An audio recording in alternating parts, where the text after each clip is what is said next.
Hey, what's up everybody? It's Lids, and we're back for some more Path of Exile 2, and I'm excited to get back into things. This is just my second day playing. We will log back in on our Sorceress. So we just completed Act 1, and are now moving into Act 2, and overall, I suppose, that's loud and dramatic. Overall, I suppose just having had a few days to reflect upon our experience with Path of Exile 2 thus far, certainly the most significant thing is that the gameplay is significantly slower, but more nuanced and deliberate, and that has its upsides and its downsides. You know, as a Path of Exile 1 player, in the back of your mind that kind of says to you, well, are you going fast enough? Feels like you need to be going faster, moving faster, killing enemies faster, but I think it's, in many ways, once you get used to it at least, a good thing, because it allows for more interesting combat, rather than just running straight up to a group of enemies, pressing a button and watching them all get instantly deleted. There's more that you can do mechanically when it takes a few hits and different sorts of combos in order to actually take some enemies out.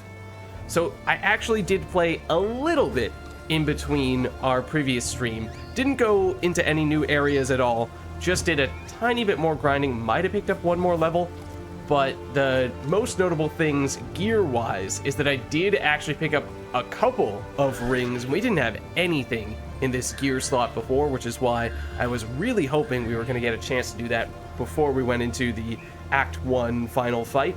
So we've got a fire resistance ruby ring here, crafted it up for a little bit more stuffs, and then some mana on the cobalt lazuli ring, and actually got a few more of these charms. One that makes it so that we get immunity to freeze when we become frozen. I assume that means that it immediately unfreezes you, which I'd actually be curious to see if that would have been more helpful than the pure cold resistance in that previous boss fight that we did. Then I think I also got one for possibly both fire resistance and lightning resistance, or a couple with fire resistance, and there's lightning. Okay, so yeah, we actually have a little bit of room to customize there. We did of course pick up our first unique after completing that boss fight at the end of Act 1, and although this may not necessarily be something that works for what we're trying to do on this build,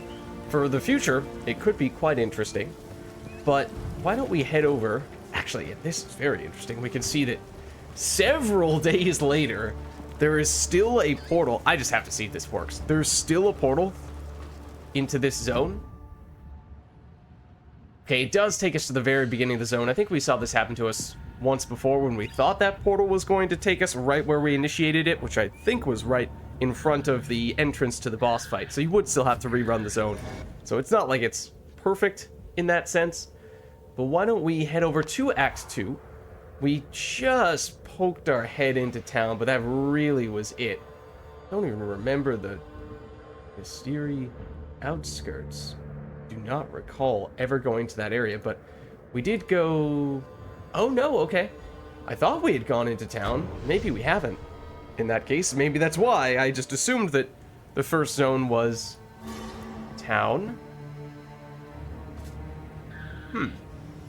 Okay, I did, for what it's worth, notice in between streams, just as I was logging back in, I'm not sure if we noted of this before, but we actually did get an a resistance penalty upon entering into Act 2.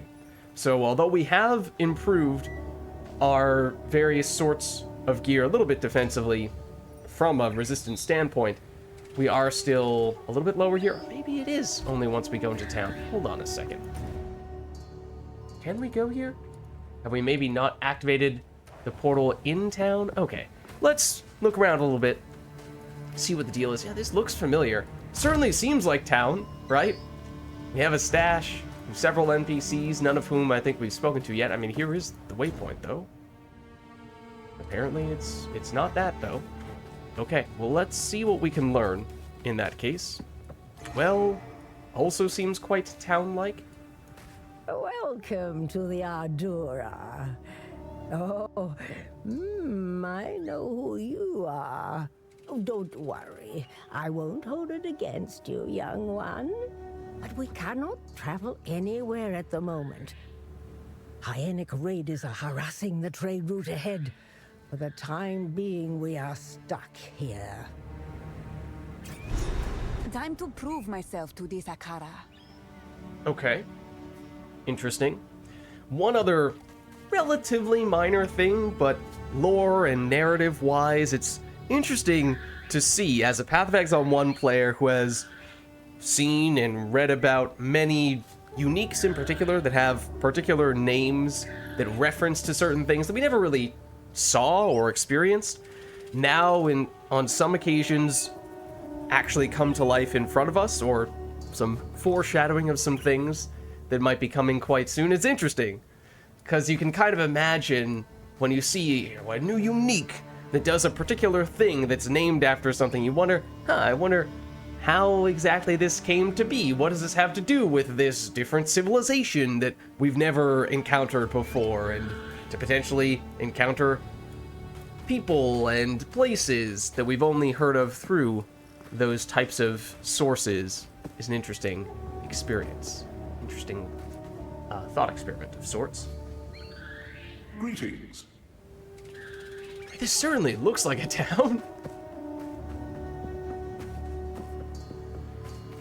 Huh. Okay. Seems a little odd to me, but sure. We actually go out this way, maybe? Oh, we very much do. Okay. Okay, so we also had, of course, experimented a bit with different types of gear. Different types of skills, really. We had originally gone with a combination of lightning and cold skills, doing a whole bunch of freeze. Then we found that these are similar to some of the enemies we saw in Path of Exile 1. But we saw the Act 1 final boss have a whole bunch of resistance to cold and seemingly complete immunity to freeze, and we were in for a bit of a nasty matchup. So we adjusted, we switched to Incinerate, and although we hadn't really planned on going the fire route, whoa, those guys just emerged from the burrows. Also, I'm stuck. So we made a somewhat impromptu decision to switch over. Is that one of our teammates that just... Oh, they create damage over time ground with like maggots in it, and we had friends. Those friends are apparently no longer with us now. It's good to know that that's a thing. Unfortunate that they had to sacrifice themselves for us to come to that realization. Holy shamoly! Did you see our life bar? Wow! I activated a flask as well when I saw how quickly it was going down, but there was nothing I could do about that. That was insane. It's not even like it's a blue pack. It's just a basic group of enemies. Wow. Okay. Well, I suppose that it... Oh, yeah, all the enemies will respawn now. All right. Well, it's a bit of a... That guy's huge. Bit of a reality check for us, I guess, in terms of the types of enemies we'll be facing off against, and these types... You do have special mods as a blue pack. Maybe it's not great. Oh, it's fire damage. It's fire damage. I think that's why it roasted us so quickly. And this one is a blue pack that has extra fire damage. So that can't be good news for us. Look at that. The damage is humongous.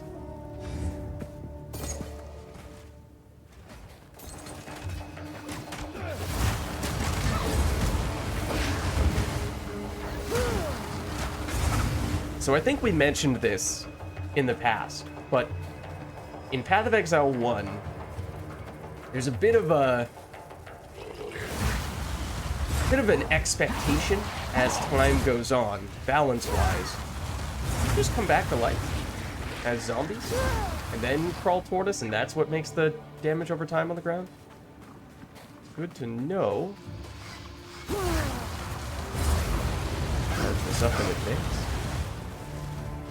Also, some of these guys spawn out of the ground, and I'd love to get a sense for if there are any tells, or when and where they can potentially do that. But there's a bit of an expectation as time goes on that you will have maximum resistances for all of the elements. Okay, our friends are back to help us. Sleeping on the job for a second there. Have we seen Grand yet? I don't remember if that's the name we've been working with. No, we were on Greater. Okay, so that is a better base. It's also just a higher level evasion base, but we're mostly looking at energy shield as what we're trying to build around here. Okay, it was a dead end. Is it called a brimstone crab? If so, then that's a pretty fitting name. But yeah, so all the resistance talk is to say that we probably will need to make a more concerted effort to cover up our resistances as time goes on.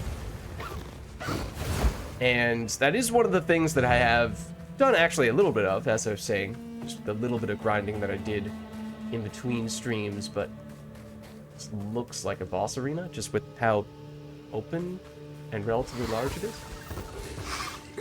Perhaps not. I mean, we are now technically in a desert, so I suppose that probably has something to do with it as well.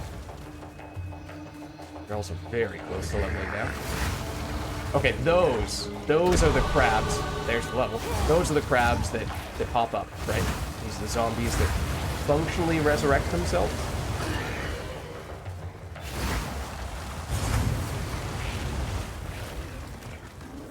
Those guys.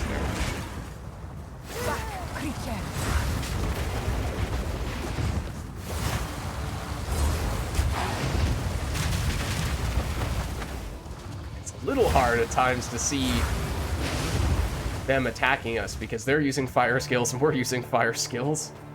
They do blend into one another a little bit.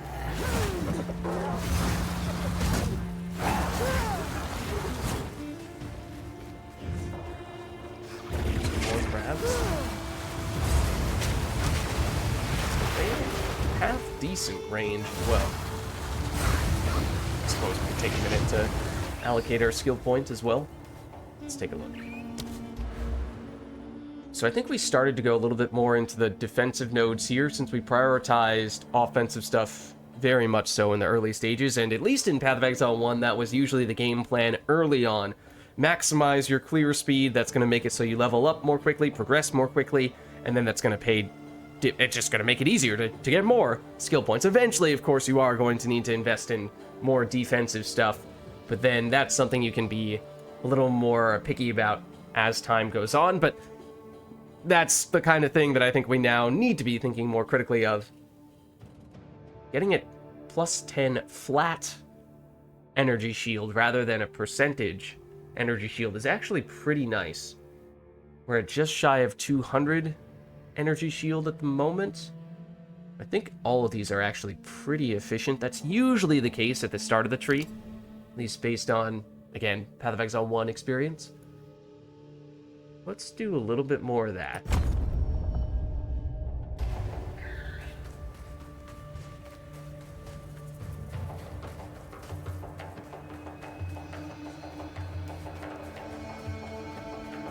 Yeah, another thing that we may look to do once again is one of the reasons why we did like the cold damage we were doing before, so we had amazing crowd control with all the freeze that we were doing. The damage was quite lackluster, to be honest, which is ultimately one of the reasons why we ended up switching, especially since our crowd control did not really work so well on the boss that we ultimately ended up facing. But as enemy encounters become more difficult, being able to slow enemies down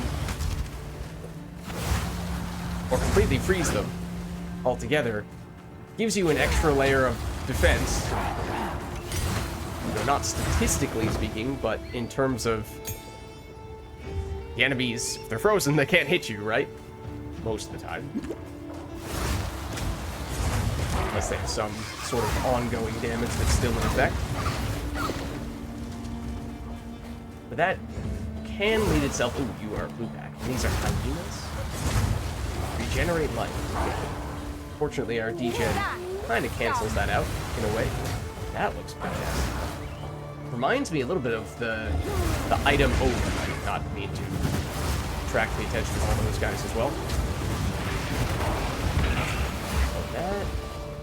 That's a new blue energy shield. Oh, it's a shield, actually. I thought it was going to be an energy shield chestplate. But it had a socket as well, which is nice. Ooh, okay. It's a dead end with a whole lot of enemies in it. But yeah, if we could say, do something like this. Crowd control with fire, with cold skills, rather. Get chills and or freezes. And then even if the damage isn't great, you then follow up with the fire skills after the fact or as the enemies are frozen, and you use that to deal the brunt of your damage. So it's a bit of a mixed approach, getting a little bit of the best of both worlds. That's what I'm wondering, is if we can strike a bit of a balance there. Unfortunately empty. Because that is one thing that I think Path of Exile 2 tries, at least from what I've heard, tries to put a bigger emphasis on, is switching between different weapon slots and different builds is maybe a little bit of a strong way to phrase it, but what by at least Path of Exile 1 standards probably would be different builds. Quickly and easily you switch between those by swapping your weapon. I'm gonna be honest, I started walking away from those enemies thinking they were all dead. And it was only because our character remained facing those guys that I realized, oh no, those are ones that are reviving themselves. So that was actually very helpful. Ooh, okay, lots of these guys. I think these guys might deal lightning damage. Kind of looks like they do. They are similar to an enemy from Path of Exile 1 that dealt lightning damage, although they were kind of a pushover in Path of Exile 1. So, may just be a recipe for me to let my guard down. Feel like it's going to be in the top left corner where we're ultimately trying to go here. That is a big enemy. It spews out its guts at us. That's lovely. Love that.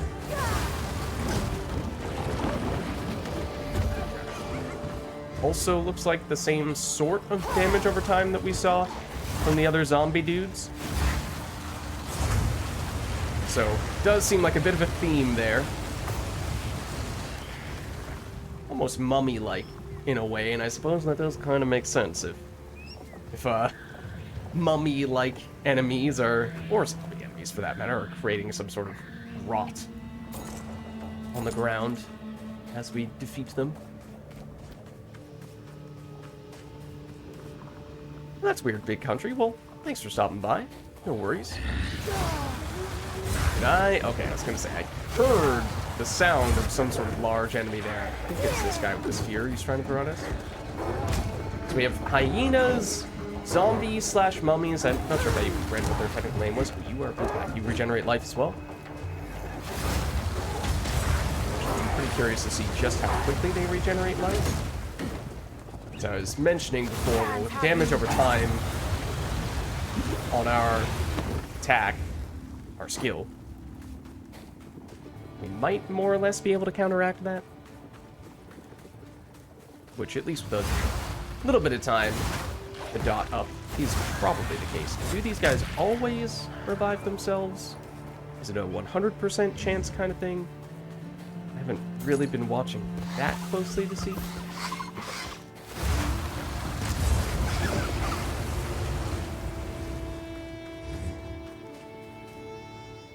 This would be the quote-unquote correct way. No, the area's big. And even if at first this looked like a town, obviously this area is very much not a town. Oh, I was not paying attention to those guys. wonder if those guys are also resistant to fire. Okay, that's going to be one. Especially resistant to fire, I should say. Like, at the very beginning of the game, there's a chance that enemies just don't have any elemental resistances at all, or if they do, they're very minimal. But even if that is the case, it doesn't necessarily mean that all of their resistances are identical. It might be that some of them was technically on the rotting ground for a second there. But even if the resistances are low, that doesn't necessarily mean that they're all identical. So some enemies might be better to hit with fire damage or cold damage. You started your monk, trying very similar to me. Fire a power, then run away. I mean, it seems like that is much more of a thing in Path of Exile 1. It isn't just stand right in front of the enemy and face tank them until they're dead type of situation, or at least that's pretty rare. It's a lot more dodging and rolling and poking them with one skill before you fire another one at them. So having things that you can drop like that while you are focusing on other enemies, or while you are doing dodging and stuff like that, is helpful. And that's the kind of thing that, as I was kind of alluding to before, I think is one of the bigger differences between Path of Exile 2 and Path of Exile 1. And although it's maybe a little alarming, people who are used to Path of Exile 1, just run around, click button, enemy dies, multiple enemies die, it may still be for the best. It probably is for the best, at least in terms of building a more in-depth experience gameplay-wise.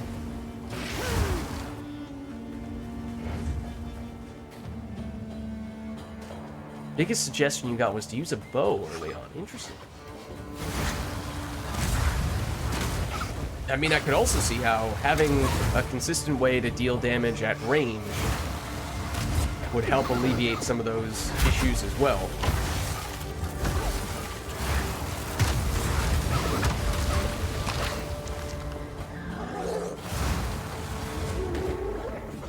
Oh, I dodged into that. Oops.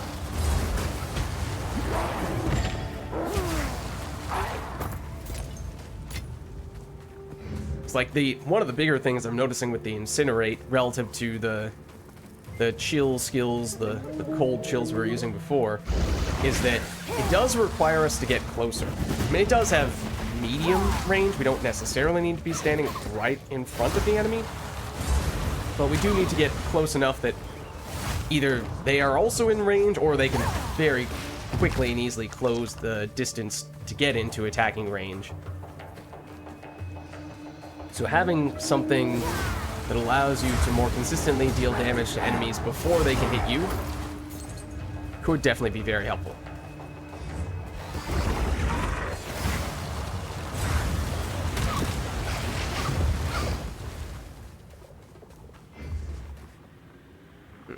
That also makes me suspicious. Very narrow pathway that could be leading to something significant. And now basically just more or less full clearing the area. In part, looking for the whatever it is location with the significant encounter that we need. But also just learning a little bit more about these enemies, gathering a little more loot, because it does seem like we have better gear that can potentially drop here. Some of this stuff we're probably not going to want to use on this character. Strength and dexterity gear. A one-handed mace, but it has a socket. Let's check this out, though. Fire damage, lightning resistance. How does this compare to what we have right now? It's actually lower level than what we have. Oh, and it actually is lower damage as well. We would get the same amount of... Okay, there's basically no reason to use this. Just check it. Just check it. And yeah, I think another thing about the whole use bows early is that I imagine, you know, in the early stages, this really looks like it's leading up to a boss arena. I imagine in the early stages, things are not going to be as well balanced as they will eventually become. So it may be that right now, bow and arrow is a nice, safe way to progress in the early stages, but other things may eventually get buffed and brought up to that level. And there may also just be skills and techniques that people haven't figured out yet, because we're still in the early stages, and that's part of the fun. Nothing is definitive at this point. Sometimes hard to tell when those guys are actually dead. Strength dex, which technically is also not a great mix for us.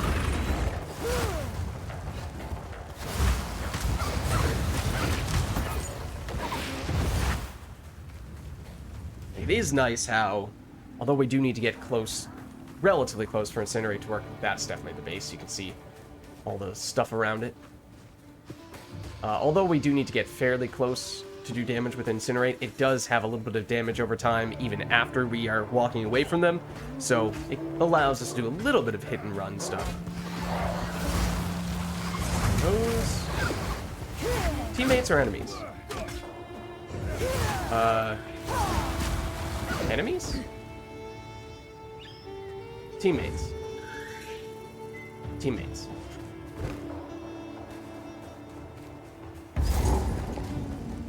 Oh.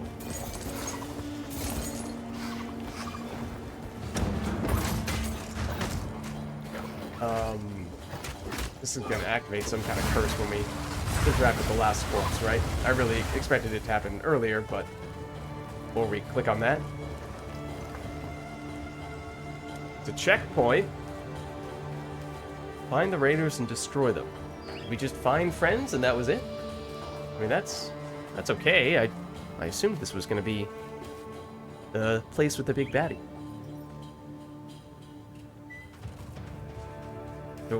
There may or may not have already been a patch to get some more loot. I mean, to tell you the truth, I kind of like having a little bit less loot, actually significantly less loot than Path of Exile 1. It just makes each individual drop feel much more meaningful, because that was absolutely a thing in Path of Exile 1. I mean, such a big part of the experience was getting a loot filter that was tailored to your specific wants and needs and preferences. We have not used a loot filter, at least not yet, for Path of Exile 2, but it also just hasn't really felt all that necessary at this stage. Which is kind of refreshing. Because it was always in Path of Exile 1, like, okay, boss is dead. Here are 20 items that just dropped, and I know almost without a doubt that none of them are significant. And that doesn't feel good.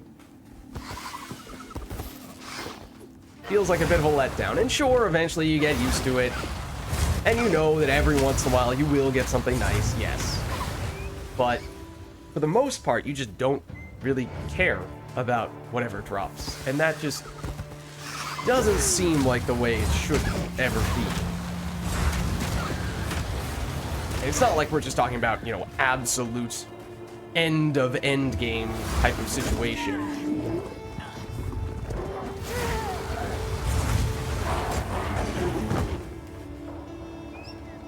Like, sure, at the very beginning, yes, almost everything is significant, but that changes pretty quickly. This is the narrow passageway that I was expecting to lead into a boss fight. And that's a checkpoint, which tells me we are probably there. There is another section, though, that we went to that... There's a fork in the road. We did not check out the other side, which does make me curious. In classic RPG fashion, I should say. First, you have to check the wrong way. Only then can you go the right way. Necessary? No. But that is something that Path of Exile 2 has done well, is it has piqued my curiosity when it comes to exploring regions, trying to find as many things as we can in any given area. Pack of enemies, yes. But a chest, and, similar to what I was saying about enemy drops, chest drops way more significant in Path of Exile 2. Now this has a quarterstaff. I guess it's probably not that interesting for us as a crafting base, but okay. Now we go to the big thing we're expecting over here.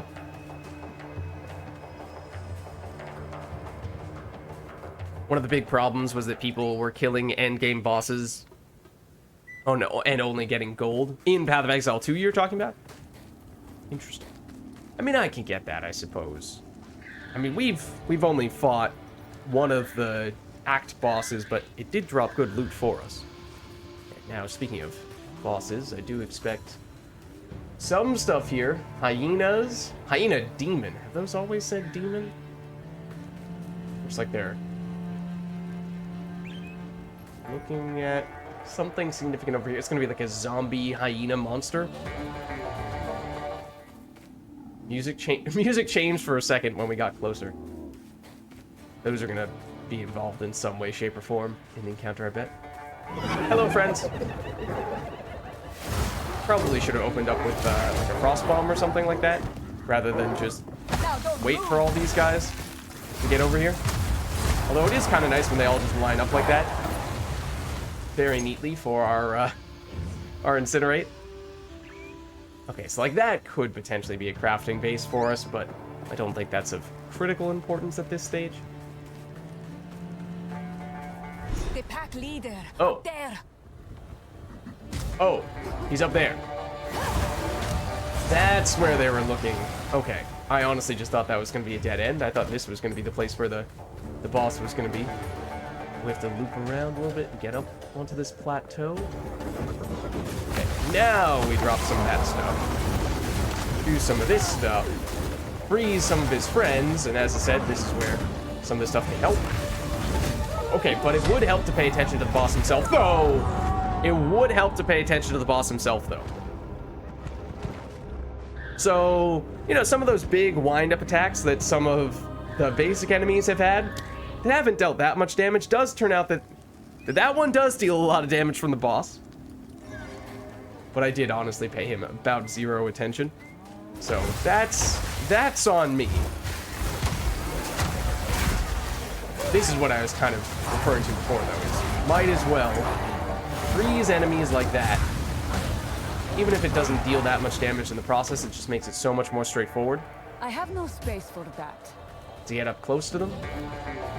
Here's the boss. We will pay him the proper respect this time. Which is, of course, the way of saying we are going to die immediately to him. Okay. Need some of his skills a little bit more. So he has a ranged attack. I actually don't know if he'll go down here to fight us. Looks like he will. Or is that one of his friends? I think those are actually just basic enemies. Yeah. It does seem like he can respawn them. So I think this is a Sisyphusian task. It's not as if this is actually making significant progress. You basically just see they're all continuing to respawn here. Farm gold this way! Yeah, no, it's not really gonna make much difference. This guy, a slightly bigger dude, he might not respawn, but basic hyenas definitely do. They're also dealing more damage than we would like. Okay, so let's get back up there.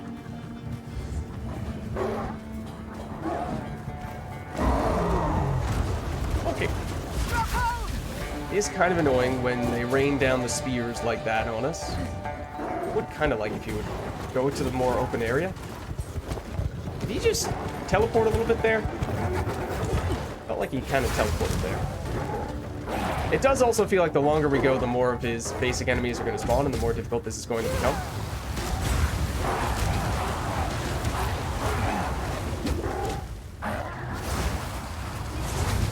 Maybe?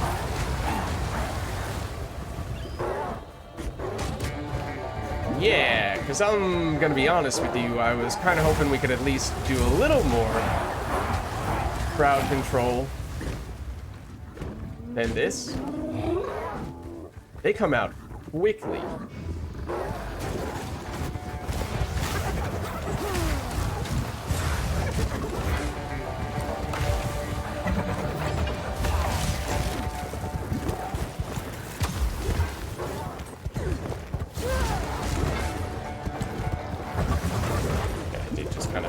sit there and get hit by that.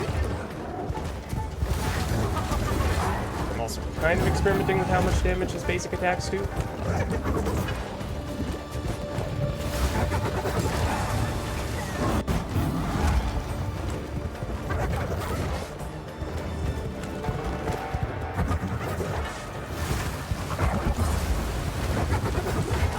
Does kind of seem like face tanking him is, oddly enough, the best way to fight him. Especially because that just missed us.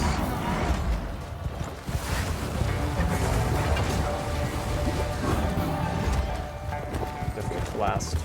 I did not really need to there. May have more elaborate stuff to break out.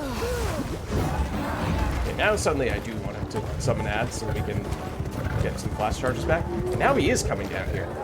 Oh, okay, but he does retreat eventually. Did he go too far? See, this is what the ads are useful for. Maybe it's that the ads only respawn when you're down here. Are they giving us flash charges? Not as many as I would like. Currently has 22 charges.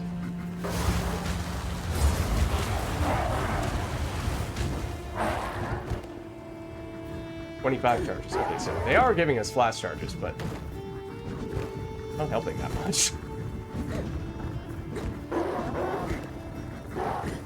There comes.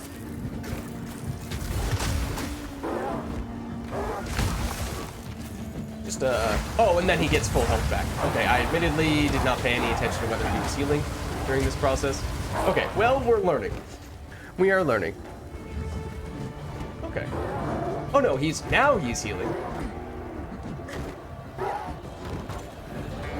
Is he? I saw him healing for a second there. Now he's just sitting there. Except the encounter technically hasn't started. What is happening? Hello, sir. He's getting debuffed, but he is not actually getting hit. This is weird. So clearly this is some kind of bug.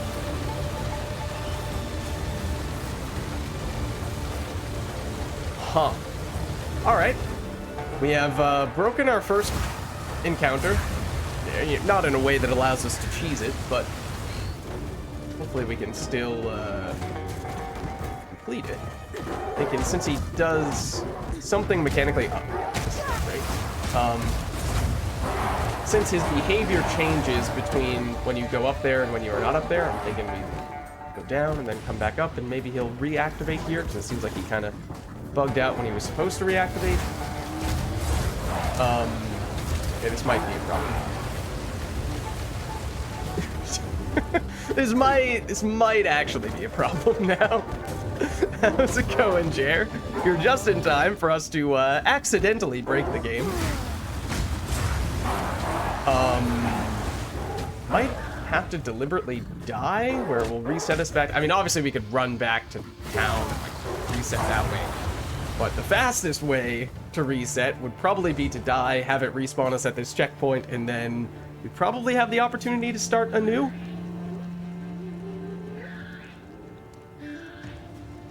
Control click. Huh?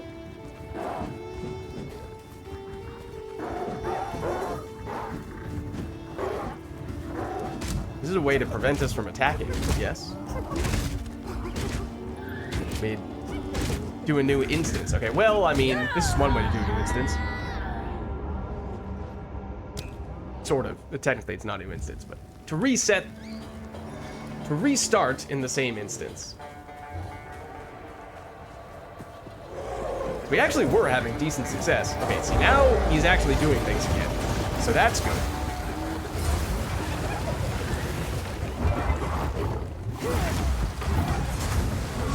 Oh. No, we did see him do that previously. Okay.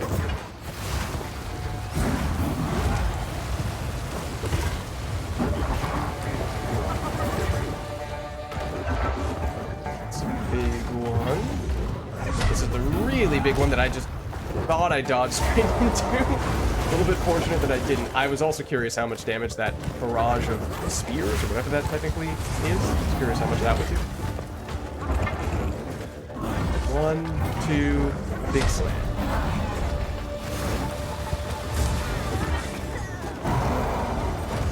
Charges. Do that. Now we, for whatever reason, is actually having the hyenas help him. Of course, that was not really that much of a thing before. Ow. Okay, but see, like now I kind of need to loop around to not get hit by him, giving myself some time to get the flash charges back. This is the crazy thing. So look how many of these guys there are. And this is kind of what caused the game to go a little crazy last time as well, when we went down and then went back up. So we'll see if that still happens. So it messes with his health bar. You can see it gets a little confused. How much health is he supposed to have? Ow. Honestly, that didn't really deal much damage. It was more so a stagger. Big slam. It did hit us even though we dodged. That's a little frustrating. Yeah, I'm gonna be honest. Mechanically, this is feeling pretty janky. I can see what they're trying to do here, but that doesn't mean it's working.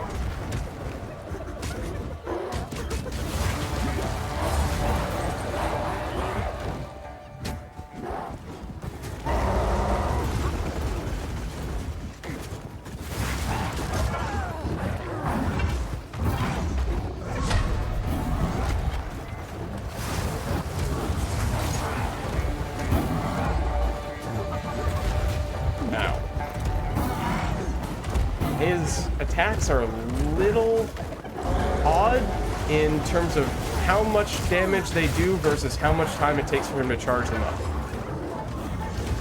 Because some of the ones that he charges up, understandably, deal a lot of damage.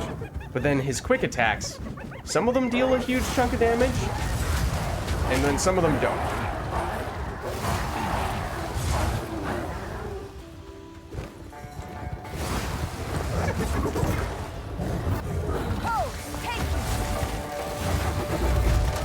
That one's actually relatively quick. It does deal a ton of damage. Like that. 1, 2, and then this one obviously deals the big chunk as well. That charge, I don't know if we've been hit by it. That's gonna kill us if we get hit by something here. That's why we need to go back down to the huge swarm of hyenas. Try to get some blast charges back without taking too many hits.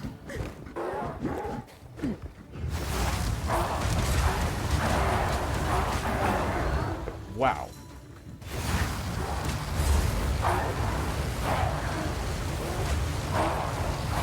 You can see the theory. The theory is you go up there, you fight the big boss, you try to deal damage to him. He may at times bring out some adds, but if you really are taking too much pressure, then you come back down here, get flash charges back by primarily fighting ads. But doesn't quite feel like they got that balance right in several of the ways that I've been talking about. We're probably dead here. No, maybe not. I mean, I also don't want to be having to go down here so often, but as you can see, we do.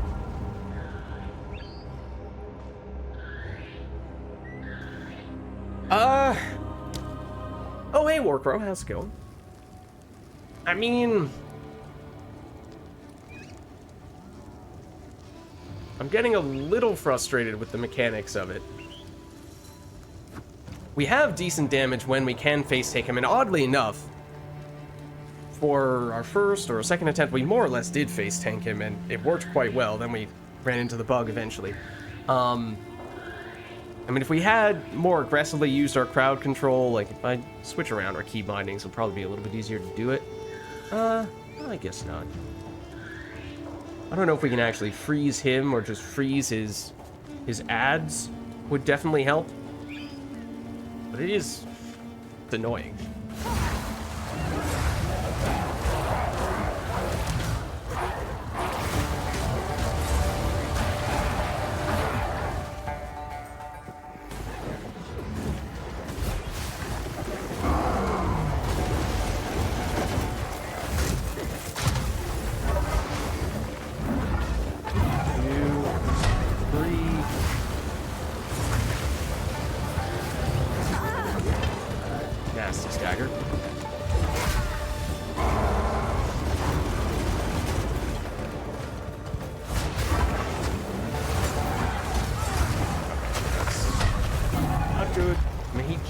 turn that much when he does his big combo, which is good. It means you can kind of sneak up behind him. Like, this is what I was able to do before, and it was oddly effective. 2, 3, sneak behind, big chunk of damage. He does that, but it doesn't do much damage. He does this. Is this gonna be 1, 2? Yes, it is. Okay, not so bad. Just a little bit lucky. Charges.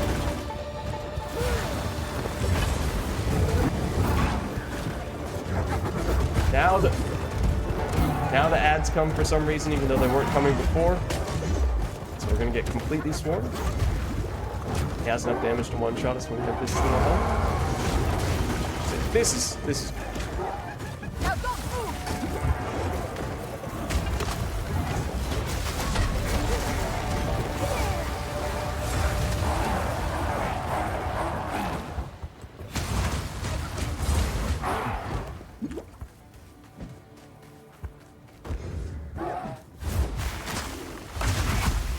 stay there. So I can focus on this guy. Is he bugged again? No, he's healing back up to full health and we aren't allowed to damage him. Because he's bugged again.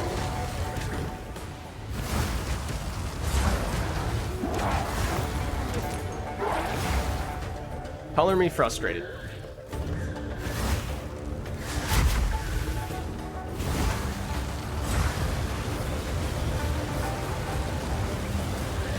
Because we've been here before. Try going back down and back up again, but that didn't seem to work last time.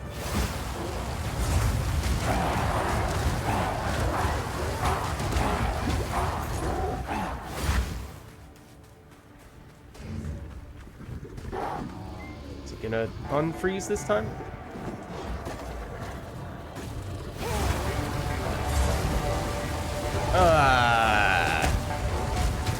Well, in that case, there isn't really a great answer.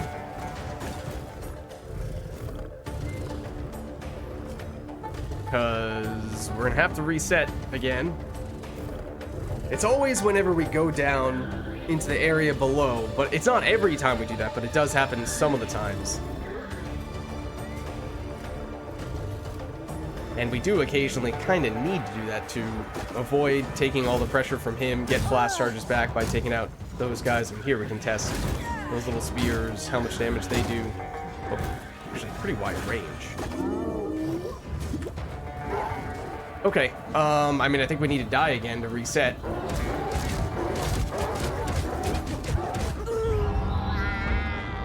But that kind of stinks. That's not really how I like my boss encounters to go, if you know what I mean. Have we been perfect? No, not by any means, but have we been thwarted a little bit by bugs? Yeah, we have.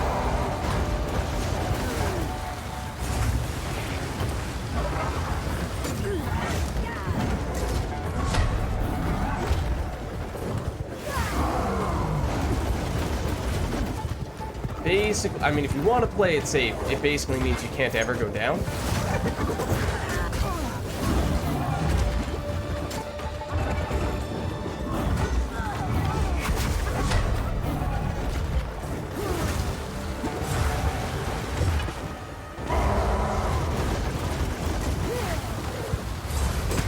Oh, okay, that one dealt way more damage than usual. Big one.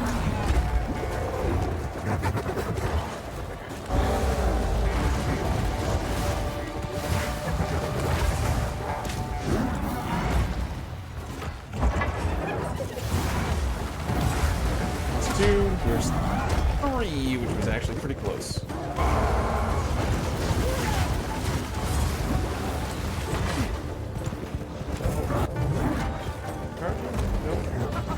One. Oh no, that's just a normal. Now he gets the huge wave of ads for some reason.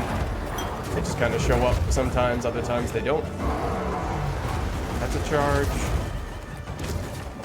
because that was a window. We didn't really capitalize on it. We're trapped for this one. We're very dead. Yeah. Body blocks. Couldn't dodge it. Yeah, I really don't like this encounter at this point. I'm starting to get very frustrated. Like, find any way possible to avoid this encounter frustrated, except that it's going to be a necessary encounter, which is not sitting well with me at the moment. So, that's not good. I mean, obviously we can try mixing up our skills a little bit more.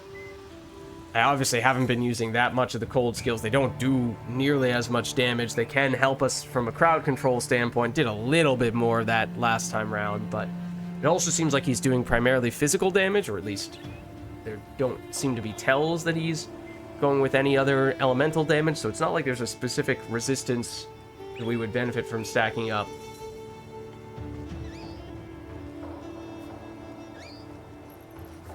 Found you had to go back, upgrade gear, and that may be the case here.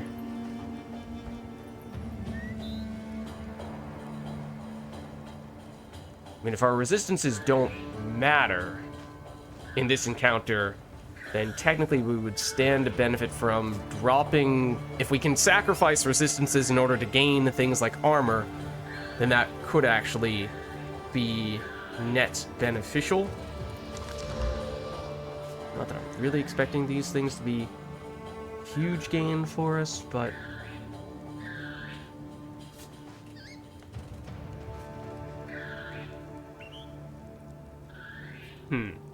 Okay. We can portal, right? It's an option.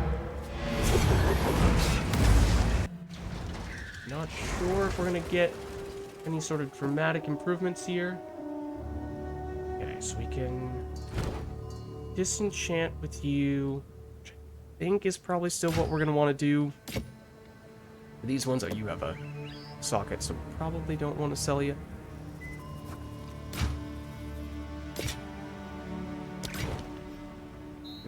Buy. His damage to attacks doesn't help us. Cast speed helps us offensively. Lightning damage doesn't help us much. Because, like, right now, for example, this ring isn't doing that much for us. It gives us mana, which hasn't really been an issue, and lightning resistance, which, as I was just saying, we don't really think this guy is hitting us with that much damage. What do we have on our amulet? Strength. Percentage max energy shield, which is actually nice. And dex, which we might need to hold some of our gear. But otherwise, flat 30 life and 4.6 life regeneration is actually pretty nice. Or we just get a base with this jade amulet that we can craft later. Full damage to attacks doesn't really help us. Oh, this is... I mean, technically this is better than our existing mana flask. Not that that's going to make a huge difference. Transmute this. Sure. That's actually bad on a mana flask usually. Life flask, that's good. Mana flask applied instantly is usually not very helpful. Interesting, you're warriors, so you struggle more with white mobs, but have an easier time against bosses. Okay. Let's see, do we have another shopkeeper here who sells armor?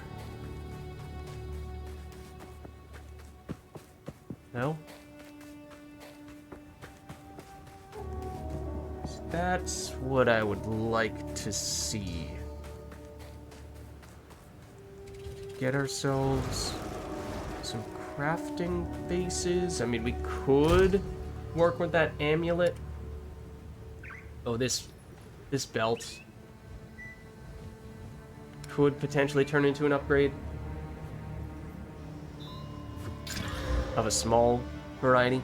Increase charm charges gain. Not really sure that helps us all that much, especially not in this encounter at least. Try augmenting Fizz Thorns damage. It reflects a little bit of damage back to them. Don't think that's gonna outdo just a little bit of flat life regeneration. So yeah, this was largely a brick. No No other shopkeepers here in town? No? That stinks. I imagine maybe later on we'll find someone. But right now that means you for 15% cast speed. That is a lot of cast speed for what it's worth. So that is actually a fairly big damage upgrade. I mean, technically this isn't helping us much in this encounter either, because again, it's all about resistances and mana, and we don't really need that all that much. Yeah, the whole attacks and being invisible slash he just stops taking any damage and the encounter functionally ends, that does complicate things. Okay, so we can't afford to get both of these. So if we were to do this, this is our, we kind of have to pick one or the other. Oh, also we could improve, we have a greater life flask already. This is a grand life flask. Okay, that's worth getting. That's better. How is it from a charge standpoint? Has a little more charges as well. Slightly more. Okay.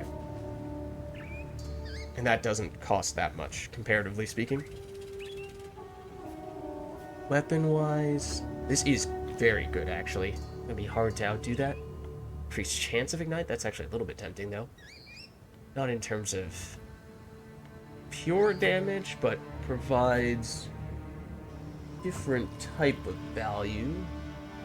+3 to level of all cold spell gems.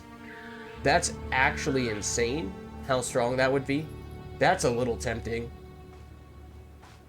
because that functionally increases their damage quite a bit. So we've about 3,500 gold. So if we do this, that's 2,000, or this also about 2,000, so can't afford both of them, as we said. When we do this, we have about 1,400 left. We could not afford this. Not unless we sell some more stuff. Actually, that could be helpful. Especially since we don't have a place to sell the socketed gear. Yeah, that could be crafting. These could be crafting bases, but as I was saying, they were not really the ideal energy shield ones we would have liked anyway. So now, if we get either of you, we're at about 1,800. Means we can afford you, but we can't afford this.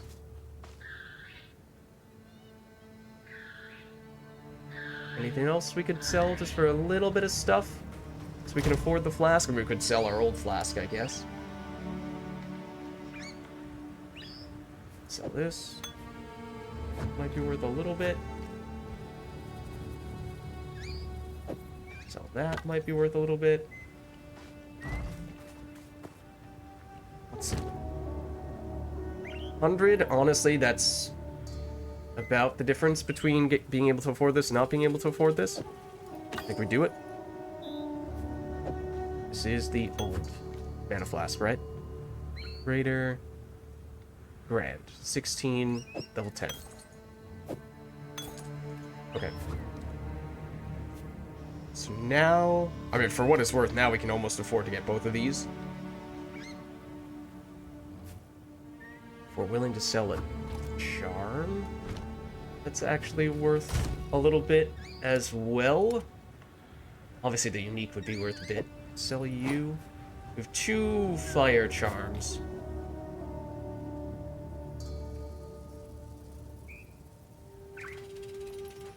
We sell this. I don't know if we sell some old uncut skill gems, if that... I don't even know if those are sellable. Like the level 5 ones we might want, but level 3 presumably we don't care as much about. It's only worth a little bit. Okay. So now we can go 1 and 2. This one we'd like to craft a little bit further, although honestly I don't know if we needed the strength and or... Well, we get strength from this. Oh no, we don't. We don't. don't know if we need the dex or strength from this for equipping some of our gear, which could cause a bit of an issue. This one's just for damage. And in fact, 3 boss kill you multiple times with invisible lightning. Wonderful. Who just float around and kill you when you started your game, and then you can see his lightning attacks. That's probably better that way, when you can see what he's doing. Okay, so let's do this. It's expensive, but it is technically good offensively. Even if the 1 to 4 physical damage to attacks does not help us at all. Lightning damage, for the most part, doesn't help us, and 4% is small, but 15% cast speed is a lot. So theoretically, that should help. Technically, we could stand to benefit from dumping you as well, but now... not thrilled about dumping this, to be honest. That 10% increased maximum energy shield is actually a pretty big deal.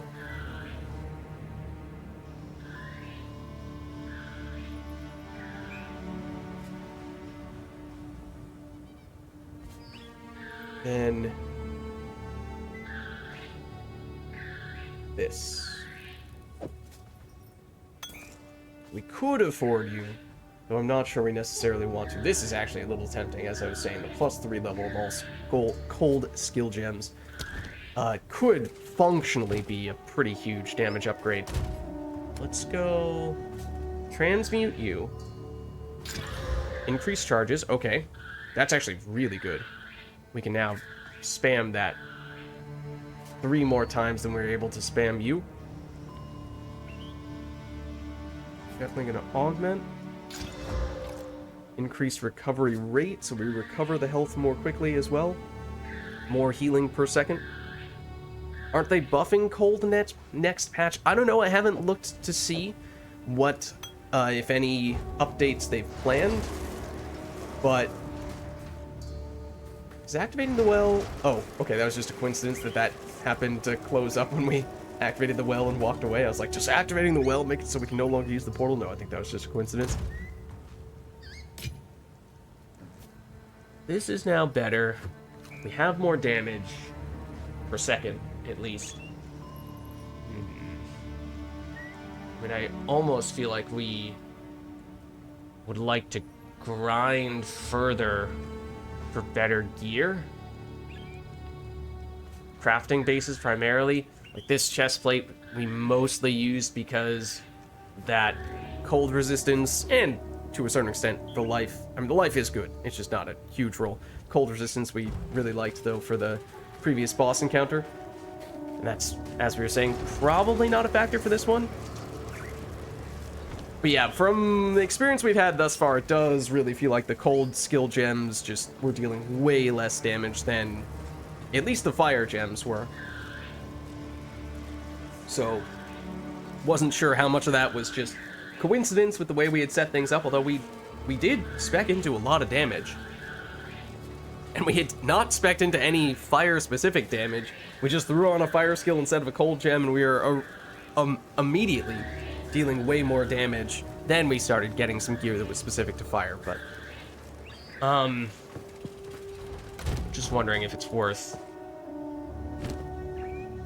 napping this. Because if we do level up, then the shop is going to reset. And +3 to a specific type of gem is actually pretty big. Don't know how it compares. I mean, obviously this is specific to fire, but yes, we'll stick with what we have now. We'll try doing the encounter again. We'll see if our relatively minor adjustments help at all here. Maybe we'll get a little bit luckier and execute a little bit better and it'll all turn out fine, but if not, then we may circle back and do more grinding, potentially get a level, and or try to get some better base gear craft up. But honestly, also just getting gold would also be helpful. So we did just spend a whole bunch.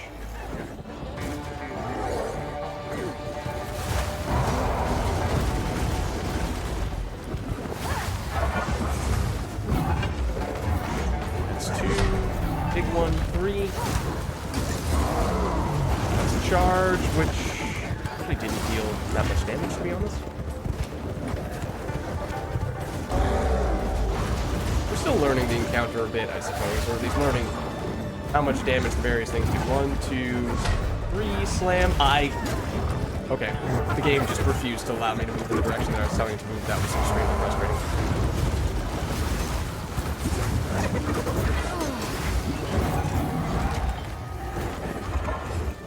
I do think, though, this blast is going to be quite helpful. I dodged back into that. Yeah, we were a little lucky there. This is a horrible place to stand. So we really need to keep him up here in the middle of this arena. Otherwise, as we've seen, bad stuff happens.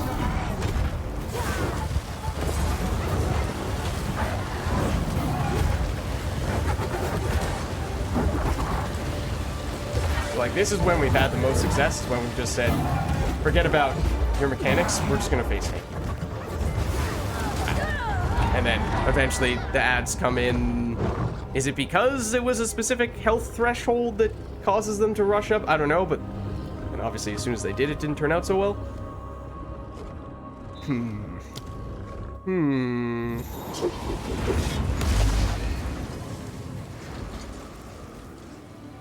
Try again.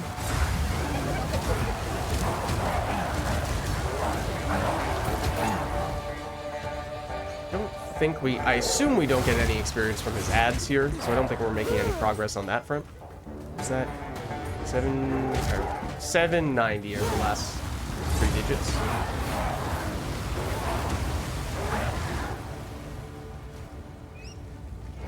Oh, we're getting a little bit.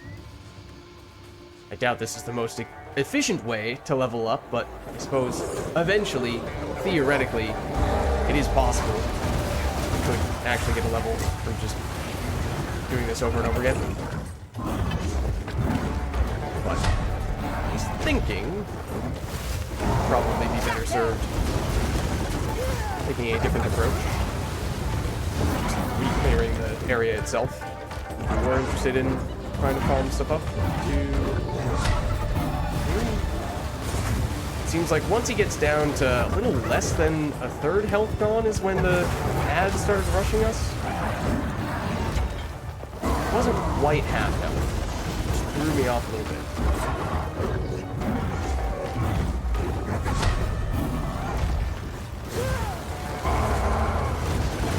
Here. At first I thought it had to do with my positioning. I thought maybe it had something to do with, okay, I had kind of stepped closer to the edge of the arena and closer to the place down below where the ads are. Like, now they start rushing. Yeah, this is around the same amount of health he had when they rushed in the past. Okay. So that's a thing we've learned. That is definitely a health threshold thing. It's weird though, that where that threshold is. It's like 40% health down? Something like that. Seems like very strange, but and also, why do they deal that much damage? We've been surrounded by them like that before. Oh no, I'm not liking this. Not enjoying this.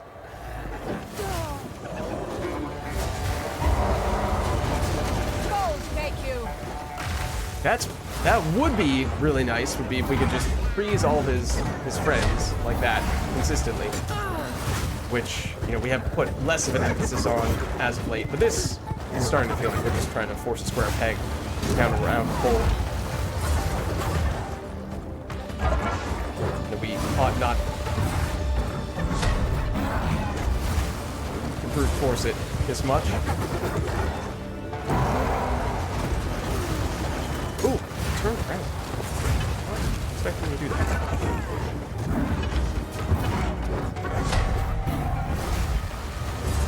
This is where about when his ads are going to start rushing. Yep, you can see. We just got a very good look at it right there.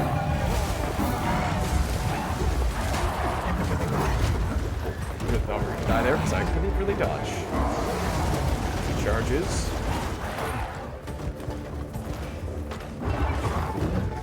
One, two, three. I almost did a full 360 and walk straight into that. Okay, now the ads just come repeatedly. Okay. It's not even like it was just a one-time thing once he hit that threshold. That's just an ongoing thing. And yeah, I face tanked that, which obviously was not good. I don't like this. I don't enjoy this. And I don't intend to continue to just repeating the same strategy over and over again. So, I guess I'm going to go back through the area, maybe get a level in the process, get a little bit more gold, maybe get other base items to drop that we can craft.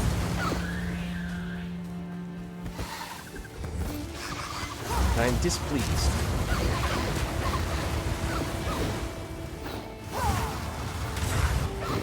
We do have some uncut skill gems, so we do have the potential to make some fairly significant changes if we really wanted to. Also horrible positioning. So we could more or less completely redesign our strategy and have it not be so incinerate-centric. If we were to do that, of course, we potentially could stand to benefit from picking up that staff in town that gives us the +3 level to cold gems.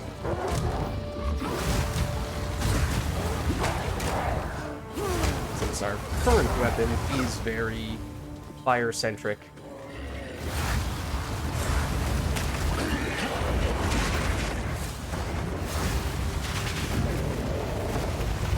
That will go away once we level up. Back up into an area we haven't cleared, which is remember, these guys are pretty nasty.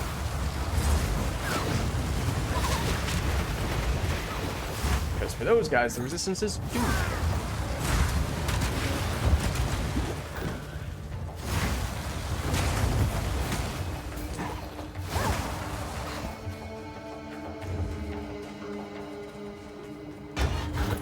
At least one more here.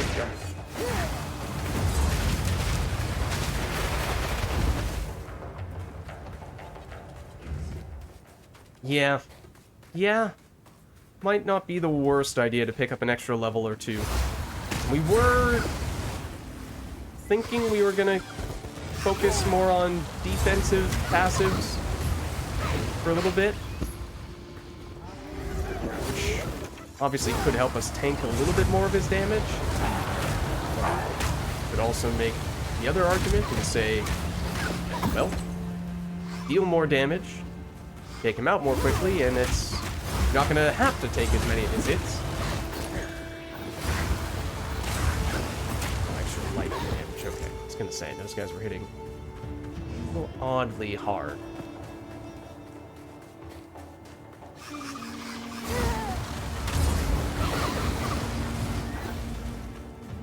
Let's come on, these guys.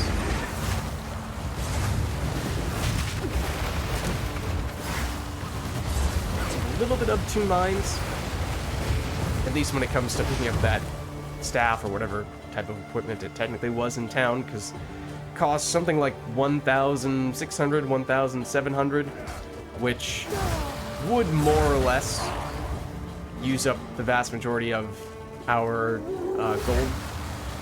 And maybe now we pick up a little bit more. Might not quite be the case, but the point being, if we were to buy that, we would not be able to make any other big purchases, equipment-wise, from town. And if that's one of our primary ways of making improvements, then that means that's a pretty significant commitment,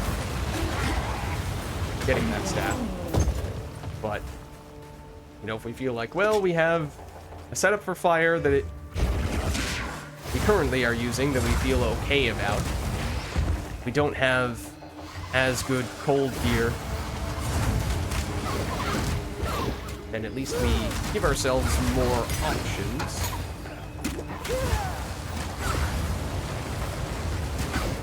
It's like quarterstaff, I don't think is really the base we're looking for here, but just haven't found many energy shield bases dropping. I mean, we could go for armor-based stuff. One of the slightly more subtle differences between Path of Exile 1 and Path of Exile 2 is, I mean, we talked about the skill gems and how the way that the sockets work are a little bit different. They aren't tied to your specific gear. That much is obvious. However, the more subtle thing is that in the past, it was such that the type of gear that you had not only influenced how many sockets and links you had access to, but it also influenced which types of gems you could and could not equip. And since that is no longer the case, it means it's much easier to just throw on any type of skill gem. Ooh, that could be useful. So, for example, energy shield base gear, which is what I've been talking about as the primary thing we've been building around, at least on the passive tree, and is usually the type of defensive layer that is associated with spellcasters, because it tends to come from the same area of the tree as spell damage and cast speed and intelligence. That type of gear usually had blue sockets. It was weighted such that it had a much higher percentage chance of giving you blue sockets. Since that is no longer the way that it works, it is now much easier to not use energy shield based gear as a spellcaster. You can use armor based gear, evasion based gear. It does mean you're still going to have to reach those strength and dexterity thresholds to be able to equip it in the first place, which may be difficult in some cases, depending on just how high those thresholds are. But it does mean we might be more willing to consider going with armor-based gear than we would have otherwise been, which is tempting to a certain extent against an enemy that is dealing, we think, a lot of physical damage.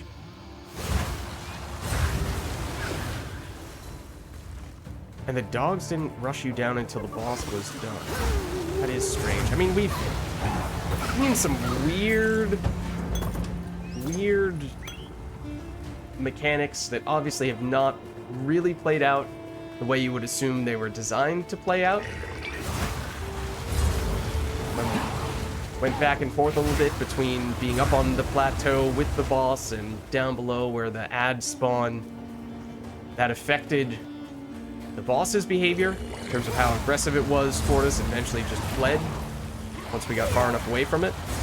And it seems like if you leave him there for too long, he will start to heal.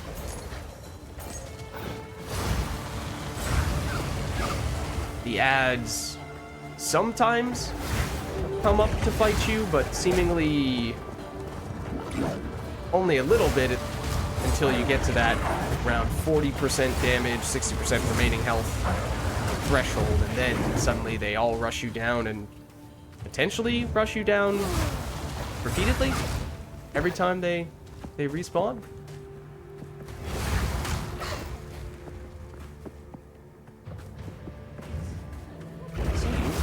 Oh. You are a minion. You are the big baddie. You might drop some decent stuff, which is interesting. Additional projectiles, I feel like that means your damage is going to be pretty humongous.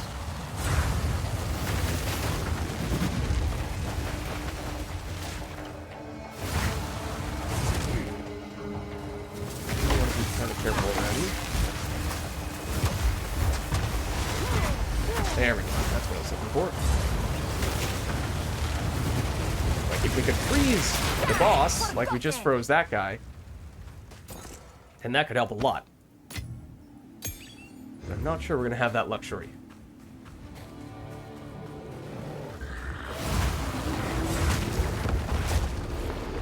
Whoa. Have we seen that? Oh, you're also a rare. Okay.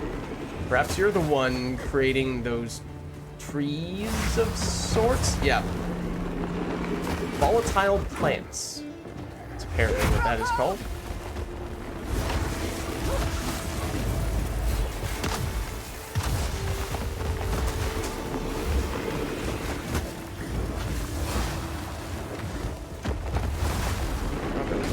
damage to you because I'm not getting up close into incinerate range. I realized there were still other guys there. Yeah. Oh, you were chilled, but not frozen. Imagine those chaos projectiles would deal a lot to us, because one element we do not have a lot of resistance for is definitely chaos. Okay, now you're frozen.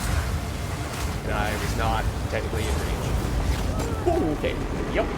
Can confirm the damage, at least when we get hit by a lot of those, does get pretty significant. There we go. Exalted Orb! Excuse me, I would like to pick up the Exalted Orb. Garukan favors me.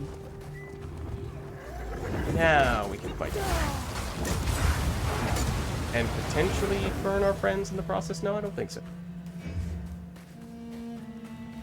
Big spear guys also, as you may have noticed a little bit there, they can slow down our movement speed a little bit.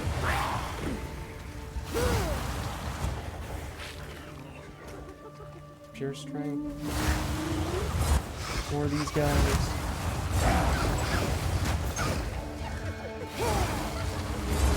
Actually, now that I'm paying a little bit closer attention to the specific enemies, different aspects of the different enemies, the hyena enemies have a little cackle, little laugh that feels very hyena-y. It's a good touch.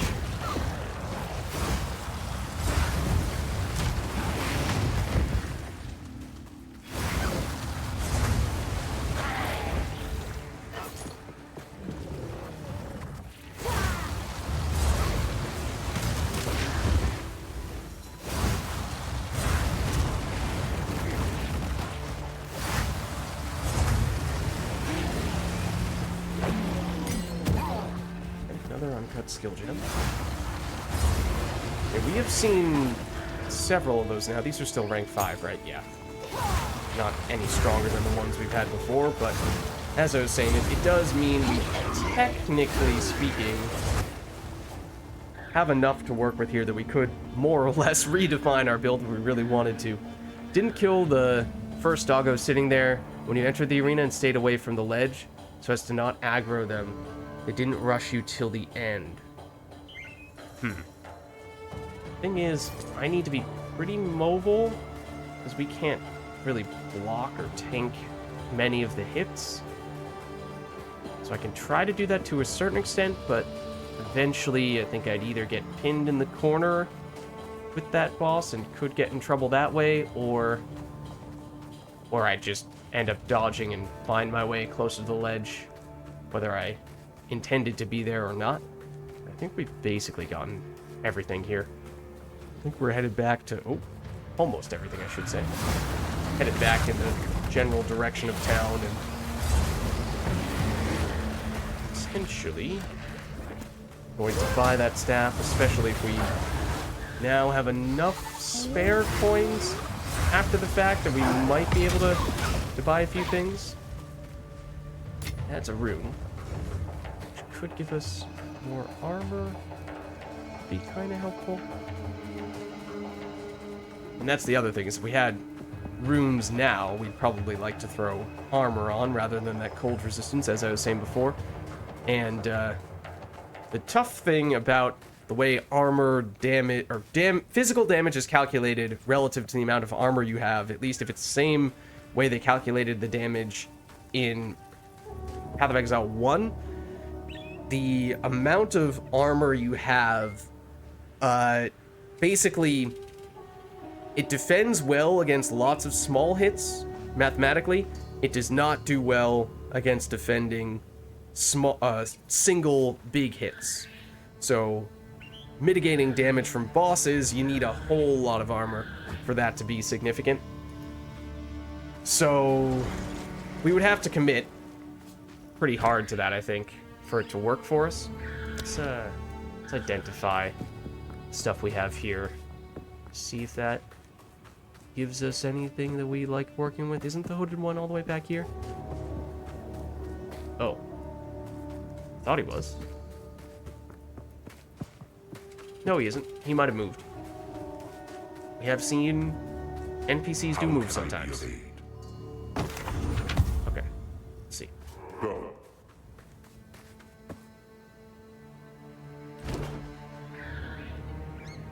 don't care about that. Well, do we prefer selling for gold? We might. We have 2,700. That's actually not bad. So we can buy that and still have 1,000 left. And if we sell, okay, that's not worth as much as I'd hoped it might be. That's potentially worth using as a crafting base. It's more or less the same starting point we have here. Armor energy shield versus evasion energy shield. 24 life, 24 life. We just hope that we get something better or more applicable than cold resistance in that second spot. That's life on pure evasion base. We don't have enough dex for that. It is a higher life roll. Also augmentable.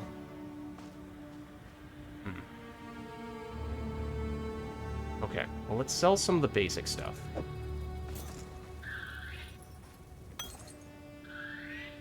Don't think we want that. I mean, the boots we are using for the movement speed, although they are otherwise... I mean, the health regen is still kind of nice. We are starting to get to the point where little flat health regen doesn't do that much for us.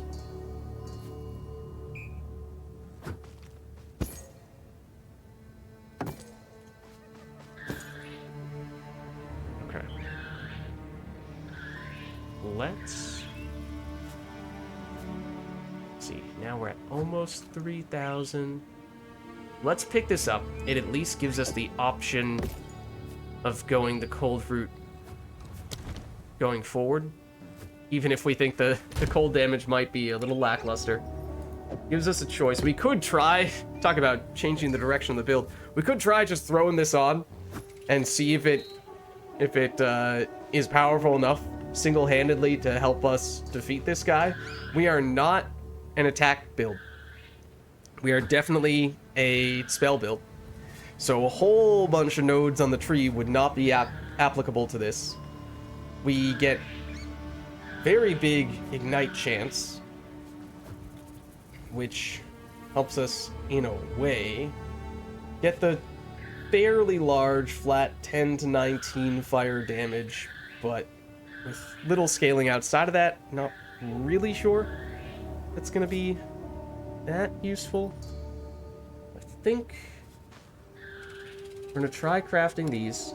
I'm gonna throw some augments on. If we need the dex for this, we're obviously gonna need to find a more creative way to get that, but let's just see what we get from this. Are you kidding me? We've functionally made it exactly the same item. Again, would have been kind of helpful in the previous boss fight, but not for this one. Alright. You. Stun threshold. It's actually might be a little more helpful against this boss in particular, because we are getting stunned on occasion. And I assume that, like Path of Exile 1, stun threshold is based on how much damage you receive relative to how much life you have. Not energy shield, life. So for characters that scale energy shield instead of life, it means you're much more susceptible to being stunned, and when you get stunned, you are stunned for longer. So getting some improved stun threshold actually could be deceptively useful. I don't, however, have the context to know just how useful plus 20 is. Is that functionally the same as having plus 20 life? This is also a slightly higher life roll than we have on our existing gear.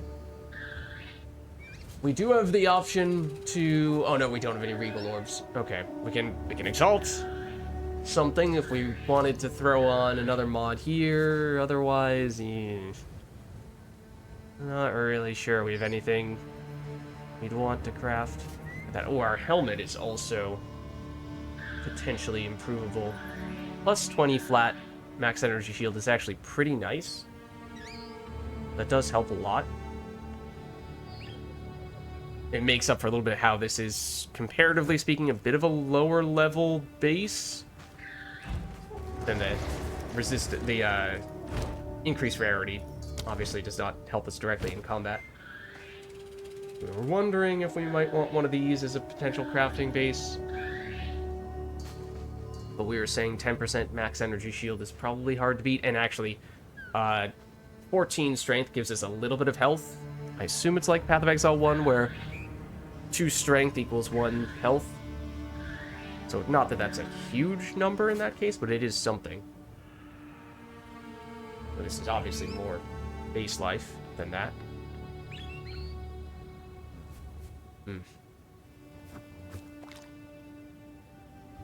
I'll sell the Exalted Orb for 30 gold? No.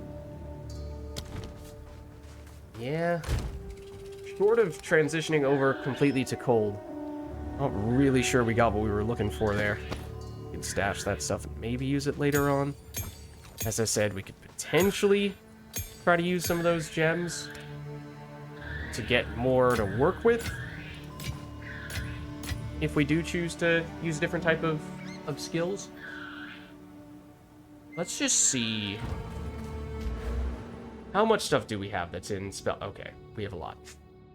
Spell damage, spell damage, spell damage, spell damage. Cast speed, cast speed, cast speed. Yeah, we're pretty tied to going with spells. Element specific stuff, we have a little bit that's in cold, which technically is not helping us with our fire skills right now. But it's just 2 points that is specific, right? That's not specific? Yeah. So only 2 points specifically in cold. Wait. We actually have skill points that we can, additional skill points we can allocate from this, right? The way that it works is that it gives you more skill points for a specific weapon slot. And then if you switch, you can have skill points to use in that other slot. That does mean we actually could get a little bit stronger here. Defensively, the tough thing about Energy Shield, at least against in a boss encounter, is that so often we take one hit, and it helps us tank that initial hit. So we have, almost twice as much, not quite twice as much effective life once you factor in the Energy Shield, except because you can't heal Energy Shield with flasks, and your Energy Shield does not recharge if you've taken damage recently, that means after the first hit, we are functionally working with 330 life, not 539 life. So it's a little bit less of a factor for area clear, mobbing, because you have some time in between packs to restore your Energy Shield, and you might not be getting hit in every single encounter, but for bosses like this one, where we're getting surrounded pretty quickly, at least once the ads do start coming out, that's kind of tricky. I did not spend any additional time just looking at the tree to see interesting nodes that would be worth picking up.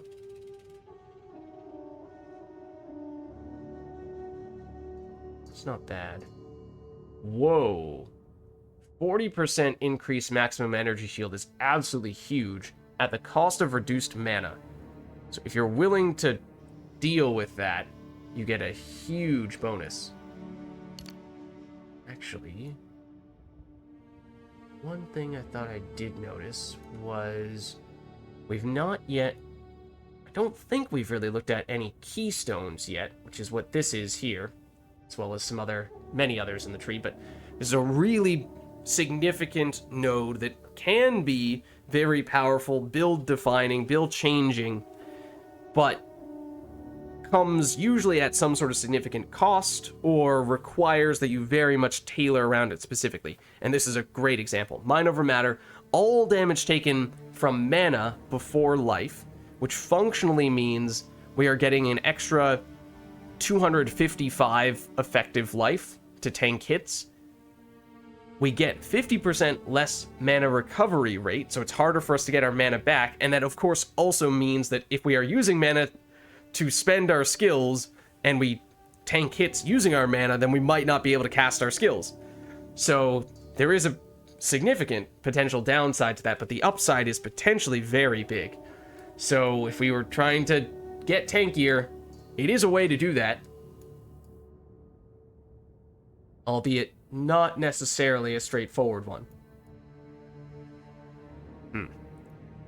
So, I mean, if you want a short-term DPS upgrade, fire damage with chance to ignite, increased damage with hits against enemies affected by elemental ailments, so if we get that ignite, then we are dealing more damage. 30% chance to ignite. And if we go here, penetrate fire resistance a lot, and gain strength. So this is also one way we could tailor our builds a little bit to a specific element. Like, we could have one weapon set that is tailored for fire and another one that's tailored for cold. That gives us a little bit of additional flexibility there. What do these do? Crits for spells.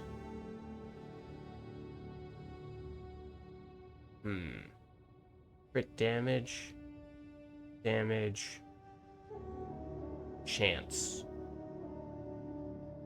Usually, in terms of damage per second, crit damage is more effective. But, okay, this is actually crit chance, yeah. But we have pretty low crit chance. Oh, this is also crit chance. What is our base crit on Incinerate? Incinerate does count as a hit, right? I actually don't remember. Honestly, it might not.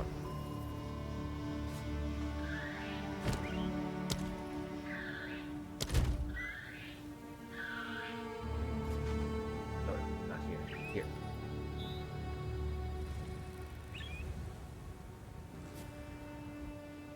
Igniting fire explosion, creating igniting ground.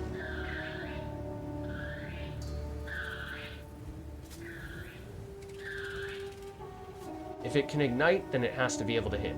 Okay. And it does actually, based on that last line there, ignites as though dealing 28 to 42 damage. That suggests that it ignites more effectively than you would otherwise expect it to ignite. Oh. Okay.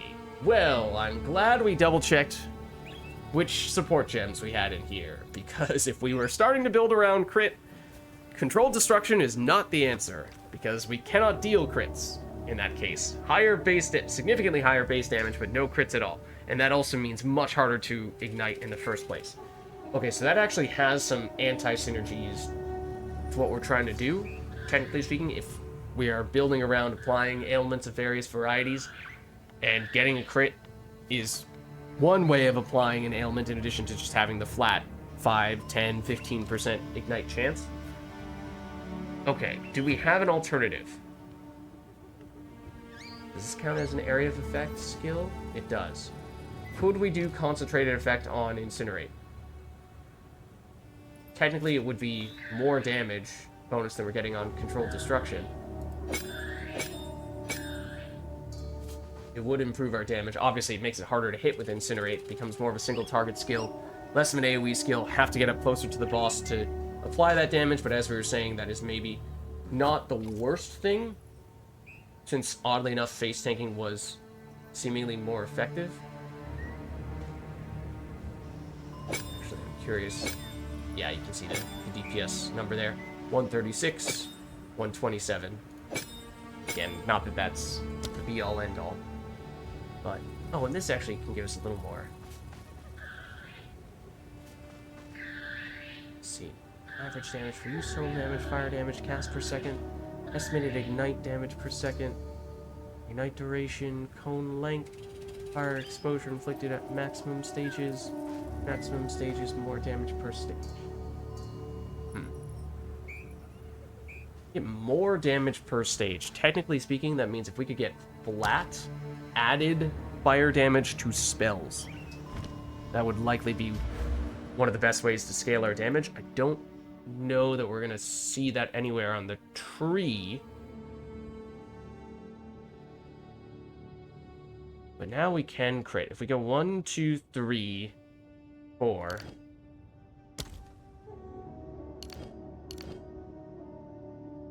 Will you let me allocate this for... Can we do this? For weapon set 1?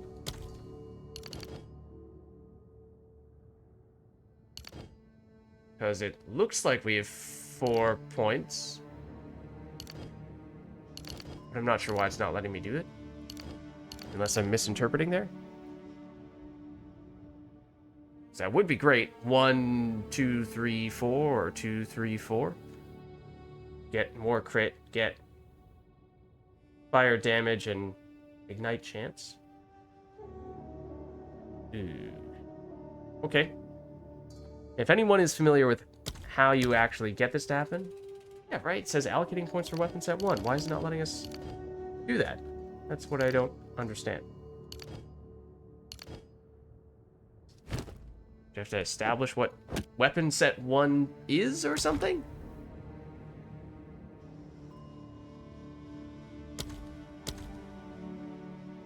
Why is that not letting me do that?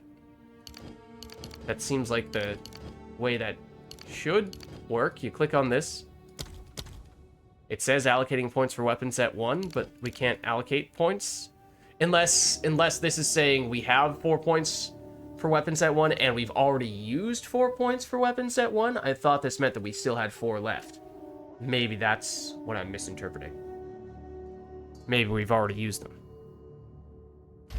Maybe that's it.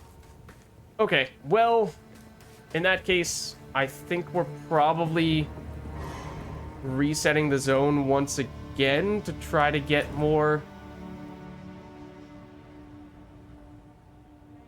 stuff. Control click, did you guys say? Yeah, create a new instance.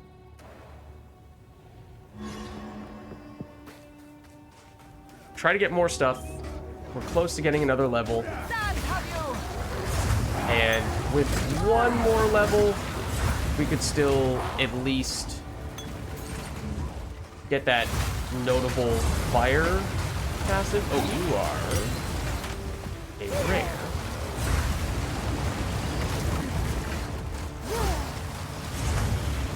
Theoretically, we are dealing a little bit more damage with our Incinerate, but as we were saying before, we have a little bit less AoE with it. Which means we do need to get closer to the enemies, which are enemies that are dangerous up close. That is potentially significant, of course. Victory is mine.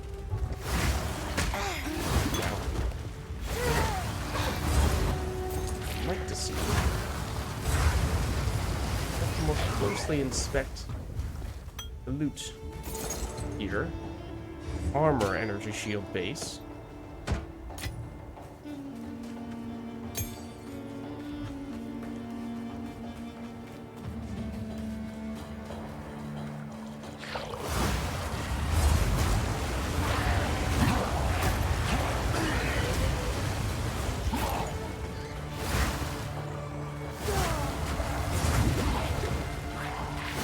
Still there.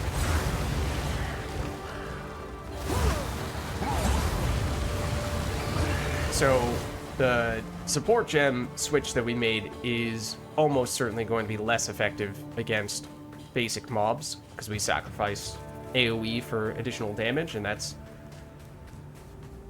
you know, we probably didn't need that much additional damage for basic mobs, or at least the incremental damage is not going to be that big of a deal.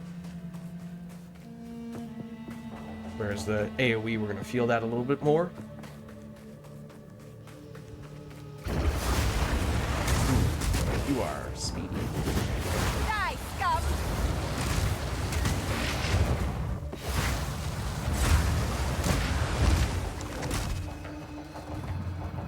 And if that's an energy shield base helmet of a higher tier, which I think it might be, and I am very interested in using that as a crafting base.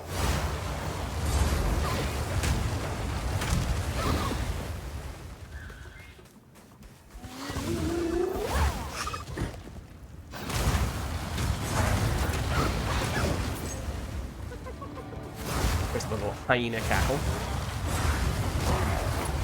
You should not be hit by that, people. Ooh, that hurt.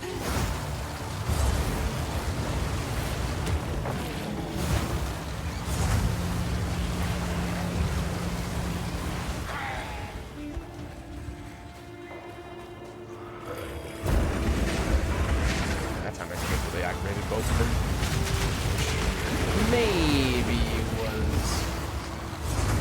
not the best decision.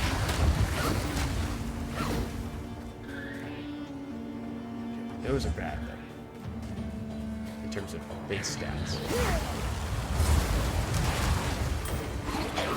Ruby Ring, it's fire resistance, which, as we were saying before, is not especially relevant to us, at least not in the encounter that we're prepping for, although it's something we can try crafting again to see if it is also the same type of ring we have for one of our 2 slots, but we could try crafting again and see if the other random mods we get are preferable.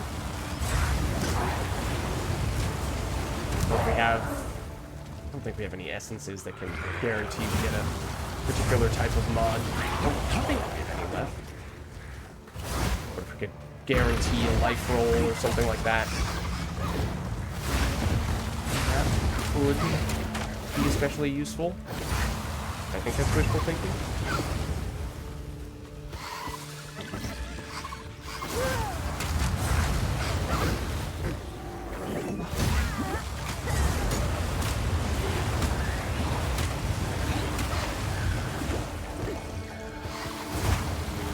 These little electric bugs, although they individually are not that strong, they're numerous. They're also just hard to hit in that you really need to be pointing the incinerate straight at them in order to apply the damage. You can see that one was kind of in the line of fire there, except he had not taken any damage from that.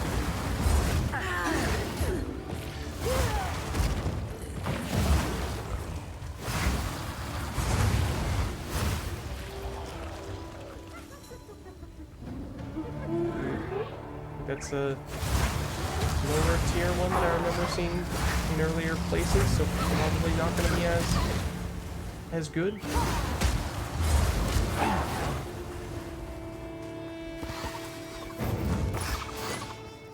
Oh boy, 3 go.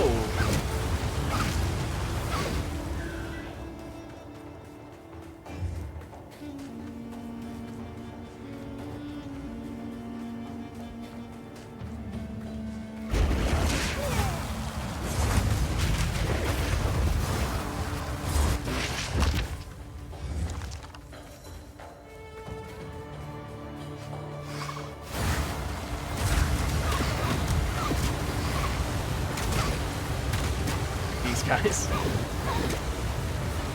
Feels like I should have already hit you enough to take you out, but apparently not.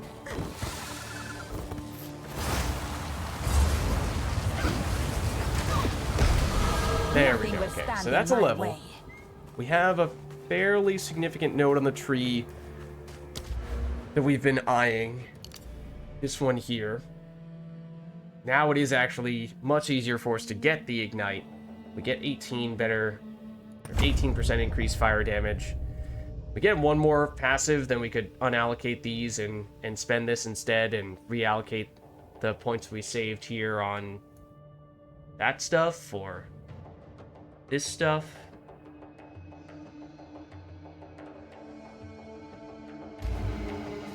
And now the shops in town have also reset, which means might be a little more gear that could help us out over in town.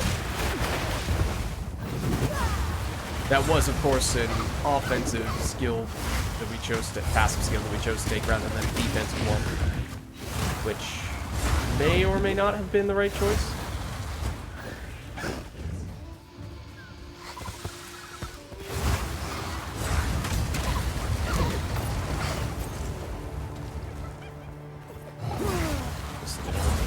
Area with the checkpoint. Yeah. Has some gold. Ooh. Air chest.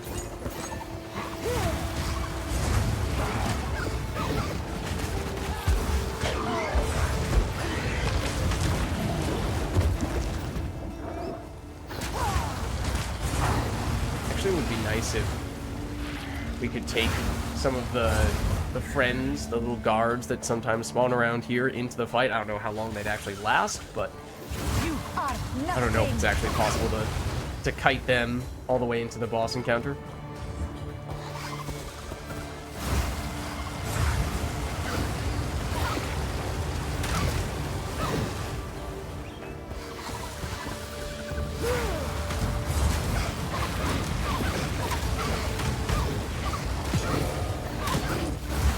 lightning in that room, which not really what we're looking for.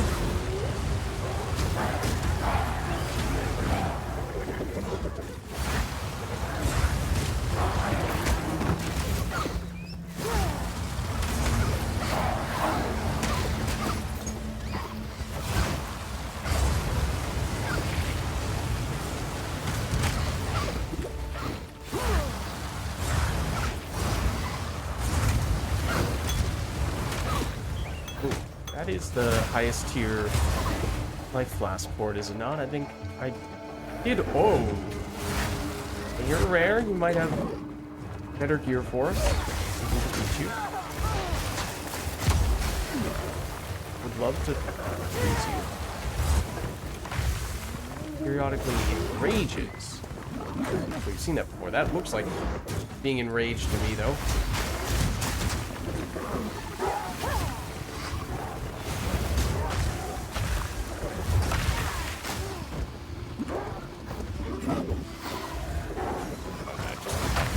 By doing that. Wonderful.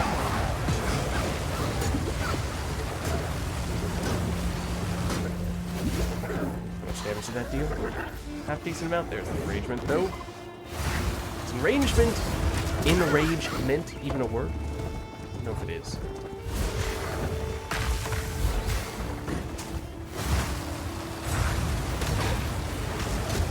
There we go. Victory is mine. Also, oh, you're still alive, first of all. And our inventory is kind of sort of full. We don't have a way to sell you right now. Might be able to create enough space that we don't need to dump you, but... Let's dump you, though.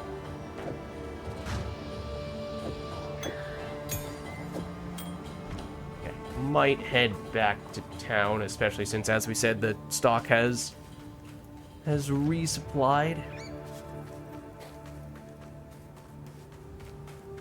Nab the room.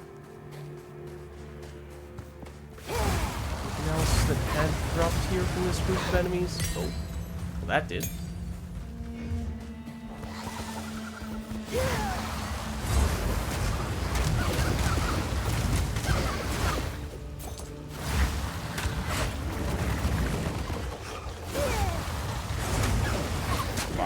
They're about to jump down here.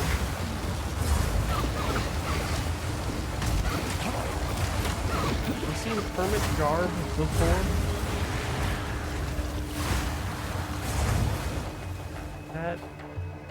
That's low tier. Okay. We're not so interested.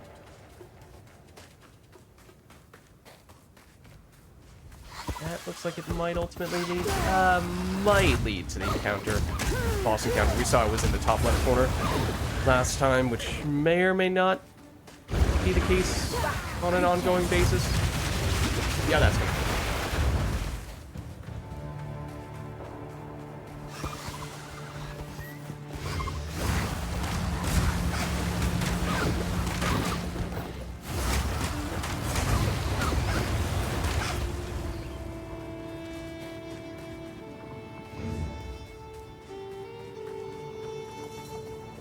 Chest in this corner, not just an ambush of sorts. Okay. Let's take you out. And let's portal back. I want to see. Let's see if we nab anything else that could help us before we take on the boss again. Well, let's. Actually, yeah, selling might be better, depending on what you have. Fire damage, mana gain per kill, not that interested there. Next base, cold resistance ring base. Oh, right, we got this, which we like to craft. That 30% is actually, I think, the highest roll you can get on the implicit, which is that automatic number at the top that you get from a ruby ring. Spell damage, mana regenerate, life radius, big mana gain for enemy killed, mana. Bone blast, or just base. Life coverage to minions? No, thank you.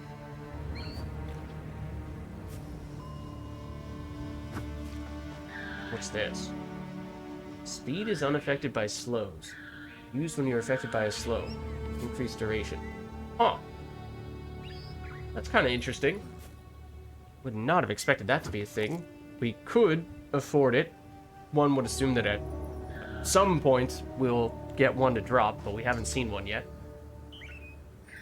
I do kind of like the automatic flask generation for long boss fights, but there's a chance we could transmute one out of that. Okay, so I'm not loving the things we can purchase here outside of getting a sapphire ring just for the sake of having a sapphire ring, maybe this, but nothing that's gonna directly help us all that much in the next encounter. So I think in that case, maybe we'll just... Oh, I suppose we should go to the hooded one. Quickly. Amplify, just to make sure we aren't about to get rid of something that seems amazing. But that is not the case for you. Evasion, energy shield, stun threshold. I mean, it's okay.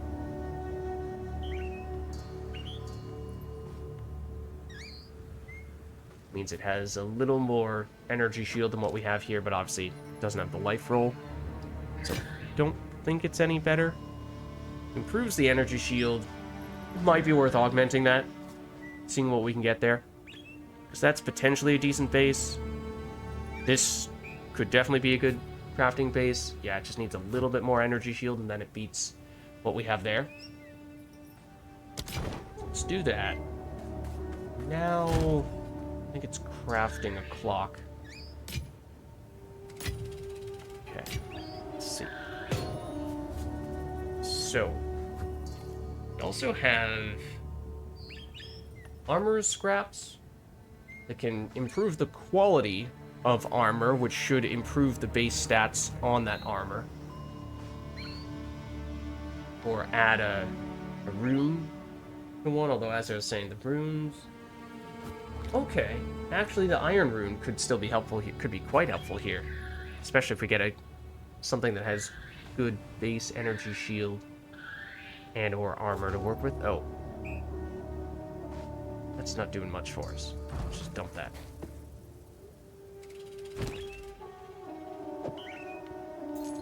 Discipline actually is a potentially good skill if we could find out how to activate our auras. Also, if anyone, I did not look that up, but if anyone knows how you actually activate Arctic armor, that would be lovely, because we've not yet activated the Arctic armor that we picked up a while ago.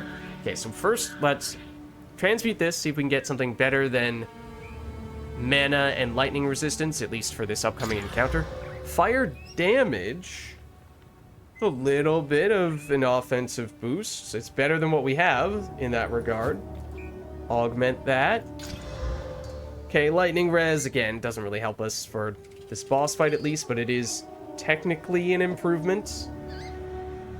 To a small degree, yes, but it's a marginal improvement. And you, I'd like to augment you.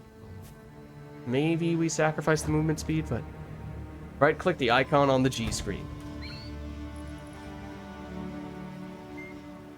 Only when we're out of town? Okay. Remind me in a minute. But thank you. Fire res. Not helpful for this encounter, unfortunately. Darn it. We are also eating through a fair number of our transmutes, which I'm a little concerned about, to be honest with you. Definitely want to use one here. Well, because what is this helping us with for this encounter? Life gain per enemy killed, to the extent that we're killing the ads? I think I also accidentally used one of the armor scraps on you at one point, which is why this says it has 5% quality. Intelligence technically does give a small bonus to energy shield. This actually has lower energy shield than this does, because this is a hybrid strength energy shield base. We have more augments, so we'll throw that on. That's not bad. Little bit of life, little bit of armor, energy shield, so now it's still a little bit less energy shield relative to what we have here, but once you add in the life and the int, let's see. How much int do we have? 47. Let's see here. I actually do like how they graphically made it much easier to see the most important stats when you open up this page. Life, energy shield, mana, and then your resistances. And what that... This is an estimate for how much damage reduction your armor is giving you. As I said, it's actually much more complex than that because it does a good job mitigating damage from small hits, but a much worse job mitigating damage from big hits. So averaging that out is kind of inherently misrepresentative.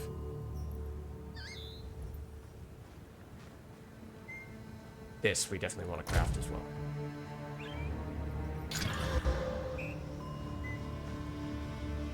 That's horrible. That does absolutely nothing for us. We're going to augment it because... Okay, the life does help. The life probably does still make it better than what we had here, but that first roll is pretty horrendous. Okay, so we definitely did not get any home runs here. We got some things that are maybe marginal improvements.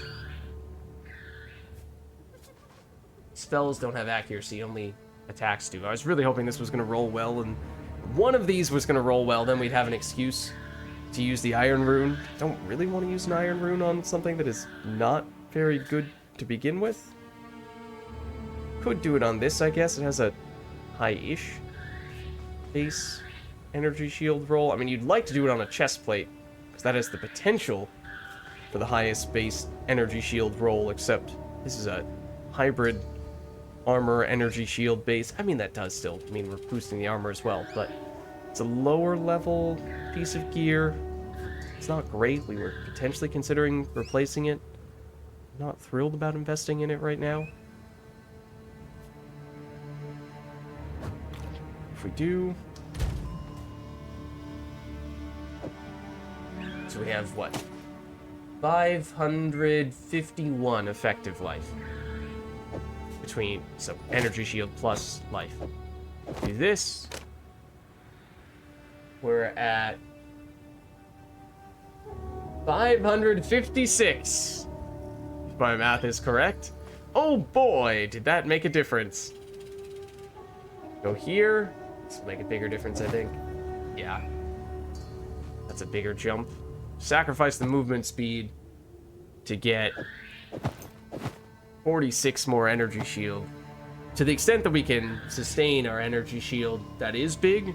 Movement speed, though, is very helpful for maneuvering around hits.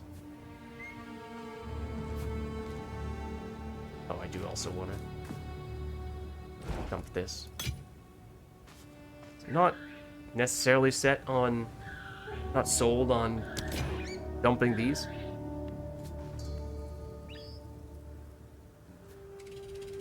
Probably dump the greater flasks, though. Can we... Hold on. Oh, those are all of our grand or greater flasks. Because in Path of Exile 1, there are some crafting recipes you can do. If you sell multiple things together, but it just doesn't really seem like you can do that, or at least the way you do that must be different. Would it have to be stuff that you disenchant in order to place multiple things there at a time? Kinda seems like it. Because if you sell, it just immediately goes away. Yeah, so... Didn't get the big improvement we were hoping for. And the improvements we did get are arguably not even much of an improvement at all. So that does kind of stink. Have we fought the boss since we picked up the new skill point? I'm not sure that we have. I think we did fight him since we... No, we haven't fought him since we swapped around the skill gems either. So technically we have a few different ways in which we can get a little more damage. And then now, hold on. Yeah. Not really noticing anything when I click this. You said right click the Arctic armor? Shift click? Doesn't seem to be doing anything.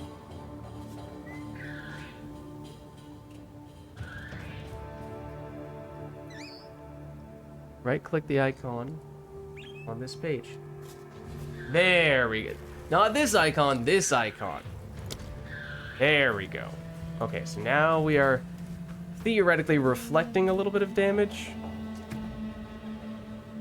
Deals conjures an icy barrier that gains stages over time. While the barrier has stages, melee attacks that hit you will remove a stage to cause a burst of ice that deals cold damage to the attacker. Gains a stage every little over 1 second, up to a maximum of 3 stages. Okay, I mean, if we were face tanking him, then that definitely could help a little bit. Again, we're... Oh.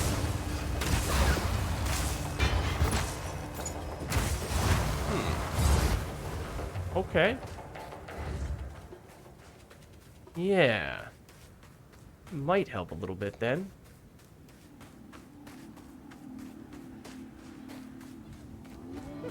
I mean, you could say it's squarely an improvement. The other stuff, as I said, was in many cases debatable as whether it was an improvement at all. This is objectively better than we had before, which is encouraging. As for whether it's a big enough difference maker to ultimately lead to us succeeding, that's a different question.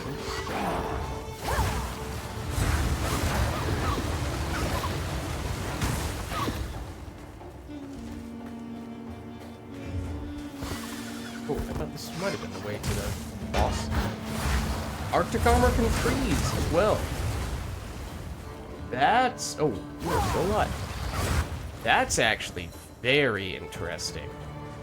Because if you stack enough just percentage chance to freeze, that means you could get...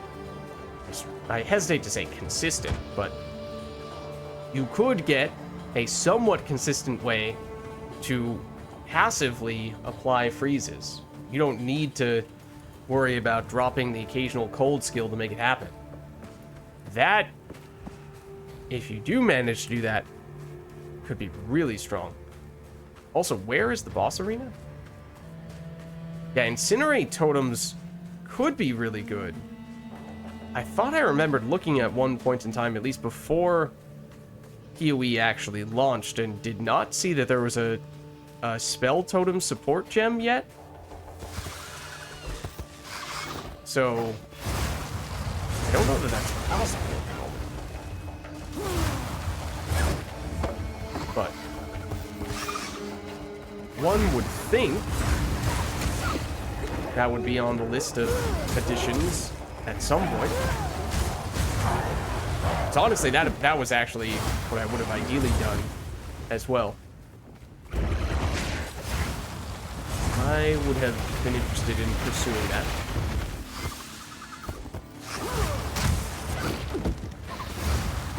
Shield, right? Yes. You are a blue. You are nothing! I don't mean to do that, but...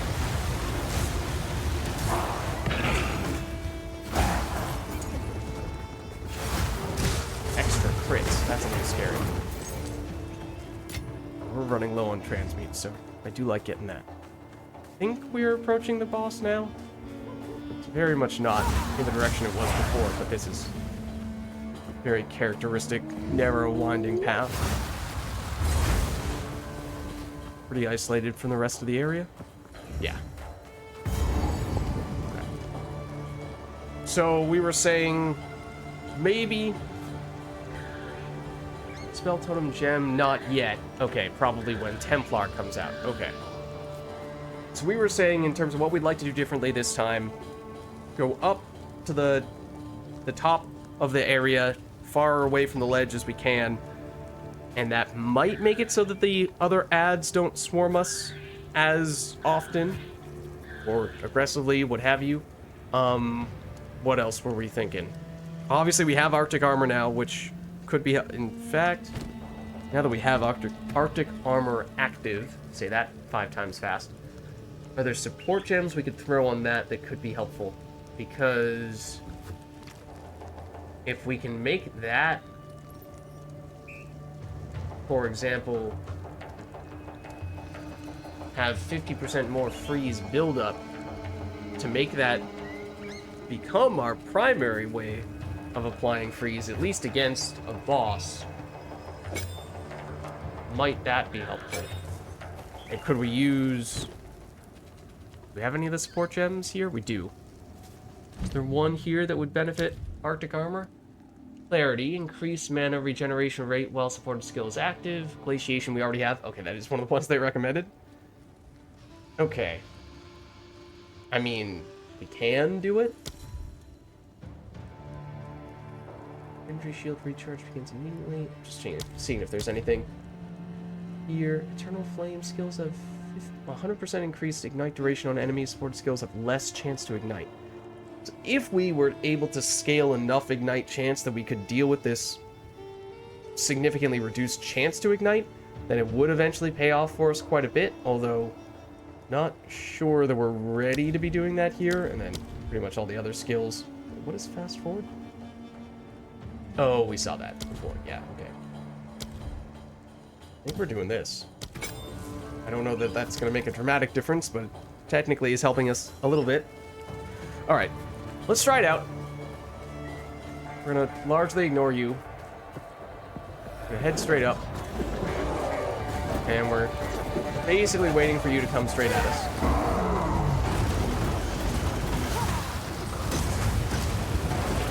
Why you're insisting on walking over there, okay. And once again, close to the ledge. Try to kite you back over here. It's not your combo.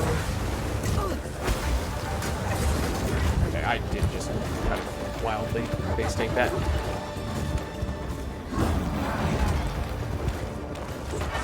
So when he's just doing that, it's great. It doesn't even do that much damage. We are getting our energy shield back a little bit at times, so it's not like that's completely useless. Just paying a little bit closer attention to that. I think this was roughly the threshold where the ads came out to charge us last time. Definitely. And you're right, for whatever reason, they're not doing that anymore when we're up here. Which is very strange. But yeah, this is mechanically much more... He's also not using his triple attack at all. I don't know why that is. He's only using his weaker attacks.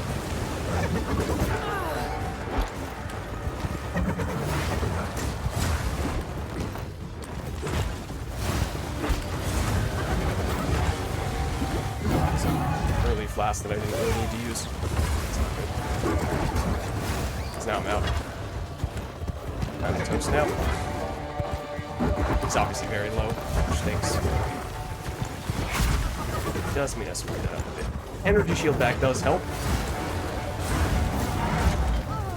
There we go. Oh, okay, his friends are not happy with us, though. I would like to pick up those items that he just dropped. But I'd rather not die here. Because we will. If we can't get out of there. Do they just repeatedly spawn once again? Because if so, that's really annoying. I leave you to the sands, foul raider. Please stop respawning so that I can loot.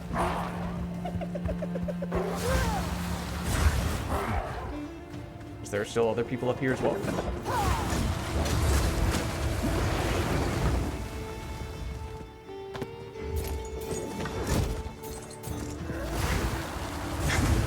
Thank goodness we are done. And it was so much more straightforward that time. But I think that kind of just... Oh, we're out of last charges. I think that speaks pretty clearly to how this boss fight mechanically is not really where it needs to be. Because, I mean, you saw it. Not once did he do the triple attack that is his strongest move. He barely, if ever, charged, which was another attack that, although might not have dealt as much damage, was something that we were usually needing to dodge out of the way of. None of the ads swarmed us, unlike before, where they rushed us once we dealt 40% damage, and that, if not from a damage received standpoint, required us to do something, it also forced us to do something because we were getting body blocked and I couldn't dodge the main boss's big attacks when I was surrounded like that. So it just made it so much easier when we went up there, and that shouldn't be a thing.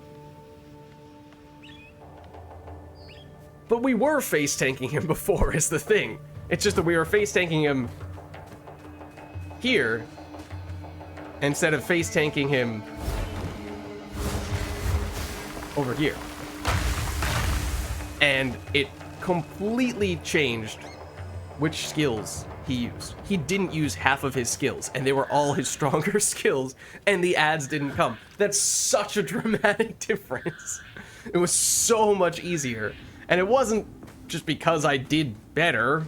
I did functionally the same thing, just the boss was way, way easier when he didn't do all of the stuff he was doing initially.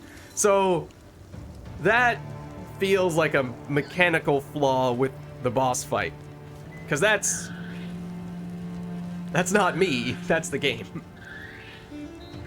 So, you know, as much as I'll take blame for messing it up when it was not going well, I can't really take credit for doing much better that time round, because that was not for my personal performance where we saw the most dramatic difference. The big skills, but I was still face tanking him. I was still face tanking him before.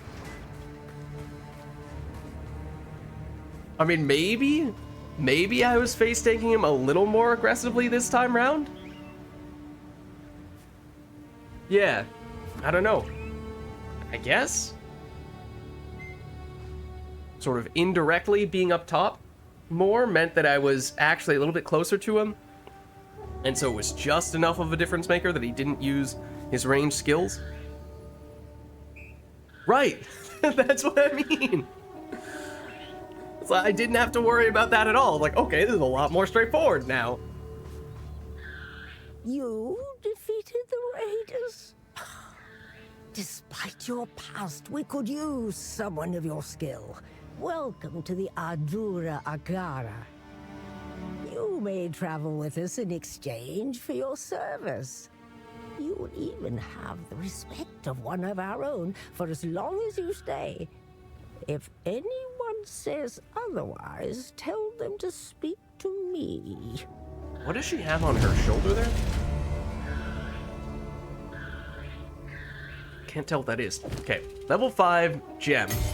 Obviously, we have plenty of those. But now we are finally past what probably shouldn't have been a big barrier, but it turned into that. Thank you. So it's a relief. Probably gonna disenchant most of these things. Allies in your presence have 13% increased critical damage bonus. I mean, mostly that would be for minion-related stuff, but as a support character, that would work as well. And this wouldn't be bad for an evasion-based attack build, but that's not what we're doing. Armor, energy shield, lightning resistance. We've also kind of been downplaying elemental resistances, which, as I said, was just because I was thinking about that boss encounter and that boss encounter alone, where we did not seem to see him use any elemental skills at all. But now that we are past that, yes, elemental resistances are going to become very significant. So that 15% is not bad, especially given how we kind of botched the rolls on that guy.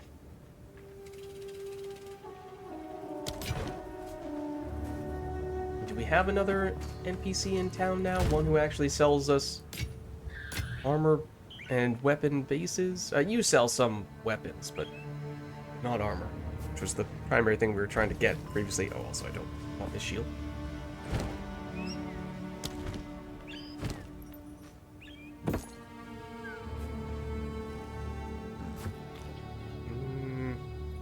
You can't take runes out of an item once you apply them, can you? I've kind of tried to right-click on a few occasions to do that. Still carry rings of each resistance in case you need it. Res is so hard to come by. That's... I mean, it's early enough that I can't say that definitively, but it has kind of seemed that way.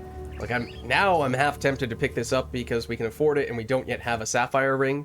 So in case of emergency, it's a way to get a little more cold resistance. We have gotten a couple of ruby rings to drop. So we want to go fire resistance. We can load up on that quite a bit. We'd have to sacrifice 15% cast speed to do it, which is really nice, but it's kind of an offense versus defense question. Okay. Let's see. In that case, what do we actually want going forward now that we are not just planning around that one encounter? Do we go back to movement speed? We could. Technically, it's kind of preferable, at least for clearing. A bunch of bosses do that. They have different skills for range and melee. A bunch of range classes are fighting real close because they seem easier to dodge. It's one of the things they need to address. Yeah, I remember... I mean, it's kind of one of those things where... We've talked about this a little bit before, but I think, in Path of Exile 1, there was kind of this ongoing thought process, criticism, you could say, of melee. It was basically a question of why would I ever choose to take the risk of being right up next to the enemy where they can potentially deal much more damage much more easily to me when I don't really get anything in exchange for taking on that risk. And I do remember hearing in some of the various podcasts and promos that the developers were doing before Path of Exile 2 came out, they were saying how, yeah, we feel like we've made melee a big point of emphasis, and it feels better offensively, and you have more reason to feel okay being up close with the bosses. But have you now overcorrected and basically made it so that as a ranged character, you are now taking on more risk, and you don't get anything in return for that? I mean, you could make the case that inherently being at range means you have a little bit more time to see what the enemy is doing and to dodge out of the way of it, even if all of the enemy's attacks, ranged attacks, are stronger than their melee attacks, but still feels a little strange. That's why warriors have an easier time bossing, plus the late high single target damage skills. Yeah.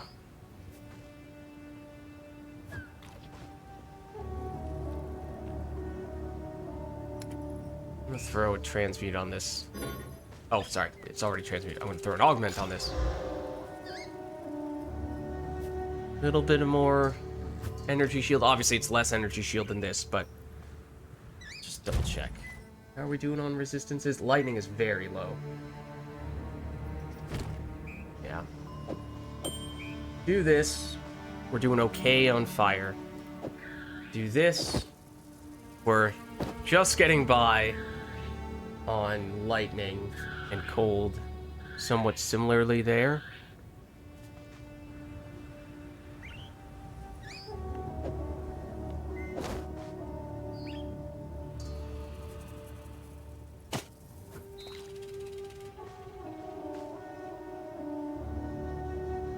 Really like better boots, better chest plate as well. We still have several things that are not very good. We're using them because we don't have anything better, but I would like to have things better. Okay, I'm gonna dump the stuff that's okay. With, what is our lowest resistance right now is lightning, so by that account, you could argue Topaz Charm would be best.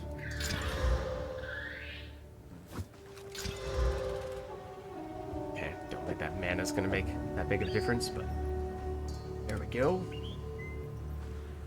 Yeah, we have lots of these rank 5 skill gems, but I think for the most part... Okay, maybe we'll do one of these just to double check, but I thought we had kind of gotten all the big ones that we had... Well, have we done Arc yet? Arc chains bolts of lightning. I know we've looked at it, and originally I was thinking, back when we were doing primarily lightning skills, that this was going to be a good thing for us to use in the leveling process. We'll throw it on, because we can. See what we think of it. Not sure we really need these as bases. I mean, yes. Get more transmutes, we could throw some on them and see if they roll better than this, but... Yeah, outside of, I do, as I said, I kind of like the passive blast generation, at least for boss encounters, but other than that, we'll be okay, and... Apparently that did not qualify as town, but perhaps this does.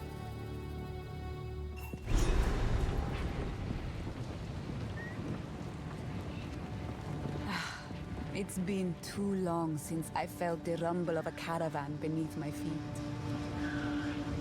This is cool. In a caravan, you can see the wheels and the guy on, I assume that's a roa, is helping to move it forward, or is he just flanking the caravan for protection as a guard? The beast is on the move, twisting the desert as it goes, waking ancient dead and unknown horrors alike. The Countess brought it here as part of some nefarious plan. I assume she has allies here. We must track them down and convince them to give up this madness. Okay. Go. This is a camp. And here's the bench. Okay. And here are the people we were expecting to see previously. I am Asala, the Sekima of the Ardura. I have heard of you, of course, but Zarga assures me you have almost served your time of banishment. Time will tell. Oh? She has her own room over there? Okay, I am kind of curious to poke around town, but maybe we'll have reason to do that once we speak with you. You can see the rowas again out there. It must be hard for some to understand our older traditions. Ah. Yeah, you see, the rowas are not the things pulling the caravan. I'm afraid not. In fact, they have rowas, but they are very clearly not pulling, whereas the slaves are. Yeah. One of their older traditions. It's hard for people to understand, right? Well, you know, apparently that's just how they do it. So, the beast has entered the world once more. We were following a trail of corruption before we were waylaid. And now we shall resume the hunt. Every time I hear the word waylay, I We think of Gwent. Mareket are honored bound to seek and contain corruption wherever it may be found. It seems the sacred duty falls on us once more. The trail connects to 2 locations, but we don't know where the beast currently resides. I am willing to begin wherever you and your shade thinks is wisest. Okay, there's 2 potential directions we can go. Gotcha. Move swiftly. Desert map. Okay. That's the dude who we defeated. Oh. Quarry. Gates. Monster level 20. Monster level 17. One would think this would be a better place to start. At least in terms of difficulty. It gives us a little bit more of a natural progression. Let's chat with some of the townsfolk. We know you. You're the one who sells us the magic, weapons, and then sort of the peripheral gear. Who goes there? Oh, a newcomer to our caravan. I am Shambrin, tradesmith and weapon master for the Adura. Do not hesitate to ask if you require anything. Are we the bad guys? Yeah, you know, it's It's moments like that where you do have to ask yourself those types of questions. Let's see. I don't think it's the crossbows we're really looking for, but getting something like this to just try again as a base, because the one we worked with did not turn out so well. The flat life is pretty high there, which is useful.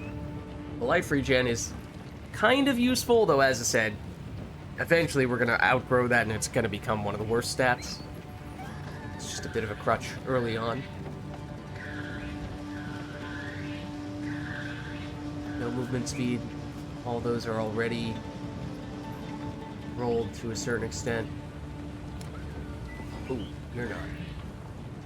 We would ideally see your energy shield. How much monies do we have? We have some to work with.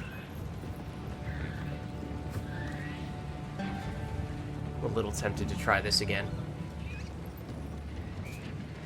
Or a chest plate. It's pure evasion. Armor, energy shield. Unrolled. I could work with that. How does that compare energy shield wise? It's better. Let's try this. It's more expensive. I mean, obviously there's a chance these things could drop directly, in which case we don't need to buy them. Where's the... Did I walk past the stash here? Well, okay, waypoint. Let's make sure we activate that. What is here? That's a dead end. Okay. Where is the stash? Actually, though. We have to go back to the... Oh, there it is. Okay. As I said, we are running concerningly low on those, and I really don't want you to give us accuracy rolls. I'm gonna augment it, but not happy about how that rolled. What? I think we are pretty much just straight up reselling that. Or disenchanting it. Yeah, what? Disenchant gives us transmute shards, right? Which we are kind of in need of. Well, does that mean we want to go buy the Who goes there? armor base? Take your time. The chest armor? Oh, it's already qualityed as well.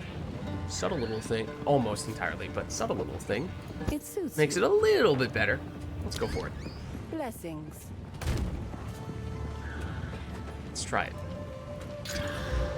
Okay. Not a bad start. Not a bad start. Could have been better. Technically could have been worse. Don't have any regals. Not sure that I really want to use it. Anyway, we lose some cold res if we take you off, but we gain a fair bit of armor. But energy shield's the main reason why we're going to do this. Okay, let's see. How bad does that make our cold res? Not great. And chaos res is 0, but that's... We have seen chaos damage, but usually that one's a little more forgiving in terms of how much chaos damage is... how much chaos resistance you are reasonably expected to have for balance purposes. So it's harder to get for the most part. So let's try going... Will you let us go here? How do we get there? So we are on the caravan. Do we need to tell you where we're going in order to make it happen? Oh no, we're supposed to talk to you What have first? you learned?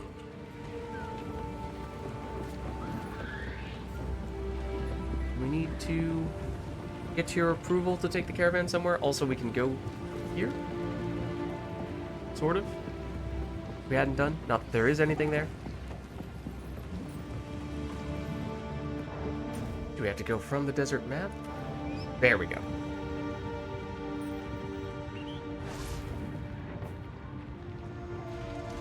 Okay, and that is interesting. The caravan... Oh, wait, what? Are there 2 exits? Is that the same place?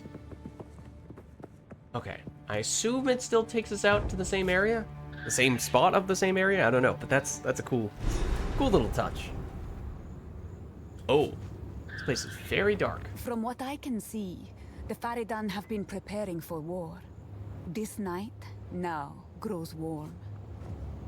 Okay. Very ominous. It is a quarry, so it makes sense that it looks like a mine.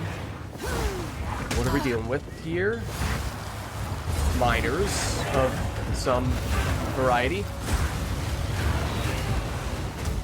Oh, you're still alive. Armored Rex. They have dinosaurs? Those don't look good.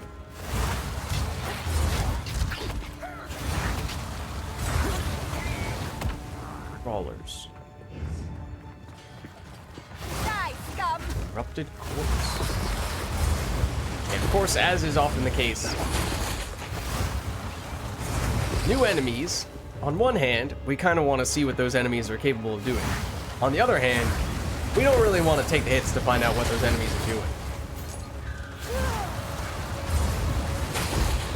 For example, you know, do they do a particular type of elemental damage more than another? In which case, we can try to tailor our gear specifically for that purpose. Periodically unleashes fire. At least on this occasion, we happen to know those guys deal damage with fire variety.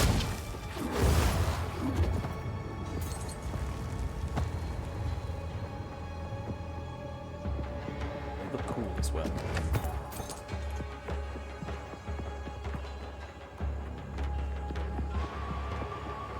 Music I like.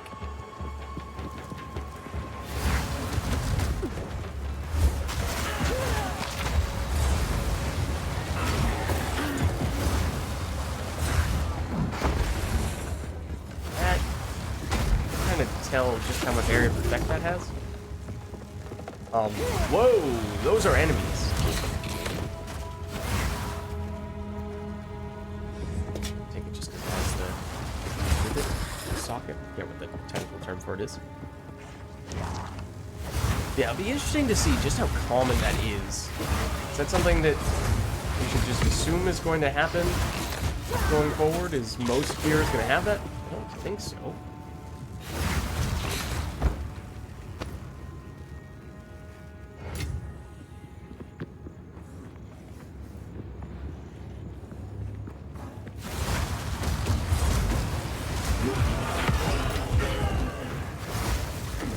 These little bug dudes. Yeah, they go down quickly. True. They're quick.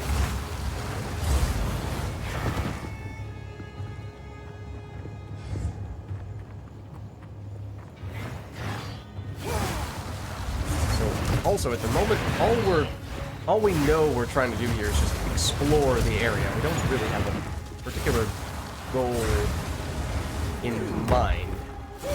See, that looks like Earthquake from Path of Exile 1, which makes me think it's going to explode into a larger area of effect aftershock. That didn't happen, or at least I didn't see it happen with any of the other times those guys attacked. At the same time, I'm not especially keen on testing that out. It's these little fire traps of sorts that showed up on the ground there. Yeah. Even throw them. See the result.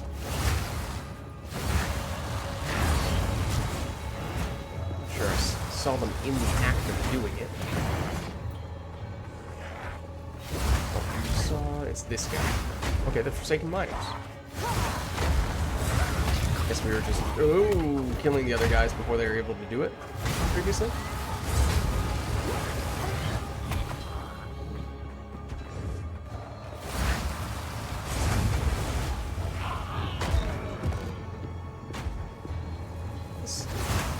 Almost looks like a little bit of a boss arena. The other thing is those guys are little enough that, again, finding their hitbox with Incinerate is actually a little bit difficult.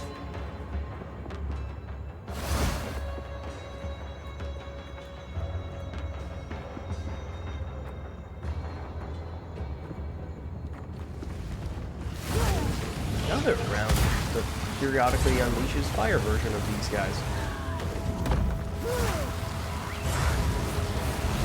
Oh, see, when he slams it, he loses that item.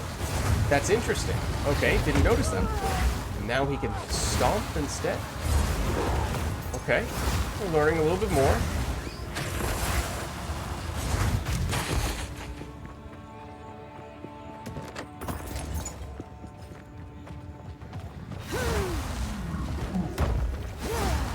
I would... Intuitively, I would think that that means they become weaker once they've done that. But, I don't know.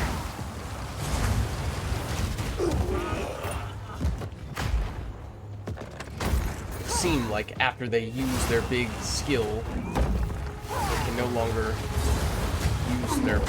what is functionally their weapon, that they would not be dealing as much damage, but I don't know. Checkpoint. Okay. How much do we read into that? Looks like a narrow, rickety bridge. What's the worst that could happen, right? Just dodge roll over it.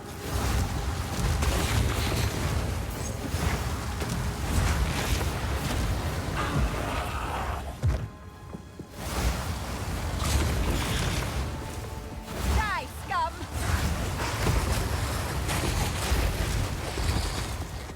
There are two paths. Ooh. Don't mind if I do. There is power in this object. I can feel it. Oh, we're gonna run out of I'm inventory carrying space. enough Yeah. already. Probably don't need that. Is this a shield? It is. Our shield is pretty good. You spell physical damage. Increase crit chance for spells. Don't think that beats what we have. Let's take a quick second. No. No. Okay. And if we do this, just reshuffle things around. Oh, right, we have use the socket.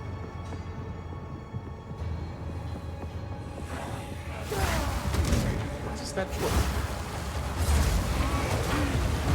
Fire charm. We have picked one of those up before, I think, but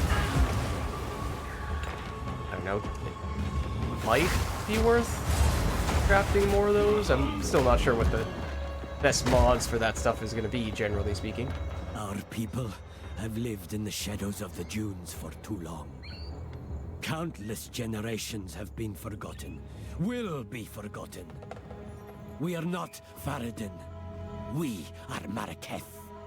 And if we work together, if we unite, then they will be forced to acknowledge us. We must show them that casting us off is a mistake. We must show them our strength. Perhaps we can one day rebuild Keth itself. For all those who live in the plains of Vastiri. Okay, so that's interesting for the reason I was talking about earlier. The Marraketh, technically, we did see, actually, a somewhat significant amount of them in Path of Exile 1. However, there are now divisions amongst the Marraketh, or Marraketh and Faradun are two similar, albeit maybe warring groups of people. So we heard about how the caravan seemed to be preparing for battle. But there's interest in uniting, which is not what I would have expected.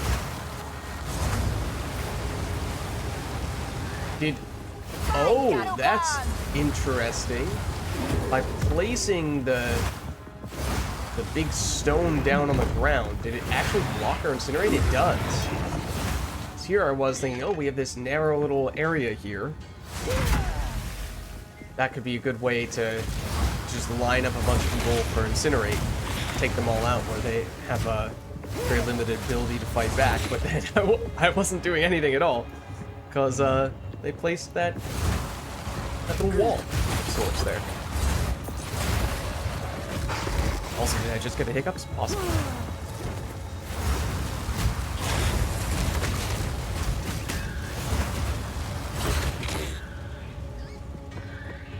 Once again, two choices. for the direction. Might all end up in the same place. See? There you go. Yeah, I'm having some trouble at times aiming the incinerate.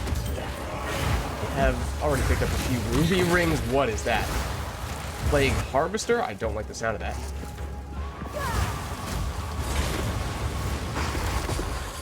Yeah, there you go. Definitely, it was a fairly small circle. Unless this goes in a different direction. Oh, it does. More of the... What's the plural of Rex?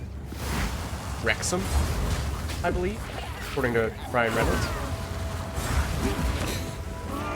It's Wrexham existed hundreds of years before I... Yes.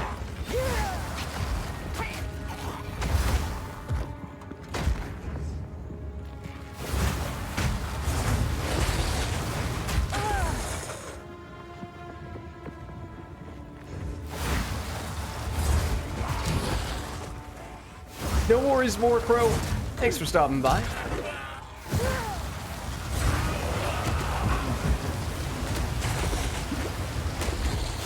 Like that. I wish the incinerate was a little wider at times. Or the enemies' hitboxes were, I guess, a little more forgiving for it. I don't know.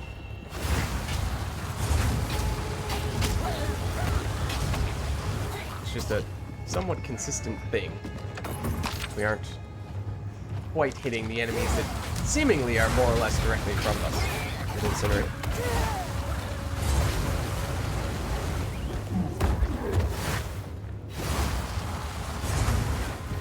Also, for whatever it's worth, now I'm jinxing myself right now for sure, but the enemies that we've faced in this area thus far have seemed significantly easier than the enemies in the previous area.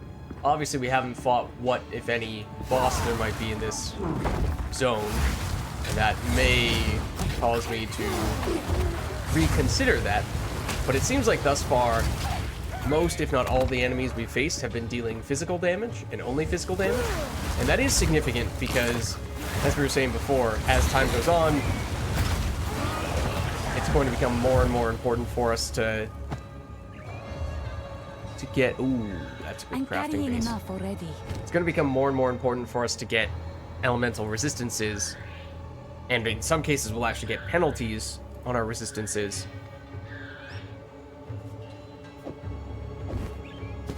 Gonna prioritize the crafting base over turning something in for better materials. At least on this. Yeah, so it's noticeable when the game is kind of giving you a little bit of a break by having you not... I did not see this guy. By having you not face enemies that have elemental damage.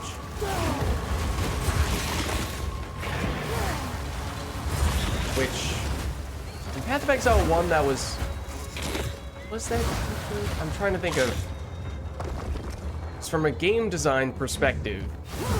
If you give players a resistance penalty, and then you immediately give them a bunch of enemies that deal a bunch of elemental damage, then you're basically saying, okay, did you notice that we penalized your resistances? You better fix that immediately, otherwise you're going to be quickly suffering from that.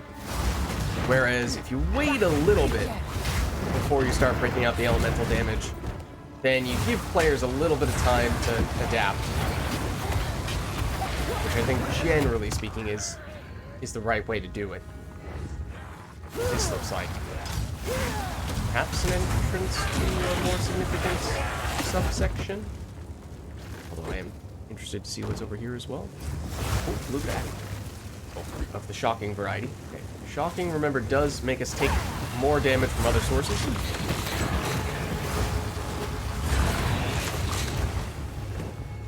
It's a little dangerous indirectly in that way, or it is potentially very dangerous indirectly in that way.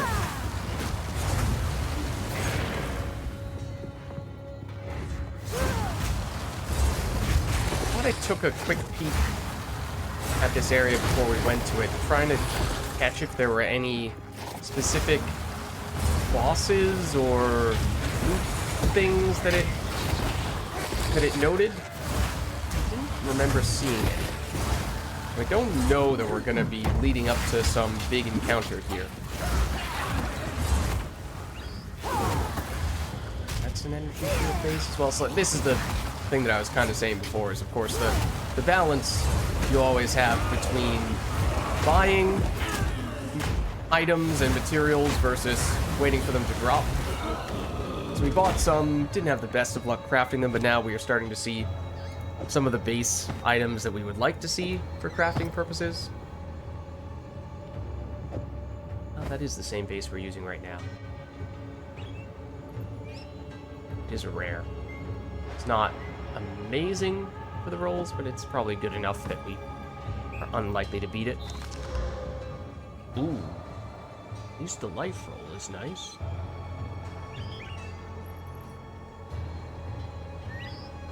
And then the all attributes is technically, it translates to a little bit of life and a little bit of energy shield potentially as well.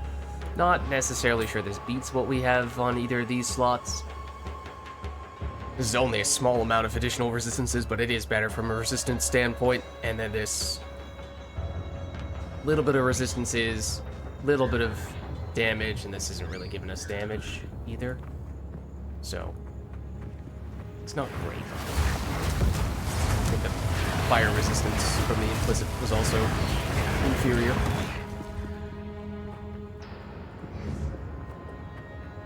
Hold on a second. This looks like a narrow little pathway. Makes me curious what's over here. Checkpoint. One moment.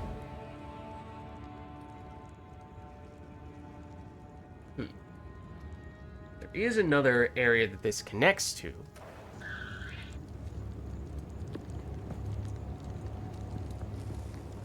Something happen once we take this? No.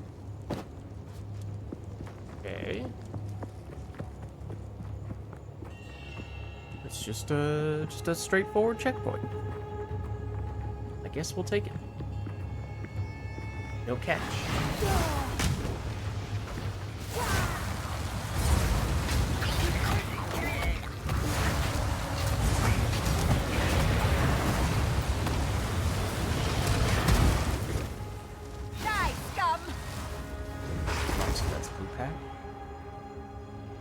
Armor energy shield hybrid, armor energy shield hybrid. Again, we don't technically need to exclusively go the energy shield route, but it is what we've scaled the most aggressively thus far. Don't walk into that right as it's about to explode.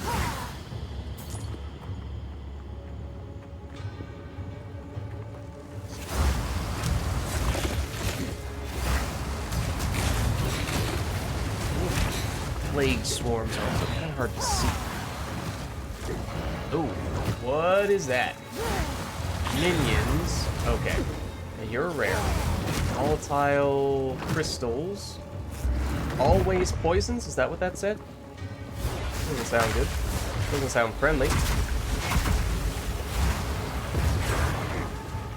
I don't love getting backed into a corner against you either.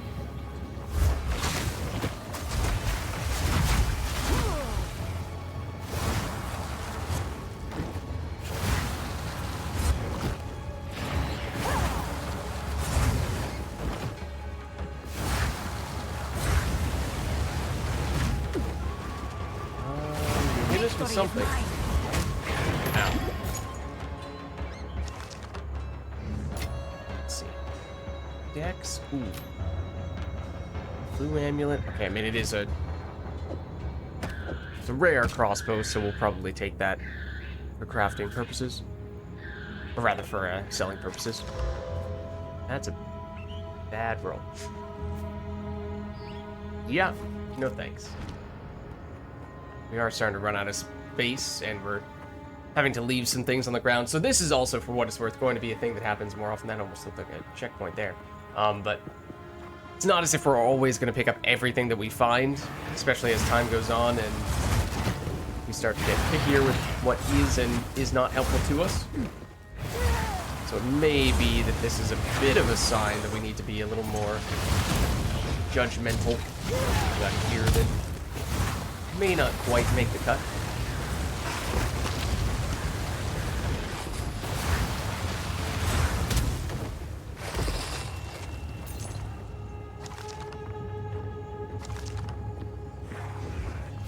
Some of that is just because I have picked up some items that are plain and simple. They don't have anything mod-wise on them yet. They're completely unrolled, but I am eyeing them as potential targets to craft going forward. Even if they don't provide much of anything in terms of immediate value. Stun. I don't like combining that with a whole bunch of other friends. They punish us when we do get stunned.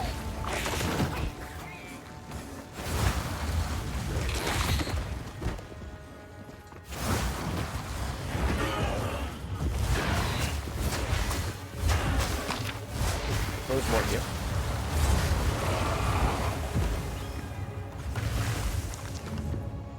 Okay.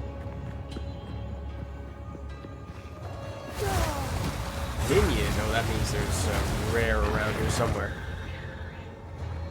Usually. Is it left over? Maybe it's left over from that rare... Was it a Rex that we fought? Another checkpoint. Okay, that might... I mean, I imagine we're getting close to the exit now.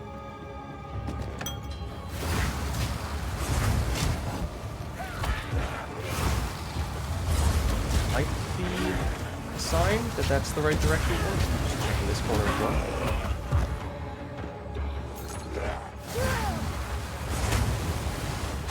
Getting as grand the rarity of Mana Flask we're on right now. It is. Okay. Let's dump you. Not really doing anything for us. Games charges over time. Yeah, that's just not... For life flasks, I like that. Because we're using life flasks more aggressively, especially against bosses, but... Almost missed this.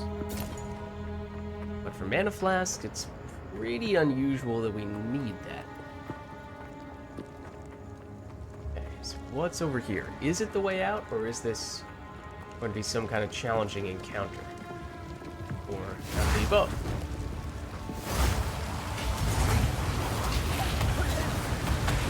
Choke point certainly helps, though.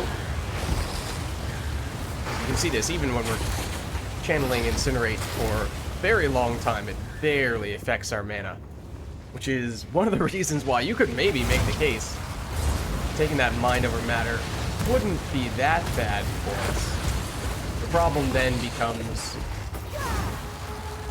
when we do take it and we lose all of our mana and we can't cast our spells or use our skills at all, then that becomes an issue.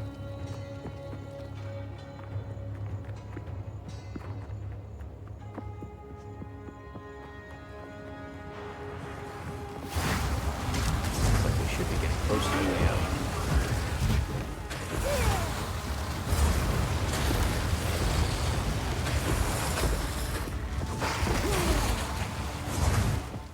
Oh, back to those guys.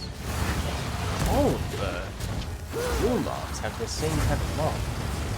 Periodically unleashing fire, or at least the vast majority of them.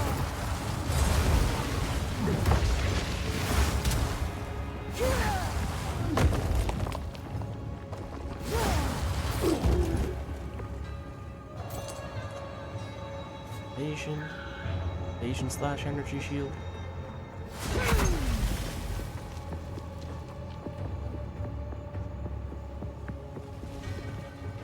More of that type of enemy.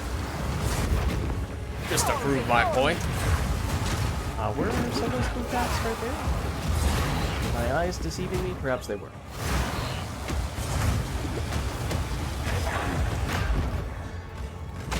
Yeah, I saw those.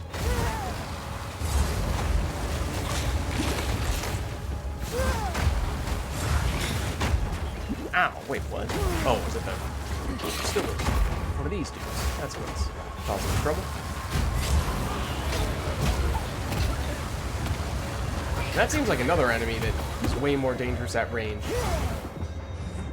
It seems like it only throws those fire traps at range, whereas if you get up close, they try to melee you, and that's not that big of a deal.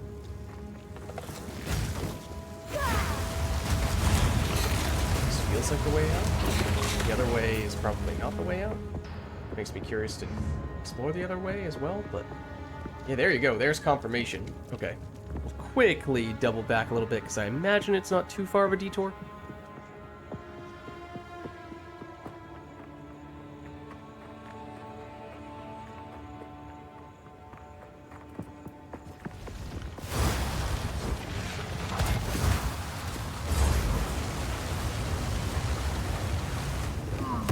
Nice thing about Incinerate, I've done this for a while now without really talking about it, but because it gains power the longer you channel it for, even if the enemies aren't yet in range of the Incinerate, you can proactively charge it up and wait for them to walk into your attack, and then by that point it's already stronger. So it is kind of helpful. That's not super... Speaking of helpful, that's not super helpful. That item. I was potentially holding onto it as a crafting base. Just over here. More enemies.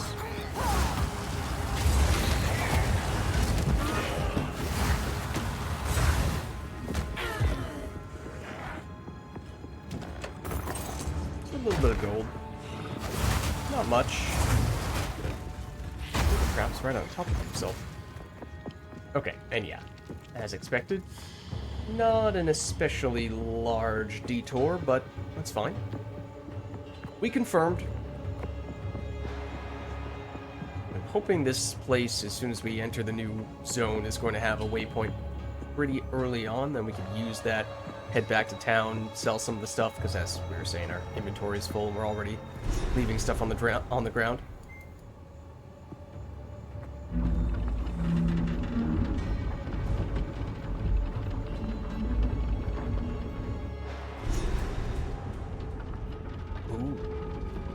This mine was sealed with some still inside.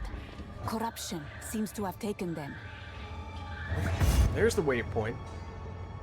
Let's head back briefly, at the very least. Oh, and the surroundings here look different.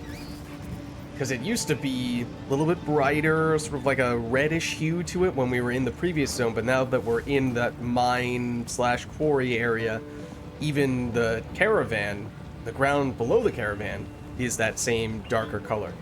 So that's a nice little attention to detail that they had there. Okay, let's see. So if we disenchant... we should probably identify these things first. As usual. Then we know what we're dealing with. Speak up. That we feel okay about selling. That we probably do.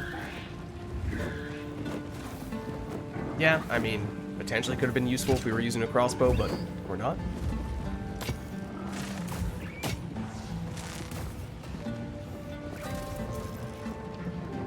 Item that we haven't seen yet in Path of Exile 2, but very much does exist, and I would very much like to see soon in Path of Exile 2, is an Orb of Alteration. I don't know if we're going to see one. It may not exist. But rather than just making something into a magic item or adding a modifier to a magic item, being able to completely re-roll a magic item with entirely different stats would be helpful, because these ones where we just botch the rolls, we're kind of just done with the item at that stage. So it would be nice if we could have a different way to poke at the item again. And here's where our lack of transmute starts to become an issue, because these are bases that I would theoretically like to use for crafting purposes, but we can't really do that. Or we are very limited in our ability to do that right now. Young one. So get that. It's hard to tell that's lighting up because the flask is already not exactly saturated with color. Okay. Do we want to dump you? We might. Could potentially do this as well, and that's I hear. Potentially could have been crafting bases, but again, would have ideally used an orb of alteration to do that, and we kinda can't. And so instead of that, then what you can do is just get multiple base versions of an item, roll all of them with the initial roll, and just cross your fingers that that initial roll is good, which is potentially a reason to stockpile things like charms if we really like those, or these. But obviously this will take up inventory pretty quickly if we do continue to do that, so that's just going to be a short-term thing, and we probably will end up dumping that stuff altogether fairly soon. But okay, now we head down here and... Huh. Okay. Theoretically, there was a little side area somewhere in the previous... It seems like that's attached to the previous region. Didn't even see that. That has particular loot. Tinkerer's Tools. Don't think that's tied to this one. It looks much closer to you. We were pretty thorough, so I am surprised, although I do remember on some occasions from prior zones we've been in, these things that have the loot icon are not always that big. The fact that it has an icon dedicated to it implies that it would be, but sometimes it's been something that has a little lore thing that you can interact with, some text, and, you know, some voice lines to go along with it, but then it's pretty much just a basic chest next to that. So, might not be missing out on much there, but it bothers the completionist in me. At least a bit. But we will proceed. As I said, we were pretty thorough there. Oh. Okay, so definitely new enemies here. They're faster. All of them. Except for maybe relative to the little bees, the mosquitoes that we encountered in the previous zone.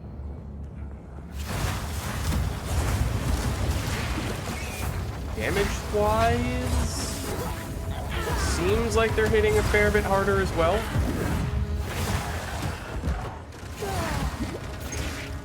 And it may once again be that, the further away you are, their range skills in general are stronger than their melee skills. Literally about to get surrounded. Some of those guys said minions, which means there is a rare, and here we are in trouble. I'm continuing to dodge into areas we've not cleared, which means we're going to continue to get surrounded by enemies.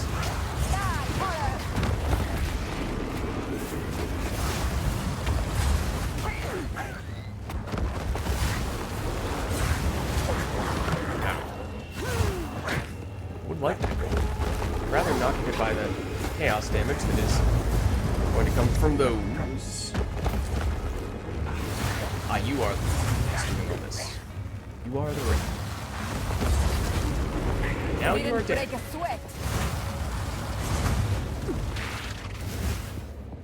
Wait for those to go away, please. Maybe poke these guys, but I would like to. From that rare. Excuse me. You missed the memo. So. Mana ring? Okay. Has a socket there. Kinda close to getting a level. Obviously I have no idea. Well, I would say I have no idea what direction we're supposed to go in. If you read into the position of the zones in the world map, this one is further to the west than the previous area we were in. Kind of close to the edge of the map, west-wise. Does that mean we realistically would not expect to go further west and would instead expect to go south? But east would be going backward, kind of, sort of. So, you know, read into that however you will. Obviously, as time goes on, I'm sure people will start to memorize how these zones are generally laid out. See, that's a checkpoint, which immediately raises the question of, is there something significant here? Because that looks kind of significant. It's a dead end, though.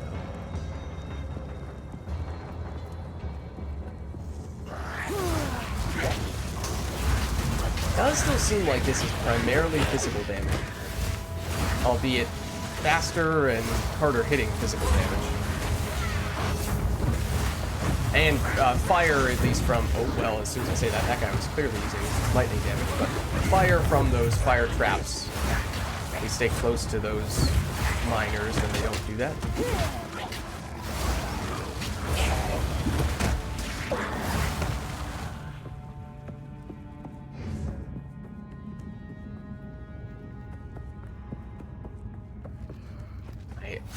I'm guessing that following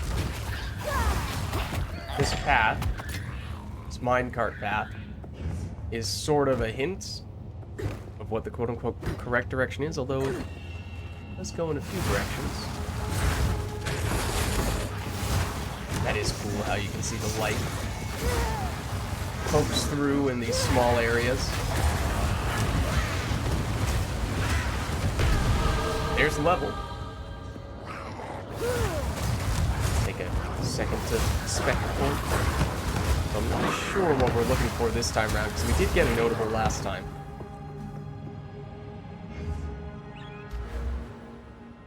We took this, which again, well, I mean, if you want to commit to the fire, you take this, you unallocate these. Unless you just care about the freeze buildup, which we're deliberately still using cold skills to keep the freeze effects on, then maybe that's not the worst thing. And shock chance, well, you do need some lightning damage to do that, and we've not really done much with lightning skills, although we did take arc a little while back, haven't really used it much yet. We were eyeing this stuff for crit. In and of itself, it's not really enough to consistently give us crits triggering. That would be awfully optimistic of us to assume that it would. But technically, if we approach from this side, we could get the crit chance, versus from this side, we get the crit damage. Would have to go for this attribute node, which is inefficient point to spend. Ooh, okay, so here would be more crit stuff. If we are interested in going that route, and we might be. Because, technically speaking, applying crit, we might be interested in all that stuff. I don't even know which one I accidentally applied there. I think we do that. It's not especially exciting yet, but in time. In time, we scale more crit, and that would mean we'd more consistently apply ailments.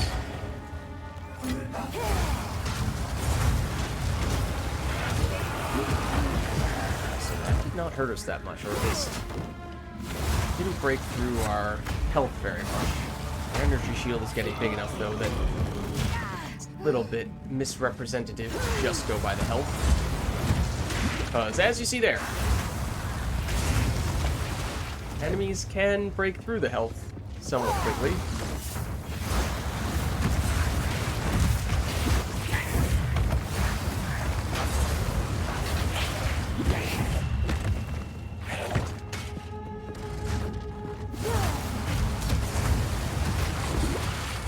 Inhuman beast.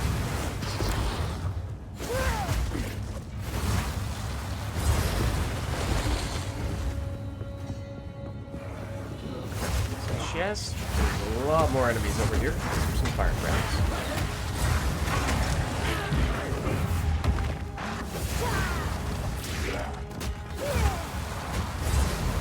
A lot more enemies over here. Ow.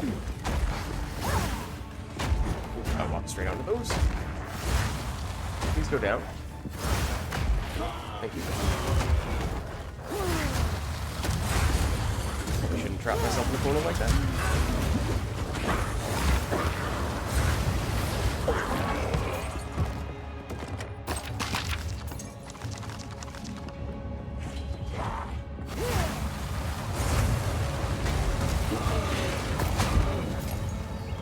Looks like this Does this reconnect with the place we could have gone before? Oh, nope, not exactly. Bit of a tease in that way.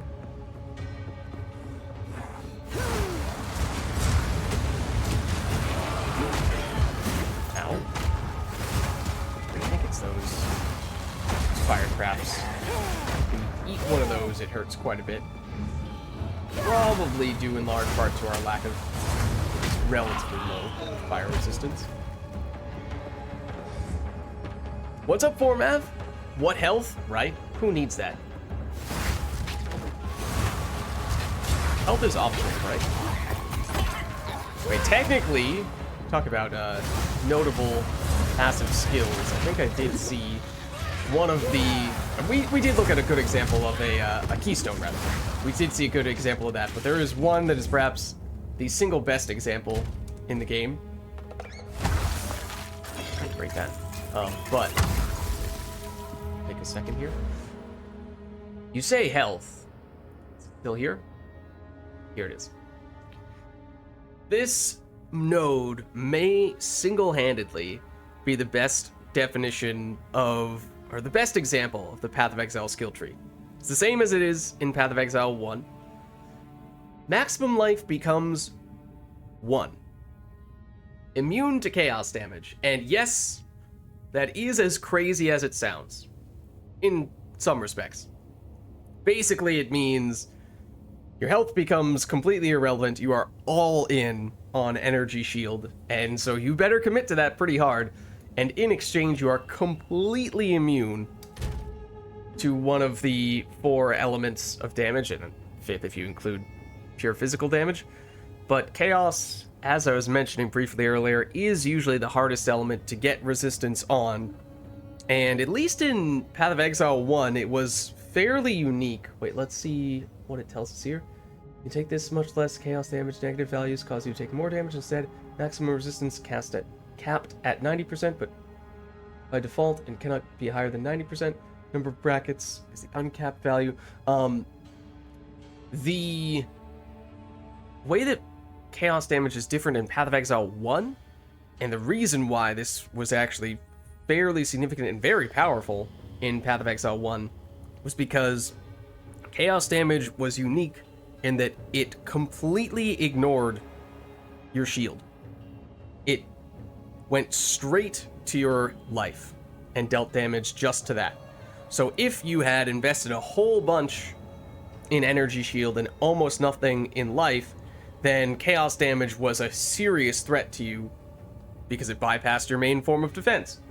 So that meant the very types of builds that were most fearful of chaos damage would be the ones that would benefit most from this, and the ones that would be most capable of taking it, because you're missing out on the punishment from losing all but one of your life is not as big as it would be for someone who's going all in on scaling life, which we are not.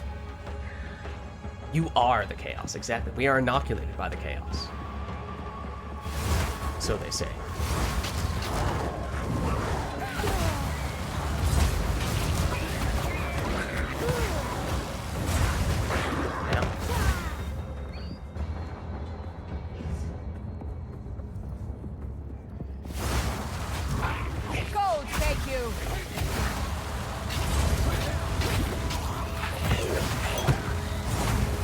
Is the same base type of flask we're working with, but again, I mean, if we had a bunch of transmutes to spare, I'd say, you know, just throw a bunch of transmutes on some stuff, see if anything happens to roll well, and maybe you get lucky and you take it. But those transmutes have been fairly hard to come by.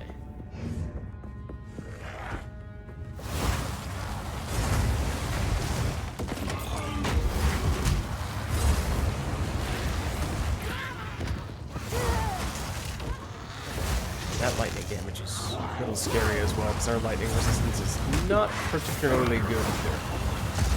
Ooh. Okay. Yep. This is not good.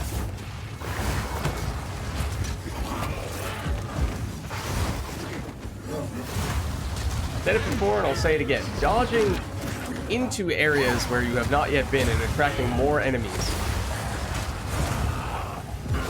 generally doesn't end well.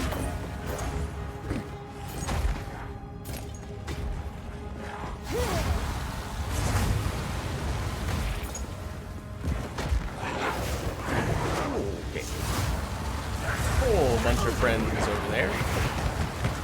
Including some that seem like they kind of disappear in a cloud of smoke. Am I making that up? Kind of looked at it for a second there.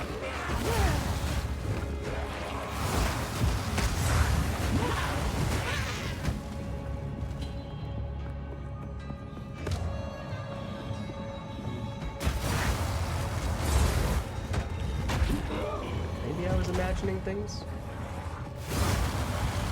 Oh.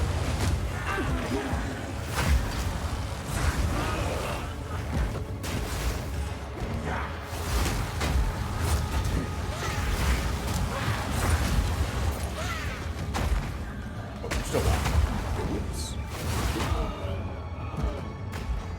Okay.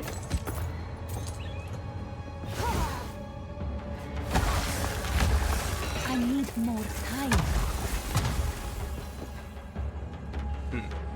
That suggests that this is going to loop all the way around over here.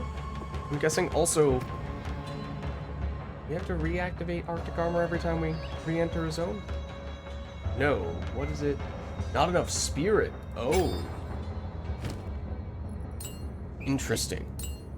Okay. So we can activate it if we take off clarity, but if we use it, then it's too expensive for us. I mean, this was not really necessary to begin with, so I think that's fine, but is worth noting. Oh, worth putting that burn over. And Arctic Armor immediately showing its value.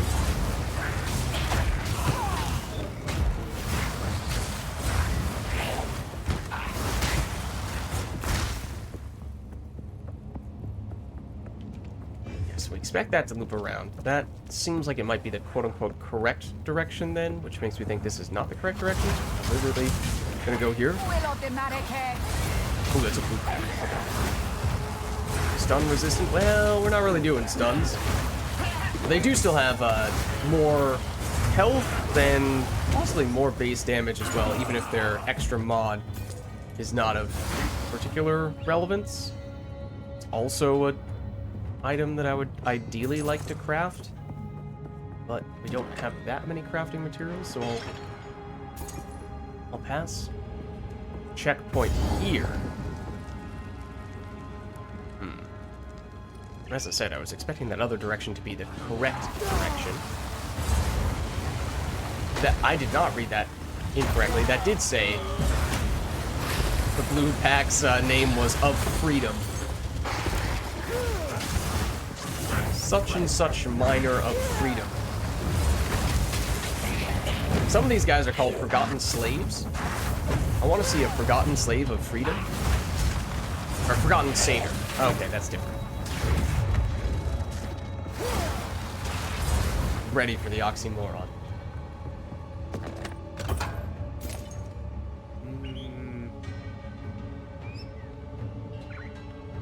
Guess that might be worth checking. Doubt it's gonna be an improvement. Go over here and then we'll check back at the spot with the checkpoint. Yeah, because that's the little dead end. Okay. So what is this checkpoint all about?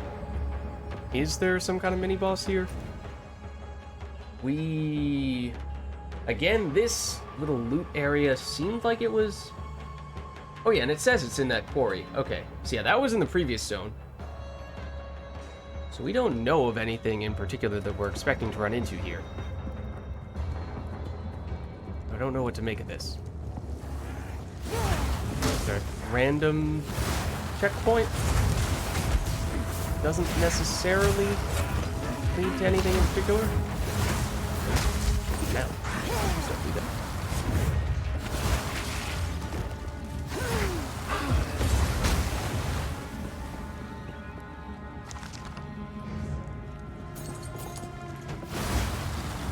Yeah, Forsaken Miner of Freedom. So the suffix, if you will, to their name, and this is just a dead end, but the suffix to their name is always the an indicator of what their additional mod is. So what was the mod of that group? Was it stun resistant? So of freedom equals stun resistant, or whatever the correct answer was. Fire and iron, flesh and bone. What is the difference? Flesh and bone. What is the difference? Sense of Baradun, mind of a traitor.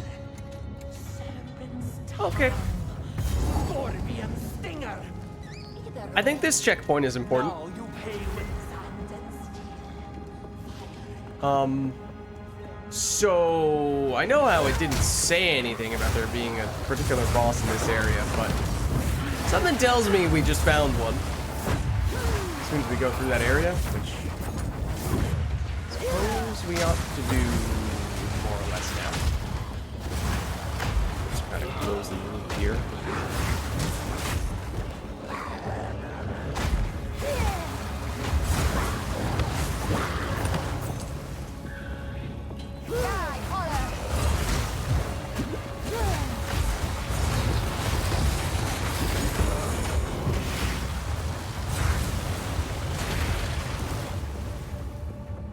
Here's the chest that we saw previously. Okay. From across the way, through the wall a bit. Probably also a dead end. I imagine the way out of this zone, if there is a way out of this zone, is through that boss. Or there isn't a way out of this zone, and once you get the boss down, then you're basically done here overall.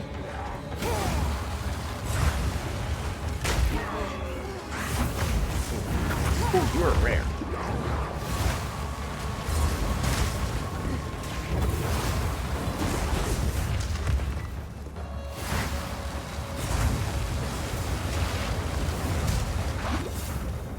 There we go.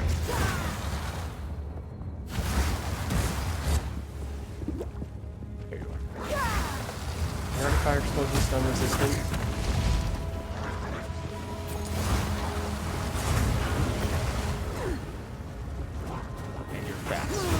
Does make it harder to avoid those. Well, I guess the fire explosions technically don't happen directly on top of you.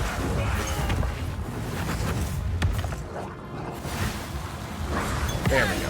Exalted Orb. Very nice. There is power in this object. I can feel it. Okay. Let's see. So that's a good, I mean, it's a higher level, higher utility crafting item, although as I've been saying, in many ways the relatively basic Orb of Transmutation is in many ways the thing that I'm most looking for this stage.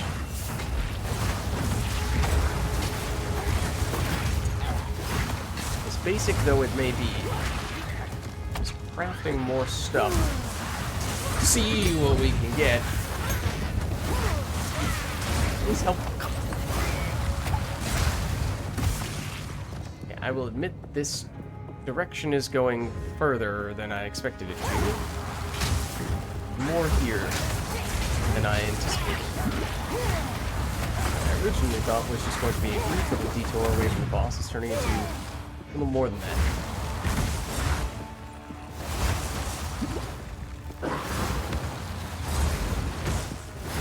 You are so.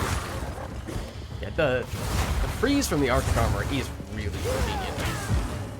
Yes, it's not happening every time by any stretch of the imagination, but whenever it does happen, it is just such a nice little bonus to have. Like that. Right on cue. Said your minion, is that just from the enemy that we fought previously, or is there another rare here somewhere that we need to be concerned about? No, I think that was just left over from the previous guy. Barely. Okay, now we might be getting close to the end of this area, or it might reconnect with places we've been to previously. Yeah, looks like.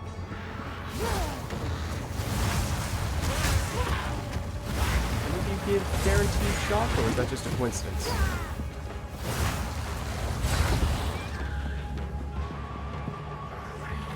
Inhuman have a socket.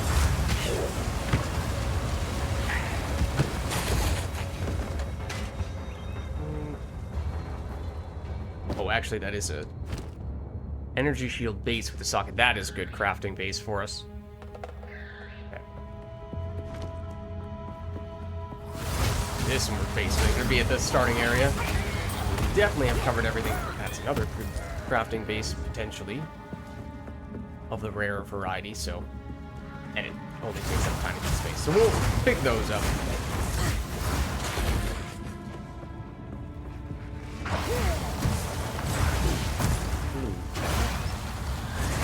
Lightning, so of the Tempest means lightning resistant.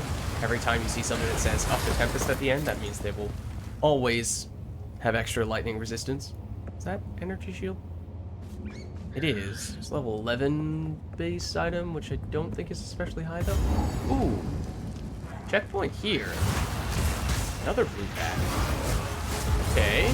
This does not reconnect to the starting area. Assumed that it would. Maybe this is something different. You see the name of that skill? Excuse me?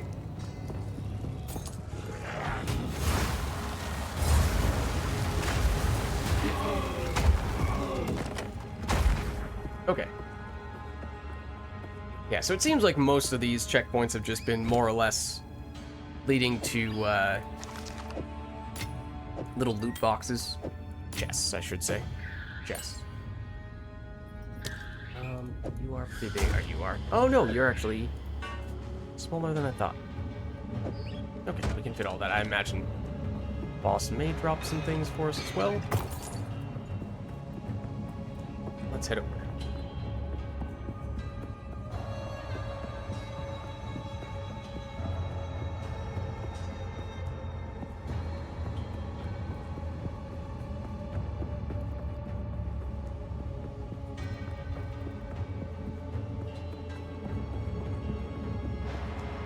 We heard some stuff that the boss was chanting, but don't really know what to expect. Some kind of engineer. Munitions bunker where terror and fire meet. That would suggest we're about to see some fire damage. Help me! She's insane! You'll burn, Marakan scum! Burn, oppressors! Oh, okay. Well, that skill looks a little familiar. Fire trap absorbs. Burn! Okay, she might be resistant to fire damage. Slow down!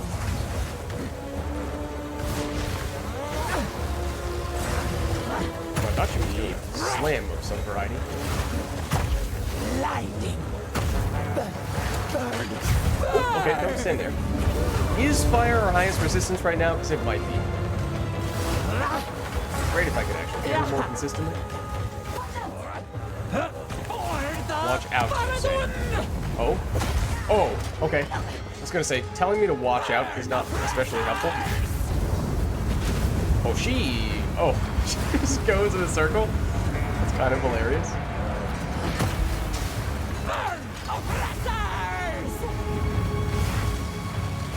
Breathe it in! Ow. So that stuns. Kind of badly, actually. Quite badly, in fact. Burn! Burn! Deep breath!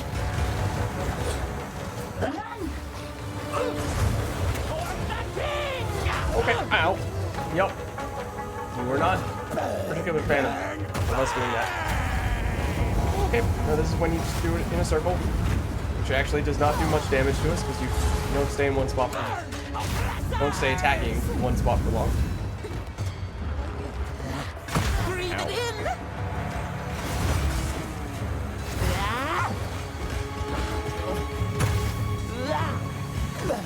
Burn! Burn! Just turning our incinerate to actually hit her quickly enough is honestly the hardest part. I honestly don't even know if we take damage in her smoke clouds or if it just messes with our accuracy or something like that, which might not even matter at all because our spells technically don't have accuracy. The attacks do. Okay, you said watch out. It actually was significant when you said that last time. So you went flailing your weapon like that.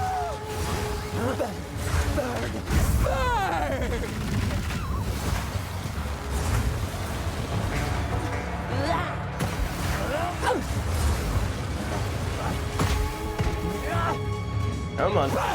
Oppressors!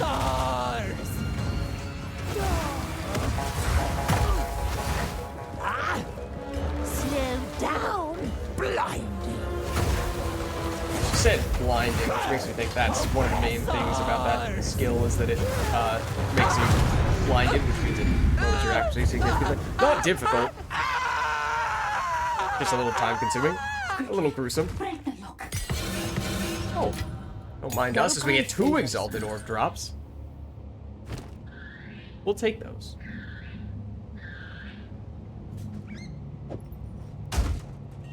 Those are big and bulky and Please get make me it out of harder here. for us to pick up this stuff.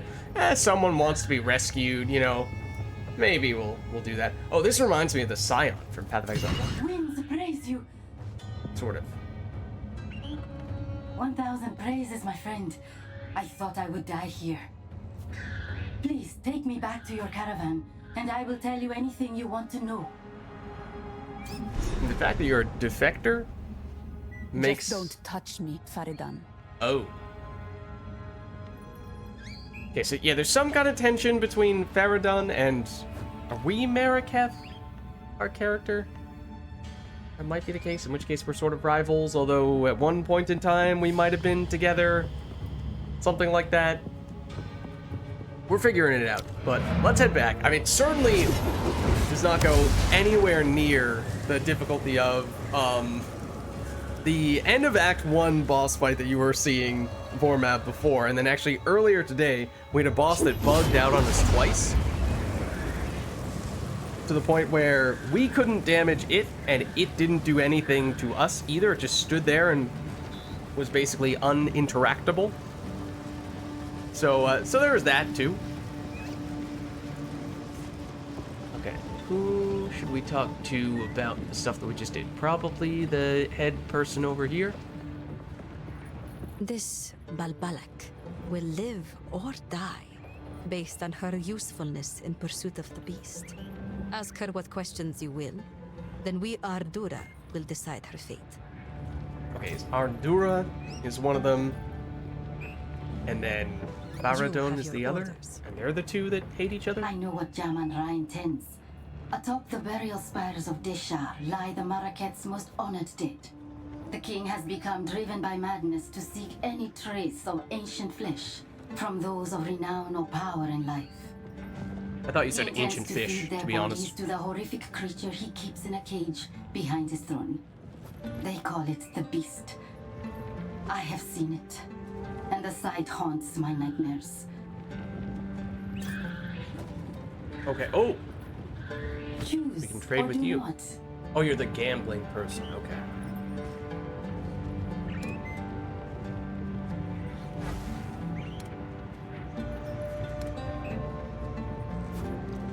Oh, we don't even know if it's gonna be that specific type of base amulet or ring or belt. Interesting. I did not realize that. Or even with these. Oh, I had always assumed. You at least get that kind of base item. I don't know whether that's the case or not. Alright. Yes? If we are trying to buy or sell things, we would probably prefer Who goes there? Take your deal time. with you or the other lady over here. Right? Ancient fish? It's extremely powerful format. You wouldn't understand. None of us would. Knights. It's beyond our level of comprehension. Whatever it takes. I hear you. Browse as long as you like.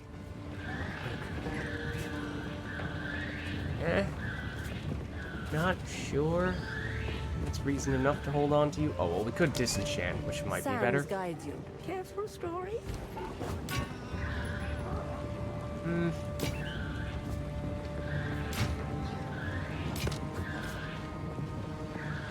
Oh, I was like, movement speed, what?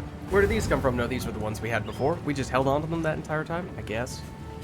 Chaos damage, if we wanted to go the chaos route, although that is not really something we have been pursuing much at all, and that likely will remain the case. This probably is better than our current one, to be fair. Oh, except it's grand. No, they're both grand. Okay.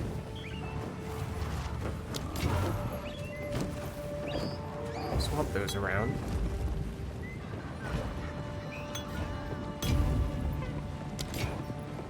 Okay. Ooh, I did not realize that was a level 6 gem. That is the first level 6 one we've seen thus far. Okay, hold on. That gives us some new tools to work with. Let's see.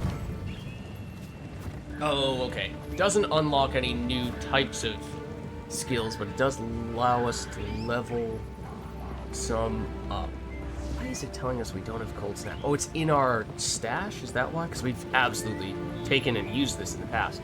Incinerate has been the primary source of damage for us thus far. Or at least as of late. So if we rank this up, it stacks better if we hold it for longer. And when it ignites, it does better damage as well. Doesn't feel that dramatic. Then again, these alternatives here are not really skills we've been using as much. Whereas, take this for example, Arc.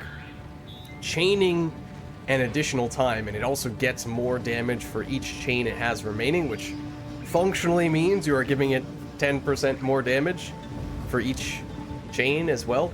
That probably benefits more from being a higher rank. We've not yet used that.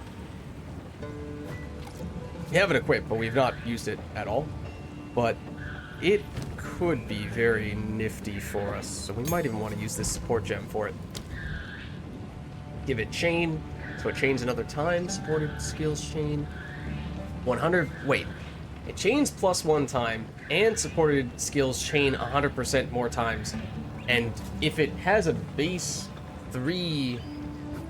Oh. It has base 3 chains? Order of operations wise, this should mean you have 3 base chains, you add 1 from this, that's 4. 100% more would double it to 8. Skills do deal less damage with hits, however, Arc has that built in. The more chains remaining you have, the more damage it deals, so that kind of counteracts that. Let's do it. That could be really good.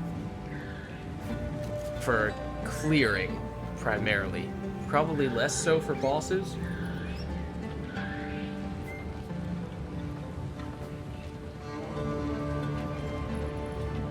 Trying to see what other support gems hanging around that could also be helpful. It's not an area skill. Concentrated effect, or magnifying effect, also does not work.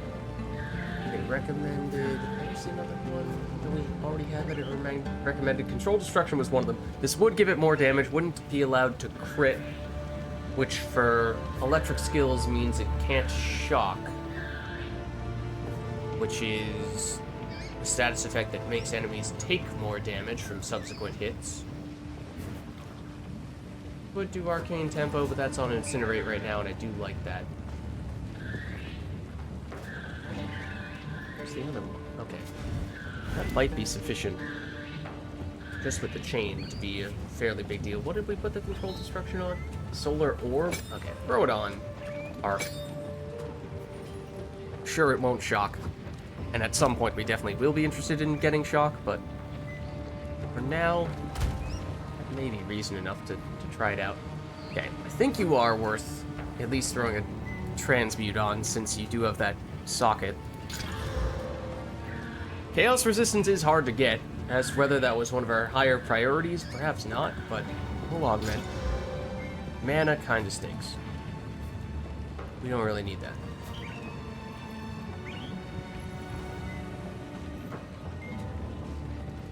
We do get more energy shield if we were to make this, though. make this become our helmet. We miss out on some lightning resistance, which is a little unfortunate. Do we get lightning resistance if we throw one of these on? We do. Otherwise, you do this and get percentage increased armor, evasion, energy, shield. So technically, the later you use this, the more effective it is, because you get items that have higher based armor, evasion, and energy shield. And you want to use it ideally on a chest plate because that's going to have the highest base numbers as well, whereas, you know, anything else is going to have less than that. However, that is not the case for the resistance ones. That's just a flat 15, or rather plus 12%, regardless of what type of gear you put it on, so, or when you use it. And as time goes on, the rolls we can potentially get from items will increase for resistances. So 12% now is fairly significant, whereas later on, 12% is, it's something, but it's not going to be game-changing. So I'm half tempted to throw, like, a lightning resistance one on here. Even if this isn't amazing in and of itself. We have enough of these. Well, do we? If we find ourselves in desperate need of lightning resistance later on, we're going to wish we had. Okay. I won't do it, but I might still make the switch. Just leave it unsocketed for the moment. What? I think we can dump you. Still, the movement speed I wish we had on other things. But we don't. So we'll leave that there. Ruby ring, we have several of them. We've had mixed success trying to craft those. We'll give it one more shot. That's fantastic. That's the ideal roll. That's okay. That is now...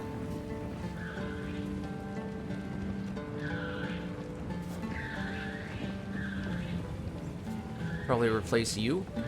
Lose a little bit of that lightning. Okay, we are losing lightning res in a few places in that case. Well, we are losing lightning res regardless of which one we take off. Let's do that. Where are we on lightning res? Not great. Not great. I would like that number to be quite a bit higher.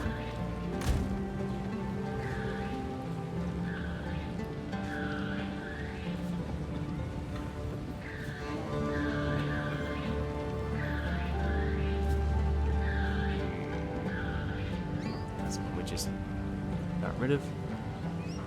Yeah, maybe it is worth throwing one on.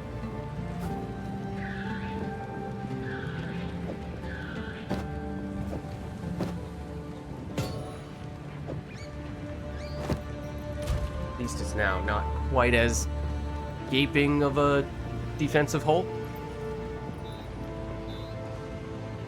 Okay.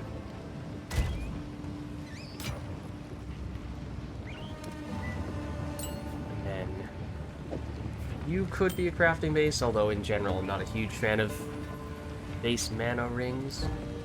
Honestly, we probably don't even need to hold on to that. Okay. We're good.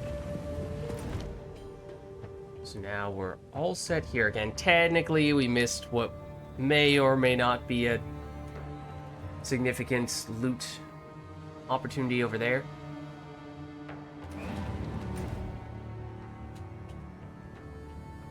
Can we go here, though? Huh?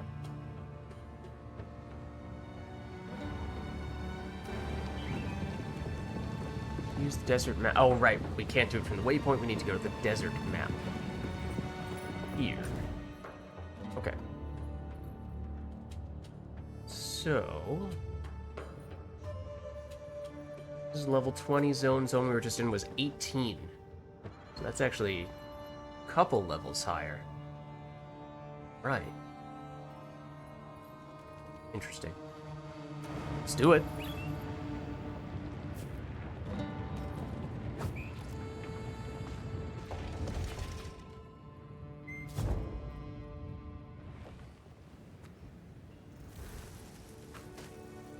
Amigos? Amigos.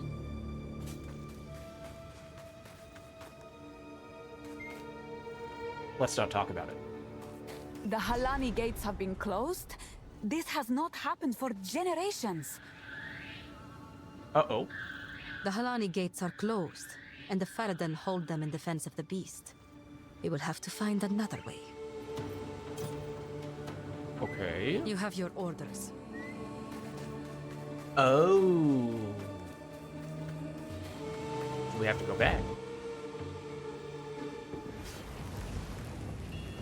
And chat here?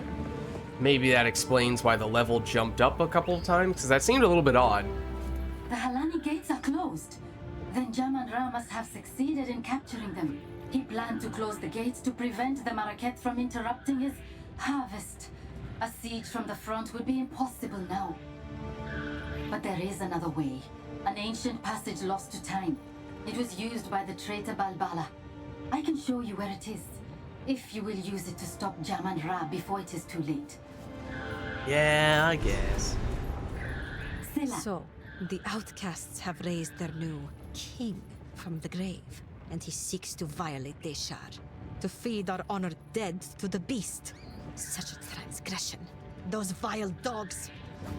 Our city of the dead lies beyond the Halani gates. We should move to crush the Faradan immediately. Let us see if this defector's information is truthful. Infiltrate this supposed passage. Find your way to the top of the gates without being detected, and then call for aid. I shall answer. Okay, does that mean we're stealthing it up? The whole don't be detected thing? How much Fight to the should we last. read into that? Alright, so that's where we ultimately do want to go, but that's the blocked spot. So we need to go to the Trader's Passage instead. We go here and that we can get to the Trader's Passage.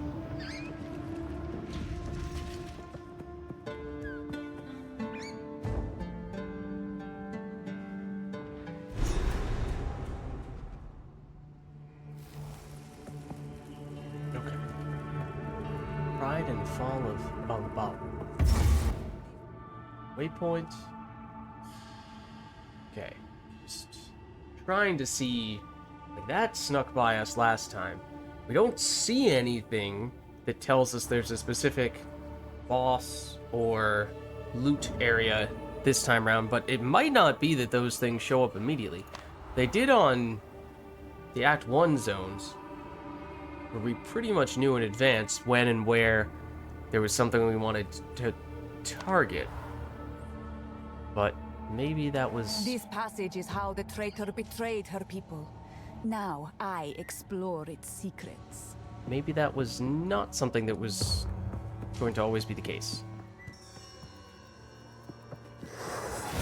Return to death! Well, I did want to kind of test out the arc. Spider archers and skeleton archers and spiders and bats. Oh, these guys are like the dudes from Delve, and they're nasty. From PoE 1. Okay. I kind of want to throw... If Orb of Storm's on there, let's throw Archon instead. Path of that, or rather, Mass Effect Andromeda reference for you, sort of. This is Arc. So it chains from one enemy to other nearby enemies, which does make it easier to hit groups of it. There's a great example.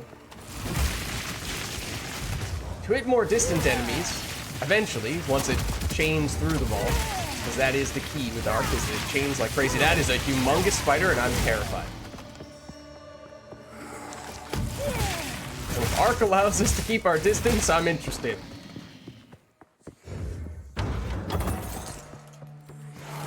You. Ooh, what? Wait, Golem of Freezing, all damage chills. He came out of the ground, or the wall. I've seen that with some enemies in the past, but that's good to know that that is a thing we should keep our eye out for.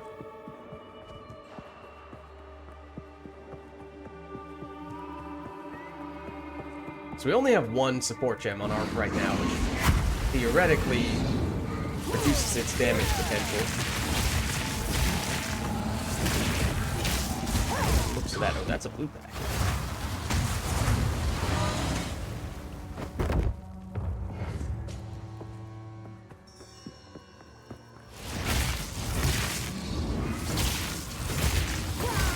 Doesn't quite chain to enemies as far as I would like it.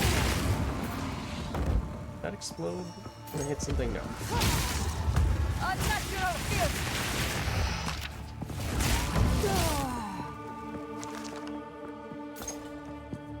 Oh, did we put controlled destruction on Arc? No, we might have. Okay, I think it does have two links in that case. Oh. And spiders.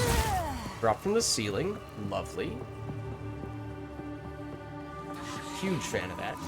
Huge fan of that. Especially at 12:30 a.m. when, you know, I'm perhaps not that far away from going to bed. That's exactly what I want to have in the back of my mind.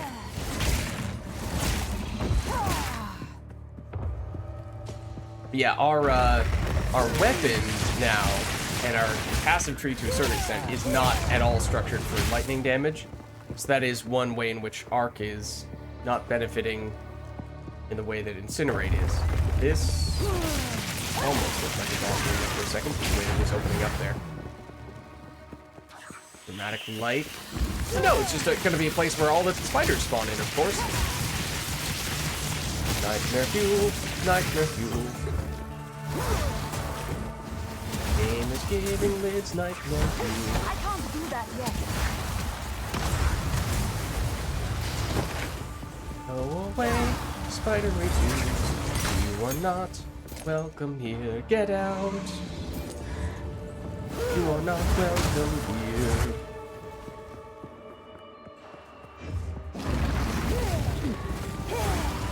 Yes, technically, the golem dudes you can see on the ground start off looking like a certain type of boulder. Didn't really catch what the distinguishing features of that boulder were. Just saw that he started off as a boulder. But that's theoretically the tell.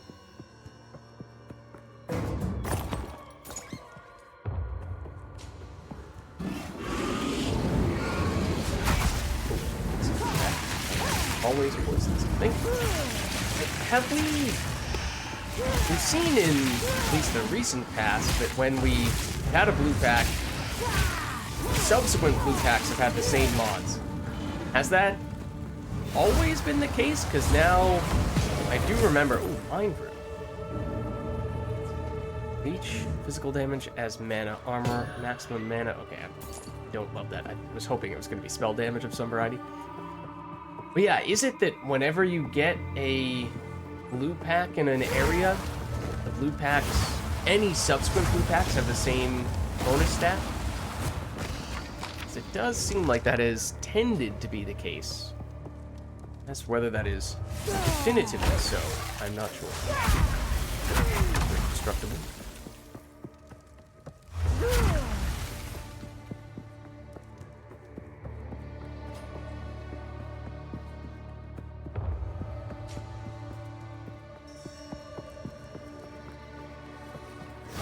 Before me.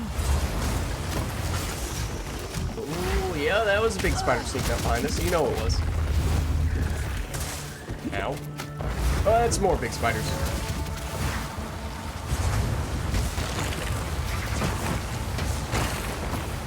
Get out. It is nice to have, especially after kind of reducing the range of our Incinerate, having a way to deal damage to more distant enemies more consistently. With Arc, kinda, sorta. It does sort of require that there be multiple enemies in a row of sorts. But when that is the case, it is convenient. The damage definitely is still less than Incinerate. But in cases where it's not just about pure damage, is kind of convenient. Oh, that's a checkpoint. Okay. And that is Trail of Lightning. I don't think we've seen before from Blue Pack, and that is different from what we saw previously. So that kind of disproves our previous theory. Didn't really get... Oh, that's a whole lot of gold. A little suspicious, if you ask me.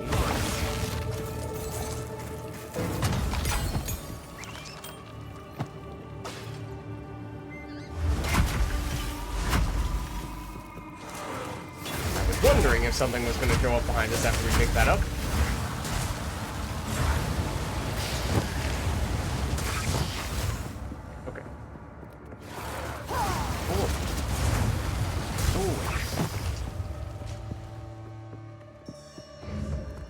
Kind of like to check some of that stuff we just picked. That could be good for us.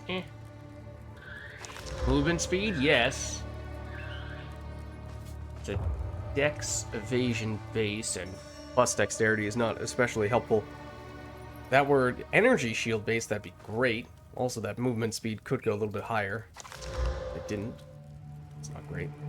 Oh, topaz ring for lightning resistance. I did not even remember picking this up. Mana, not great. Fire resistance, just a little bit of that. We sacrifice a little bit of fire damage in order to get more balanced resistances, because fire is our best resistance right now. Lightning is our worst, if you're excluding chaos, since that's kind of a different deal. That does have a little bit of lightning res as well. Yeah, I mean, the rings are the easiest place to get resistance, because ruby rings have the guaranteed fire res roll, topaz rings have the guaranteed lightning roll. So, it's a little tricky when you're swapping out one ring for another. And that makes lightning our biggest resistance. So, at the very least, I'm not sure we're going to use this now because this is decent already. But, what it does do is at the very least make it so that if we know we're going to face an enemy, like a boss that has a lot of lightning damage, we now have the option of more easily stacking additional lightning res, which was not really possible before. So it gives us some gearing flexibility. That's not a bad thing.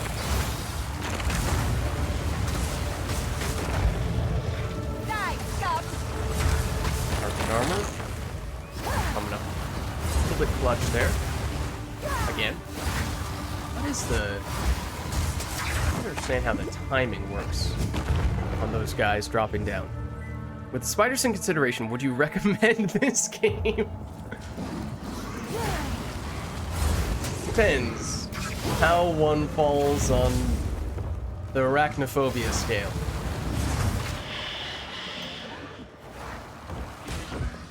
I mean, there were absolutely spiders in Path of Exile 1 as well, but these ones are...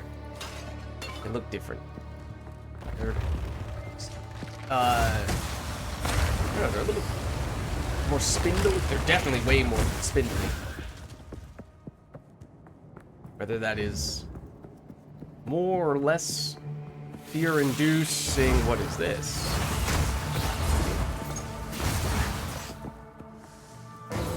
Question that only you can answer. What is that? Oh, okay, no, that's... I was distracted, I heard it, but didn't really see it. That's the same type of menu we've seen before. That's not a huge deal.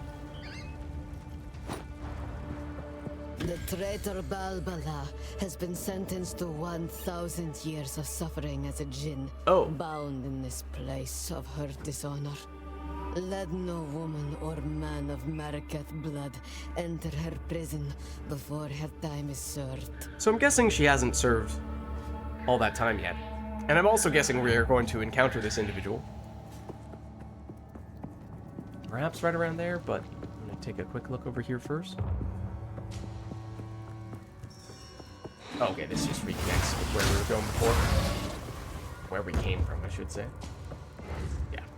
Seems like, in general, going up the stairs means we're getting closer to the end, whereas going down or staying level means you are not. I think this is the highest elevation area we've been to thus far. Whoa! Hello.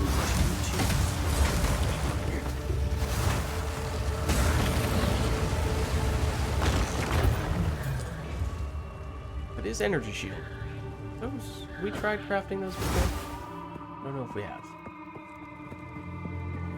It's like that. I think you can sort of see at the corner of the zone there. Oh, we got webbed. That it goes up, which suggests that is the quote-unquote correct direction. There's this. I'm guessing it's going to be a dead end with loot. I don't know. That looks like a significant archway over there. Right here. No, that's definitely the way. Die, scum! This is absolutely leading up into the boss arena. Just do it. I know I've been kind of trying to go back and do things in such an order that we're finishing on the final encounter, not having to double back after that, but we'll stick with this for now. Go back to this. At least a little bit. You are rare. Okay. So yeah, definitely better for Incinerate, at least damage-wise, to get you. Oh, the visual effect of us leveling up and the visual effect of this guy's slam are very similar. Our level up is much bigger, but I legitimately thought that, oh, this guy's a rare. He must just have a huge area of effect. Uh-oh. I let him hit me.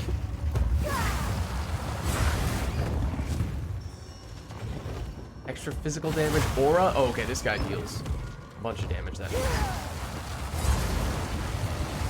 he does hit us, so we can get him in range there, but that's not going to do nearly as much, comparatively speaking.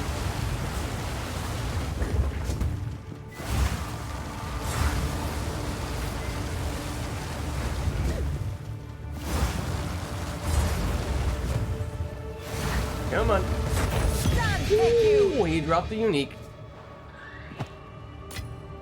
Okay, let's take a peek, shall we? These look kind of similar to a unique from Path of Exile 1, but I'm curious. This has a history of its own. I don't think I recognize these. Movement speed, ideal. Life, ideal. Stun threshold, not usually a super high priority, but technically still useful, because we have a low stun threshold since our health is not very high. 15% to Thorn's critical hit chance. Hey, Boris, thank you for the hydration reminder.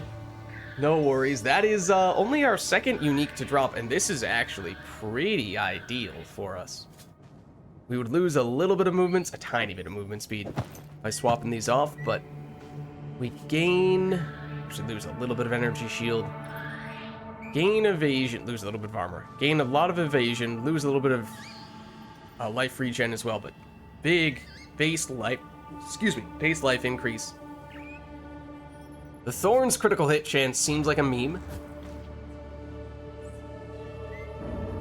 That basically means that if we reflect damage back to enemies, we can potentially crit them, which I didn't even think was possible before.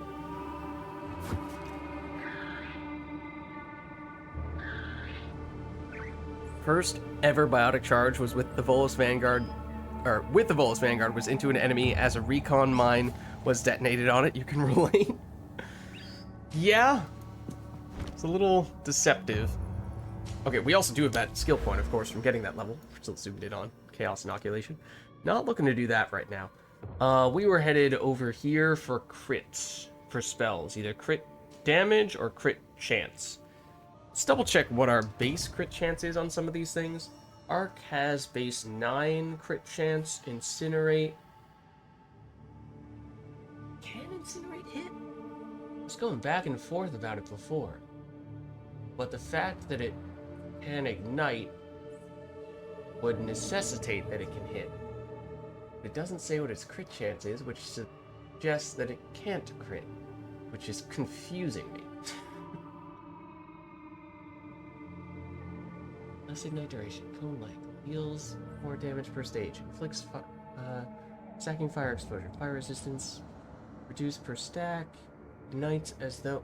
How can you ignite if you can't hit? So, and the distinction here is that in Path of Exile 1, at least, there are certain skills and effects that quote-unquote hit, and others that don't. For example, basic fireball spell. Shoot it at an enemy, it hits the enemy. On the other hand, a fiery ground effect that you might create from any of a number of things. Enemies take damage when they walk on it, but they are technically not getting hit. And the reason why that is important is because some effects you can only trigger if you can hit, quote-unquote, an enemy. Critting is one of those things. So basically, all of this is coming back to the point of, can Incinerate crit? Usually, critting would also be a way to cause ignites. So the fact that Incinerate does have all this talk about igniting suggests that it can crit. However, the fact that it does not say what its base crit chance is suggests that it cannot hit, and therefore not crit.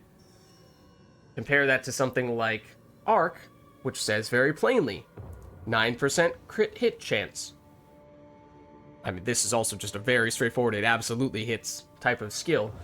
But this is relevant because we've already started to spec into some crit nodes, and if we spec more into this, that means we may not be benefiting at all from that stuff with Incinerate.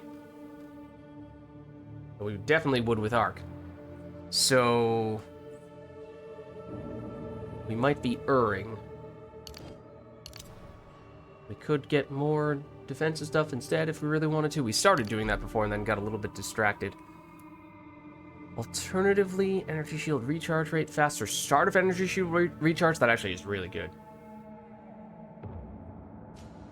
The delay before energy shield starts recharging is shorter. That's a big deal because, as we were saying before, with boss fights in particular, or just hard encounters where enemies are hitting you pretty often, it's once you start losing your energy shield, it's hard to go enough time without taking damage for it to start regenerating. So I might go for that. What is this one here? Increase maximum energy shield. Gain 12% of maximum energy shield as additional stun threshold. That would also be nice. Yeah. Okay. A little less exciting. But that's actually pretty significant defensive stuff. And this might not be a very useful node after all. At least not for Incinerate. So we got a little distracted by that rare enemy. But it seemed as though we were headed toward a big encounter here of more the plot significant variety.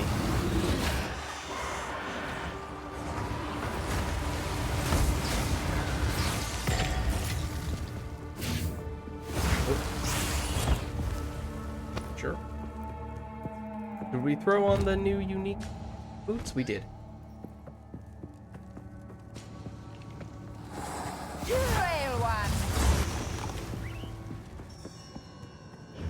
Checkpoint. Okay. This is definitely going to be where the big thing happens. The traitor must be sealed within these doors. What's the worst that could happen? Right? Forgotten prison of the traitor. A sentence long past... Oh, long past served? I'd assumed that the traitor had nowhere near finished serving their time. Did we really just ask that? Of course we asked that. Your punishment should have ended long ago. So how's it going? How are you? What happens if we just, you know, maybe poke these magical runes that we know absolutely nothing about and just assume that nothing could possibly go wrong by poking them. Dear woman, you are centuries late. Yeah, no, we just freed you. Now you're mad that we did this to you? Face me.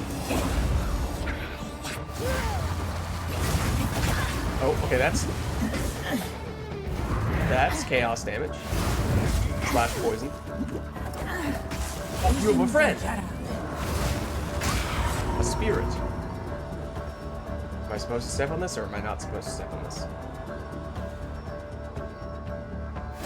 I'm not sure, but also you have a smoke cloud that's getting bigger and bigger, which I don't like.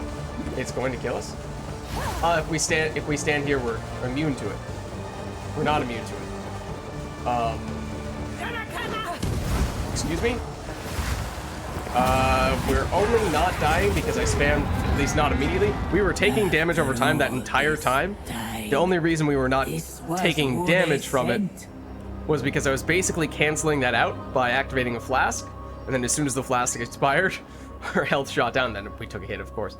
But that was a little weird. Also, very unappreciative for us having freed them, which I did not appreciate. The traitor must be sealed. So, for what it's worth, we were talking about how maybe chaos damage and chaos resistance is not that high of a priority early on. For this encounter, it actually is. So, oh, we also got a level 6 uncut gems. We could upgrade something else here. We could upgrade Incinerate, since we upgraded Arc previously, didn't we? So if this is our primary source of damage, then we do still benefit from this, even if there are some questions about the applicability of the crit. Support gem.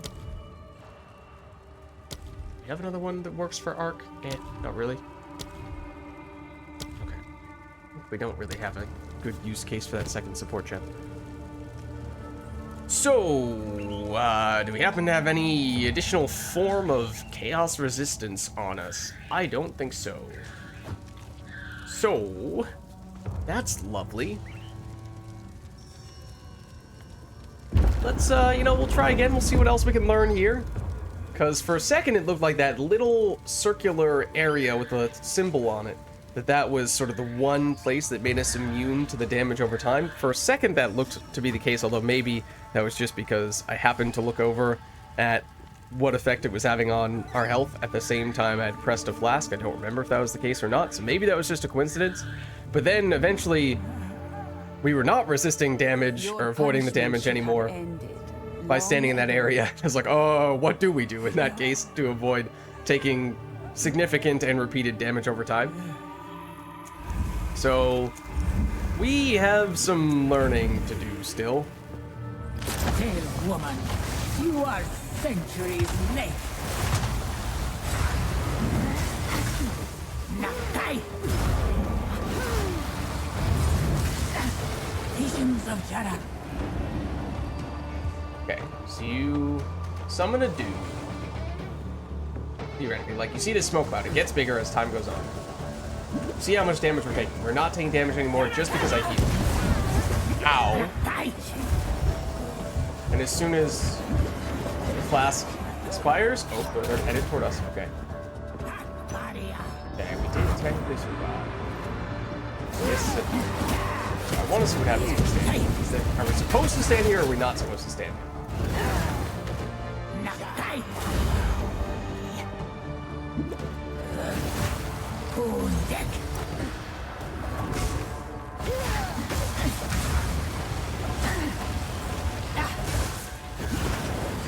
Necessary to blast there. Oh, those things lock on. Okay. I'm gonna say you aren't supposed to stand on those circles. I'm also gonna say you don't want to stand on any of that stuff. That's chaos damage. Slash poison. Okay. Goes all poisony. Maybe if we sit there it gets better, I don't know. You're here, we find you, you annihilate us, we take damage over time, and we're gonna die here. Yes. Weird.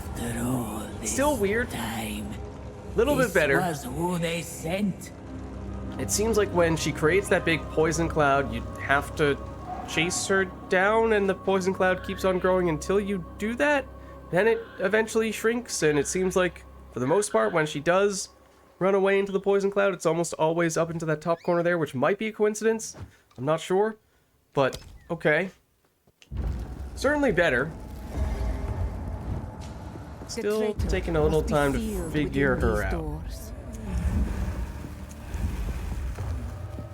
And I guess it takes her a little while to spawn in, but not this, not this. Tell woman, you are centuries.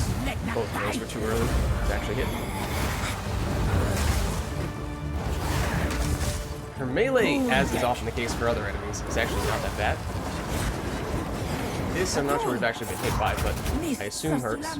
She does this, creates a smoke cloud. This is where she's appeared on the prior occasions. She's not appearing here immediately. Does she only appear when maybe you do this, then she appears? I don't get it. Oh, okay. Maybe that does make her appear, but not, ow. Not immediately.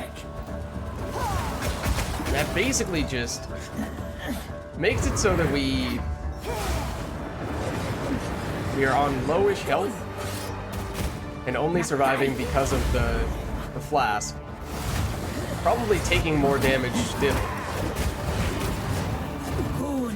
So that when she follows up with her melee slam after the fact, it really hurts and potentially annihilates us, which is how we died last time.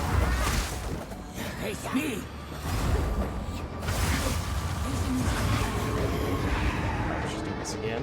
Okay, so do you have to go here? Maybe, possibly.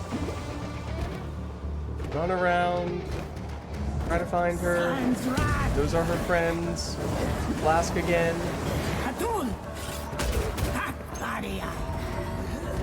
Just don't really get how that works. Is that purely just about everything lasting for a specific duration, and once that duration is over, it's back to normal?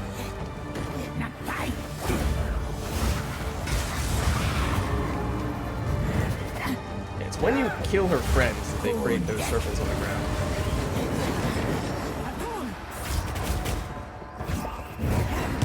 That was probably the single worst place to stand for that.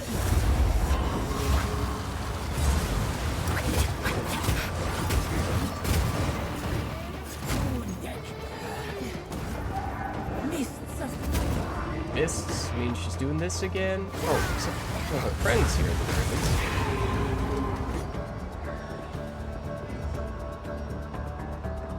Cloud. It's now hitting us.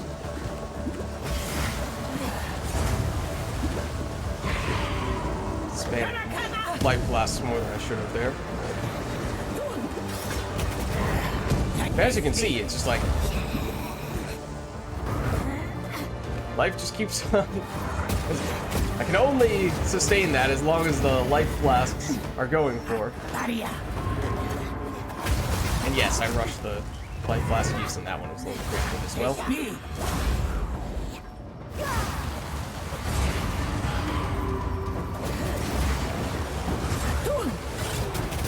I did not even pay attention to that happening at all. I do like that though. I don't like this. Run around. Can you bind her early here? Or is she always waiting until the mists are fully out before? I heard the sound effect there. Life flask?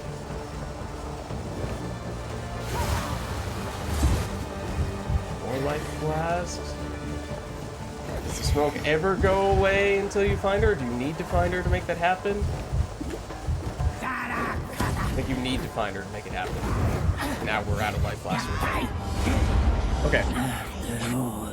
You need to find her, which means you need, as the smoke is filling, you need to look around aggressively. It seems like she might only appear once the arena is basically fully filled with the poison cloud, which is annoying, because I don't know definitively if that's the case, but it really feels like that's the case. So it means you basically hang out in the corner where the poison doesn't yet spread. Once it reaches you, it means it's filled the whole arena. That's when you rush everywhere trying to find her, and only then will it eventually, and not immediately, start to retreat a bit? The smoke cloud? The traitor must be sealed within these doors. But having a little bit of chaos resistance would go a very long way here.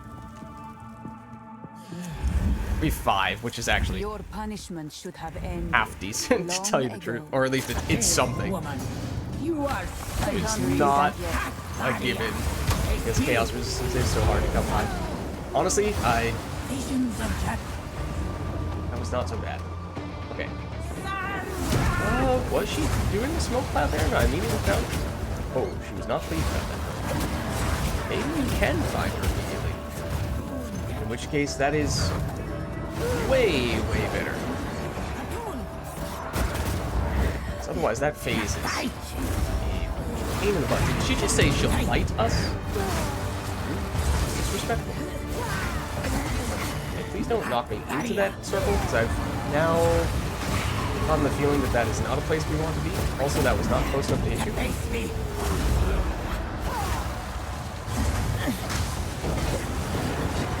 Oh, those are all the daggers we don't want to take. Oh, now you're doing this. Okay, so run around, found you. So you don't need to attack her per se, but you do need to walk up next to her. Okay, and turns out it makes a huge difference when you don't have to tank through a humongously long phase of significant damage over time that covers the entire arena.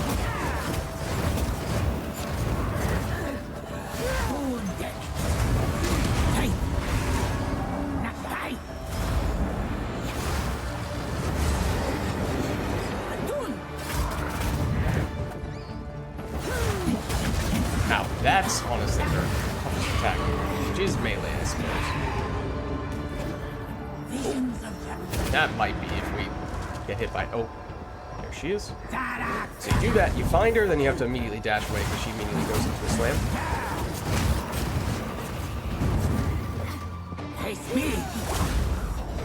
That's not bad. She is definitely gaining more of these guys every time she does one of the smoke cloud phases, though, which is annoying. Did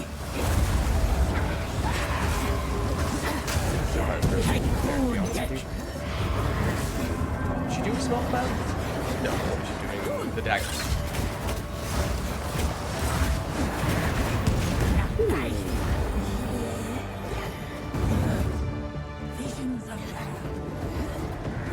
Oh, now she's doing it. Okay. Dodge.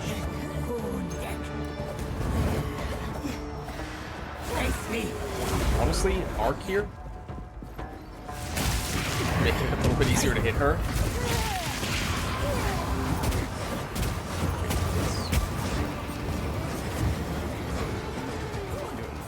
Blades. Face me.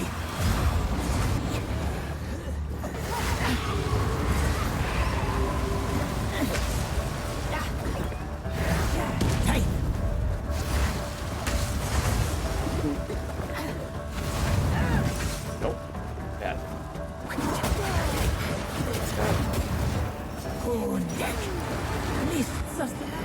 Misses. Dodge. Yeah, it turns out that makes a ginormous difference when you actually understand how that mechanic works.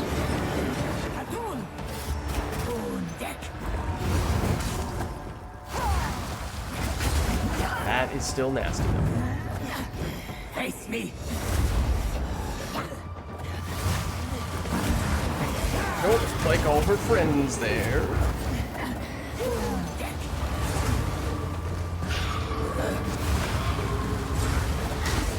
There we go. As soon as we figured out how it actually works, we were able to do... Oh. You fought well.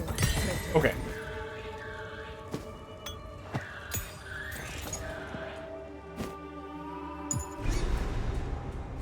What is this? Oh. I think I know what this is. I think I know what that is. Okay. I think we are ready to head back now, unless we wanted to explore. I think there's... Whoa! More spiders, of course. Can't forget about the spiders, I'm afraid. Try as one might.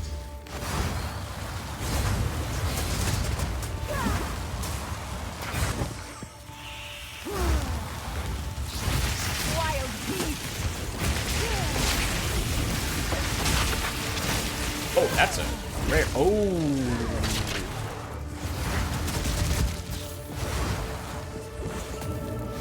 Some extra lightning damage, the likes of which I do recognize in Path of Exile 1. Those guys are nasty. Didn't break a sweat. They deal huge damage when they explode. Couldn't really tell, I guess, because I was running away from them as soon as I saw them, but they're basically like little lightning people, almost lightning ghosts, and they chase after you, and if they hit you, they explode for huge lightning damage, but if you run away from them long enough, they will just explode away from you and not be that big of an issue. That's a huge life roll. Kind of looking for something bad so I can drop it and make room for you. So you could be an improvement. How about a base version that doesn't have any stats, whereas you have a life roll? Okay, let's head back.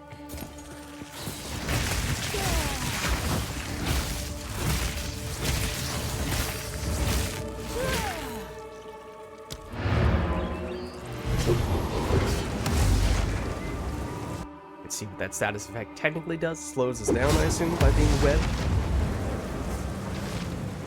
Are we in a different location out now? Okay, maybe not. If you are traveling through Traitor's Passage, there is something I wish to ask of you. Oh, we just were. Did your Akara keep the tale of the traitor, Balbala? She is still sealed there, somewhere along the tunnel as an undying djinn. Yeah, you know, that's may or may not be who we just fought. But knowledge of the location was lost. It is long past time to release her. So, you released Balbala from her prison, and she fought well. Good. I'm sure you know what to do next. But touch the barrier and ask her if your time away from the Marraketh has faded your knowledge of the tales. Okay. Sans guides you. Ah, you released Balbala, the traitor? Then it is your duty to redeem her soul by allowing her to serve as a mentor djinn during your dance with the scorpion. This will not be a simple matter. The old ways are required. Speak to Arsala. The ancient trial is not far from here, and the caravan is duty-bound to carry you there. Trial, you say? Huh? Use the desert map to travel to the Trial of the Sikemas. I still don't know what this is that she has on her head/shoulder. Let's actually... I did use a bunch of wisdom scrolls, How but can I be of aid? identify whatever we still have left to identify. Short. Make haste. Careful story. Okay, you I think we can dump. Dump you. No longer need you because of the unique. Oh, it actually isn't that much of... Well, it's mostly the health that is an upgrade, to be honest. It's not a bad starting point. Could throw an augment on that. Likewise there.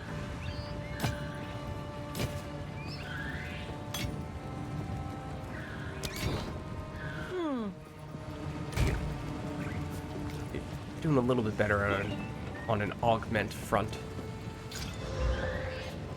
Don't love that at this stage. Life regen. Intelligence, I mean, technically, again, that does give us some additional energy shield.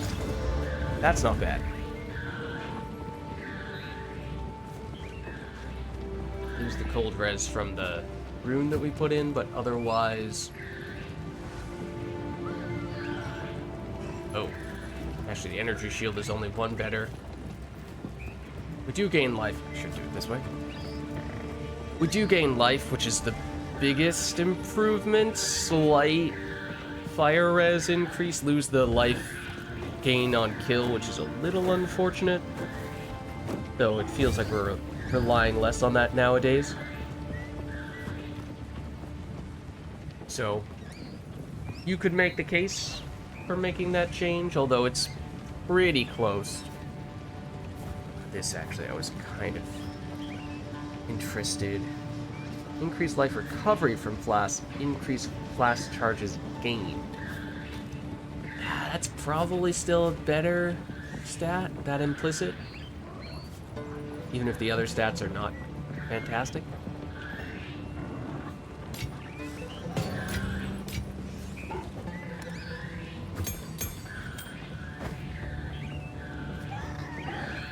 Probably. He's going to 59 life is a ton. Don't get me wrong. We also don't have the dex to use it though. Do not wander.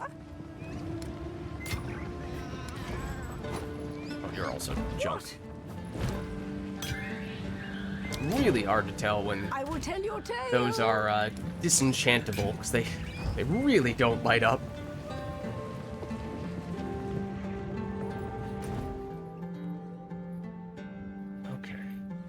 So,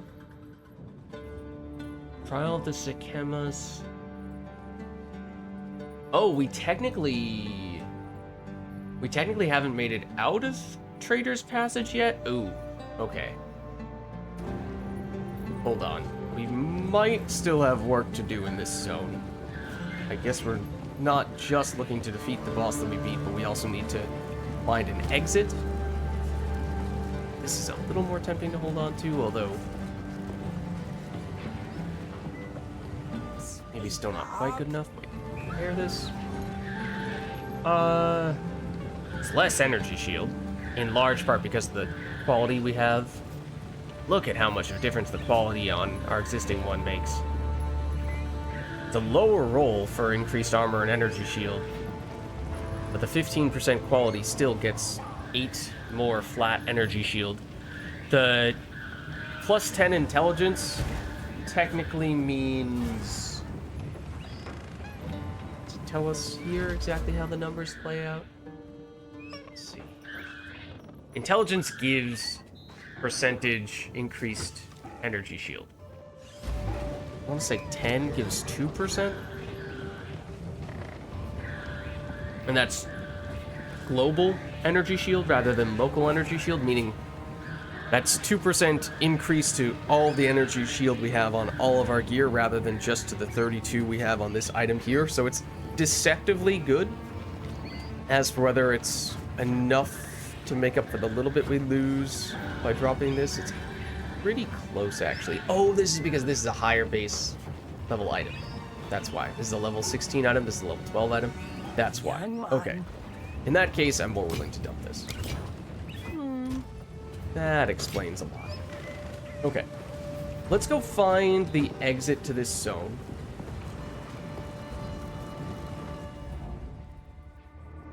Looks like we actually do still have work to do. This is the button that I've been looking for all this time. I've referred to it several times before. So I know this is a little... you want to call it disruptive? To overlay the map directly on top of us like this, but it is the easiest way. You can also probably change the transparency you have on this so that it's a little easier to see through it when there are enemies directly in front of you and whatnot. Oh, there was a rare there. No, this is the rare. Okay, hold on. Haste, aura, and armor.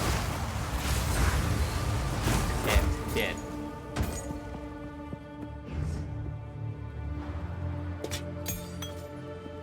This just makes it a lot easier to see which areas of the zone you have and have not been to without having to remember it all.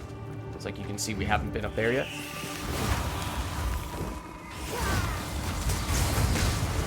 It gives us a fairly obvious direction we want to check. Maybe now that we found it, we'll need to have that up.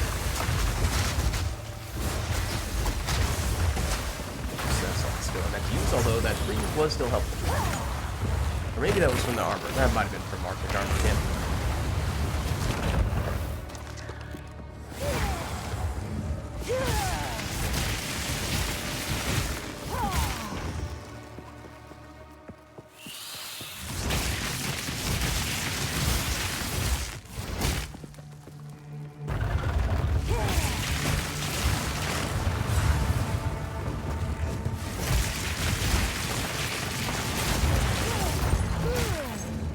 And so, when it comes to the chains on a skill like Arc, it can't chain back to the same enemy that it can't, like, repeatedly just hit the same enemy over and over again.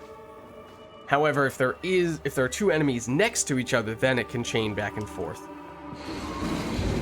So technically it is possible for it to use chains to increase the single target damage. And also, Arc kind of uniquely has that aspect where the more chains remaining it has, the more damage it deals. But that's an Arc-specific thing.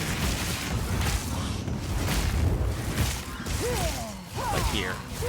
We're not hitting that guy 6 times or 7 times, however many arcs we have. Just once. These guys, multiple of them together, you can see a chain multiple times, even on the same enemy. So that's what gives it serious value. Even if the subsequent chains deal less damage.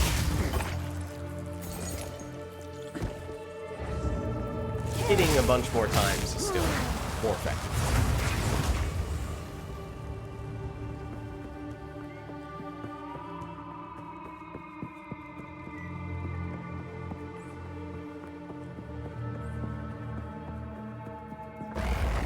Oops. Hello. That's another reason why using Arc when there are a lot of enemies and then using Incinerate when there's only one or the enemies are right next to us can work fairly well. You always bleed. Oh, that's gonna hurt. Did that say always bleed? Or did I misread that? Because I certainly rushed. Saw the shocks. All damage shocks. There's that.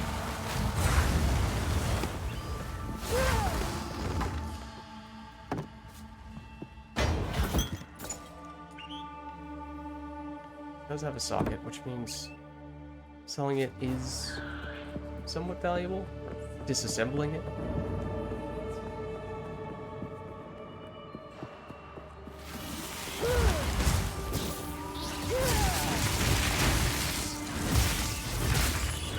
Yeah, that's pretty solid arc value.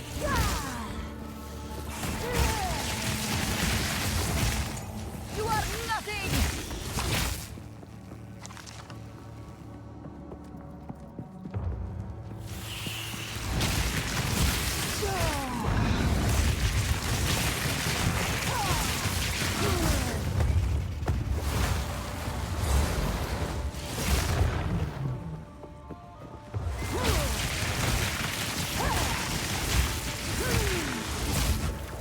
Does definitely have better base range. Maybe just because we messed with Incinerate's base range a bit. AoE in that case, technically.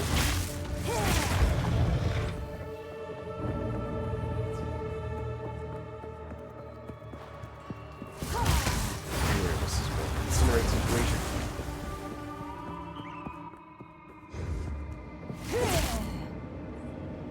Oh.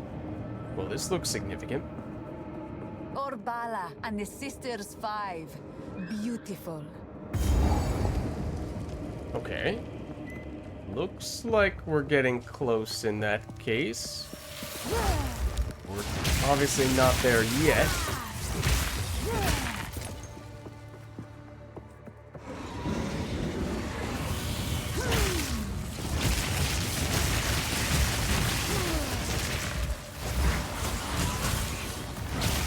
Freeze. I mean, if we could consistently freeze and then use Arc, or get freeze from Arc, then that would be pretty nice.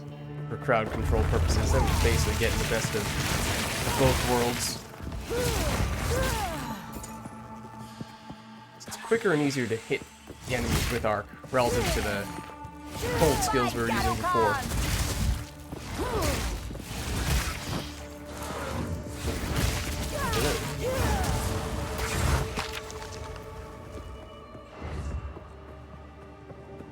Oh, okay, that's the way out. We definitely are interested in that.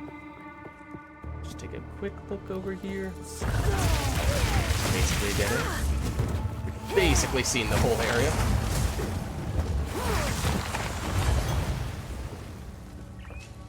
Okay. So I'm hoping there's a waypoint more or less right here. Because we're mostly just looking to save our progress going in this direction. Dead Maraketh. The Faridan must infest this place.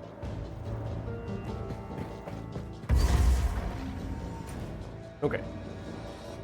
Oh. So there are multiple bosses here. It's weird how this boss has the tiniest little circles behind the skull, whereas this one doesn't seem to have that. And this one might have a lower jaw, whereas this one does not. Very subtle differences, but I wonder if that has any significance in terms of how powerful those bosses are, / what plot significance they have. Like this one, I'm assuming is the king. I assume that is the boss we need to take down for plot progression, whereas this one might be optional, if I had to guess. Okay, we do have that Trial of the Sikemas, which is a monster level 22. This is a monster level 20. I guess we're staying here, in that case. Oh. Summon whoever that is. I don't know if that's the name of the king. I might double check that before I press this button.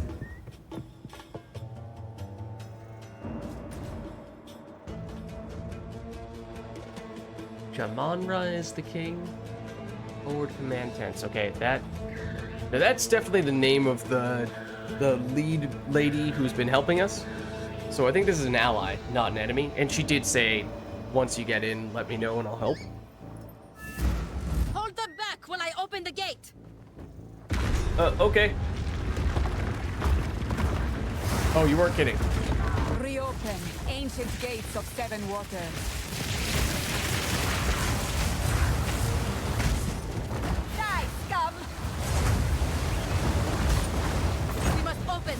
Terracotta soldiers? Oh, that's cool. Oh, and she is helping us. She actually, I don't know how much damage she was actually dealing, but you can tell she was at least having an attack animation. Kind of want to see. Does she do anything at all? And can she? She can't get killed, right? No. I mean, just occupying enemies is significant, I suppose. Didn't really seem like she was dealing any sort of significant damage, if at all.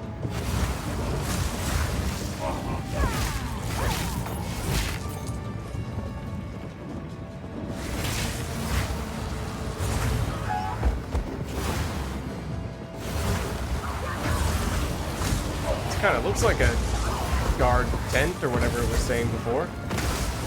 Maybe. That's a lot of dudes though. Blade dancer. That's cool.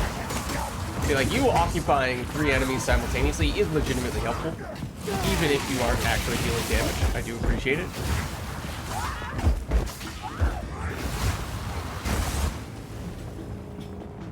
Just check. It seems like this is just a little corner. Yeah, okay, nothing there. Nothing there. What? Excuse me?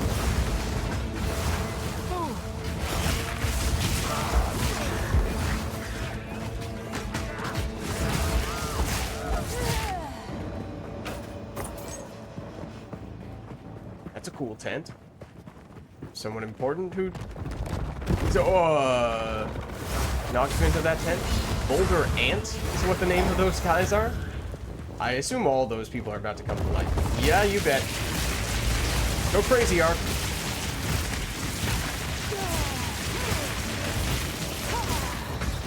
Yeah, they are also close enough together that we could probably incinerate all of them and make it a little bit faster.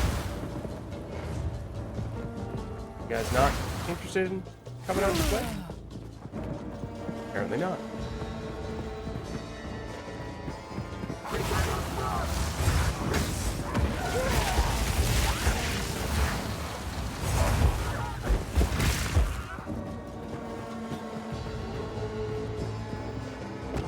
Oh, more boulder ants. Okay.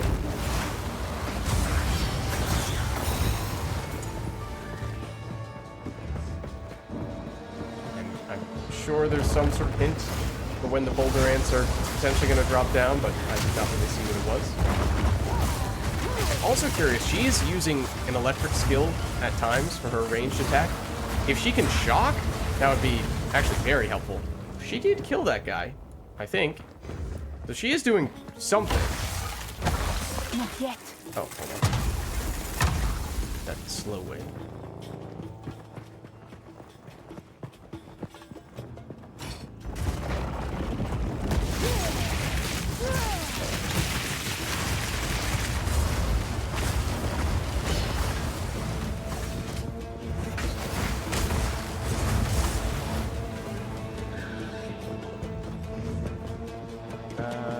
Is it this way or is it the other way? That looks significant. Okay, I was kind of more interested in checking the other side in that case, but okay.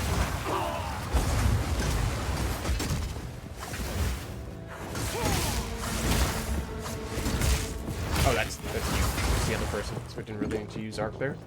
Fair enough.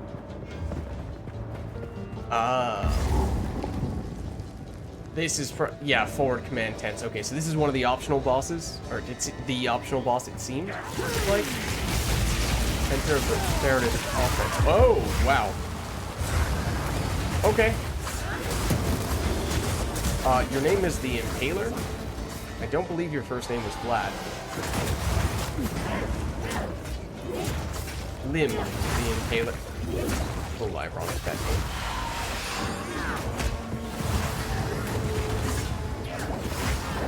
You occupy this person always bleeds and conjures flame balls.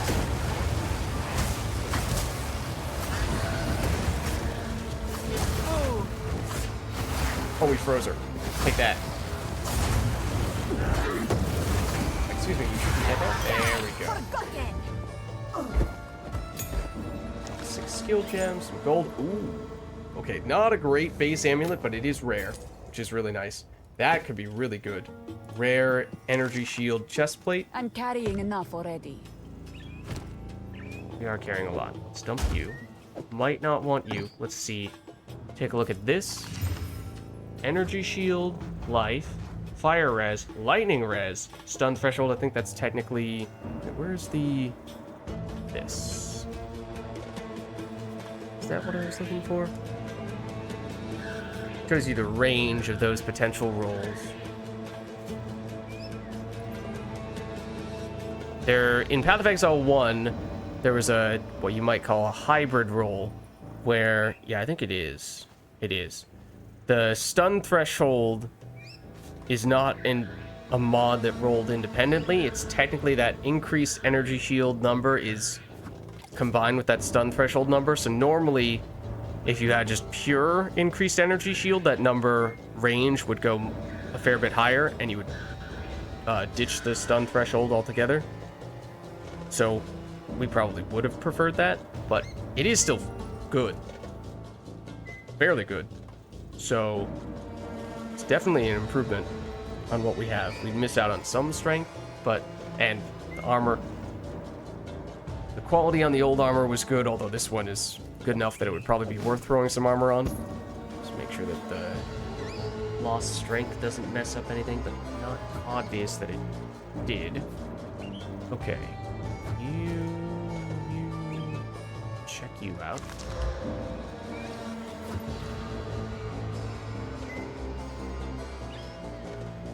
It's potentially usable.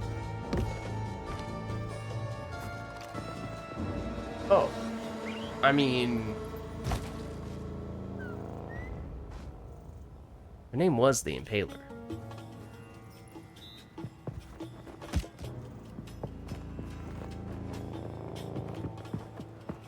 Thing is, you think that's dark and kind of coming out of nowhere. There were impaled corpses in the very first zone in Path of Exile 1, so it sets the tone very early. It took a little while for us to get there in Path of Exile 2, if anything. Alright, this is worth at least checking. It's more of a melee weapon, though. Little fizz damage roll. This is actually another good example of what is technically, I think, a hybrid roll.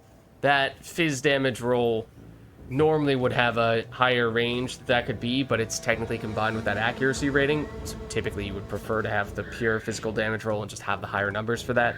It is possible to get both of them, actually, but given the choice, you'd prefer the higher fizz damage roll, since that's, as you can probably imagine, the more important of those stats.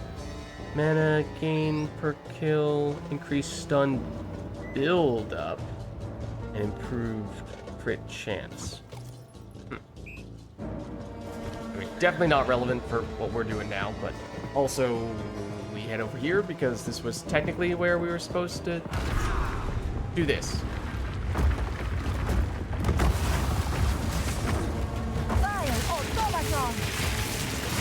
Well, for a second I thought that archway kind of closed in behind us, which was going to force us to be right next to these guys. Give these demons shock water!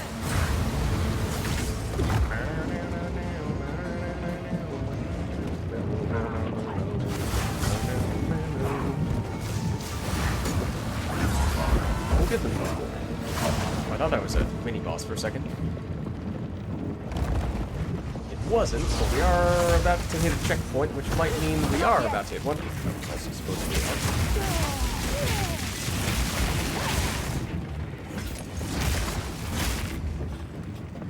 Anyone know if terracotta conducts electricity? Because something tells me it probably does not. Not that that's necessarily an indicator of how effective our skills would be, but oh, this is good back. They regenerate life. But they can be frozen by our Arctic armor, thankfully.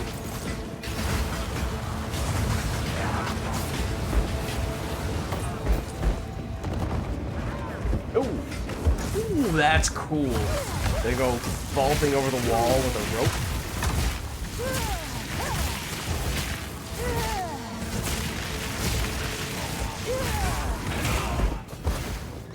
Die, scum! That is an energy shield base. Technically, we are interested.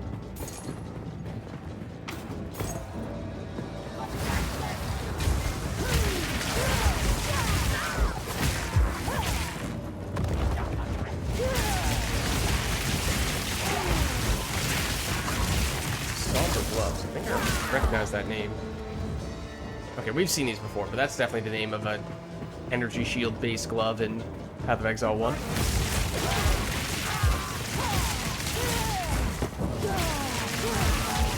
Oh, I thought those said round bracers for a second. I was like, well, I mean, yeah. I guess bracers can be round.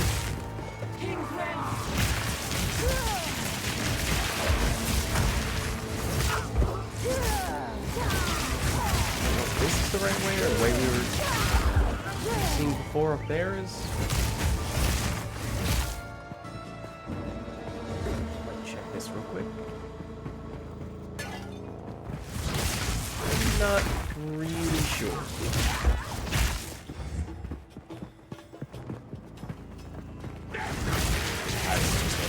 Back corner.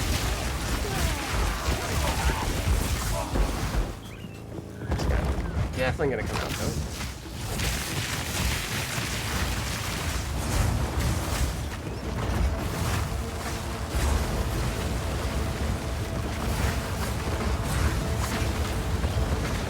Yeah, there's more where that came from.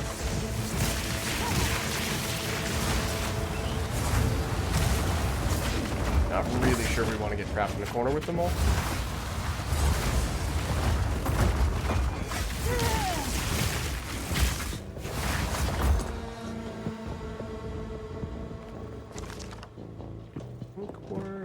good there. Unless there's anything in this corner.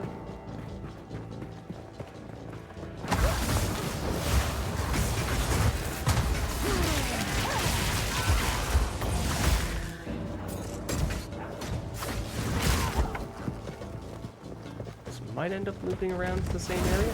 Oh, more of these boulder ants. Yeah, it is cool how they've done some of the entrances that enemies make into the area. Is there something up there?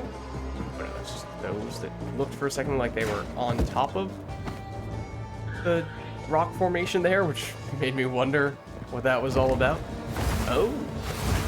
Off the side of the wall, terracotta soldiers, and off the side of the wall with these guys as well. Stuff like that. It's just such a cool little idea. It's a little touch in the grand scheme of things, but it just feels much more immersive. When the enemies vault over the wall. It feels like they're trying to, well, vault over the wall to attack this whole area.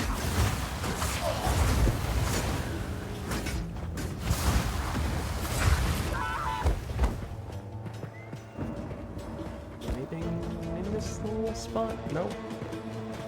We're also close to leveling. Barely.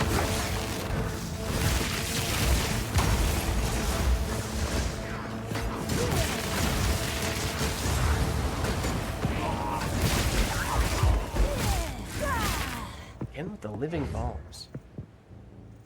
Enough room? I assumed that we, started to take up quite a bit of inventory space here with our stuff.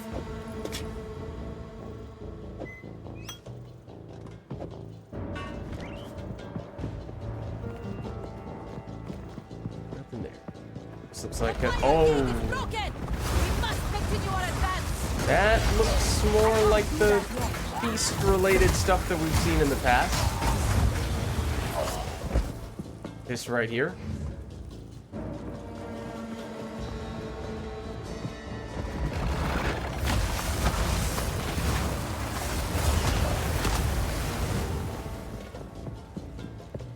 Checkpoint that, we might be about to head into a big boss fight then. This would certainly hint as much. Okay. Let's see. Well, I mean, as we established, we have pretty full inventory. I suppose we should at least identify this. It could be quite good. And it is. Oh. It's just not great for us specifically. Those stats are good, though.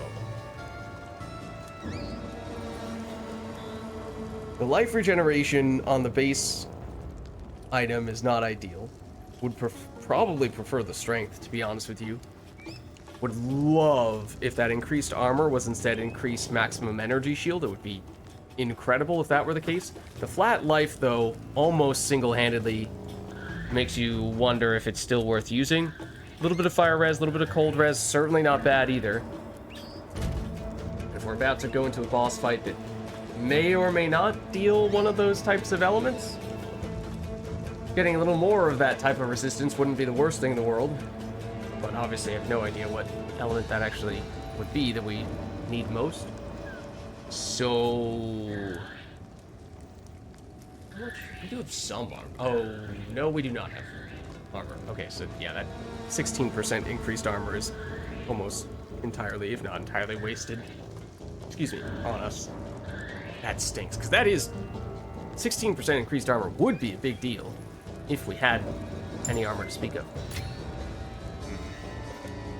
That stinks.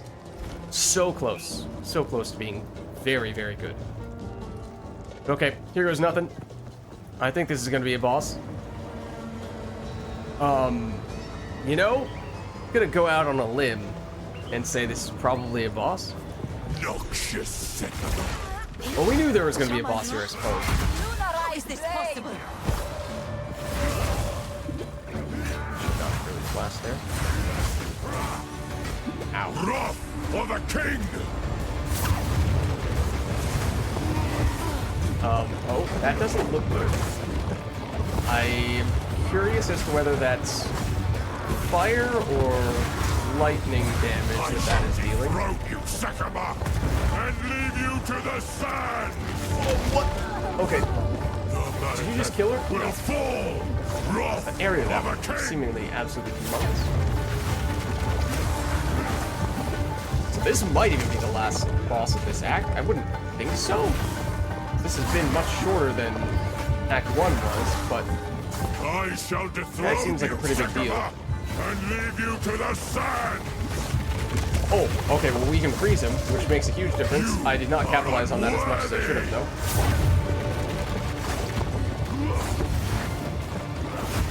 His melee seems to be a little more punishing.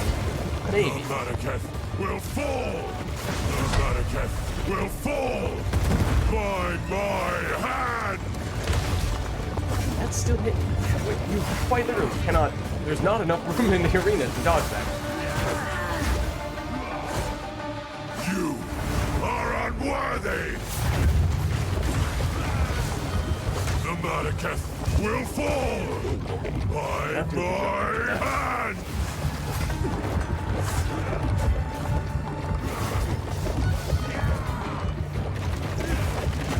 Kind of points and then he attacks. That's fast. Will fall. Ooh, that is his big one. Only avoid that in the very edges. Okay, I mean we're gonna die because I'm out of blast now. Of the king.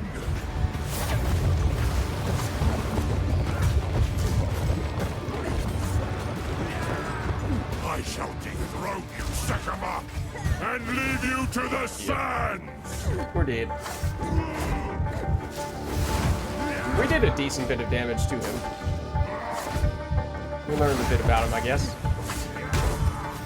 I started getting energy shield back, so the reason why we're able to survive that. There we go. Okay.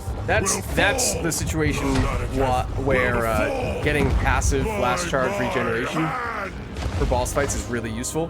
When you're just dodging like that and you basically say to yourself, alright, I can't get any health back, or any significant health back at this point, unless you spawn some ads and allow me to get some blast charges. So we'll resurrect at the checkpoint, which is right in front of him, of course. But yeah, at one point we had one.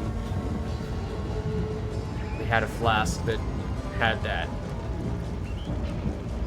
Don't hear the. Oh, that is a transmute we could try. Oh no, you're already. We need an augment in that case. It might be worth just ever so quick. Ever so quick. Stop off at town.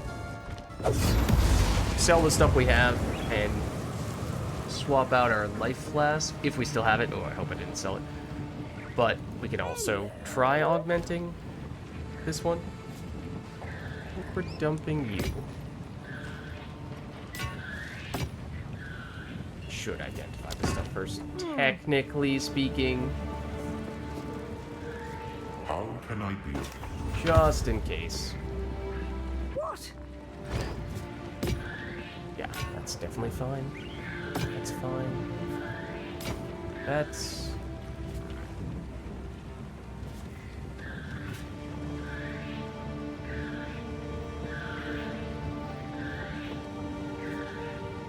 technically, arguably marginally better, depending on if this guy is dealing lightning or fire damage. I think it's mostly lightning.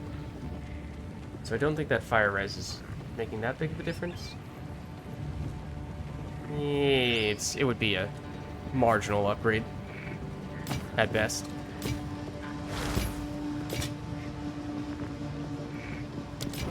Do that. Big thing I want is to do. Check our flask situation. Okay, apparently I did sell our other flask. No. We don't have any minions to apply 53% of our life recovery to, so that's completely useless to us. Okay. No thank you.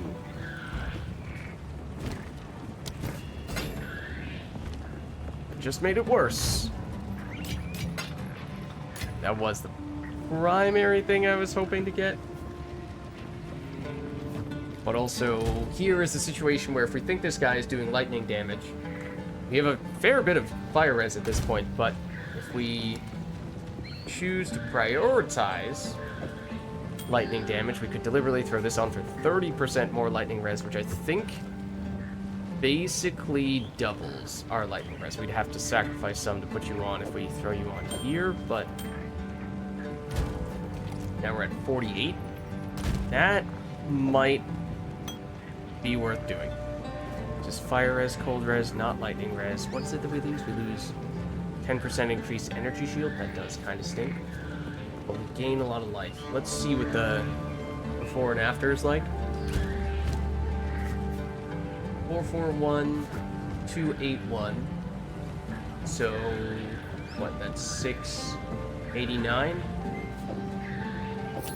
collectively? That's 686. So we lose a tiny bit of effective life. It skews more toward life instead of energy shield, which is better against a boss where it's healable. We gain a little bit of life regeneration per second. And fire and cold res, which may or may not be of significance depending on if any of those hits that he's doing actually deal that kind of damage. So, at worst, it's roughly the same value to us. At best, it's a little bit better. But this, probably a bigger deal. We don't have any regal orbs, do we? Exalted. We do have one. Wish that didn't have mana on it, but otherwise I would kind of be tempted to regal that. Anything else that looks regalable? You know, honestly, you're regalable. You're probably better. It's a base item.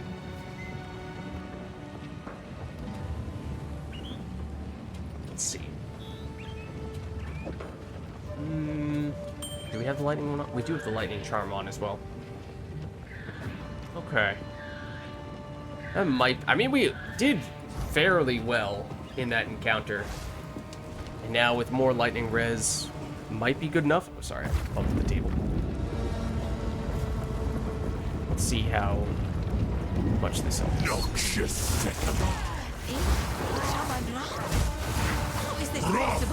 Technically, we lost a tiny bit of increased fire damage. I'm assuming that's still going to be worth it, because that's something we sacrificed in order to get a little bit of a lot more lightning resistance. The Madaketh will fall. That attack is a pretty quick charge up. A little alarming. The Madaketh will fall by my hand. That hit us. I shall that's nowhere you can dodge unless you're in the exact corner of the arena, which feels rather unforgiving. I shall dethrone you, Sekama, that stinks. and leave you to the sands. We did also freeze him at one point during the previous encounter, but I didn't really punish him for it. It was a bit unfortunate. The Madaketh will fall by my hand. Ooh, okay, that's a bad place to stand for that. Wrath of the king. That seems like the biggest window to hit him. Will fall by my hand.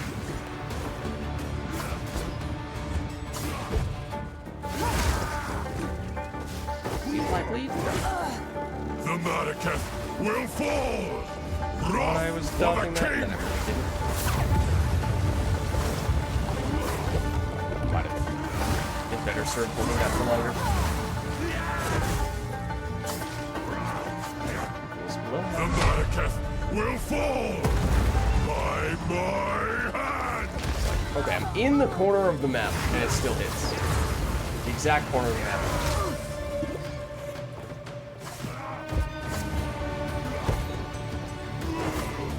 You are unworthy. Listen on that.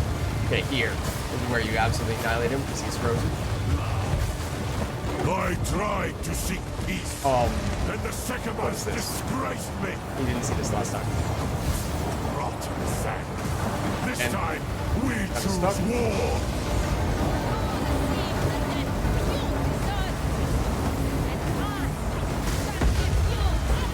We shall finish this. Okay.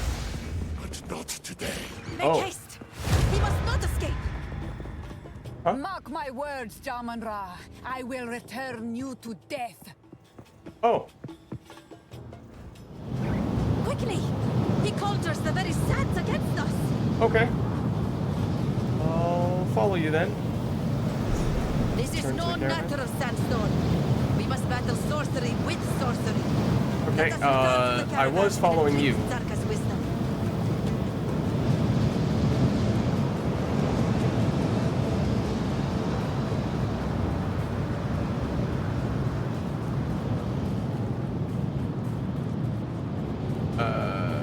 Excuse me.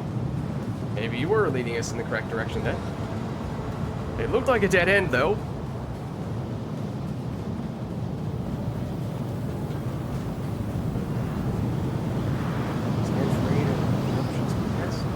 Use the desert map to travel to the trails. Okay, that's not that one. Return to the caravan and speak to Zark. How do we get to the caravan from here?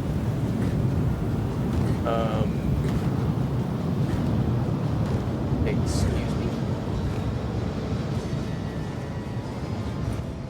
I don't see how we get to the caravan from here. Unless we just... No, we can't fast travel. Oh, we can portal. I guess we could do this. That's one way to return to the caravan. That's kind of weird that you force us to portal there, but that seems like a potential workaround in that case. Even if it's technically the intended way. Jaman-Ra can control the sands? Oh, this was not an ability he had in life. It must be born of corruption. There is something in the tales that could help us overcome such a power. It was said that the horn of the Vastiri could control the winds. I believe the horn's location has been lost to time, but perhaps it is possible that we can reconstruct it. Oh. We would have to retrace the steps of our greatest heroine, Orbala, on her final adventure. Speak to Asala. She knows the tale and where it might take us. Let her know how you wish to begin. Or you may seek my wisdom if you have further questions. Okay. Ooh, this is our first rank 7 skill gem.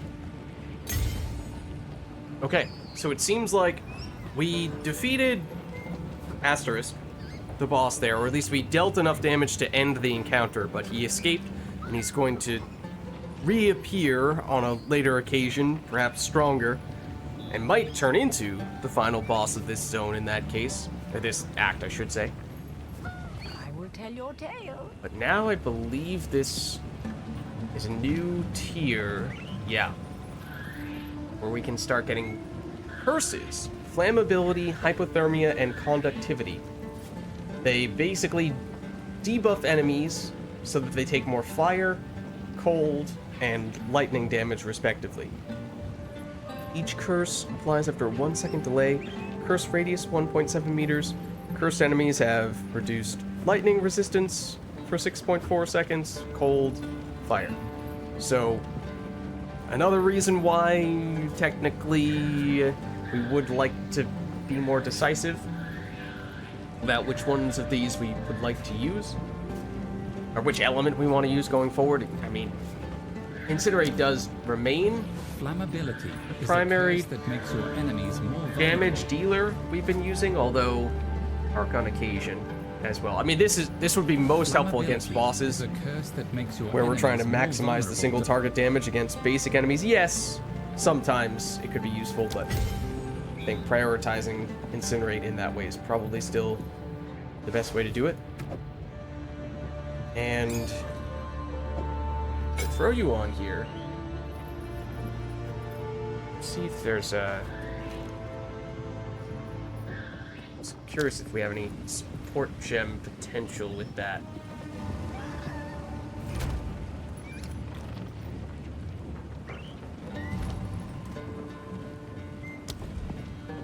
Impending Doom. Trigger Doom Blast when cursed from supported skills expire, which presumably deals damage, causing them... Wait.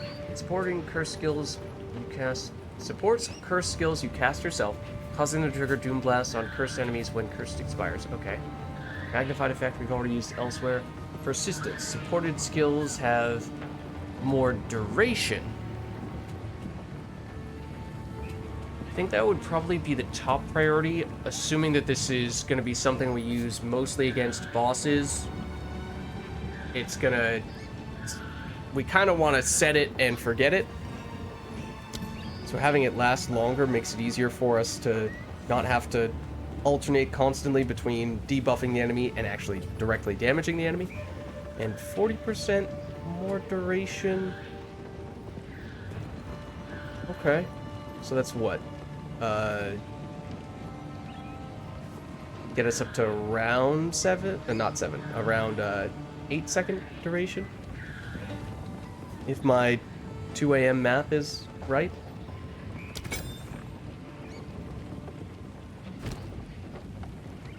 Okay. It's intriguing then. Stash these rank 6 ones and... Okay. Oh, okay. Might as well. Don't you. Stay in sight. Let's see what you have to say. It sounded like the previous person we were talking to implied that we were going to have 2 potential options to proceed. Either speak with you or speak with the person who gave us that direction in the first place. And maybe there would be some sort of difference depending on which one you chose. Yes. But the Horn that may not of be the the case. Vestiri. I know the tale. The ancient city of Keth, the Badlands, and the Valley of the Titans. We can retrace Orbala's steps in any order. Okay. Oh! Well... Seems like... we do have... several options here. As it turns out. Swiftly. A whole lot of them. Valley of the Titans, level 21. Keth, level 21. Badlands, level 21. Power of the Sakemas, which we still have yet to do, that's 22, although that's a different kind of thing that's going to be a little more complex. Sandstorm Barrier, okay, yeah, that's where we went previously, but could not proceed any further, of course. Interesting. Okay. Interesting. And the actual location of the caravan on the map here also changes as we move around, because at first it was around here. I'm gonna draw a little line when we want to go somewhere. Oh, okay, technically we don't go directly to that. The circular places, we bring the caravan to these little rhombus areas instead. And these, in some cases, may have additional things of note. Okay. That is interesting. Once the seat of power for our people, now a buried testament to a glorious past. We will build a new Keth someday when all this is over, and the Marraketh will shine under the sun once again. That is a promise. I am forbidden by the terms of the Third Pact from invoking the Right of Flame myself. I must send an emissary, as must they. I do not know in what form it will come. That's the Valley of the Titans. Did we have the option to hear more about all the previous zones in Act 1 even, and I just never noticed? It's interesting.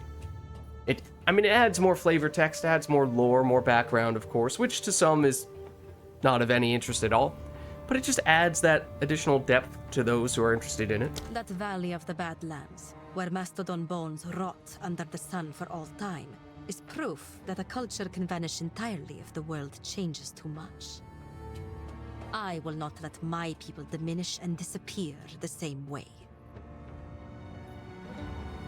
Okay. Oh, that's the trial. Okay.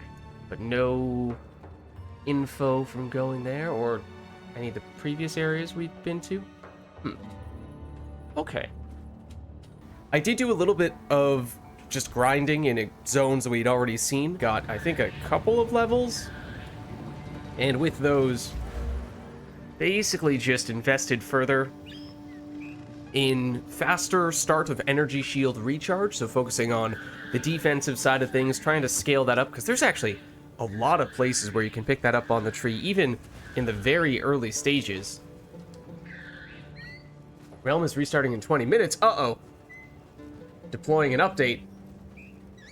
Downtime will be approximately 15 minutes. Well then, in that case, our timing is a little bit unfortunate. I'm not sure there's all that much significant that we could do, and I mean, we could poke our head into a new zone, maybe clear one area.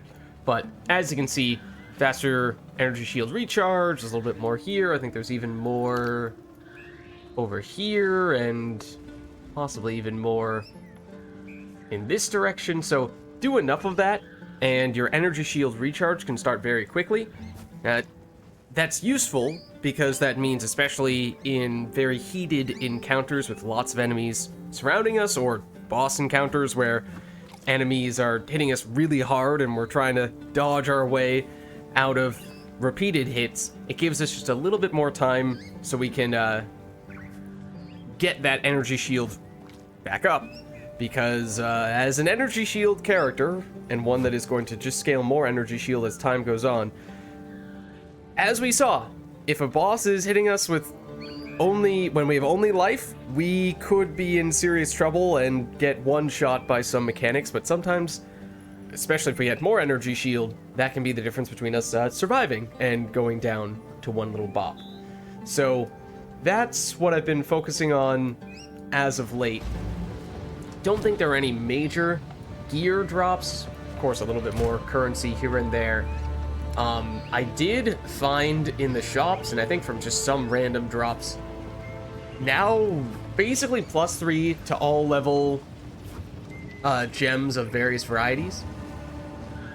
Lightning, cold, fire, then got +2 on a one-handed weapon, this wand. Then, I mean, a bow, which is not going to be particularly relevant to us, but +2 projectiles there. I don't remember if we saw this +3 level to melee skill gems on a quarterstaff. That's also not particularly relevant to us. But those are the biggest things. Let's see if, I mean, I suppose we could take a look at what the next areas might be, because we do have 3 choices. But, as I was saying, I'm not sure it makes the most sense to go over there right now when the realm is about to end. I mean, we could poke our head into one of those spots. Let's see. Well, actually, that might be kind of interesting to see to what extent it allows us to pick up right where we left off mid-instance, because we have actually seen that be somewhat forgiving in the past. So we have the Mastodon Badlands, that's level 21. Keth is also level 21, and Valley of the Titans also level 21. This one apparently has a notable loot-related thing. These ones don't say anything one way or another. Like, no signs of bosses, although I would imagine these places might all have bosses. Once the seat of power Oh, we did. people. Okay, hold on. We have already heard that before. There is also the Trial of the Sakemas over here. I'm kind of deliberately delaying that a little bit. It's level 22, which is slightly higher than these zones. We might do them first and then circle back here. But in general, although this will, if we succeed, I believe, give us some pretty significant rewards, it is punishing in a different way than we have seen in any other previous sort of encounter. So, kind of deliberately waiting until we get a little bit stronger before we take that on. So, take your pick. I guess we'll go here. Of course, in time, once we've learned what all these zones are about, we could perhaps strategize and pick which one happens to work best for us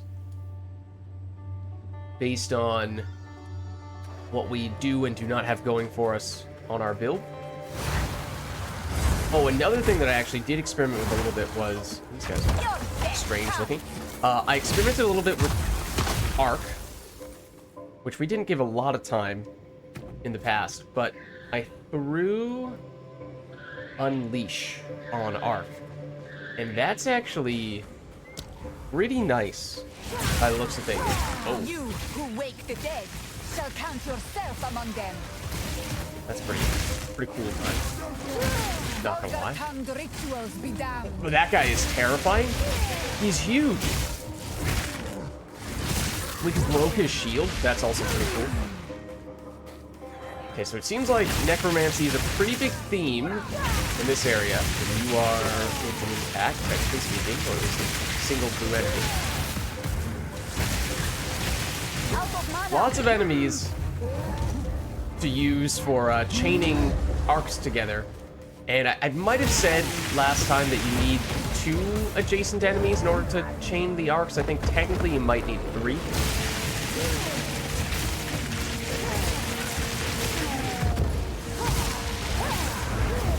Those are chaos projectiles. That has a socket. You are a rare.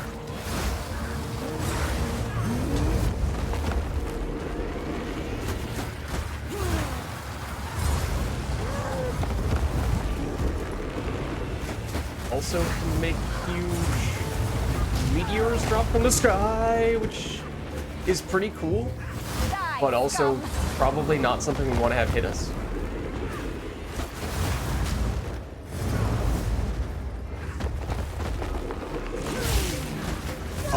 Excuse me? You have bone snake pets? I believe you had to consult us before you did that. That's illegal. Last time I checked. There we go.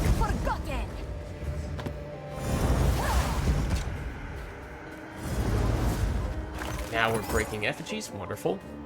Wonderful. So yeah, the servers are going to go down apparently in just a few minutes for a patch that is apparently going to have, what did they say, 15 minutes of downtime? And it's another rare. Who knows to what extent that is accurate?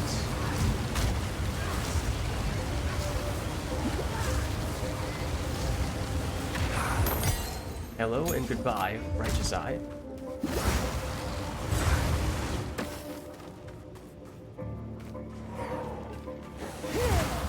Tricky thing usually about zones that have necromancy enemies of various varieties is that hitting the enemies who have been revived, killing the enemies who have been revived does not give you experience. I thought we might have seen last time though that is not actually the case, or maybe it was just respawning ads in one of the boss arenas that looked like they still gave experience when I was suspecting that would not have been the case. So if you get caught in a situation where you're basically just repeatedly taking down revived enemies, there are so many rares in this zone. But if you find yourself in a situation where you're more or less only attacking enemies who have been revived, then that can basically lead you to not make any sort of significant progress. Not even experience-wise. Get rid of your shield, for whatever that's worth.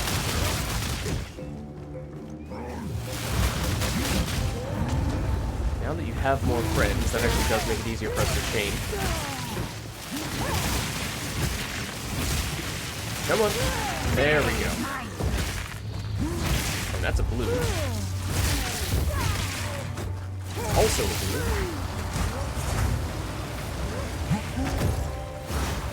I'd like to have time to pick up this loot, please.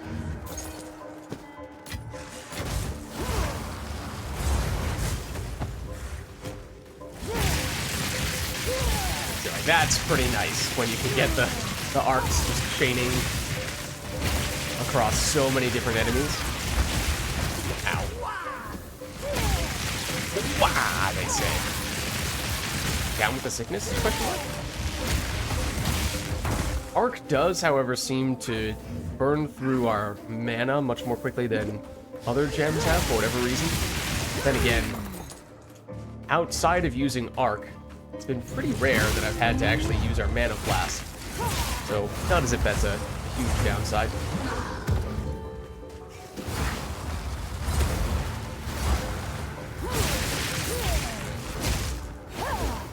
Excuse me, sir. Please stop running away. Or doing whatever it is that you were doing. Rib Rattle, that is a great name as well. So yeah, I am curious. Yeah, it says Realm will be restarting in 10 minutes. I'm curious if that will allow us to rejoin exactly where we left off in this instance, or if we're functionally going to have to restart. And that's why I was saying, you know, it might not be worth doing all that much until the reset happens. But we'll see. And we'll see just how accurate they were with the estimate in terms of how long it will take to get the realm back up. So, you know, sometimes that stuff does take longer than they say. In general.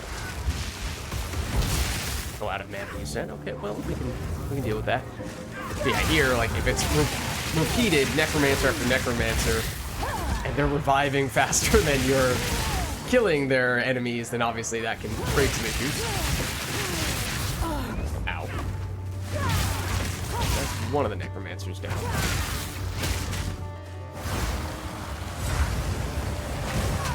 The Necromancer's down. I think it's fitting that there are a bunch of rattling scepters in this area. Seems a lot like the kind of weapon you would have to summon a whole bunch of Skelebros.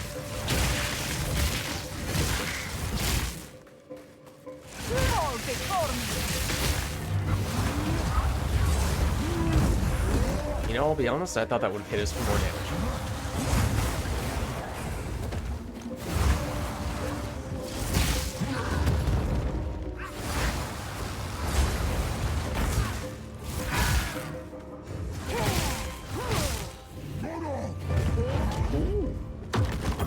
Rare effigy. How wonderful.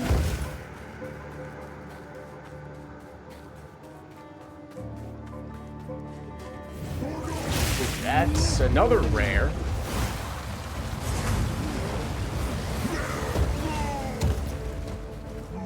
Hey, friends. Oh, I walked into that, except it somehow didn't hit us. Trails of ice periodically enrages. We've definitely seen enemies that periodically enrage in the past. It's actually a little hard to tell when he is enraged, because it's kind of just red constantly. As for what does and does not qualify as enraged, though, okay, well that looks more red.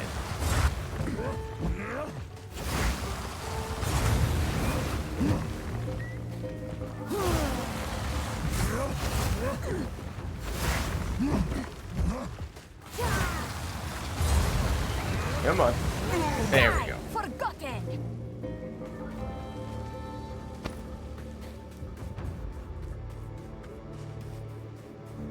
So I suppose, if nothing else, we've killed some rare enemies and gotten at least some things that are sellable. Obviously, we haven't identified any of the stuff we picked up, so hard to say if any of it is going to be worth using ourselves. I kind of doubt it. Hold on. Definitely seems like an arc situation. That's a blue pack. All damage chills. Belt? Which kind is that? Creates charm, affects duration. I don't know how worthwhile that is to use that as a crafting base. It's a fairly big open area. Not obvious what direction we're actually supposed to go in. What's up, Warcrow? We are mid Act 2-ish, if I had to guesstimate. It's Act 2, but we're roughly midway through.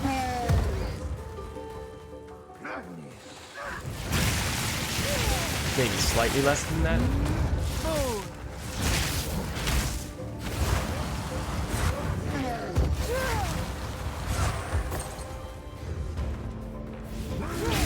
We are going to have to pause for a little bit. The realm is going to go down in a few minutes. I don't know what exactly we'll do during that period of time. Got a checkpoint, which may or may not be helpful if we can load back in here once the patch is done. What's up, Boris? I will hydrate to get rid of these enemies.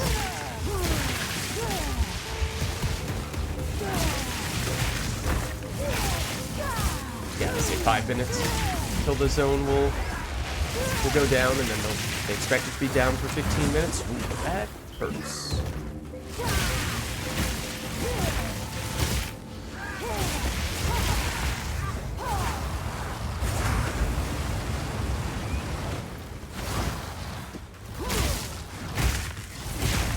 Surprised those guys were not close enough to also get zapped by the arc. Hold on, I need to hydrate. Leave me alone. 1 second.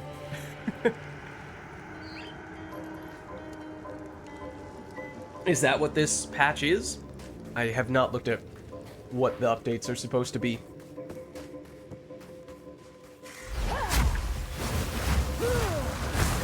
If so, then I suppose it is welcome. We'll take it. I'll allow it.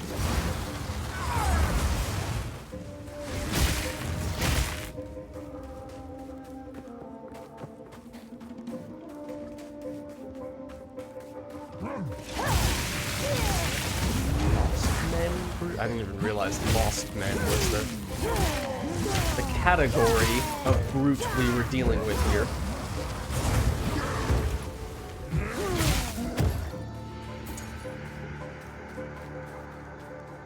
This is opening up into a boss-like arena. It isn't. There are a bunch of open areas here. That very large Skelebro that they spawned in, we killed very quickly. It was quite large and intimidating. It did actually look like some of the enemies from Path of Exile 1. Even these skeletal scorpion dudes chasing us down kind of do as well. Buff loot drops for crafting currency. Okay. Interesting. One would assume that could only help.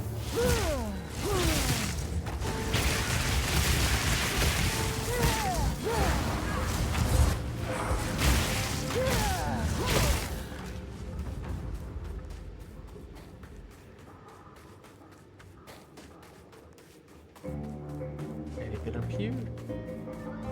Yes. Okay, I'm hoping this has a waypoint. It does. Okay, that's kind of perfect, because that gives us a very nice stopping point right as the patch is about to happen. So, I think either... I don't think we go further in this zone, because then we're going to quite likely just lose any progress we have. Maybe we go back into this one and just meander around for another couple minutes until the reset happens.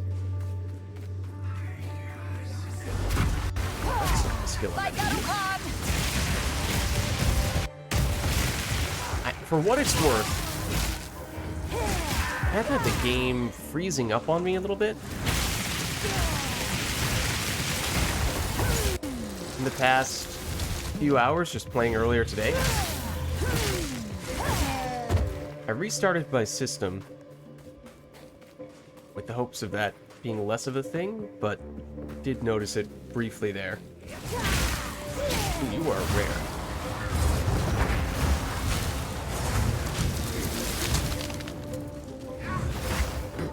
You also regenerate life, so I'd like to be able to get up close to you more easily. Because, yeah, we more or less lost all the progress we had.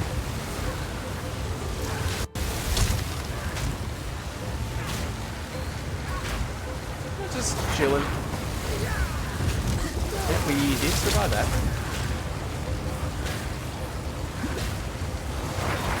There we go. I have no space for that. We might want to make space for that. This is big. Let's make room.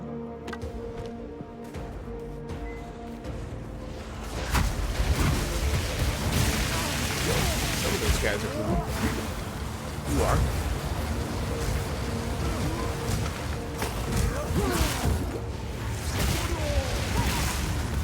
It's restarting in 30 seconds. Go, go, go.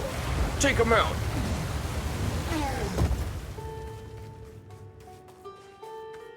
Okay. I mean, as I said, I think we cleared out many of the things we were looking to get here. There's our checkpoint. We found the waypoint to the next zone, so that's all good. We're back in, and it dumps us off, or dumps us back at the most recent checkpoint we've been to. So that's helpful. Actually, hold on a second. Which of the two zones is this? Okay, this is the first of the two areas over here.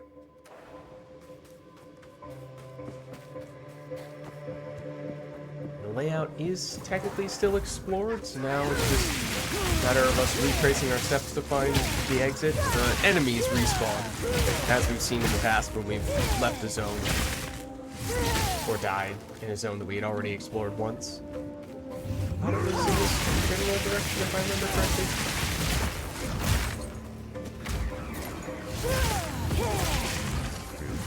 Pearl freaking roar at me.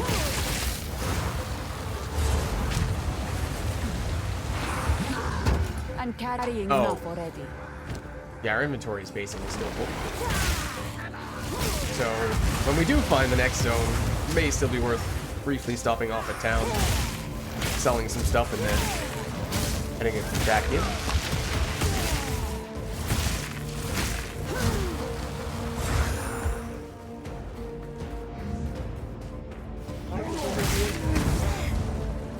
Where'd he go? Did he just cease to exist? Always drops you in a Texas server. That is odd. We're not particularly close to a particular server, and yet it insists on putting me there. I mean, you could check if, for whatever reason, the MS latency on that server is for some reason better than other servers for you, even if it's not the closest one. Maybe that's possible for some weird reason.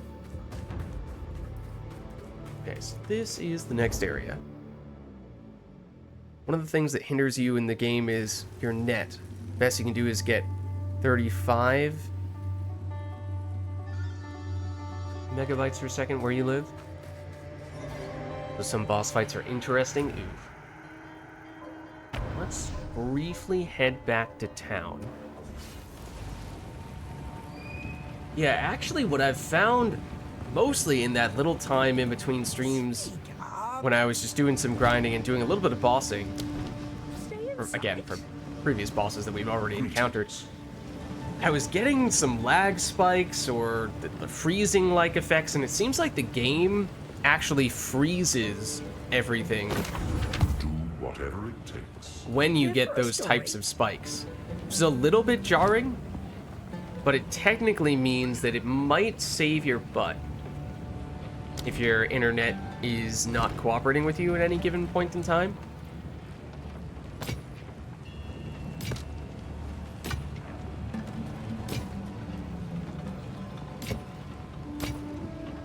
So that might be a subtle but helpful thing. Right there. I don't know if you could tell that, but there's half-second delay between when I press the bench and when we're actually able to use the bench. And it rubber banded a bit. That's rubber banding. I mean, I could see how potentially right after an update, maybe servers are a little wonky. I also picked up more of the skill gems, as you can see.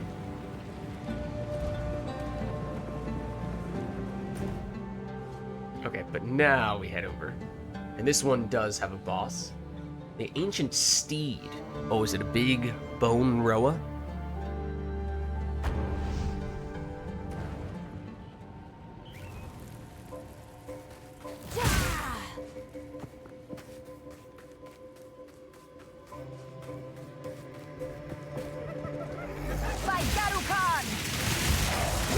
not the same name we heard before. No, I think they were all brutes previously, this type of enemy.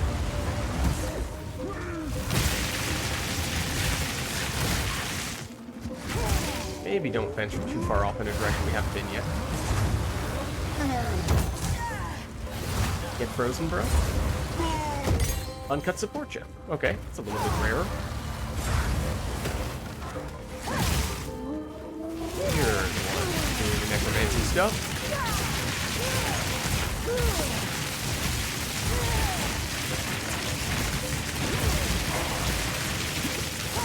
Oh, that guy looks very nasty. Is her name Justice Lord? That is a very cool name, I must admit. What do you do? Siphons mana and deals lightning damage, extra lightning damage. Yeah, we don't have enough range on our incinerate. I assume that if we step in that circle, it starts dealing lightning damage to us. I don't know that. But I imagine that is the case.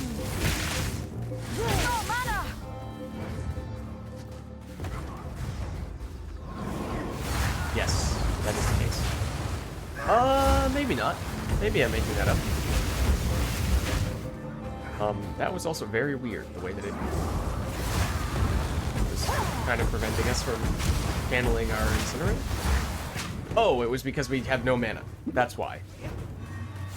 Oh, yeah. That's what this is, a mana draining circle. Is the significance of this. There we go. Amethyst ring. Oh, that's actually really interesting.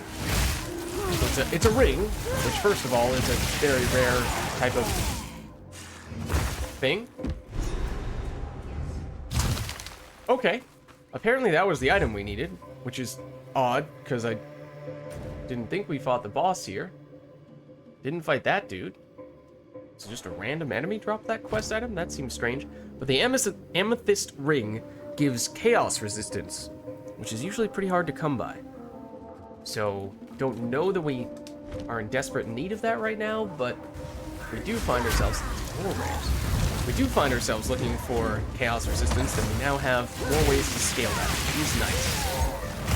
It's good luxury to have. Chaos resistance and periodically do cold damage like that. That is a normal enemy. That is not the boss. And that feels kind of crazy.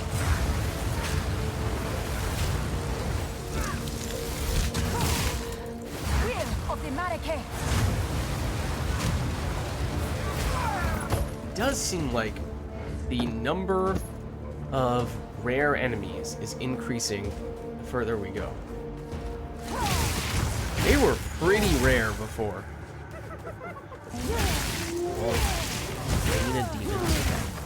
Like, we would go several zones without seeing any rare enemies at all. Now we're seeing 3 or maybe even 4 rares in one zone. Ow. And unsurprisingly, the big, huge guy who you would have thought was a boss, even though he isn't actually a boss, hits hard.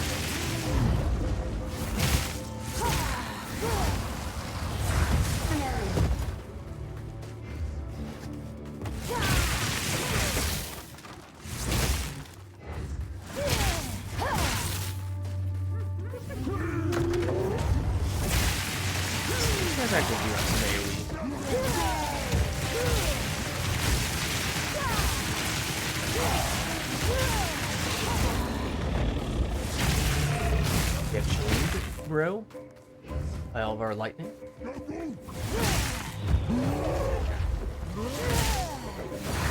One. Oh, that's pretty fast. No enemy, at least singular. One thing that comforts me a bit, he says as he takes a big chunk of damage, is that we will probably find that the boss enemy will come right after we get a checkpoint, which gives us, you know, a way to come back more efficiently if we die, but also just is an indicator of, hey, by the way, this is where the boss is. Makes it less likely to just randomly stumble in there with it.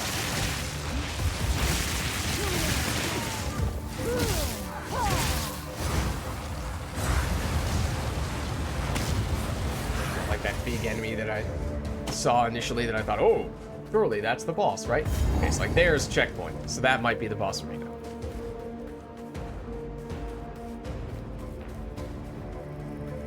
Want to go check out other things first? I kind of want to see the rest of the zone.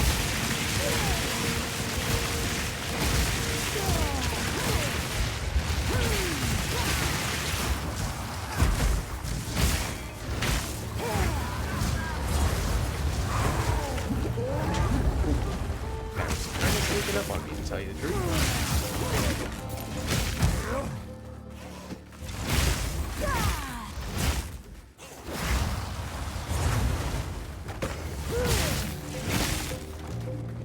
I think that's too big to be worth picking up.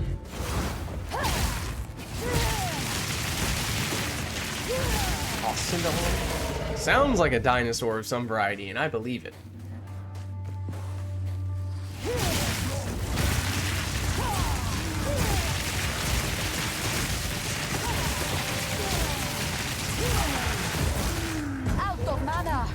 Oh, that's good. Let's do something about it.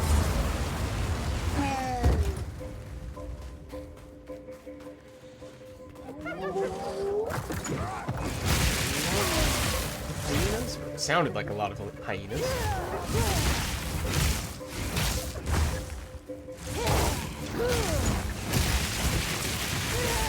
That's also a checkpoint.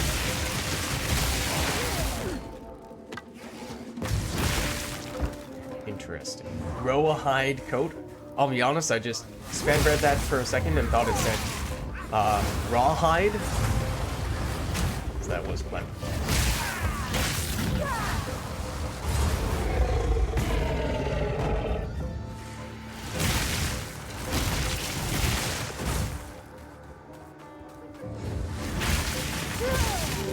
Zone is big.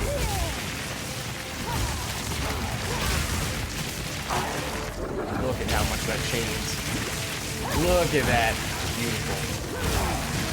That's a single arc.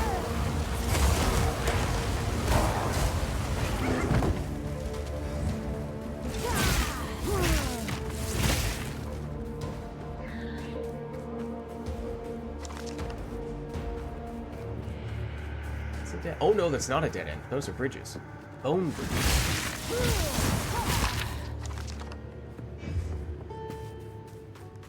That is a dead end, though.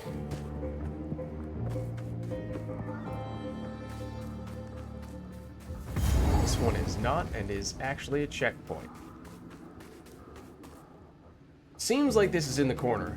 So, of the various checkpoints we've been to, this one looks the most like it's leading to a boss arena, although there is an enemy over there that I can just barely see that did not seem like it. That's the boss arena. Those are, and the music changes. Those are definitely necromancers who are all gonna resurrect some huge Roa skeleton demon thing. The thing is, the zone kind of resets if we die. Which sort of means we stand to benefit from looking around here elsewhere before we take those guys on.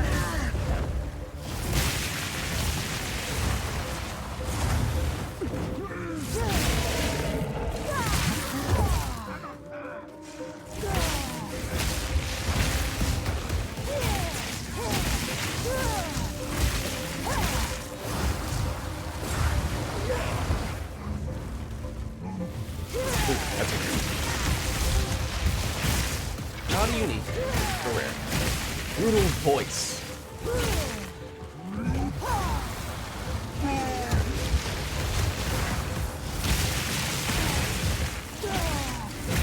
Instinct periodically releases ice. Oh, it freezes there.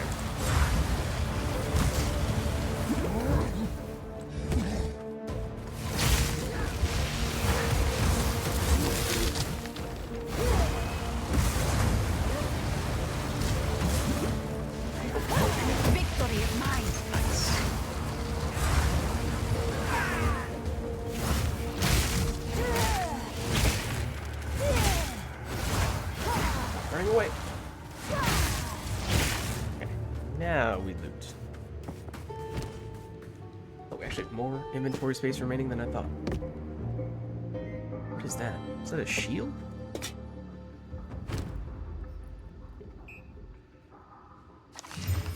Mana, big cast speed, life gain on kill, mana regen, light radius. Yeah, not great.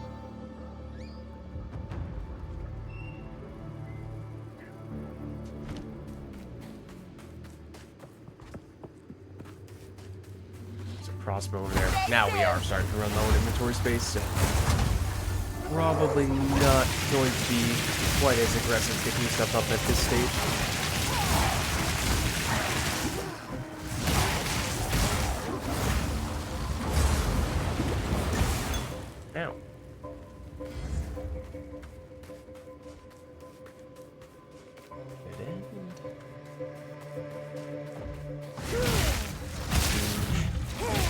Dinosaur dude, a dino bro, as some might say.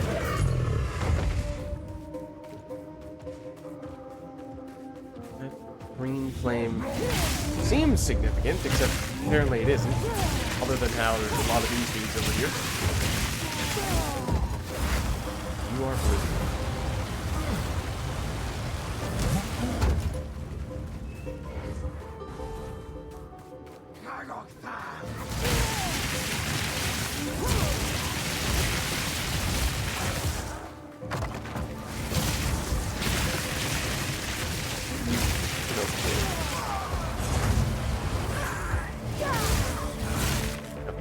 Starting to circle back to the area where we were before. Ow. That definitely hit me, and that shocked, which did combine for some pretty nasty damage.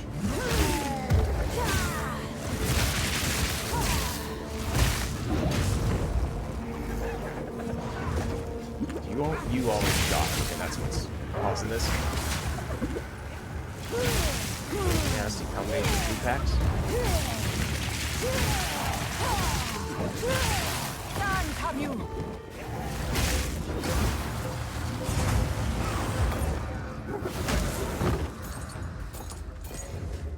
Okay.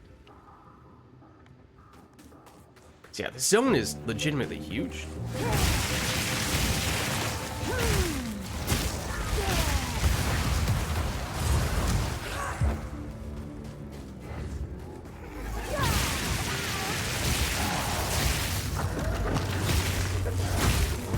That's rawhide, but we definitely saw a rawhide before, did we not? Did I make that up?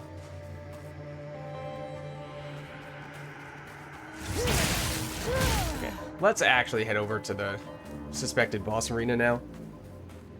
So I think, at least of the things listed on the map, that's the only thing we know of that is of interest to us. Oh, apparently there was some special loot spot in the other area, although those have been lackluster in the past, so I don't feel like that's of absolutely critical importance. Not so fast, buddy. But that's the sort of summoning circle that I'm expecting us to find in the boss arena, just at a larger scale.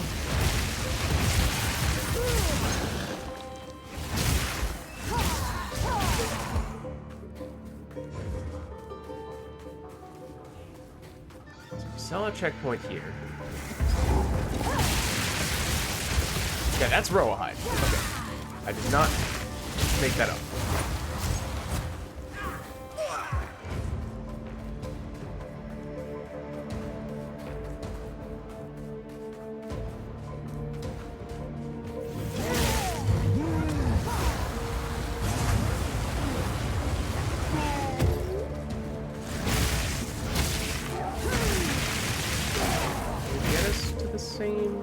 This is the direction.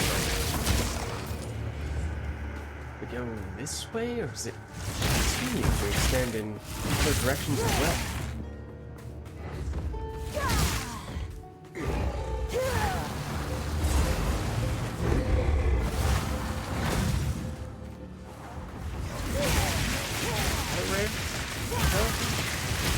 Like they have special glow around it.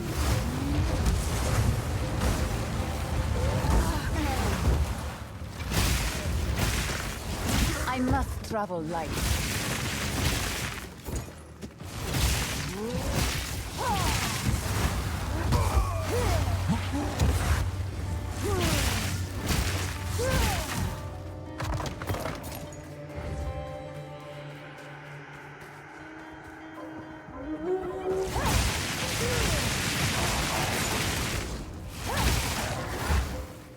That's just a dead end.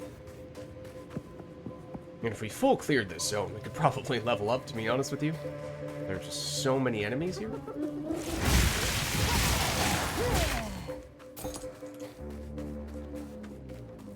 Also a checkpoint. A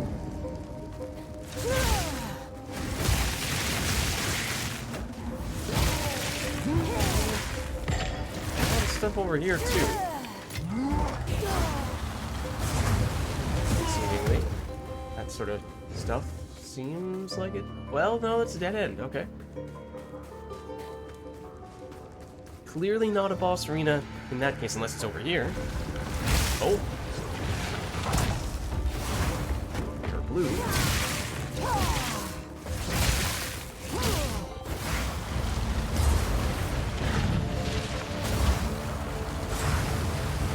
I guess it's surprisingly low health. Huge guys.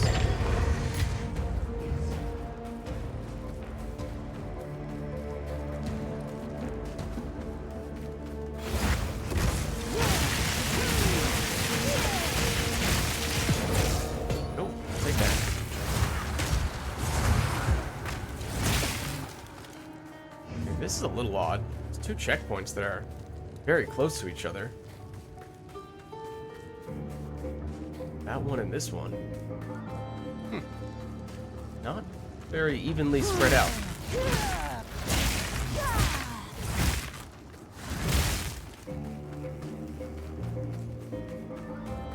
But anyways, the place where we think the boss is, it's over here.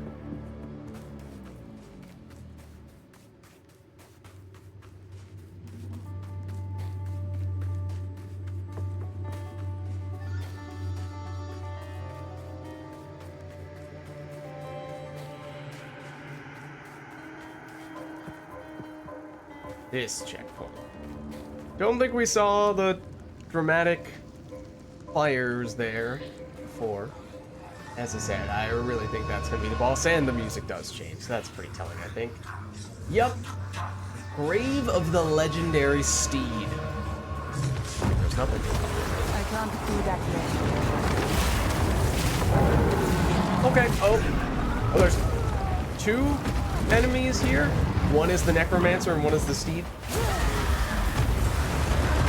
Oh, okay, that can still hit us. Interesting. It's a double battle, which does, of course, make things a little tougher.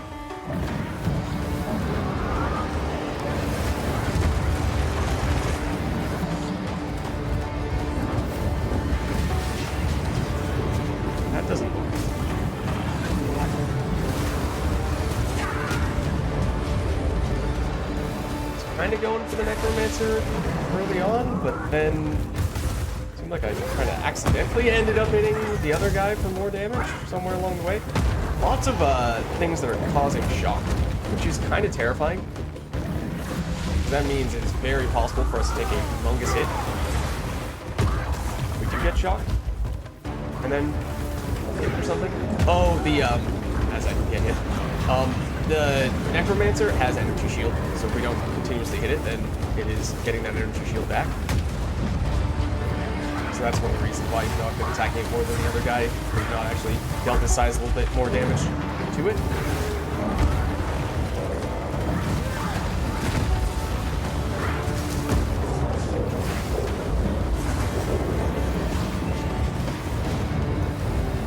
I was going to say, those seemingly had hit me before, and yet they didn't really damage me with the strength.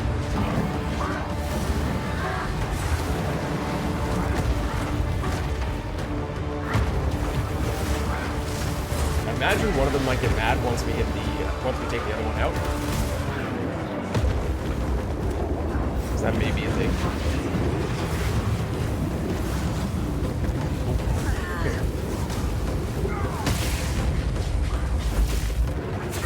Oh, you teleport.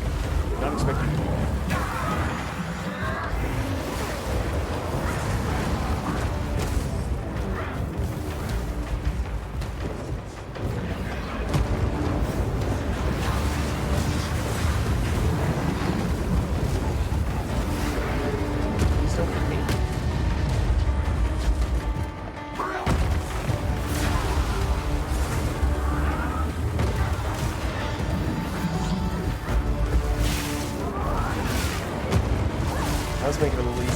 both and just keep the energy shield down. We use arc rather than always requiring that we get into incinerate range.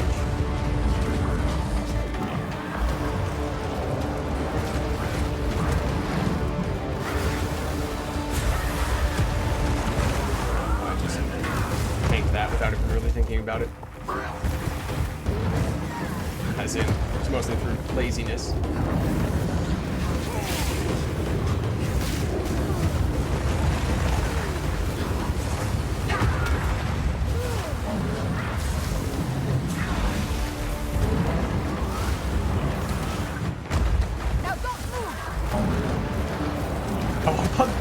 I thought you said now go boom. I was like, yeah, I mean, that is kind of what I'd like you to do. That is true. You're not wrong.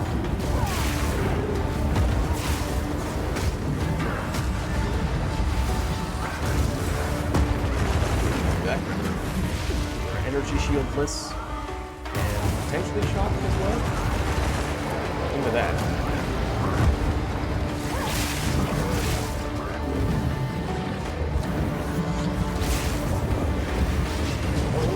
Energy shield back, that's not allowed.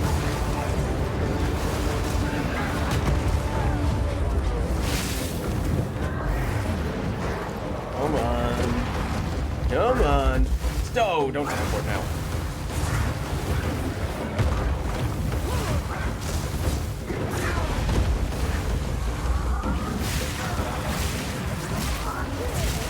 Necromancer is super low. I honestly thought we killed. I think we have killed the Necromancer. Yeah, for some. No, we have not. Take it back.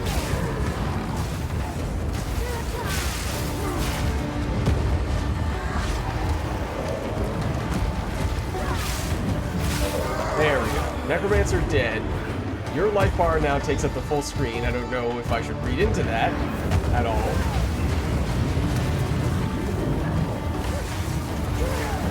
Actually mean they're stronger?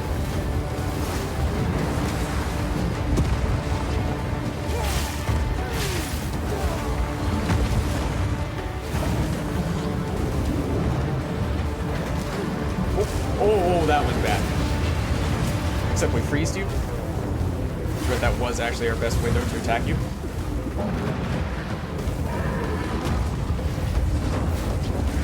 Fortunately, you don't have energy shield. We don't need to worry about the pressure of continuously attacking you.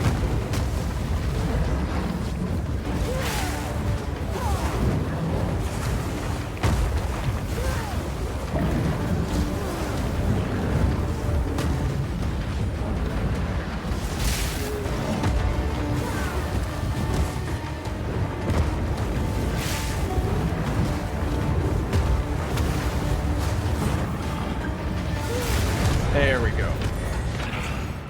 The darkness is now dispelled. May it stay Slow this and way. steady. But we did do it.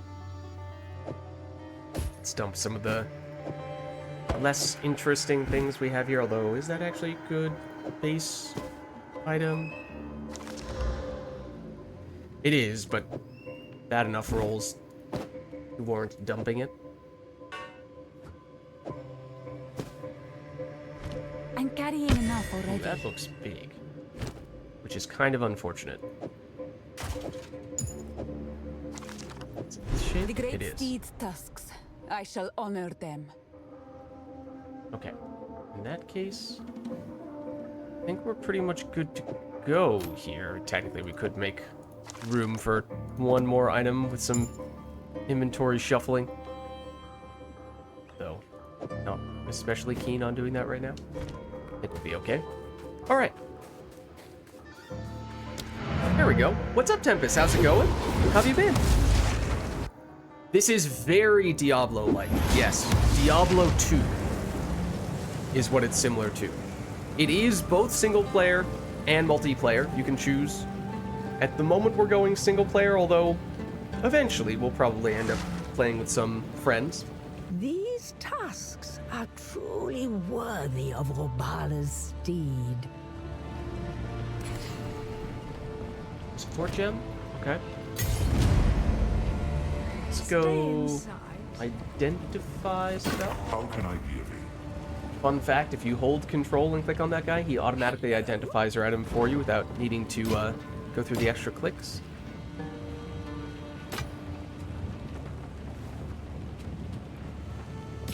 Those aren't great. This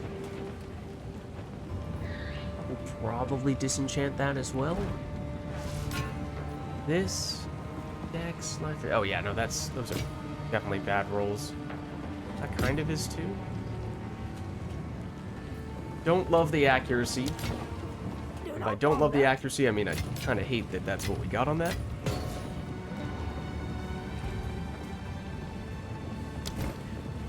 But yeah, this is Path of Exile 2. It's in early access, the sequel to Path of Exile 1, of course, which is a game that I've played a whole lot. In fact, more than any other game. So I was excited for this one to come out. Still in the relatively early stages. Let's see. Who do we give that to? Or do we need to wait until we have quest items from the other places as well? That'd be kind of annoying if we had to store all of them simultaneously. But we might. We might. Let's see. So, that means we're done with the big stuff here. Again, technically, apparently, there was some additional loot-based thing there, although I'm probably not going to lose any sleep about that. I think we head to a new area. Either Keth or... Oh! Valley of the Titans. Hold on, this is interesting. Initially, we had the option of going to these three areas. Either the Badlands, Keth, or Valley of the Titans. They were all the same level zone. We chose to go to the Badlands first. And then once we completed this, the level of these zones went up. There are a few instances in Path of Exile 1 where you can choose from some diverging paths which one you want to go down first, but the level of the zones remains the same. So that's cool how it dynamically changes depending on what decision you made. That's very interesting. And further reason why, once you have some experience, you can find good reason to choose a specific one to go to first, second, and third. Like if we knew our build was terrible against those double bosses that we were just facing off against, then we could deliberately try to do it first to keep the level of those bosses lower, or we could do it last, in which case the bosses would be higher level, but we'd have a little bit more time to level up and gear up. So it's very interesting. It's just not a dynamic that we ever had to consider in Path of Exile 1.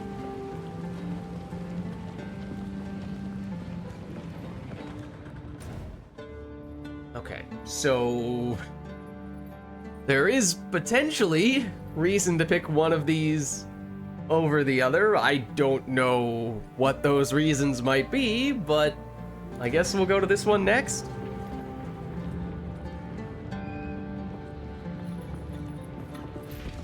Valley of the Titans. I mean, it certainly sounds intimidating.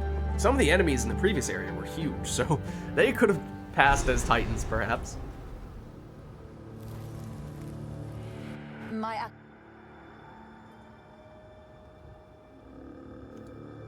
Ooh, there's a good example of the game is currently frozen.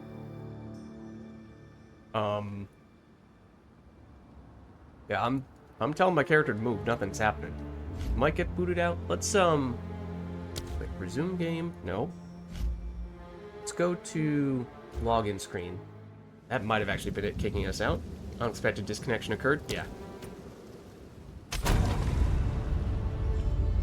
Fortunately, we weren't doing anything, so it's not like we'll miss out on anything there, but you can see the rubber banding. Yeah, this is cause for some concern. So you can see the game kind of pauses when it has these issues, but I am just holding down the forward button, and you can see that it's not consistently moving forward. These certainly look like Titan. Oh, okay, this is unplayable amount of lag right now. I am experiencing this as well. Okay, I might restart Path of Exile real quick, because that's bad. I don't know if it's gonna help, but it's certainly worth trying. Because that, yeah. Hold on. Let's reboot the game real quick. Hopefully that makes it better. As I was saying earlier, I had some issues like that earlier today as well, before I started up the stream. But I was hoping that restarting my computer, and it had an update. I was hoping that maybe that was a reason for it. But I don't know.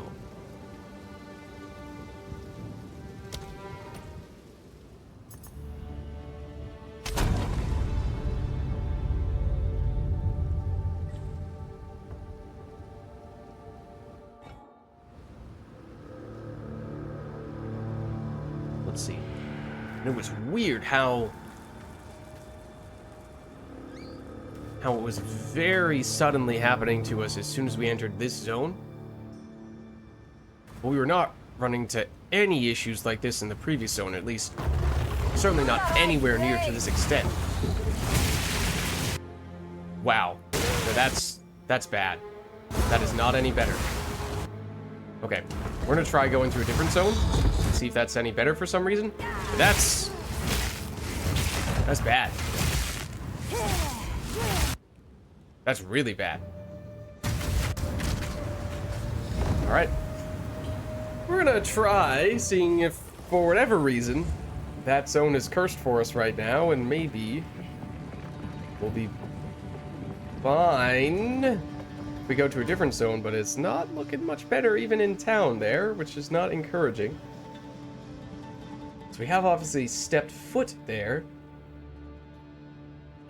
When it's a level 23 zone. If we then go over here, is Keth still level 23? It says so, but then if we complete Keth, is that when it changes these things to a higher level? I don't know. Also, that, I don't know what that is. I don't think we've seen that symbol before, but that's interesting. Once the seat of power for our people. So I am not sure how optimistic we should be about this magically making things better, but I am growing increasingly concerned about how this is working, or lack thereof. Lost Keth. I can only imagine how beautiful you must have been in your time. So apparently this was the big city, once upon a time. The weary traveler has reached the end of the path. This is a Duresso line. We heard it before, but that's what it's from. Waters, whence bounty springs. Behold our lush plains and verdant forests, blessed to feed empires far and wide. Eat, drink, and be fat at your leisure, so long as you take word back to your homeland of the glory of Keth. Yeah, it doesn't seem like this is a particularly lush place right now, does it? Looks pretty deserty. Fall before me. This, at least in the early stages, does seem better. Maybe I chased it.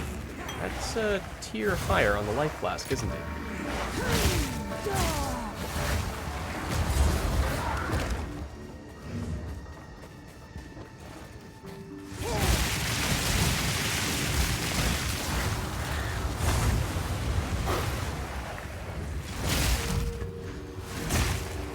Don't stun me, bro.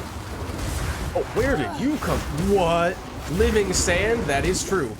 I absolutely did not see you.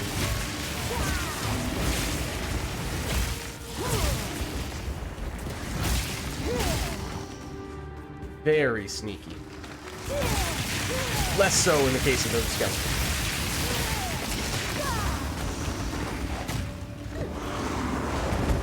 Those guys were sneaky. Once again, the living sand is extremely sneaky.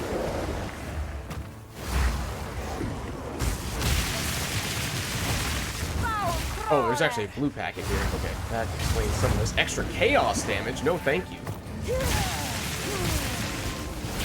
These guys are also very tanky.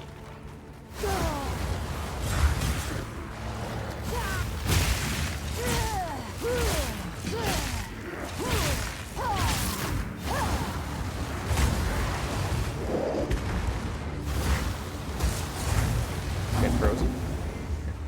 Please and thank you. Okay, does seem like the enemies are suddenly hitting much harder since we got here. We also have surprise friends that I don't appreciate.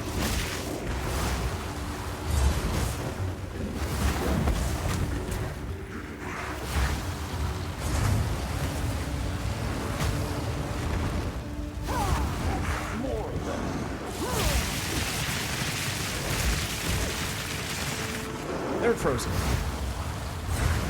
So obviously that means we burn them.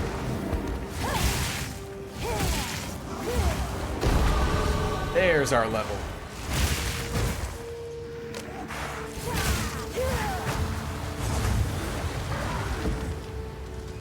Okay. So it does seem like we're starting to get some higher level gear. Right? That's grand. This is giant. Yeah, that is better. We do have a skill point to spend now. So, if you are unfamiliar with this game, this is perhaps the most characteristic feature of it. Yes, this is the skill tree, the passive skill tree. And Path of Exile 1 had a skill tree of a similar size that was over 1,000 nodes. Can't say I've counted this one, but I imagine this is also over 1,000. As for what we have planned to do next, we could continue to get faster energy shield recharge and potentially work toward here for this notable increased energy recharge rate. That means once it is recharging, that regeneration happens more quickly. Because it's not like it recharges everything instantly once it starts up. Otherwise, it can take a few more over there. That's mana. Here's another recharge rate one. 28% increased maximum energy shield is a huge amount. Gain 12% of maximum energy shield as additional stun threshold. That's actually really good.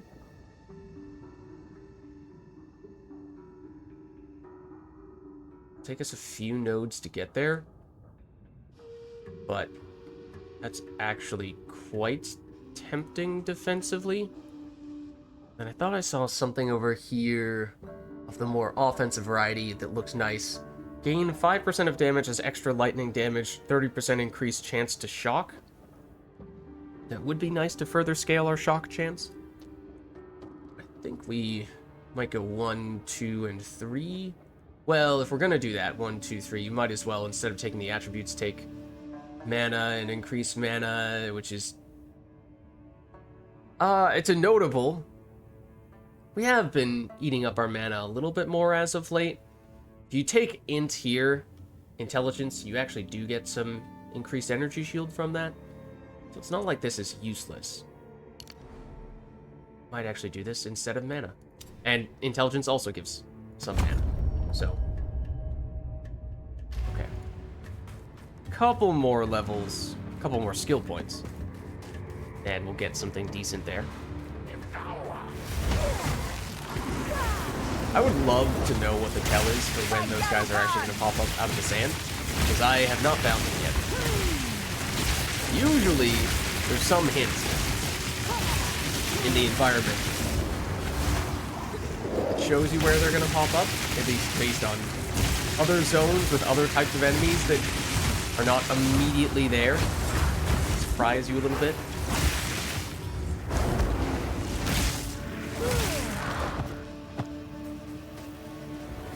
Whoa, what are you? Serpent Clan? That doesn't sound good.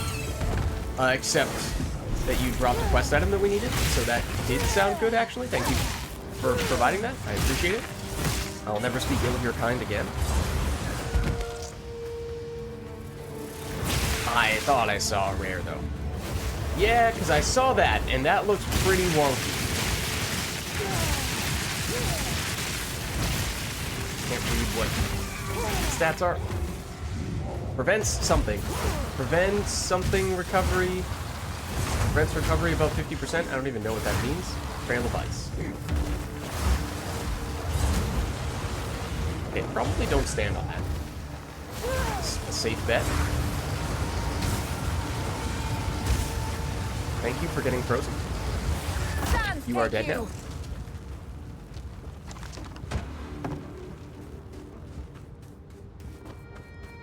Okay, so technically that was one of the quest items we need. You're also rare. You are fast. Slow resistant as well? Well, you're not freeze resistant though. Oh, that's not where I wanted to stand.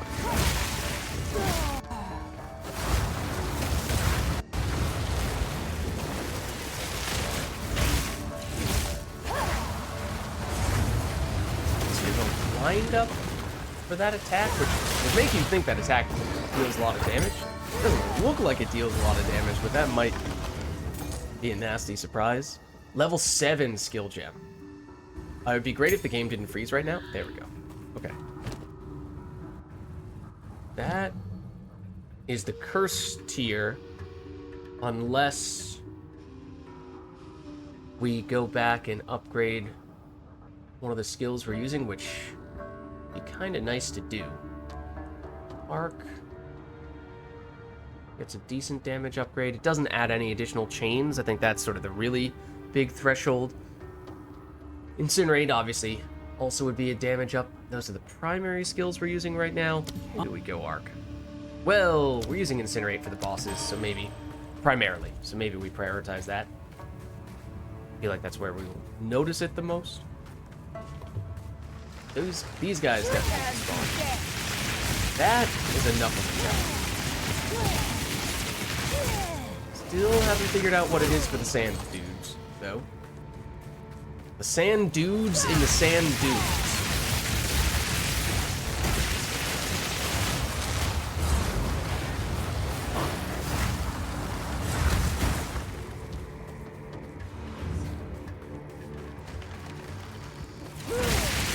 Technically, we got a quest item that we needed here, but theoretically, much like the previous area, I imagine there's... Okay, there they are.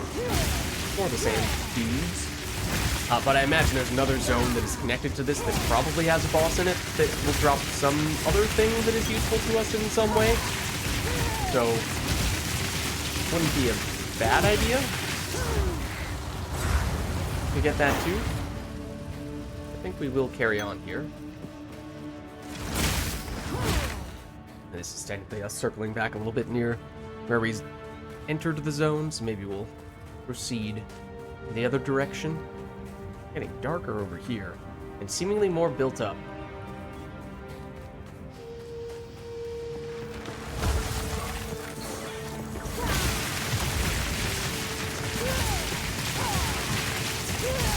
Very nice when all the enemies cluster together like that.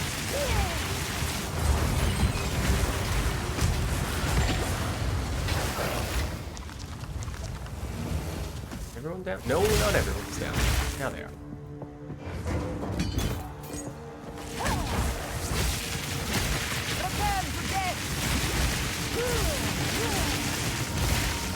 Have we seen rawhide belts before? What do those do? Increase life for... Oh yeah, we have. We have, definitely.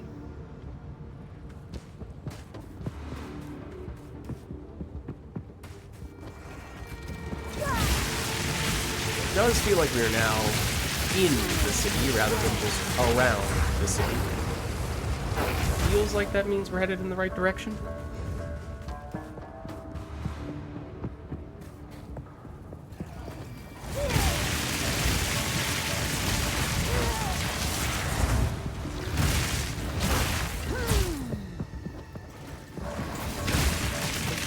That might be a red.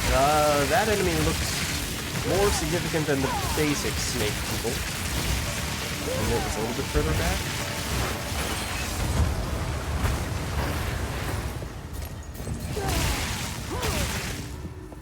You. You're just a serpent shaman rather than a serpent clan.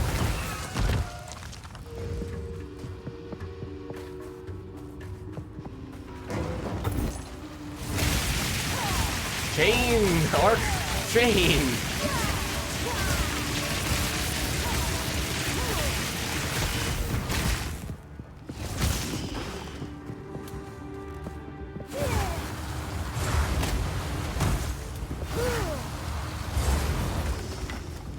This feels like it's headed more in the backward direction unless we go this way. In general, it feels like the more built up the area, the more it is the quote-unquote right direction, except that is a checkpoint, and that says Venom Pit on the minimap, which... Is that a boss arena? Awfully small if it is. It's something. Let's get our energy shield back, and then maybe we'll check it out. Here goes nothing. Yup. Yup. That's a boss. I know of this serpent tongue.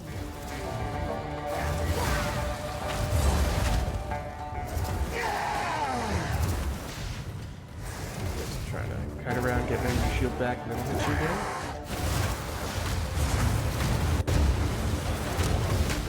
Oh, and maybe don't let you deal that much damage. What is that? What are you doing? Keep your bones to yourself. That's a lot of enemies you just spawned in. That's a lot of enemies you just spawned in, and it is hard to get out of here with it. Just because I got body blocked and panicked a little bit when we got surrounded like that. Okay, confirmation, yes, it is a boss. Yes, it is a very small arena. Seemed like the basic skills did not deal much damage, but just that body block is the most dangerous thing. Okay. We're learning.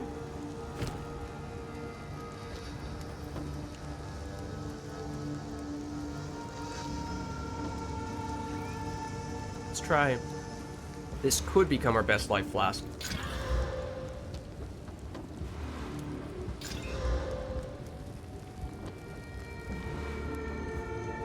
Less recovery, but it happens much faster. More efficient in terms of charge usage. I think it's still better.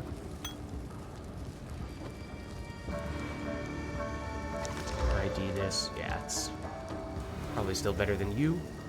Okay. Let's try that again. In terms of how to not get swarmed, I mean, being better about actually using Arc properly would probably help. Freezing that large group of enemies would be really helpful too. I don't know. Let's see what we can do here.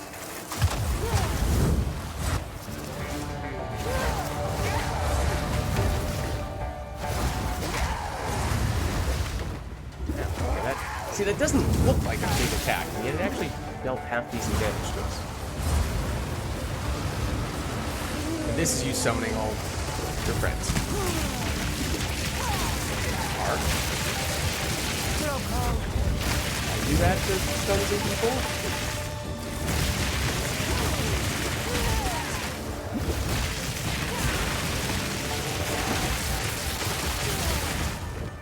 And that does hit her as well when we arc all that stuff together. Ow. Did you just summon them all again? No, you did whatever that was. Also, this flash charge does not automatically restore charges? What is that?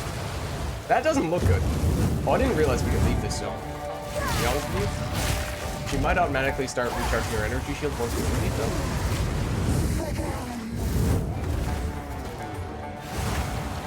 This is her summoning her friends again. Which will not be surprised to hear. I'm not a huge fan of when she does this. Oh, we did actually clear them out very quickly though.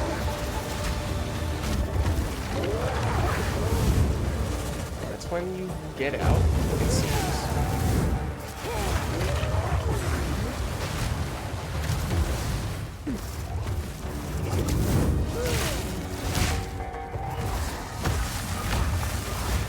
I did not use her. I thought I did. She was just summoning friends.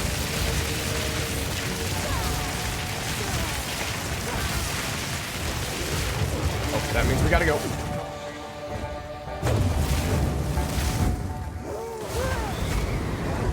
again? No.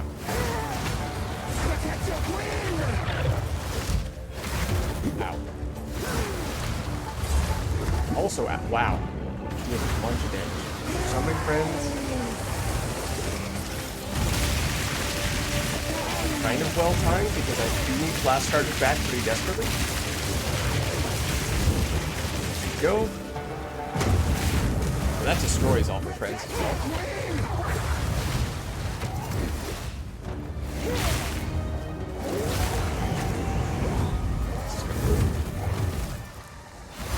She's summoning friends. Can we just get her down right now?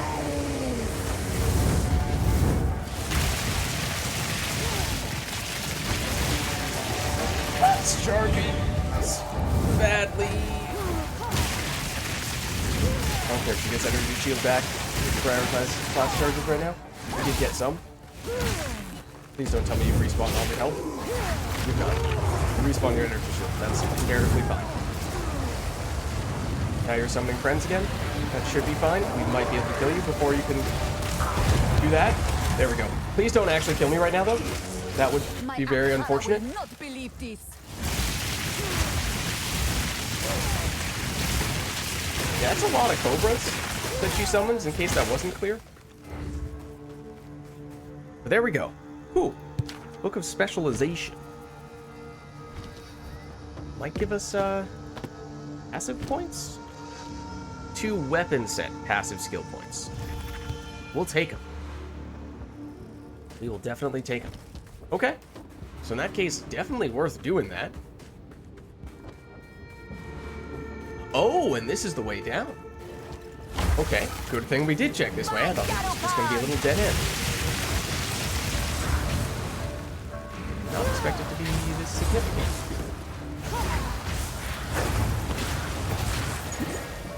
When it's actually close to the waypoint. Wow.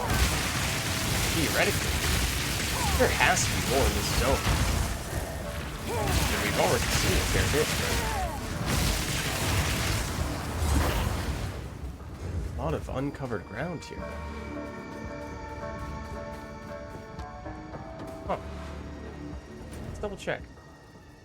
So we're here. Okay. There's an abandoned shrine somewhere, theoretically. We have defeated you. But there's a loot-related thing somewhere. What if we go down here, we check if there's a waypoint, and we just activate it for the sake of saving this zone? Oh. Looted vault, nothing remains. I can see that. And if we try to break stuff, nothing happens? Huh. Okay. So it's not as if that is the entrance to the next zone. I suppose explains some things, since that did seem like an odd place for that new zone to be. That's a nice chest.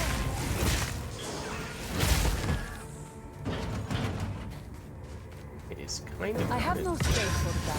Regal Orb. I would like to get that Regal Orb. Don't quite have the heart rate.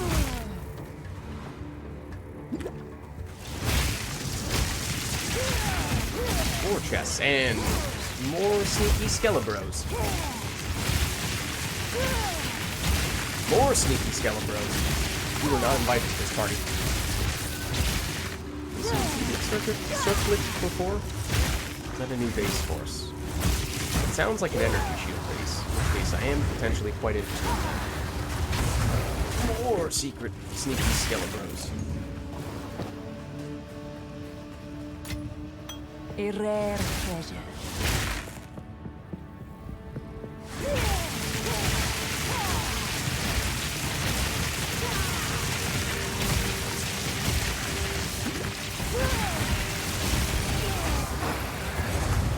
Those guys. Blue enemy. Incinerate you. You're just the only enemy there. Ooh. Amulets. That would technically be a higher base to work from for our mana flask.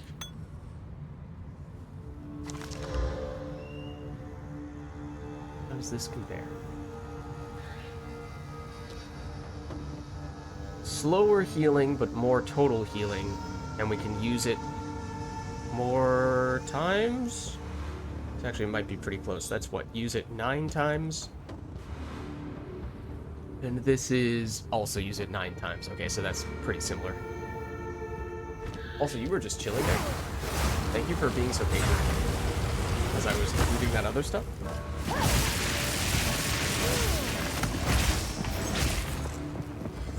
We do have 2 skill points from using that skill book from defeating the boss.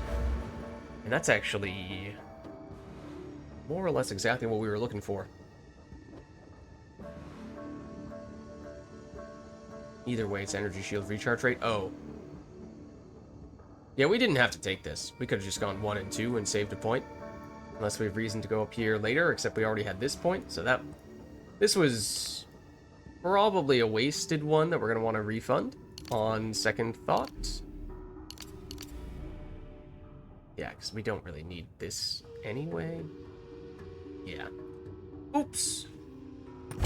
Well, we now have 28% increased maximum energy shield and 12% of maximum energy shield gained as additional stun threshold, which means we should not get stunned as often or for as long.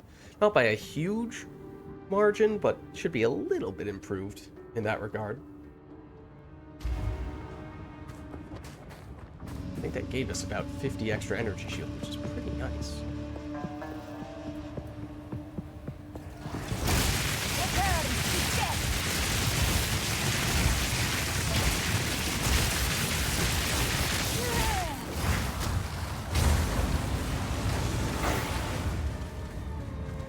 Seems like the right way, so to speak. Further into town. We've seen so many other things going on around here that I am intrigued about exploring fairly thoroughly. See more of those empty, already raided tombs. We might.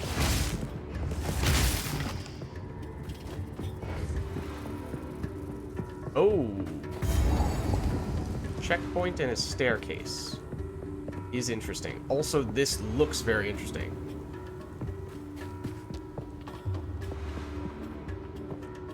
The Lost City. So that seems like an entirely new area. Perhaps what we were expecting to see previously, but then what does the staircase lead us to? Let's check this before we head over to what I think is the new zone.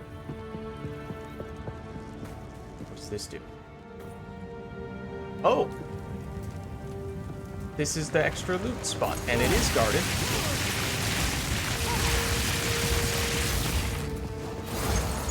By some shroud-walking Skelebros, the sneakiest of all the Skelebros, perhaps.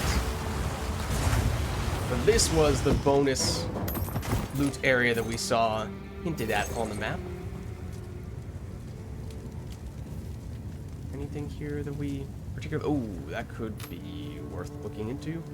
So it is an amulet. Okay. Nice. Might even identify that right now, just to see what it's all about. Life regeneration is the base stat. Mana, all elemental resistance is not bad, but not thrilled about it. Hoping this new zone has a waypoint, and then we can head back over to town and sell some things real quick. Because yes, this is the new zone. Oh, and we are immediately freezing again. Beneath shifting sands, death still endures. That's concerning. Well, oh, that's not what I was looking for. This is what I'm looking for. Head back to town.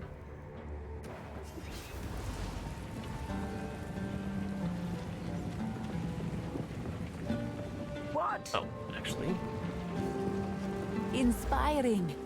Oh, I did the hotkey apparently for auto refund passes, which we probably do want to refund one of them. We can say that pretty definitively. Let's disenchant, Disenchant, disenchant, disenchant.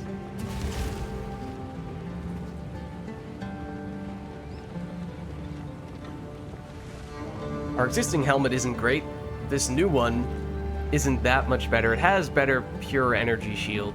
We miss out on a little bit of chaos resistance, a little bit of mana. That accuracy does nothing for us. So, it's underwhelming, but it is... We lose the lightning resistance that we got on there via runes. To be honest, I think we just dump this as well. That actually could make a case for as well, but also still lose the lightning resistance. Still not thrilled about that. Dump you. Might hold on to the giant ones, since that is still the highest rarity we have. And I will tell your tale. Find ourselves still wanting to get creative with how we use that. I think we're probably dumping you, unless we just hold on to it for the sake of having useful amulets for future characters. Well, the Jade Amulet, we could craft this. It's probably worth at least transmuting it. Armor does not help us. Strength does not particularly help us either. Not very useful. Oh. Could augment that. Accuracy is not very helpful. Intelligence is a little bit helpful, but not so much in that quantity. Let's probably refund that passive before I forget. A step closer to legend. We don't need that. That costs us like 400-ish gold to refund. Let's do it. Because instead of 5 intelligence, we could get faster energy shield recharge if we wanted to continue to stack that, or flat energy shield would probably be better. Faster energy shield recharge, get a whole bunch of them over here. If we want to continue going the defensive route, what do these do? Energy shield recharge rate. And flash charge generation, that's not that much of a concern. We do this one, get even more energy shield recharge hastening. Surely at this point, we're far enough along that we would like to leave it there and probably not go any further. I imagine the diminishing returns at this point are starting to get pretty significant, but I think we saw during that previous boss fight with the Snake Lady, were we able to get our energy shield back just from dodging once or twice and then running around the arena? Or were we still working only from our health pool? So we would probably prefer at this point to be prioritizing upping the energy shield number itself rather than how quickly that number recharges. I would love to get a giant flask that has this gains charges per second stat, because I do really like that against bosses in particular. That was almost an issue with the previous boss, and would become an issue against a future boss. Excuse me. I activated the waypoint.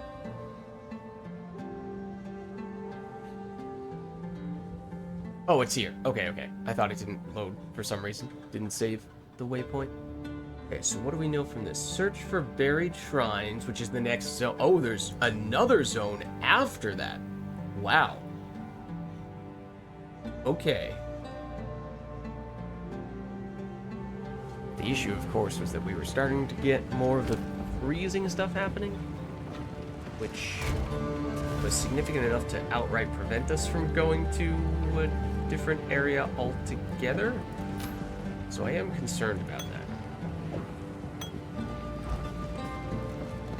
So if we get to the point where every zone we want to go to causes us to freeze regularly, then are we basically locked out of progressing? Maybe.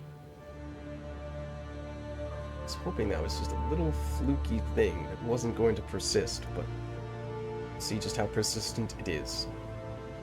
Okay, so if we do go to the Lost City here, there's a golden tomb with loot, and there is the Galleria, where apparently there is a mini-boss of some variety.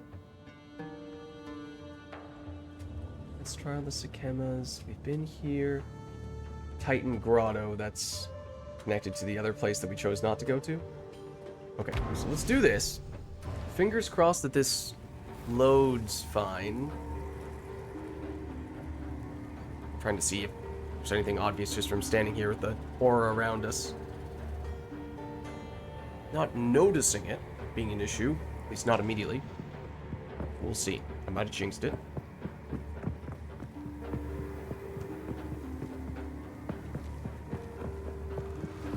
I was about to say, oddly empty in here.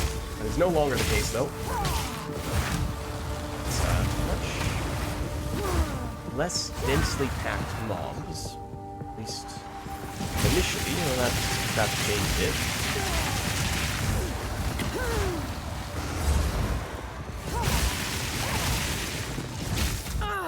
Also, of course, is helpful when we can figure out what, if any, elements enemies around here tend to be doing. It seems like those guys are doing lightning damage.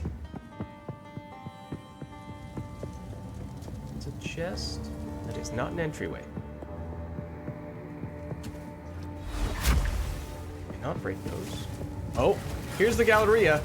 I think we might have found where the boss is already. This was the sub-area in this zone that it told us about. Ow. Chain away, Ark! Do these guys just repeatedly spawn? I feel like we're not making any progress here. Or maybe they were just tanky enough that they were eating all that damage. Okay, just take a second to get the mana back. And then we see if we can find what the source of this was.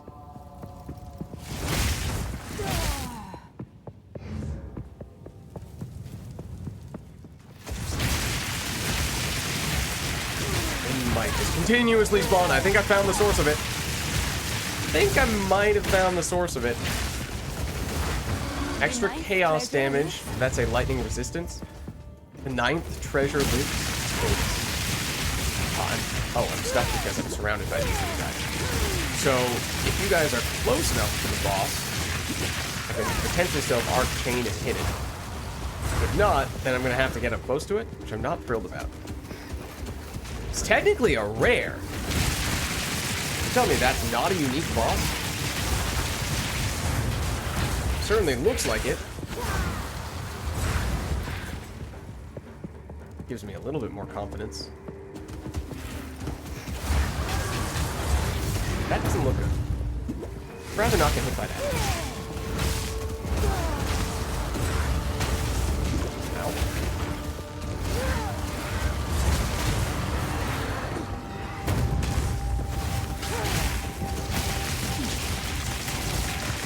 Fortunately, it does not seem to have energy shield and it's actually almost dead. It'd be easier to poke at it from afar. Occasional arc that chains all the way there.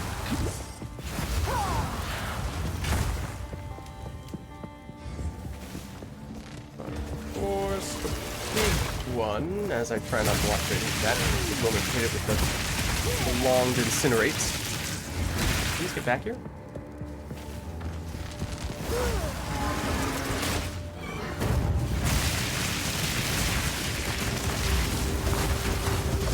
Please do not bring different kinds of friends. Did we get you? Treasure. I will remember. Yes, we did. Sapphire. Oh. Not a sapphire ring, just sapphire. We've not seen this before. It's a jewel. A jewel that gives 3% increased cast speed. Now, the way jewels work is that you can socket them into your passive tree and basically customize your passive tree to your liking based on whatever mods you can get from a jewel, and you can craft this jewel. So cast speed is useful. Of course, we'd like to add other useful stats on top of that. But that's not bad, and that was... Let's see. One of the enemies in this area. Okay, so the Galleria is done, but there's still the Golden Tomb in here, and then the entrance to the other zone. Those are the things we're looking for. Oh, checkpoint here, after we defeat the boss. Thank you. Technically a mini-boss.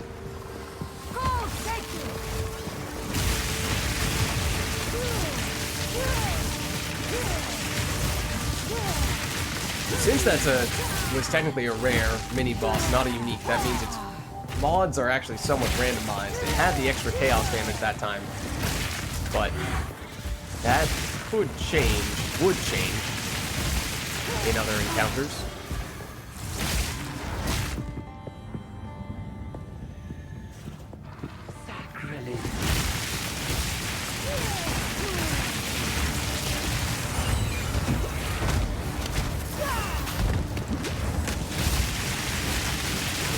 We've seen that before. That's apparently a normal version of the mini-boss enemy that we just fought.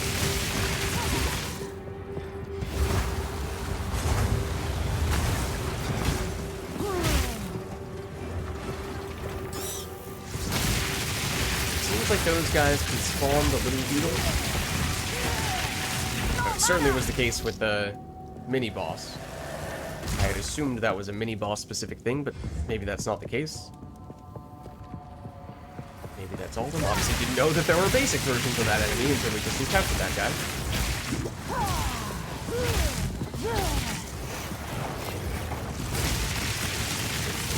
Beetle dudes can also spawn from the walls, which is wonderful.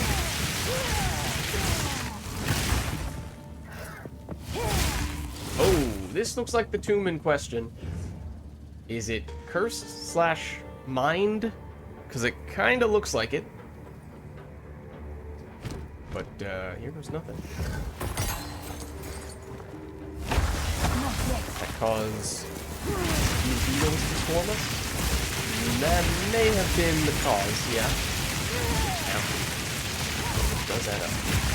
They are called armored beetles, and honestly the name checks out, because they, despite being really small, take quite a bit of damage before they go down. But I think after picking that up, that now means that we've done all the big stuff in here outside of just finding the area to the next zone. Finding the entrance to the next zone.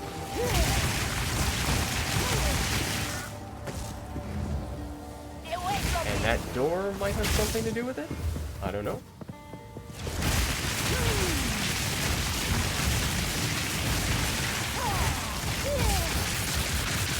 Something is shocking us.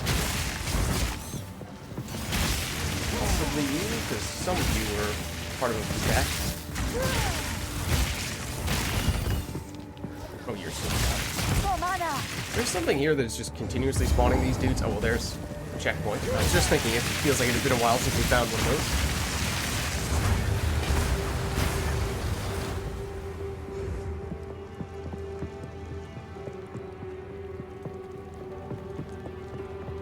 Deliberately leaving that quarterstaff because it's big and I kind of doubt that we're going to want it. Extra crits. I don't like that.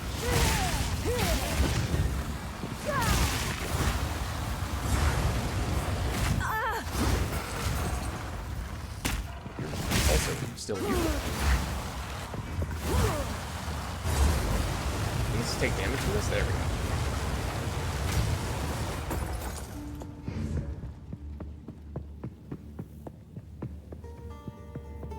What is this all about? There are enemies on the other side. Blue pack, no less. It's not often we see doors that we can go through. If we do, then usually they lead us into the next zone. Giant is the tier we're looking for now, right? So that might be worth crafting. Might be better than the one that we have right now, because I didn't think we were impressed with what we had. Yeah, this is a trap of sorts. It's just a dead end.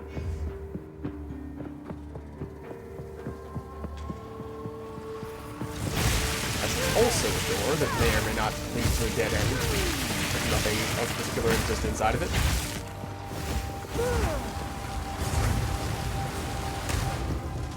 We'll check. There's more stuff in here, seemingly, but might also be a dead end. Extra fire damage, you say? Things do light up. Oh, them! Oh, because they do that. I did not realize it was those things that do the fiery stuff. I just thought it was one of the enemies. Yeah, I thought it was the Magi themselves. We're out of range.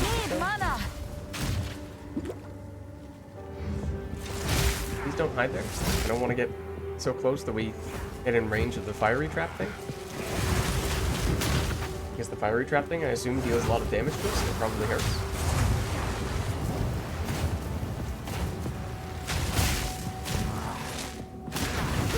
There it is. Stop running! Actually, it doesn't. It runs through us, seemingly. Famous last words, of course.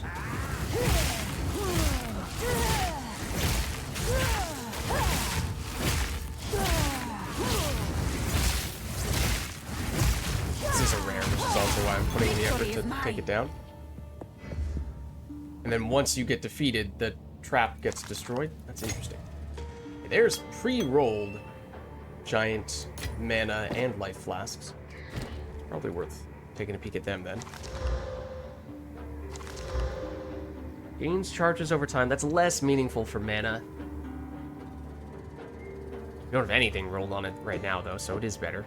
I don't think we're that concerned about not having it filled up when we immediately apply it. Why did we pick you up? I don't know. Likewise with you. Not even like your base that we would want to craft? I don't know.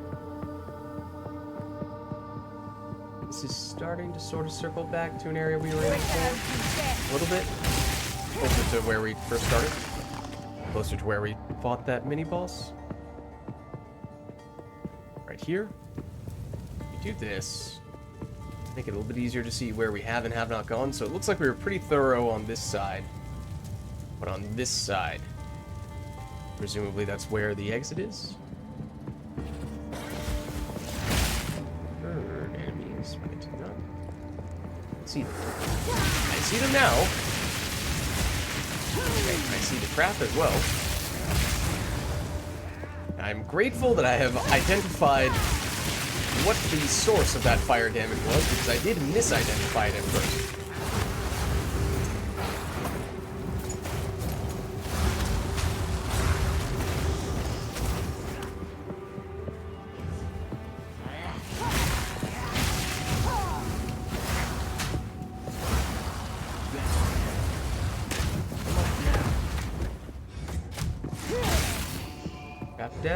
Trap down. And again, it seems like it's actually not as big. The damage is not as big as I would have thought. This looks kind of significant. Bit of a dead end. Not quite a dead end. Let me see. Guess it's some loot.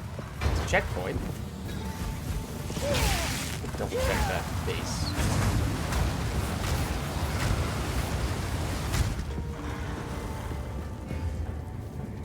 Evasion energy shield. It's actually not as high a base level as I had thought it would be. This looks like this could be leading to the way out. Also, can't help but notice that these are the kinds of things that occasionally turn into traps. They aren't shooting at us right now, but if they were to do that, it's a lot of them to deal with. That's one that is definitely about to turn on. Also, there are enemies behind us.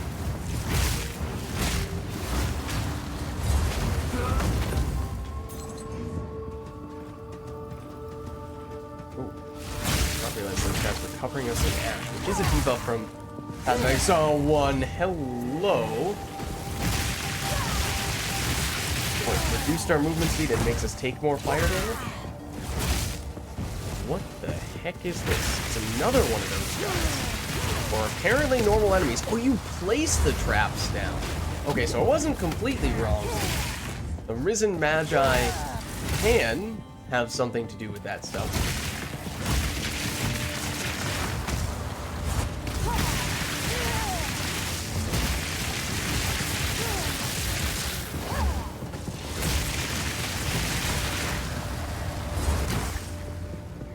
Wait for you to do whatever that lightning thing is.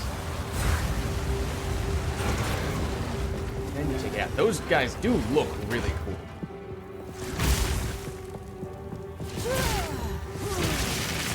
I have to say that.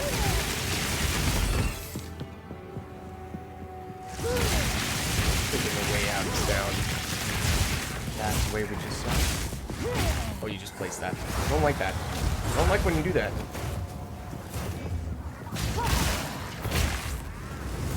There it is. So is it specifically defeating you that makes it go away? Since you're the one who placed it? Is that the way that works? Seems like it.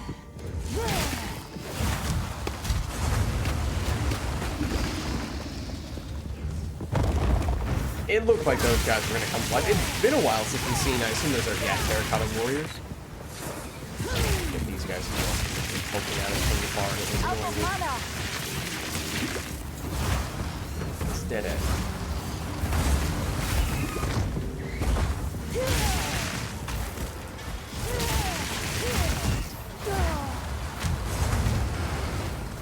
See enemies in an adjacent room. Left there, bottom left. Over there.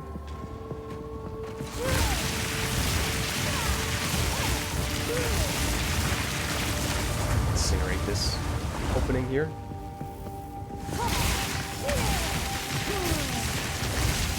Anything of significance in this room? Looked a little bit unique. This is where I see those other guys. Oh, that is open.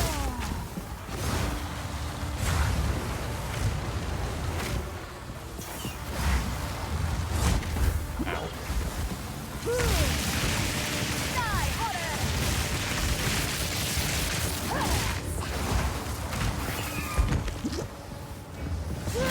The snake people are doing poison. Oh, somewhat significant. The snake people are doing poison damage when they hit us. For what it's worth.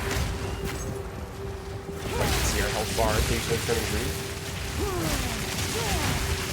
It's very hard to see where that opening is from this angle. Right here.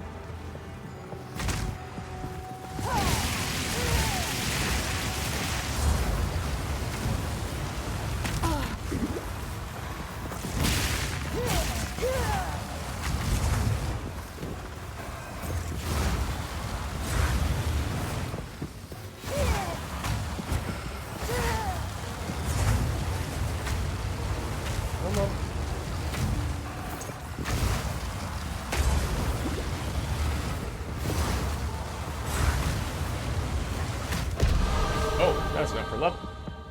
Alright, we'll take it. In terms of where we want to go next, also, subtle little thing, but if you close the passive skill tree and then you reopen it, it reopens in the same area you were looking at before. So like if we're more or less having this jewel socket in the middle, we open it back up, it's still there, rather than automatically opening right on our character, which is actually very helpful at times, because it just makes it easier if you're looking at a specific section and thinking, I'd kind of like to head in this direction. You don't have to re-find the area you were looking for when you open the tree back up, or if you don't remember which direction you want, you know what directions you ultimately want to go in, but you don't know what order you want to do them in, and you start planning it out and thinking, I want to go this direction next, then it just makes it easier to remind yourself of that. So we got this last time, which was definitely good. But we also We have the extra freeze chance here, we have the extra ignite chance here, we don't have the extra shock chance and lightning damage, and we are using a fair bit of lightning related stuff. Let's see, so we were saying maybe the energy shield recharge we're less concerned about at this stage, and we either want to go into the pure energy shield or damage at this point. So we are also running out of mana more frequently. If we really wanted to, we could do that, but that feels like that's probably overkill. I can just continue to use mana flasks a little more aggressively. So what is the next target? Well, if you want to do faster energy shield recharge, it is still possible to get a few of them here. I'll tell you what, before we allocate that point, I'm gonna spend a little bit more time paying closer attention to how quickly our energy shield is recharging. Okay, don't get hit. Starts recharging. Hit me again, please. Starts recharging. It's not like it's nearly instantaneous. It's pretty good. But we would still, in a boss encounter, say, need to dodge a few times without taking any damage in order for the energy shield to start recharging. Just kind of the goal is to make it, particularly in boss encounters, easier for us to get the energy shield coming back. You could make the case it's actually still worth putting a little bit more in, even if at this point it's probably starting to approach somewhat significant diminishing returns.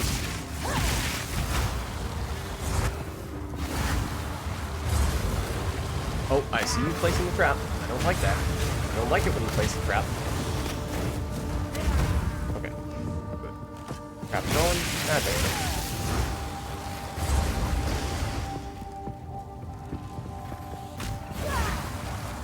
So yeah, is it potentially overkill to do even more energy shield delay reduction?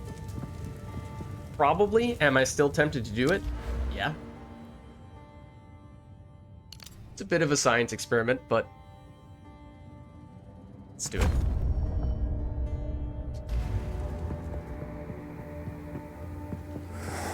I think the way out is going to be over here more.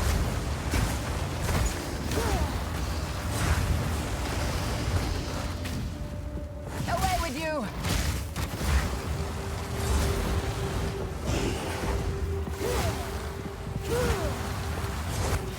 Oh, those guys are... No, they're not going to spawn. Now they spawn. Okay.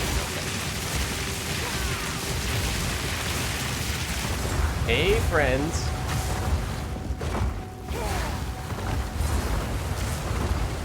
Also kind of forgot that we channel Incinerate long enough, it actually, I think, creates Flame Ground, which deals damage over time when enemies walk onto it.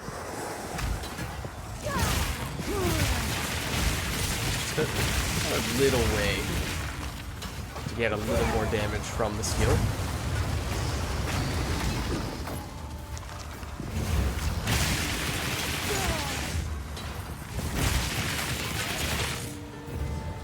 I feel like Arc was not doing as good a job of destroying urns previously. It was very noticeable on that occasion, though.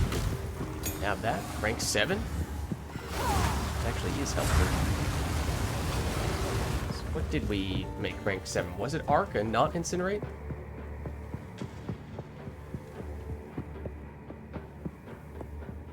I think so. Oh! I did not even realize this was a spirit gem. Okay, so we can upgrade Arctic Armor further.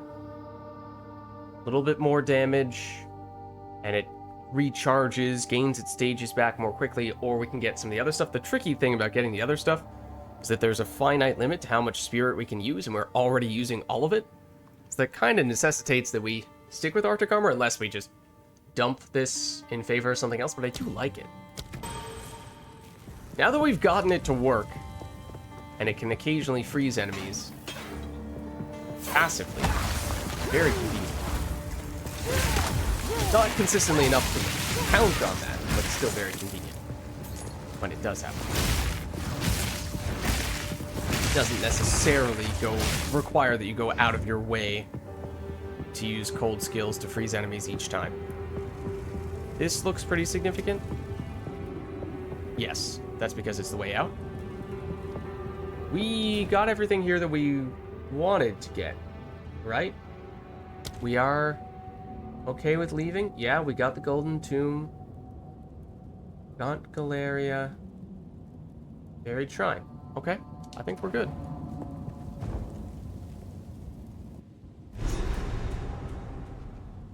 Search for the essence of Such shrines something? were not meant for mortal eyes. I am honored. Of water. For a second I thought that said essence of war. Okay, so now we can travel back and forth here. It is one level higher than the previous zone. That is understandable. Is stuff destructible? I had to check. A lot more opulence in this area, it seems like.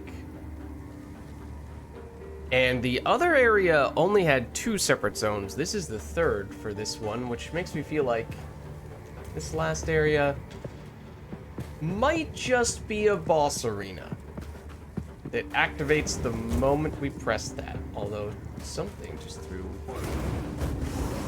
fire.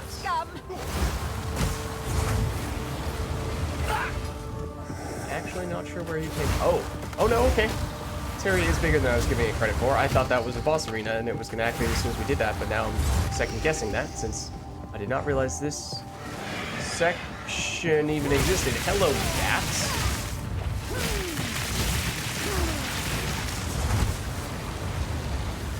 Dramatic as that area looked. I don't know. Going back and forth between whether that would initiate a boss encounter or not. Maybe just... Oh, it's another speed gem. Oh, you are minions. It's a rare in here somewhere. There you are. Ow. Wow, you hit. Let's recovery along 50% please. Oh, yeah, no, you're not letting me heal. Okay. Starting to understand what that prevents recovery above 50% means. As in, I think we can't heal above 50% health with flasks or other sources of healing. Which, probably what you would assume that meant, but hard to know for sure until you see it right in front of your eyes, and I think we did see it right there. Okay, I'm gonna activate this, and this might cause a major encounter. Or it might just activate the terracotta soldiers around you. I thought you were going to be ads for a major boss. And then the arena was just going to be this room and this room alone. But I guess not. Those potential traps as well, it seemed like that was certainly possible. Oh, they're rare. It seemed possible, and it seemed like even with these other areas, there was still a chance that this was just going to be a place where you could kite the boss around. Always poisons. Also prevents recovery. Appreciate if you would take damage.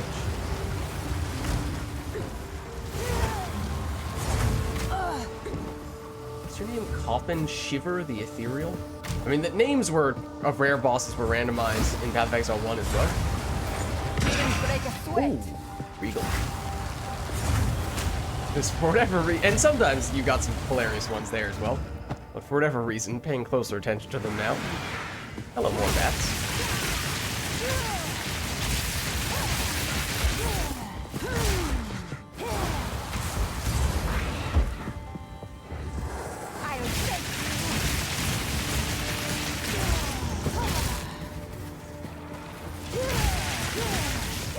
I mean, there's gonna be a boss in here somewhere, right? That was the case in the other zone. The other direction we went in. You have to imagine that's gonna be the way we get the last quest item that we're looking for. And I guess this area is just bigger than the other area overall. has 3 zones rather than just 2.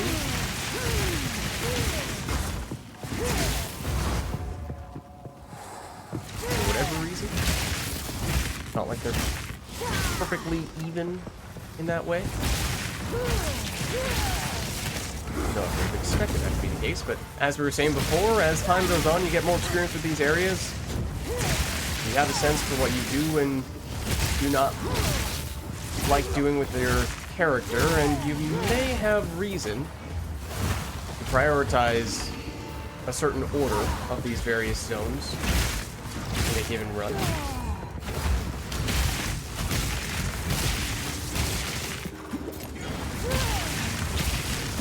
Out of mana!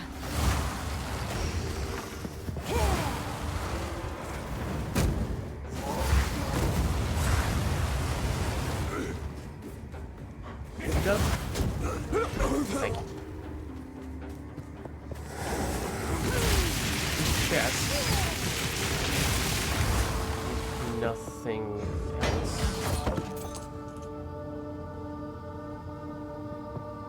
Oh, is that a gold chest as well? It was.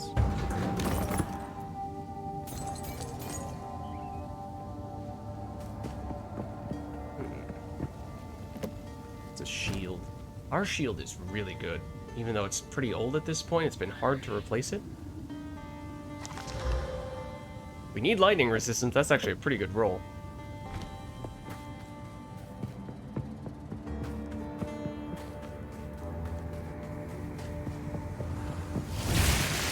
Looks like a narrow pathway that might be leading up to a boss arena. All these terracotta warriors, kind of like that first room.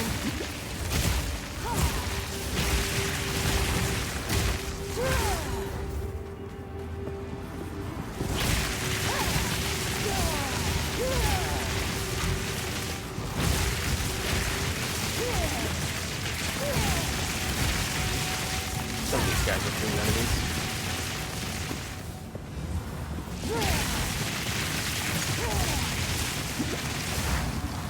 Come on. Don't teleport away from me right as I'm moving into the bigger incinerate play. Hello.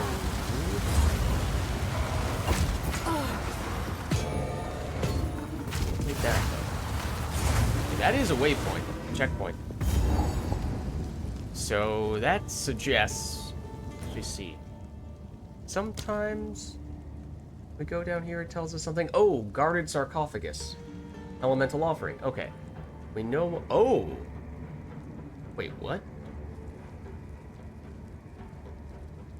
That is a little circle around the back of the skull suggests that's actually the main boss we're looking for. This is maybe an optional boss guarding that elemental offering. Okay, there might be multiple bosses in this floor, and this is potentially one of them next to this checkpoint. Maybe. Well, it doesn't look like it.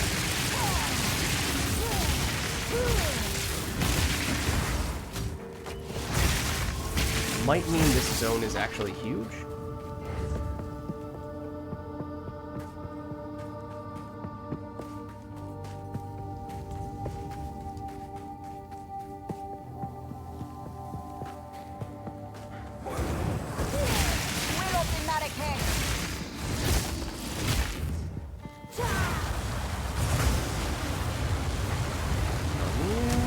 Dudes.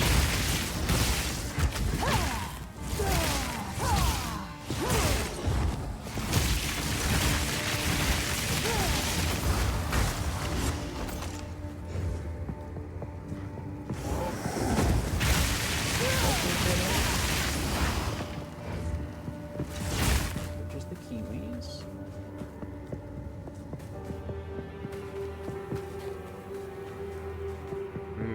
It's opening up, and there's some final testament. Certainly sounds like something leading into a boss arena, right? Oh, and there's a checkpoint there as well. Okay, so yes. That definitely will be one. Ow, that hurt a lot. Wow.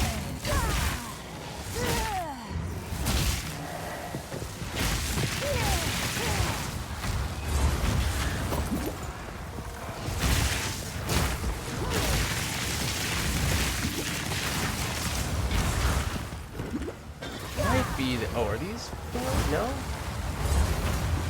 Might be that some of our resistances... There's one in particular that's lagging behind. Whenever we get hit by that particular element, that might be the reason why some hits seem to be especially damaging.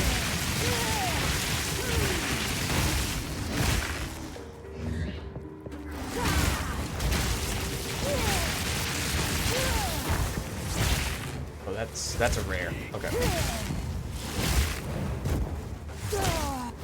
Crit resistant periodically unleashes ice. Like that.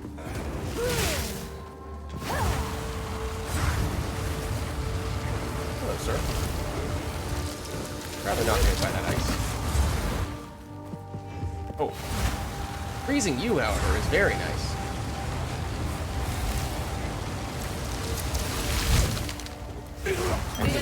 Oh, an Exalted Orb. We'll take it. That looks cool. Okay, rather than just continuing to explore this entire zone, which as said might be humongous, maybe we go into the suspected boss fight. Ooh, on that skill jump.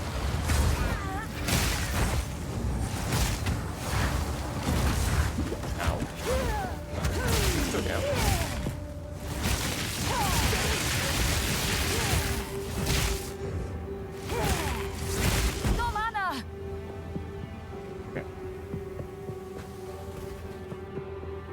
Just leave us alone. Okay, so we think this is gonna be a boss fight. Let's do a quick double check. Resistance-wise, 52 for fire, 48 for lightning, 34 for cold. Seems like most of the enemies around here have been doing a combination of lightning and or fire damage. That is another spirit gem. But level 7 spirit gem, we already have our Arctic armor leveled up. This one already leveled you. Oh, Arc is now the one we've not ranked up to level 7. Okay, I guess we'll do that. We could get a curse for extra cold or lightning damage, but we haven't really been using the curses yet. Eventually that will be just a straight up damage upgrade, of course.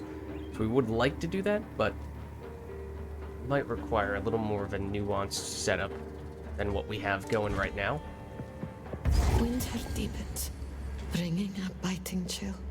I long for it to snow, for the wonder I felt as a child to grace my eyes once more. But the last winter that brought such beauty was 200 years ago now. It cannot snow in a region where it does not rain.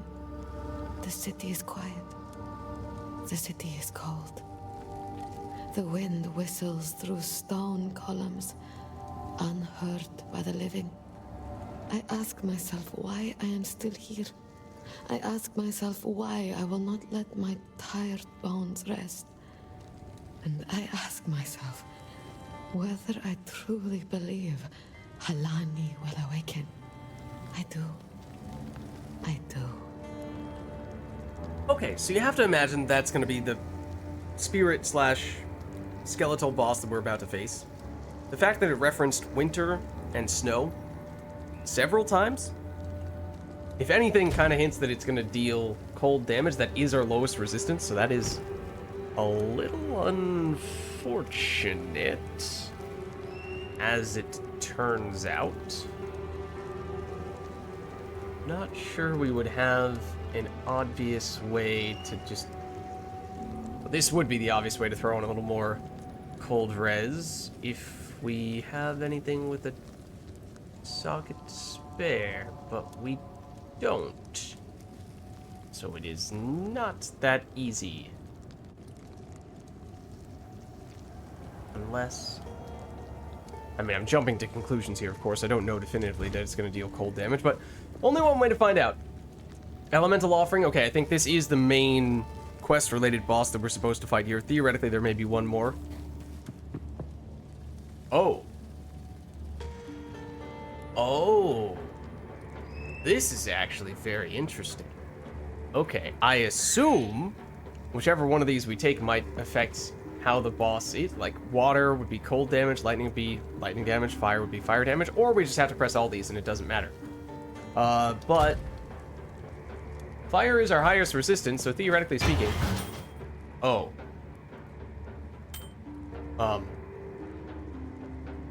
Well, in that case, that's exactly the opposite of what I would have wanted. Oops. It's also not a very good mod for it. Well, mistakes were made.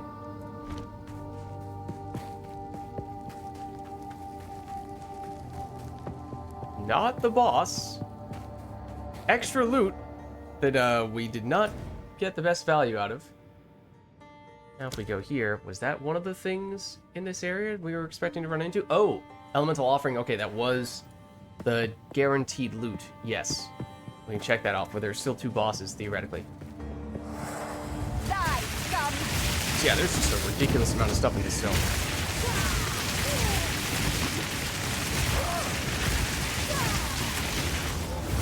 Had I recognized that that was an opportunity for gear rather than something that was going to affect the type of damage that a boss was going to deal to us, I probably would have taken exactly the opposite approach. Oops.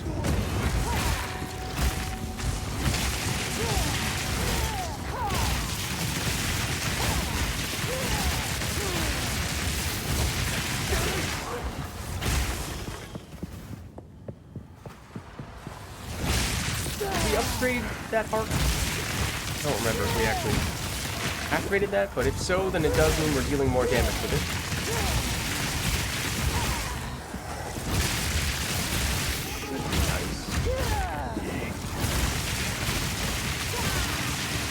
I can't tell if we're kind of going backwards right now or forwards, because it's kind of zigzagged a bit here.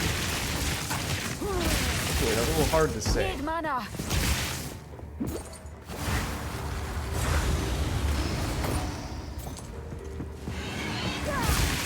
Another these partially froze. Amethyst ring is quite rare. It did apply bleed. So bleed is physical damage over time that bleed is physical damage over time that, at least in Path of Exile 1, increase the amount of damage it dealt if you move. Which means you want to stand still if you get a bleed applied to you. So I'm just going to sit there for a minute. Oh, you're still alive. I saw the fiery aura and everything, but at the same time, thought that I had seen sometimes those remain even a little bit after the enemy is dead. But I didn't think much of it.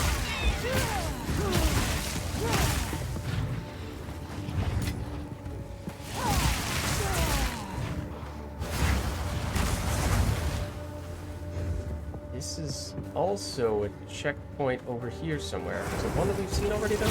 Oh, it's... Okay, well, it's the entrance, so yes.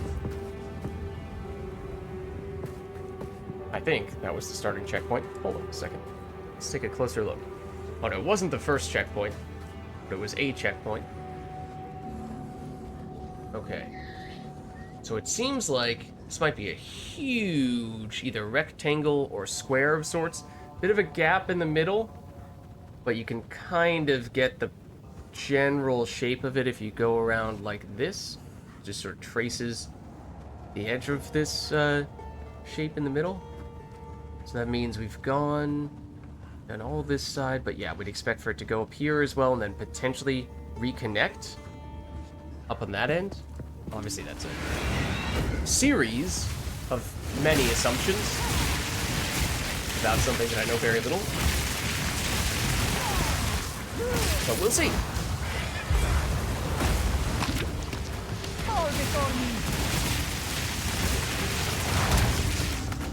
Walk into that right as it was blown.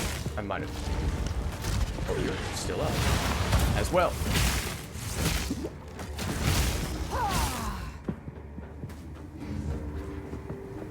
That's also a checkpoint. Whatever that's worth. That's good. Something is. Ow. Another one always bleeds. Oh. Well. Conveniently, it's a charm that gives us immunity to bleeding. Imagine that. Not sure if that's reason enough to use that right this moment, but it's an option.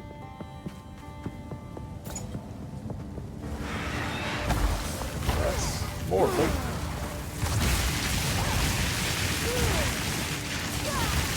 Burn something as well. Oh, they're dead. So I kind of want to check out this spot before we circle back here. It looks like that's just going to reconnect to the area where we've kind of sort of been before. Some symmetry to this, it seems.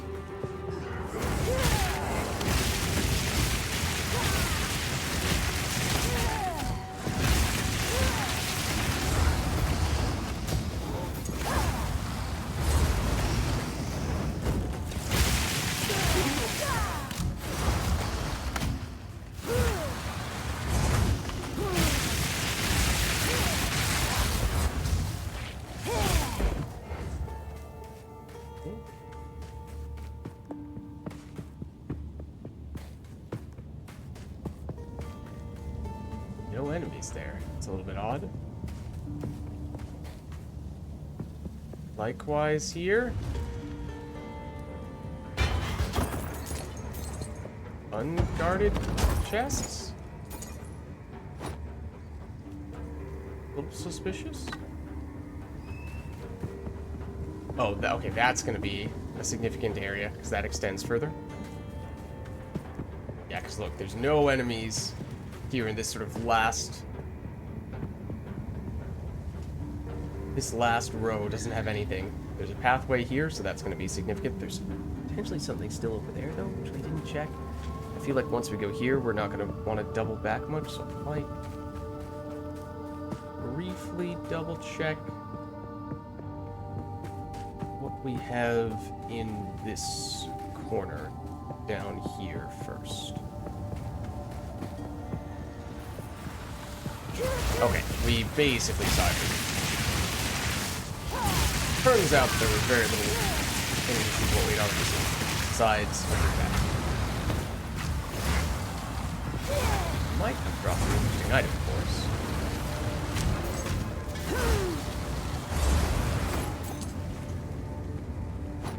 Flat armor on a belt. Okay. Not great for us specifically, but conceptually is a cool idea.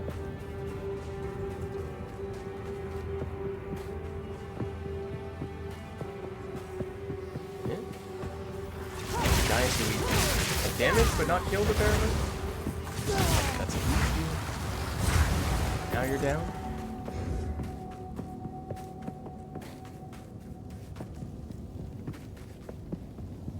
Okay, so this is almost certainly going to be leading to a boss. Probably the boss. Yeah, this is a huge boss arena. No question. Oh, what's up, Lex? All that build-up? Oh, okay. It's actually an entrance to an entirely different zone? How many freaking zones are there here? Buried Shrines, Lost City, Trader's Passage, Titan Grotto. That's different. That's different. That's different. What? We technically haven't gotten that. Or this.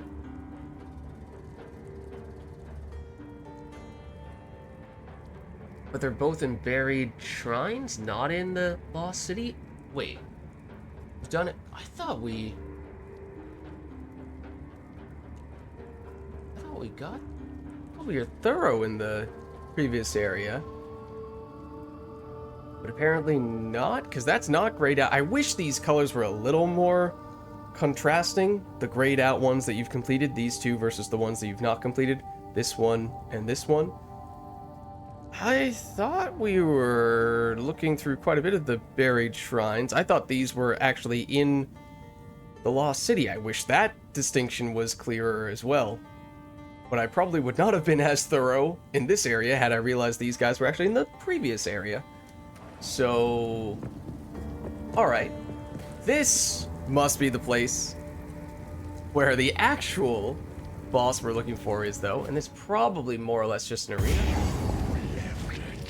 Yep. Oh, okay, no, this is the name of the guy that I saw on the map. Okay, I think we found him. Until then, I was weak. Oh.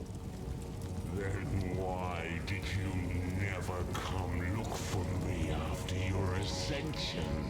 They told me you had died. I did die. After 30 years living among the Ferritan, it was a harsh life filled with pain. And I hated you every moment of it. Can you ever forgive my mistake? No! Save your breath for when my king arrives, and lets the seed feast upon your flesh. Oh. Wonderful. Maybe we just let these two, you know, figure all that stuff out.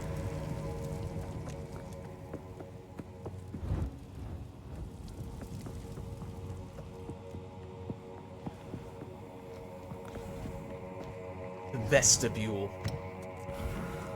Oh, there's some... My king nears. You are very big. You definitely deal fire damage.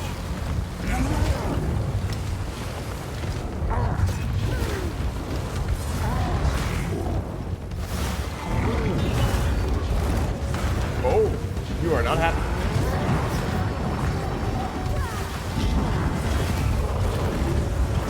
You are very unhappy. I imagine that deals a whole lot of damage.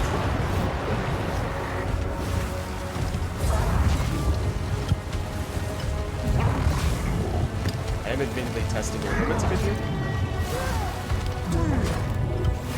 Still burning ground. Obviously the flame wall is... Embrace corruption.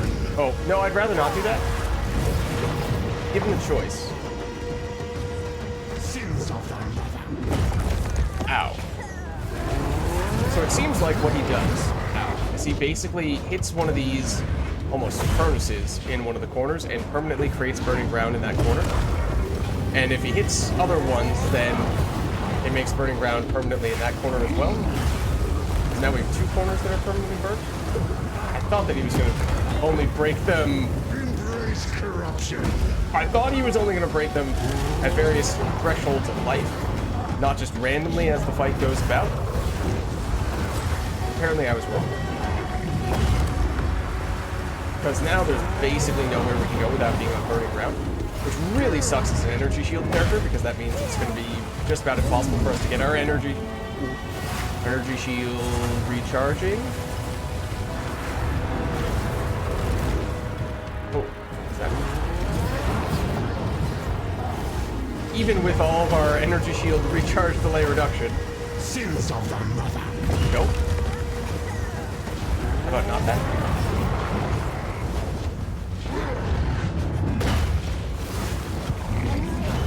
Technically, would we be best served trying to keep him away from this one spot that he hasn't destroyed? Well, now he's destroyed. That doesn't look good. Almost nowhere for us to go at this point.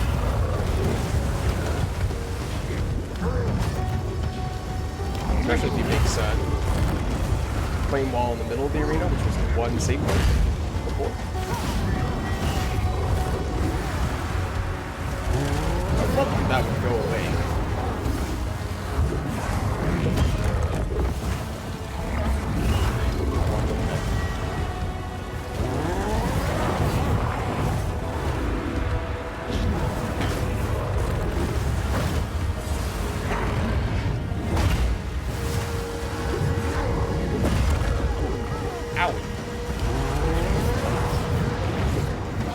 just chill for a second?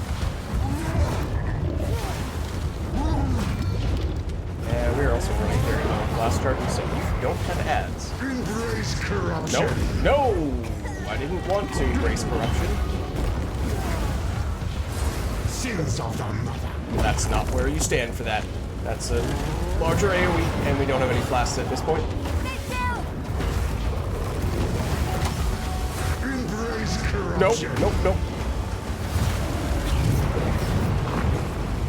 Oh, the dot. The dot. The dot.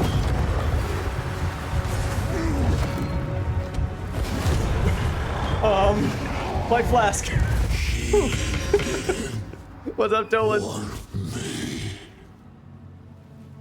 Yeah, seeing as how we recently started speccing our character very much around quickly getting our energy shield back after not taking damage, when the entire arena, or practically the entire arena, has burning ground, and then he creates a flame wall in the small area that doesn't have burning ground, does make it a little bit harder to stay alive.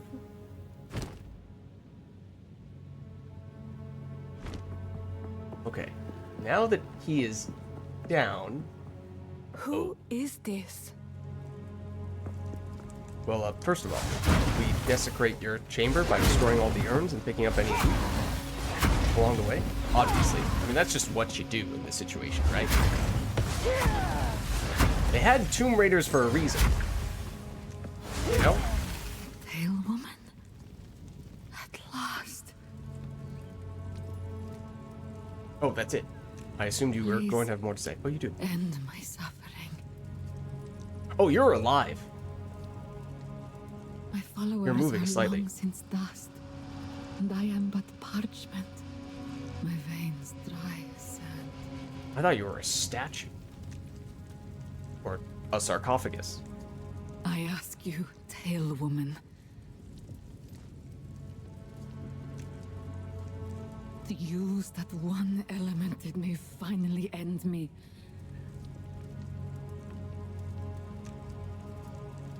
My opposite, fire. It must be done. Does it, though? What if we, bring you water? Oh.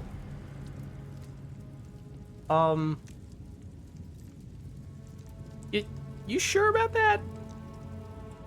You sure that's a good idea? Some essence of water remains. The last drops to be found in. That looks like it has water in it. Maybe.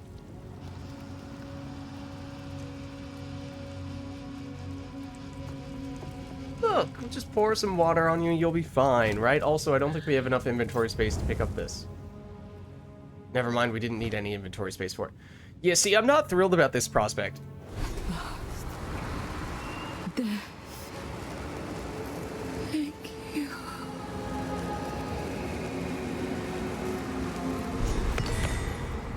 The Ardura would not understand this. I must keep this to myself for now. Yeah, this one's gonna be hard to explain. I think you are right about that.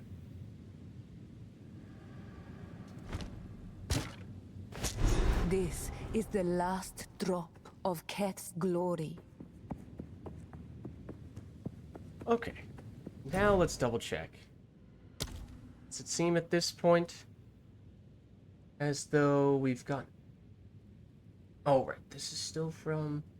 Well, we just fought you, but you're still not grayed out, which is weird. Guarded sarcophagus. Apparently we missed that.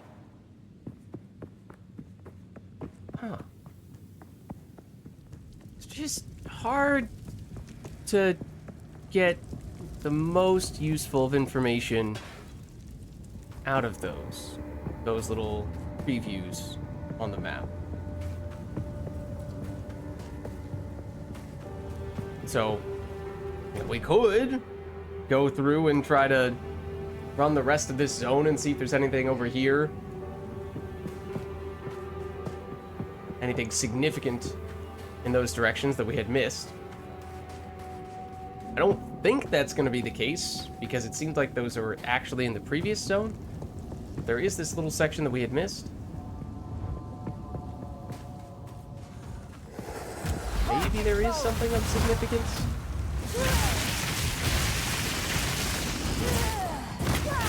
Ow. That's a car.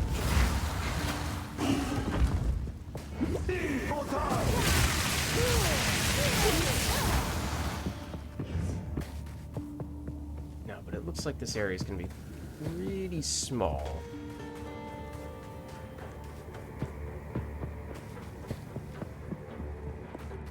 Oh, this might be the guarded sarcophagus, though. This is something. I would venture to say, assuming that many of these terracotta warriors are about to come to life, this probably does qualify as a guarded sarcophagus. I'm just gonna casually activate that checkpoint real quick. Hey guys! Guardians. I should have been quicker about moving. Arc! Do your best. Or do your worst. Natural choke point. Just what we needed. They'll never pass through. Actually, though, they might not. So, this might actually just be a great way to farm experience. Turns out it's not so bad. Well, that is 20% quality. Whoa. Okay, technically we haven't gotten rid of all these guys.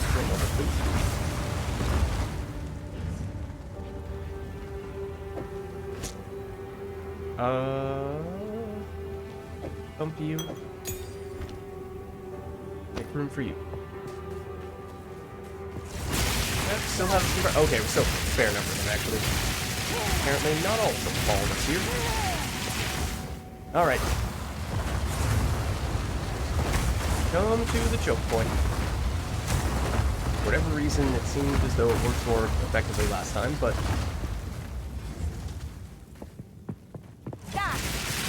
they don't continuously respawn, do they? But there's just legitimately this many from the onset.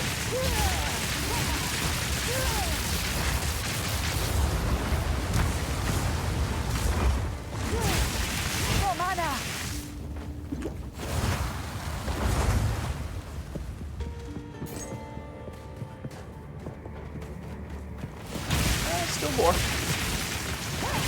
Yeah, a little more. Not even like the loot that we got from this was all that good either. The level 1 support gun?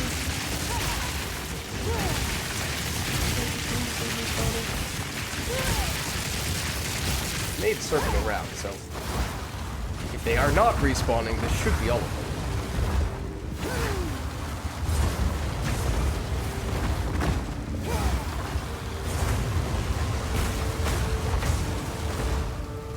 But it's a cool encounter. That was fun.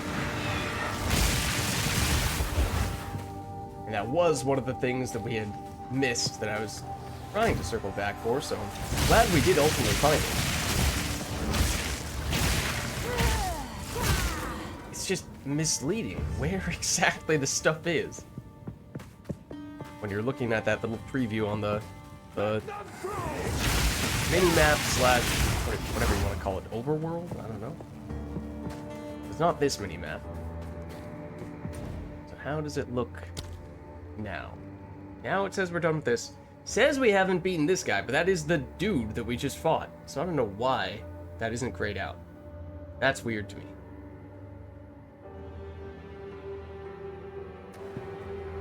So we absolutely did fight that dude.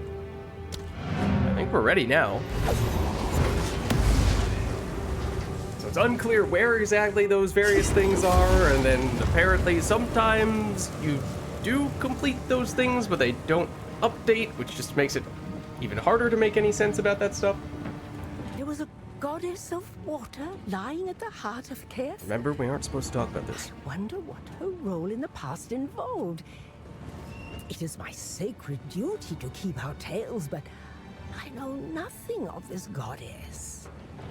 How could we, Maraketh, have forgotten something so important? Alright, you're also giving us a support gem. quest complete. Okay, let's I will tell your tale. let's create some inventory space here.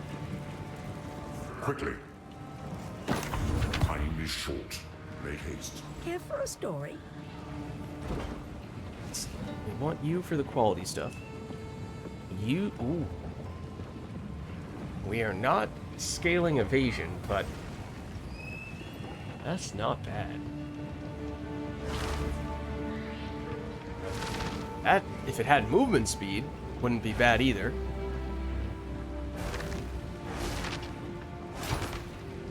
I think we're gonna dump that.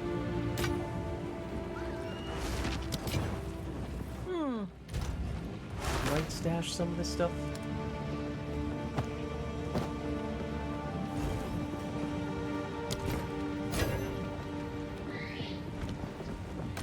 These are all level 1 uncut support gems. Okay. Oh, we have a bunch of these mana flasks. Those were clogging up some room.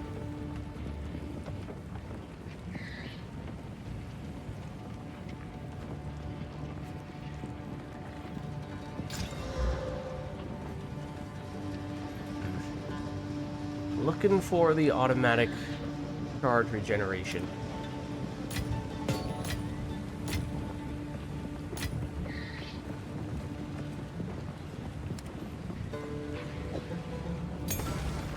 Get a bunch of these now. I have to mess with my organization.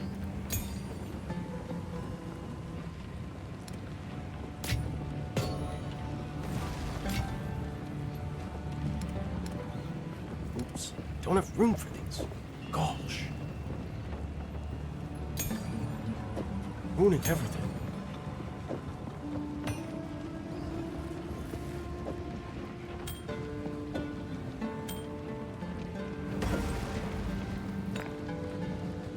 Oh, we can dump you as well, I think.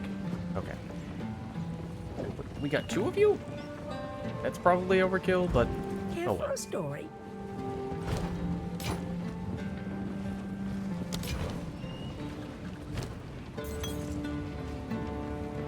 We have leveled recently. Ooh. Could it be time to upgrade our shield? Or other things? Whoa. That looks pretty good for cold spells. And we do have a +3 cold gem staff. I don't remember what other mod it has, but 76% Do not wander. spell damage. It's not that high. It is spell damage at the second spot, but it's not that high. Young I don't know if one. it's worth buying that just for the sake of stockpiling it. +3 fire gems. Increased 61% fire damage. Crit hit chance for spells. Mana regeneration rate, light radius. That's also quite good. We also have a +3 fire gem weapon though. +2 or staff, +3 staff, I should say. That's only +2, so that's not as significant. But yeah, sometimes the shopkeepers absolutely loaded with the stuff here. Immunity to poison. I don't think we have that yet on a charm.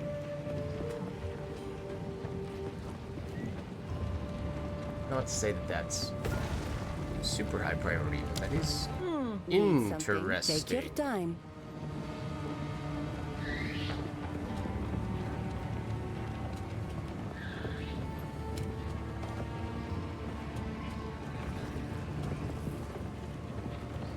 Our attributes are actually low enough that even some pure intelligence-based stuff we are not able to equip, which is a little alarming.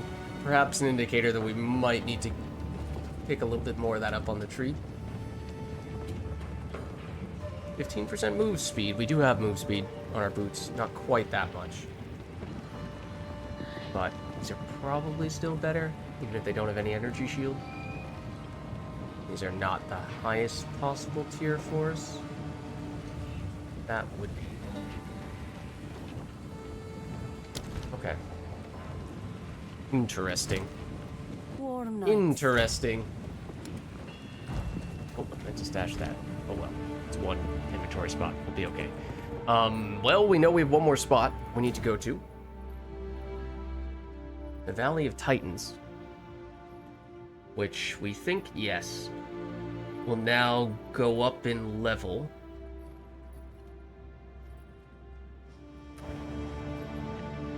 We technically did poke our head in here before, but the game was little laggy when we did so, and that's maybe an understatement.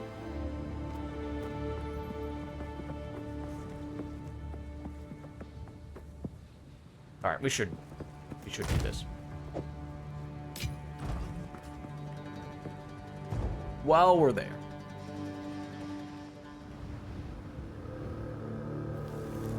So yeah, it was tempting to pick up one of those good stuff. What was the best one? Was it fire or was it cold? It's honestly, that may still be... Oh, that was an attack. It falls down at us. It looks like it's dying, but it was not dead. That was its attack. So part of me is tempted to go back and say, well, that item was so good that it's worth making sure that we stockpile it. On the other hand, they're spawning in so regularly. One of those is a rare. Okay, yeah. Those good items are spawning in so regularly that it feels like if we do it every time we see something like that pop up, then we're gonna go broke. How much money do we have? We have 14,000. You know what? Let's go buy it. It was really good. There were a couple of really good ones. Even if our existing stock was pretty good. Let's see. We'll have it on hand for comparison's sake. So just +3 level fire skills, no extra stats. +3 cold gems, some cold damage to go with that. What? Yeah, so this is much better than you. That's level 18, this is level 26. Okay, so it's kind of a natural progression in that way. And if you think about how we have 14,600 gold here, this is not that hefty of a price anymore for us. So let's do that, and then that's only plus level 2. This is plus level 3 with a big fire roll, crit for spells. The other stuff is less useful, but that's also quite interesting. And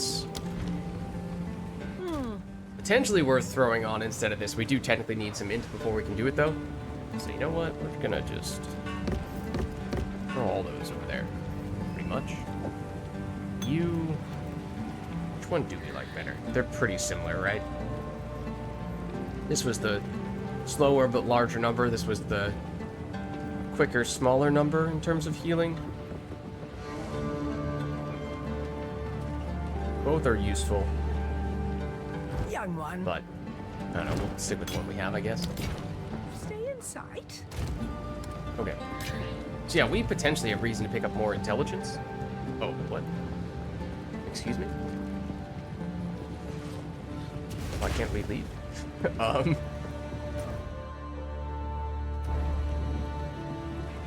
Because we used a portal to get back? Maybe? Oh, what the? No, this is not the right place. Wrong portal. Mistakes were made. Can we make sure? Do we go back here, please? That's a little bit odd. Not sure why we weren't still in that location.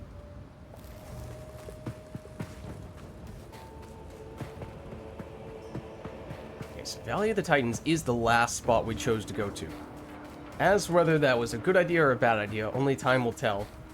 You can see that the enemies definitely do seem to be living up to the name in terms of how big they are. I assume that big twister does deal damage to us. Did you create it? You might have.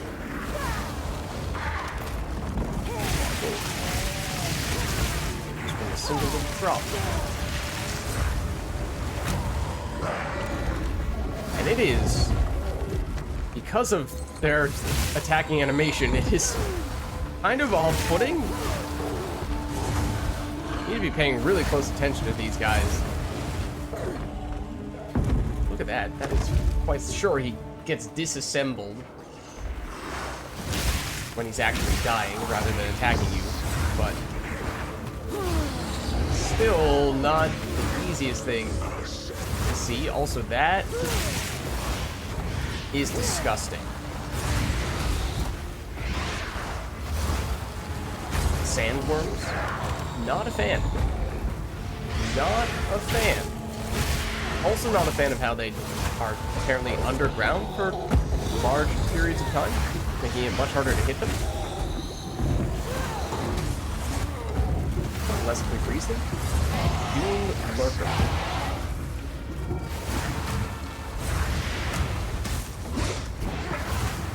I am not interested in joining the fan club.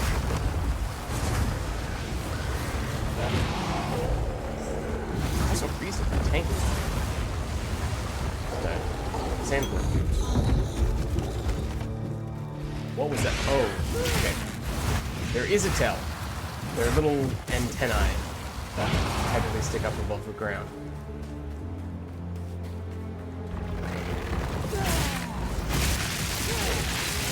Skitter golem? Die, scum!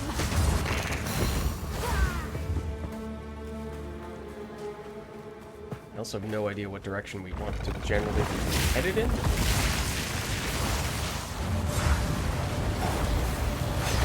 Oh, there's a level. Let's see. So, we've been doing a whole bunch of the energy shield recharge thing. Technically, we could do even more. We have both relics. I think we do. We do. Do we only need 2? I don't know what we do in this area then, but if we only need 2 relics, presumably there is some purpose. Oh. Clasp entry through the eyes of 3. I mean, I would still like to do this zone, as for whether there is as much of a direct quest need to do so. Maybe that is not actually the case anymore. Presumably there is something to be gained from going this way.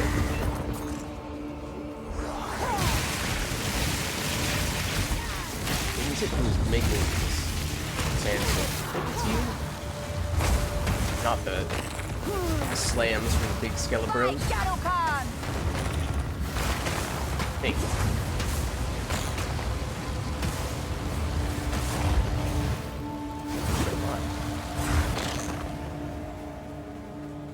Some kind of icon on the mini-map there. For this spot right here?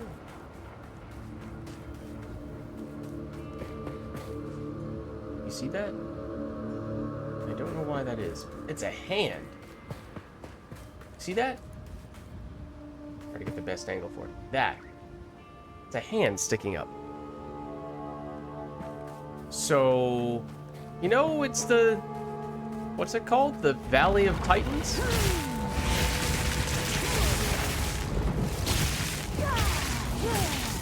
Plural, of course, Titans, but there may be one Titan in particular that is especially big. I would not rule that out, of course.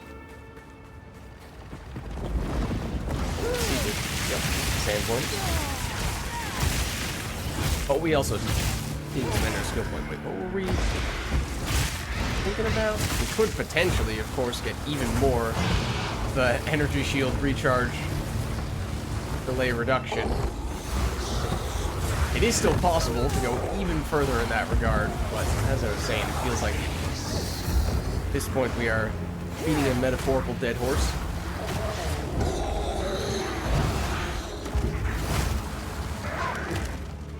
In all likelihood.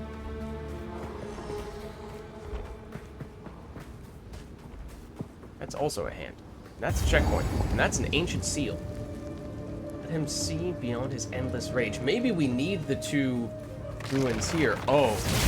That's a face, and those are two hands here.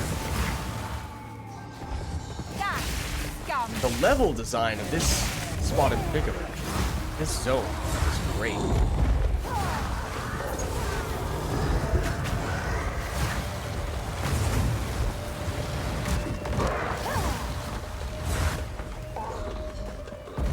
Yes, maybe this needed to be the third spot anyway, and we just kind of coincidentally happened to do that.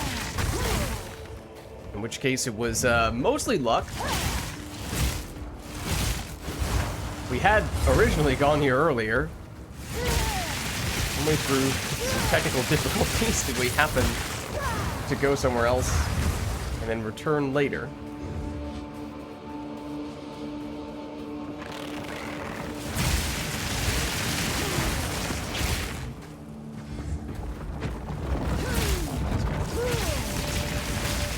Might also be double checking you can see on the mini-map how many things and what sorts of things we're expecting to run into here.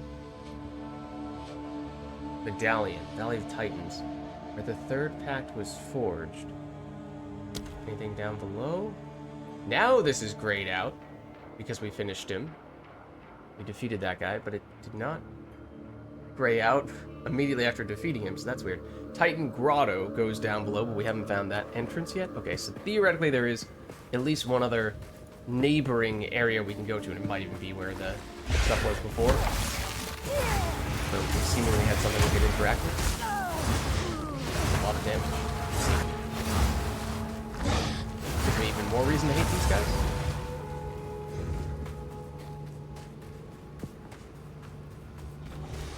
Over here. Yeah, we were saying it yesterday, I think. But there's definitely a fair share of Nightmare Fuel stuff in Path of Exile 2. Spidery dudes, I think is... Oh, I did not mean to pick that up. I think that's who we were referring to at that time, but these sandworms, definitely add them to the list. Oh yeah, you can resurrect. You can resurrect the blue ones? That is one thing that Skelebros, or that Necromancer dudes could not do in Path of Exile 1. They could bring back normal, common mobs. They could not bring back blue, or certainly not yellow enemies. We have a stone room before? We have. The freeze does seem to be proccing a lot. Especially against the worm guys, and I am for it. Do support that movement.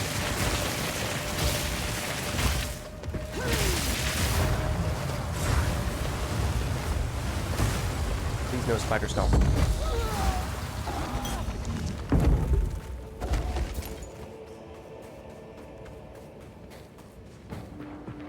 Looks like we're getting close to the end of the line here, as to whether there is anything in at the end of this direction. That remains to be seen. It may be that we just found the main thing in this area almost immediately in roughly the center, and then just chose not to do anything at the time with it. Well, hold on. There may be more here.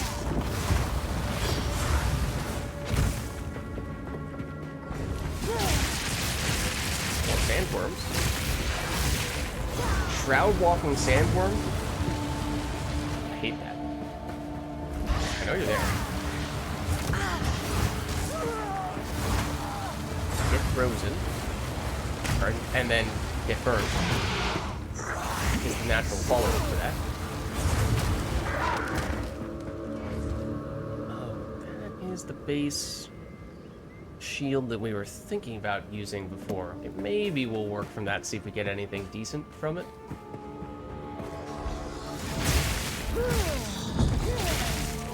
That's a checkpoint. Nab that real quick. Do checkpoints heal you up? Oh, that guy's rare.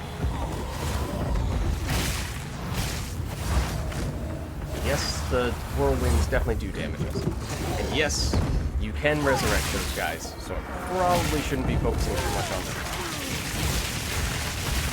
Fire automaton! Automaton. Yes, a resurrected skeleton could maybe qualify as an automaton. Golem maybe could. Extra fire damage, periodic invulnerability, or ow. Also, that hurt. Also, I did not really intend on attracting the attention of those guys.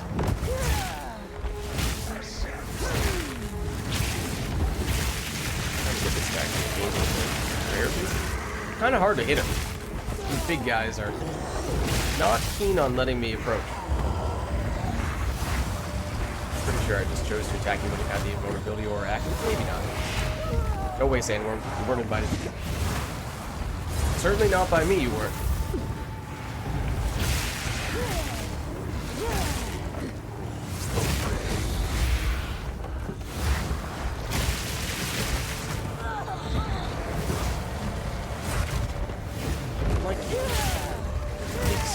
Skeleton. Not on this occasion, at least.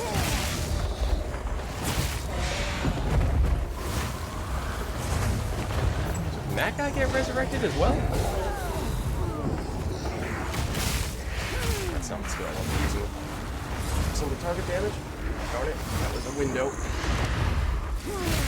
Could not be this difficult. Hit him.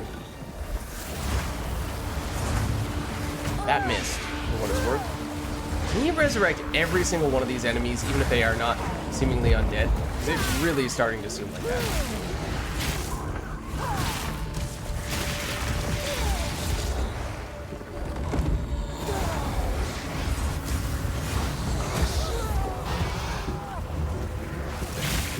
I just want to go away. I'm sick of him at this point, and I would like to be able to dodge out of that.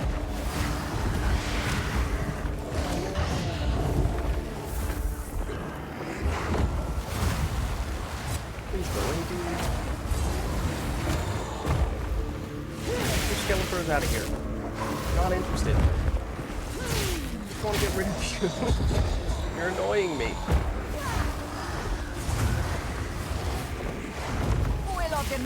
There we go. Finally. Okay. All it took was approximately one life.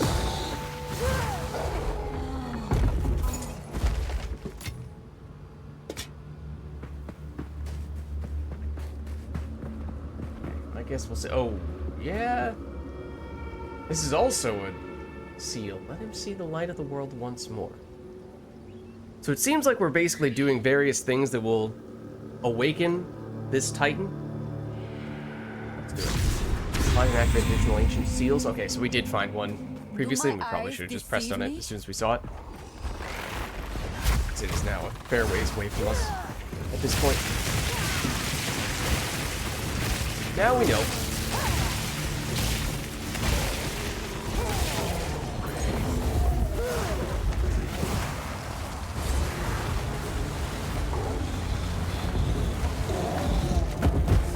I thought that was the death animation. Apparently it wasn't.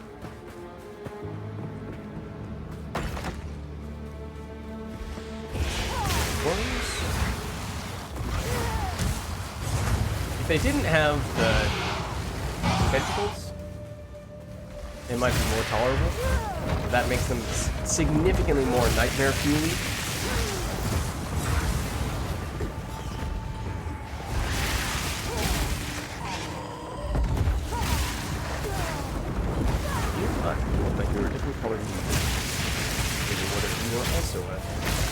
Rare of some variety for a second there. More sandworms. Get rid of you. As we've now found that was a lot of damage. As we found, these liches can be a pain in the butt if they have enough other enemies to revive. Is that the one over there? I think it might be. Yep. definitely is, because we definitely just revived that dude. At least you are not a rare, therefore you are much easier to get rid of. Cool. I'll take that.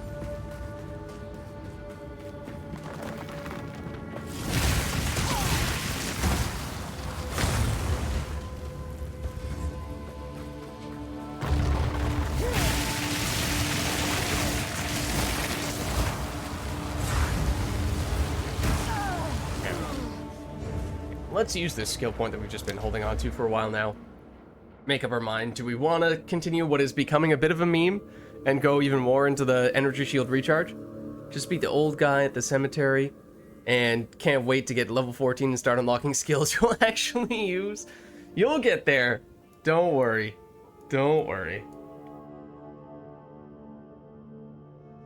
Okay, we were starting to see that intelligence was becoming a bit of an issue. So perhaps, rather than just focusing on clusters, doing some movements to a different cluster, picking up a little bit of intelligence in the process might not be the worst idea. This is weird. 20% increased skill effect duration. Nice. Debuffs you... Oh, inflict have 10% increased slow magnitude. For a second I thought this was debuffs on us have 100% increased slow magnitude. I was like, isn't that a bad thing? And although there may be some nodes that have some upsides that have downsides to counteract them to a certain extent, this didn't seem like a big enough upside for that to be worth considering. And I'm not even talking about keystones, I'm talking like just notables even. Obviously, things like Mind Over Matter, we were talking about this before, but that has very obvious, or well, very significant upsides and downsides. Oh, okay, that's also an ancient seal. Oh, I don't know how many of those there are. Seems like they might kind of be in each of the corners of the map. This is like top right corner. We got one top left technically earlier. We saw the one in the middle as well. Maybe that one actually was top left. I don't think so. It might be better than our existing mana flask. Existing mana flask is fine. Yeah, no, that's actually bad. For mana flask, at least. Definitely want slow. Woo, those guys knock you back quite a ways, but yeah, you definitely want slow, gradual mana regeneration. Just maximize the amount of time you have with that mana restoration active when it comes to those flasks. Whereas for life flasks, it can be a little bit depending on the situation. If you're anticipating slow, gradual damage over time, maybe you can get away with maximizing the total healing. It's something that technically has worse health healed per second. But there are definitely other times where a panic flask of sorts is very helpful. One that restores a bunch of health immediately.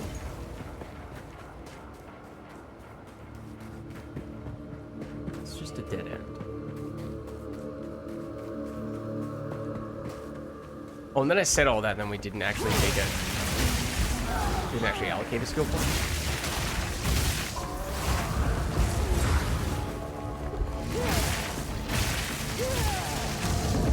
Their AoE is huge, which it probably should be expected. But there are definitely times where I absolutely see the attack coming.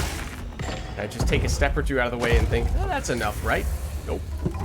And there is, once again, you can, like that, for example, was not far enough to avoid it. But you can revive even blue pack enemies, which is kind of alarming.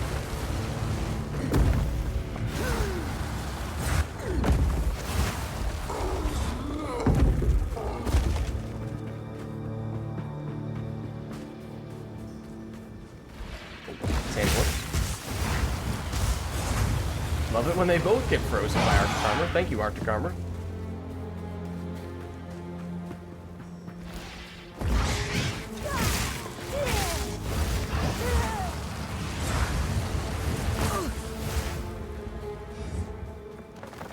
Yep.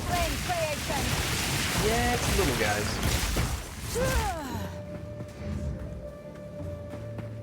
Another face. Okay, we've been here, which is actually not a horrible thing.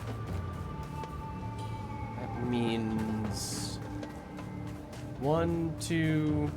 There's one here for, or one here for 3. Oh, you're rare. Might only be 3. There might be 4 total. Whoa! That was not the rare that dropped the 2 rare items.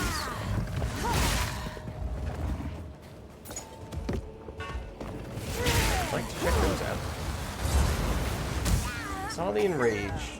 Or at least the color scheme made that obvious. Cold resistant, that's fine.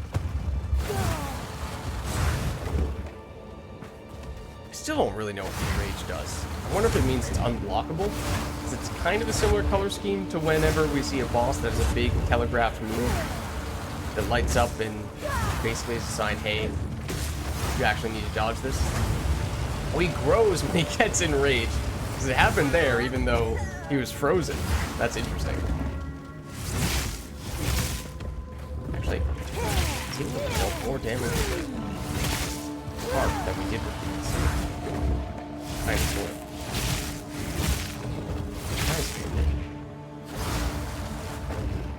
Incinerate takes some time to charge up, and some of its value comes from the damage over time, so it's not a perfect comparison.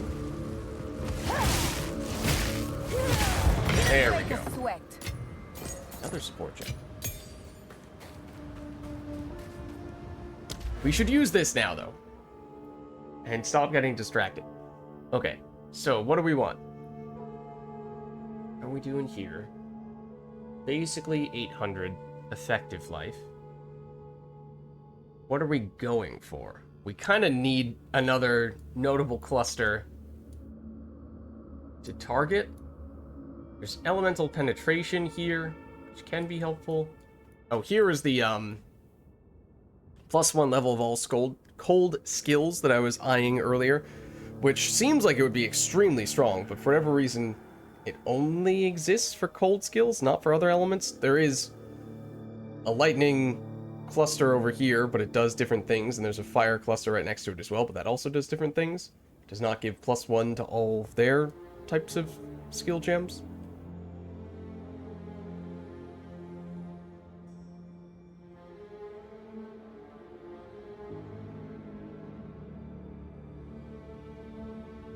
That's a little interesting if we can stack shock, ignite, and freeze.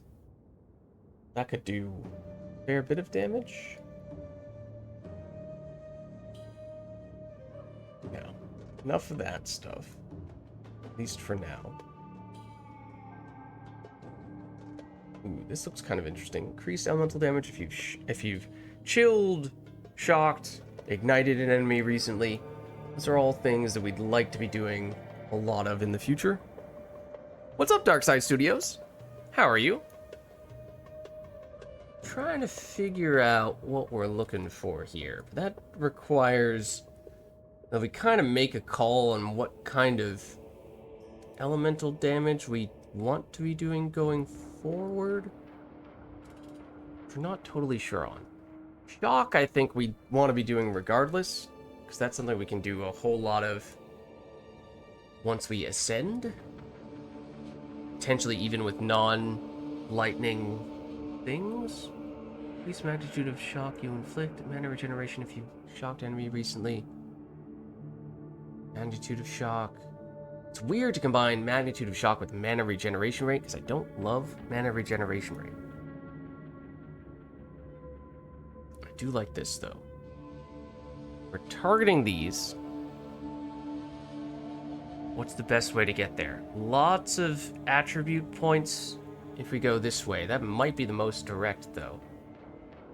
Alternatively, if we do want to get the shock here as well, might be best to... Oh, and if we want this too, you go this way, and then you can enter this cluster from here, you can enter this cluster from here, and you can go a little bit further and enter this cluster from here. Ooh, what's this? Chance to shock, chance to shock, huge chance to shock. Increased attack and cast speed with lightning skills. It's a little bonus. It's mostly just a very large chance to shock. Increased crit hit chance against shock enemies. Increased magnitude of shock you inflict with crit hits. That does look good. Chill duration, shock duration, magnitude of chill, magnitude of shock. That does look good as well. It seems like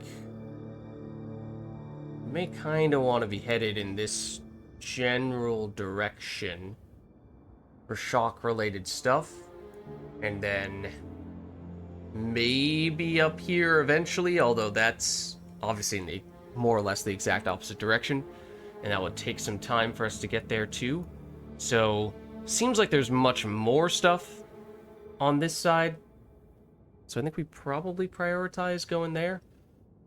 Given what I was saying earlier about the most efficient pathing, I think we're actually going to want to go here. I think we're going to go intelligence, even if it's what we have the most of. It does help scale our energy shield a little bit. Once we hit a threshold of 10, which apparently we did not reach there. No, we did. Huh? That's odd. Energy shield should have gone up, I think. That surprises me.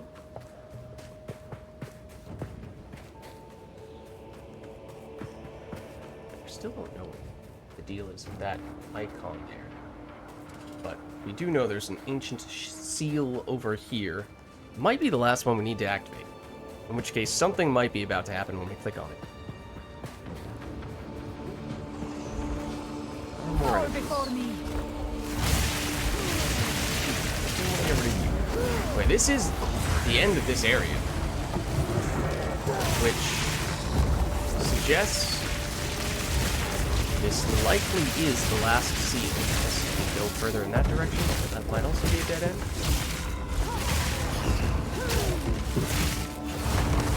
Yeah, I kind of just let you know. That guy just die by crashing into us? Yeah, that's a dead end. Okay, so this seems to be the last thing in the area. Enter the Titan Grotto at the clasped hand, and that's the icon we saw before. And yes, his eyes are now lighting up.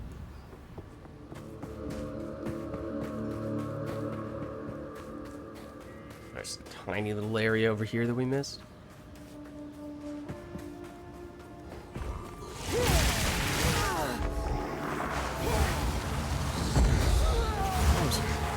Surprisingly hard to dodge. They're slow, they're very telegraphed, yes, but it just keeps on surprising me just how big the area of effect is on them. Oh. Even after moving and dodging, we still get hit consistently. Oh.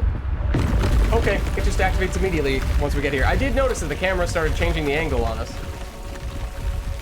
Made me wonder if the boss was just going to spawn right here, but no. We do go in. If the game doesn't coincidentally freeze at this exact moment. No, we're entering. We're entering the zone. Don't worry about it. Everything is hopefully fine. I have heard whispers of such a place, where titans fought and died. I'll be honest, if anything, I would have thought that the titans would be above ground, on top of the mountains, not buried below ground. There's a waypoint. That is good. How's our inventory space looking? Maybe we take a quick detour at town. Quick detour. We did level, which means that stock at the various trades people has refreshed. That's a lot of life.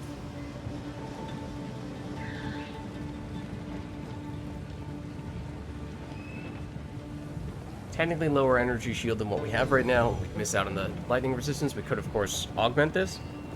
But that life roll is awfully intriguing. A little A little tempted to work with that. Lightning damage, mana, crit spell damage, mana regenerate. Huge increased chance to shock. But, and that is something that, as I was saying before, we are kind of looking to do, although I think more so than chance to shock, probably the magnitude of shock will be better for scaling, especially once we already have a lot of shock chance. So if we do this, dump that. Plus one level to all minion gems. Don't think that's a high enough number to be that intriguing. Have we seen Stone Rune before? Stun-related stuff. Okay. That is new. When we were using this as a potential crafting item, just throw a transmute on it and see what happens. A little tempting. 40% fire damage on you.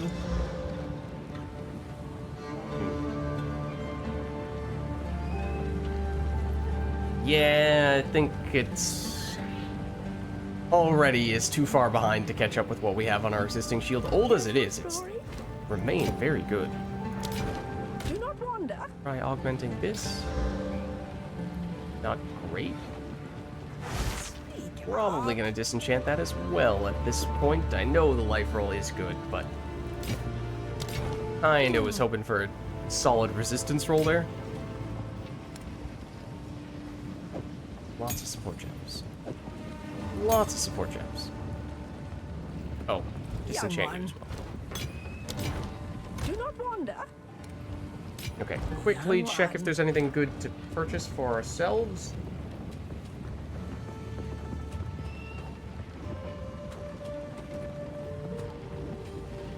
We do have a +3 level fire gem staff. I think it's probably still better than this. Gain 15% of damage as extra fire is tempting. I wish that percentage was higher.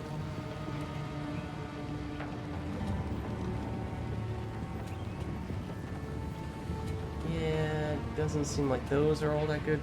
Leech 4.43% of physical attack damage as mana. Do not wander. Don't think we need any of that as stuff. long as you Ooh, like. that looks new. Not sure if we've seen that stuff drop.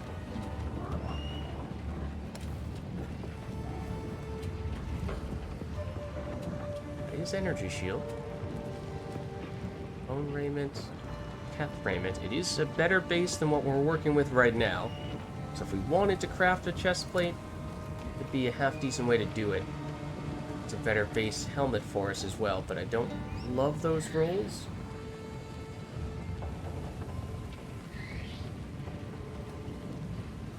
That's armor. Evasion. Yeah. Okay. I think we're good for now. There's nothing that is obviously so good that we feel like we must pick it up. Yeah. Yeah. I think we're fine. Okay. Warm nights. Did we portal out? No, that's the old area. We are looking for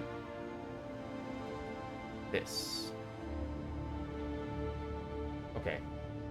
So, no pressure or anything, but the enemy, the boss that we're trying to fight in this area is called the Colossus, a champion sent for the right of flame, you say? Fire damage, perhaps? The previous boss we fought was also fire damage.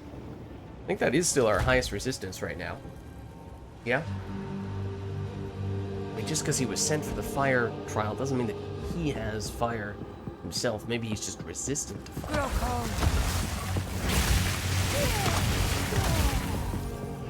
You never know. Oh, not back to the spindly spiders. Thought I was through with you.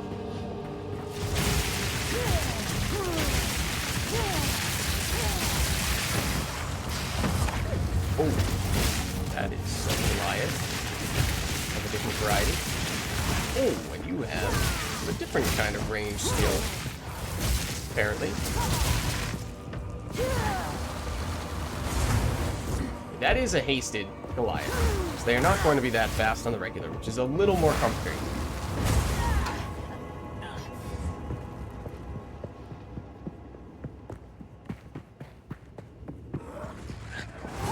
looks like chaos damage.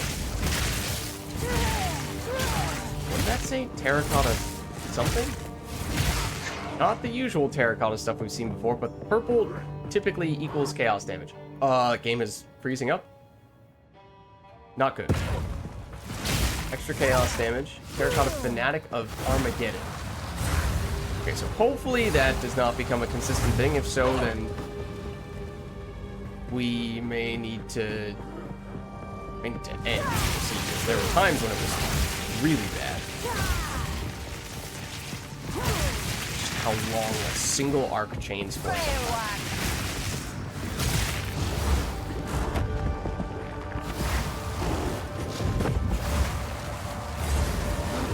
His attacks are a little faster than the skeleton's attacks were.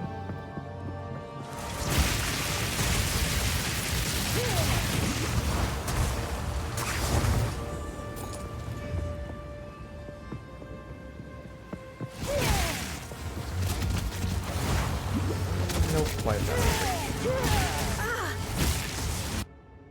not. It froze. As we froze the enemies? Okay. As I said, this might even disconnect us. It will. Okay, so that's pretty concerning. We'll try loading back in, but we were having this issue a bit before.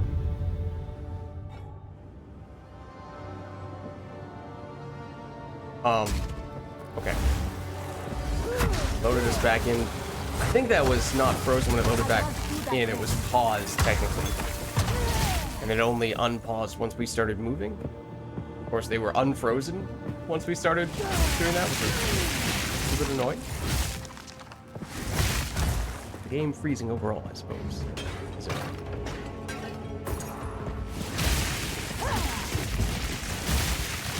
Not sure just how much range that attack has.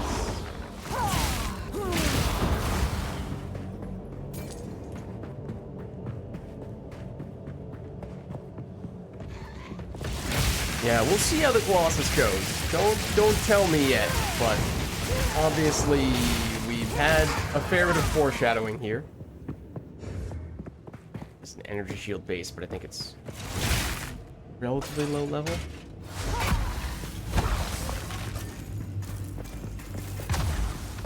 Oh. It wasn't technically a dead end, or at least there was something there, I suppose, with that pot. So you can't complain, right? Those little floating lights are cool.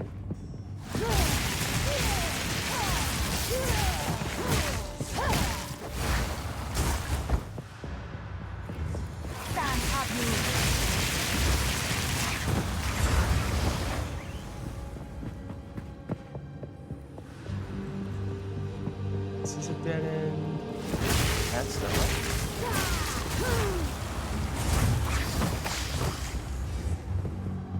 Checkpoint. Okay, I mean, that's our first one here thus far, so not really reading too much into that. Don't think it's like we're about to encounter the boss. Have we seen those before? A lot of shock. You. The extra crit might have technically been what was doing it.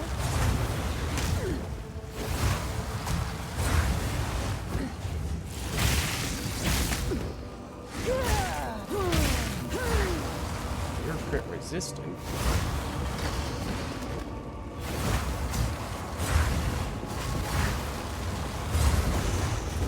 Bolstered mitts. Yeah, we're getting into some higher base level gear.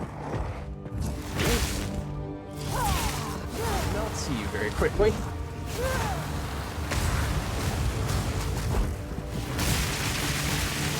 Ow! Ooh, you body block. I nearly got stuck in a nasty spot. Well, it's not vile, it's real apparition? Whatever real is? Oh, that's a Colossus cave.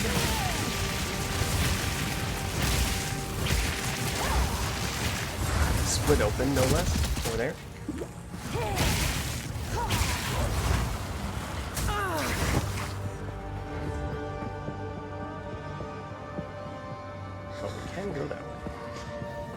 thinking we were going to check this first. Oh, this might just be a dead end? Yeah, okay, never mind. That's a whole lot of nothing.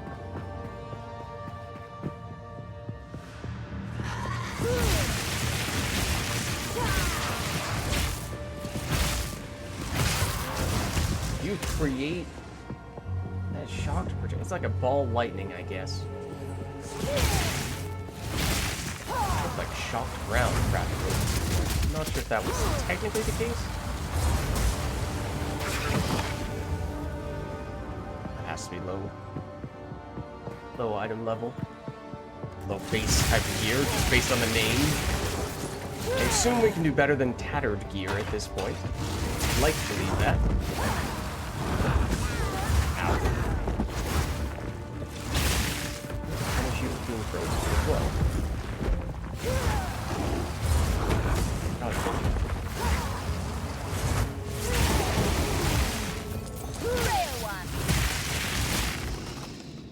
that's a sand flesh? Sand flesh.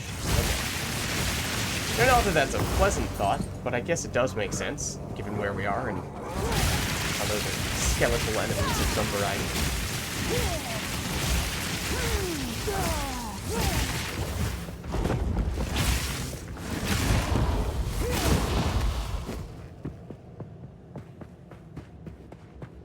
Is it dead ends? Yeah, nothing there.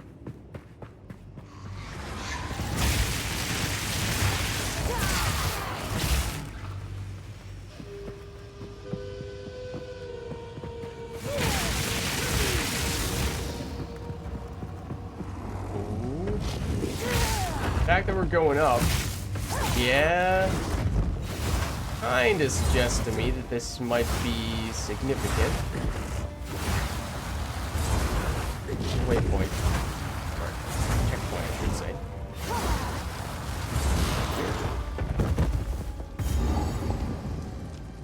Does make me, if anything, as is often the case, curious to check the other direction. It doesn't scream that the boss is right in front of us there, but it could be. I feel like it's not quite dramatic enough. From what we can see thus far, at least.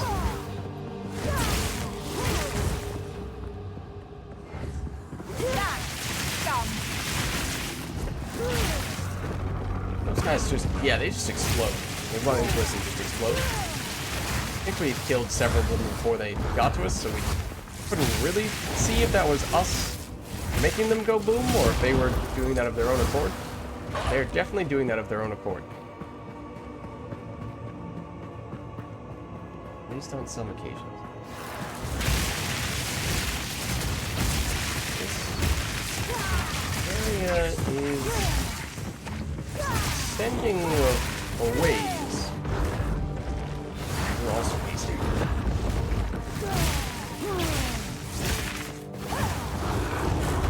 Yeah, but that's the fact that this is continuing to go in this direction makes me think that we might not be anywhere near. Well, that might be. Well, I don't know. I don't know, man. I'm constantly guessing whether we're about to walk into the boss arena. Obviously, there's usually only one boss arena, sometimes two boss arenas in the zone. And most of the time, that means I'm wrong.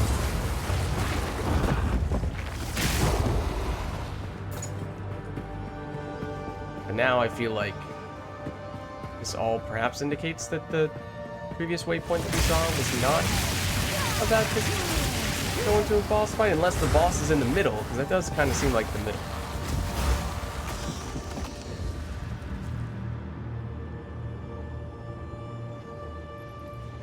I don't know.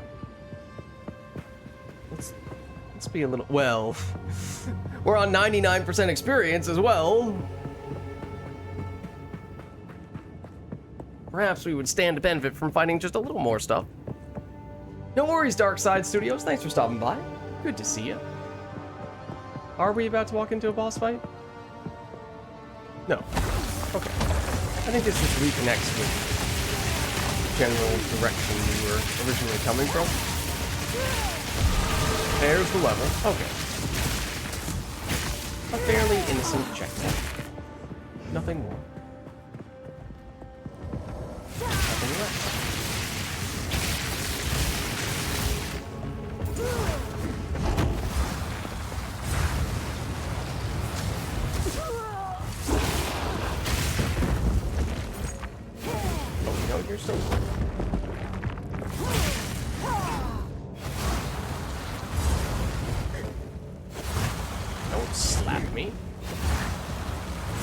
disrespectful.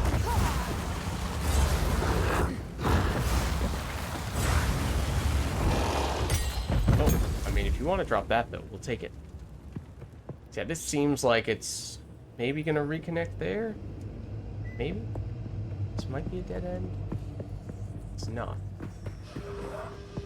I don't know. All my guesses are wrong. So, at least about zone layouts.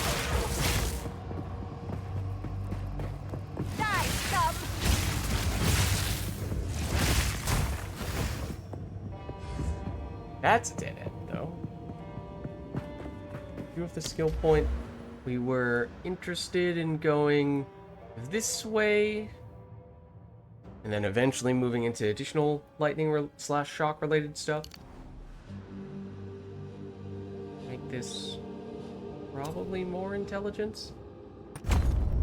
Still not increasing our energy shield. Not sure why that is. Is it? Say here. In Path of Exile 1, it does give you additional energy shield. Let's see.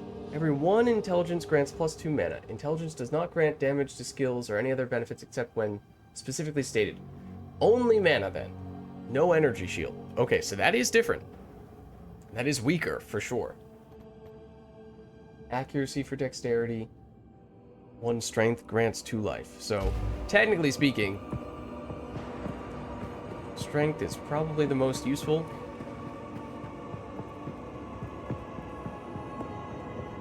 And that life is very good. Even if we're primarily scaling energy shield. This is where it reconnects.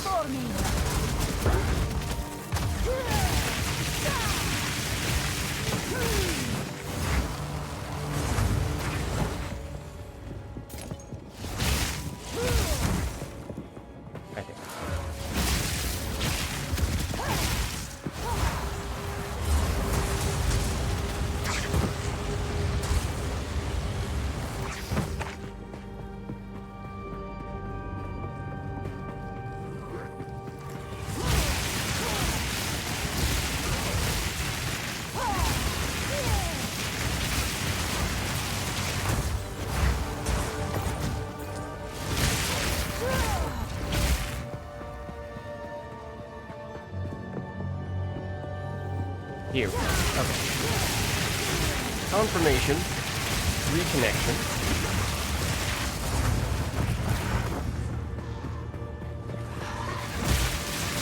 Not that it's necessarily bad here.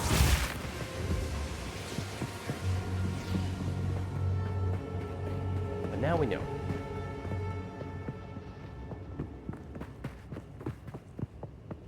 This, I'm guessing, to the left will be a dead end. Yep. Up top might have a, or this way might have a little bit, but mostly a dead end. Yep. Okay. So it seems like that way is the way.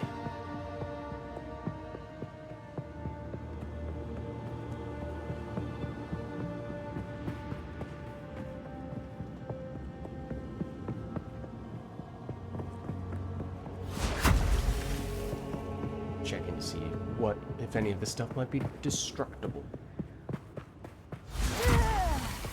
Any of the stalagmites, perhaps? Is it around where we left off? In this direction?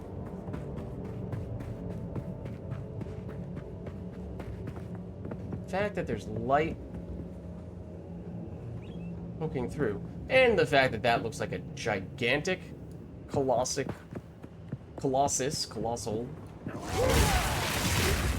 Also perhaps a little telling. Getting some, combo problems, you know what I mean.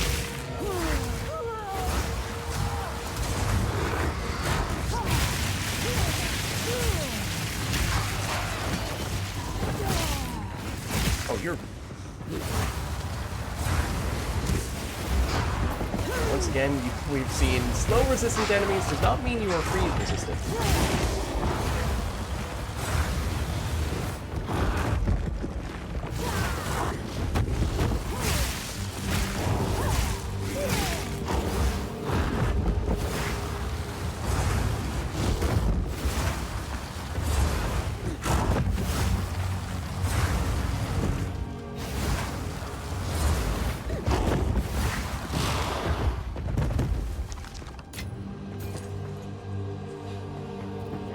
guessing that direction will reconnect the other pathway.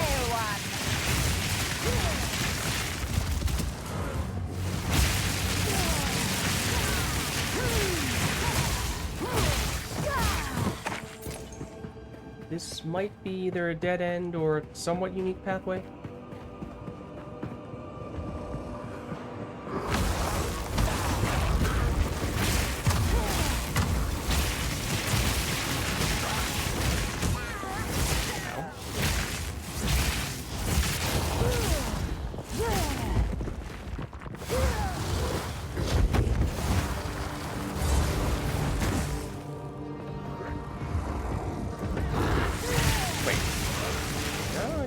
Reconnect here. That was a dead end. Yeah.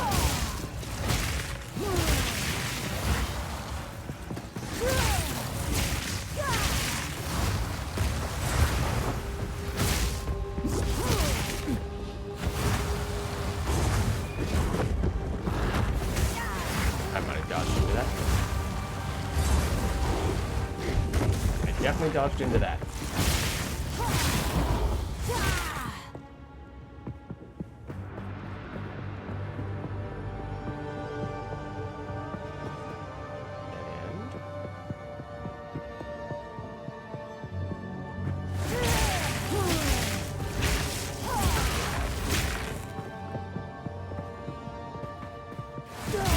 Back. Breaks armor. Not sure we have any armor to be broken, to be honest with you.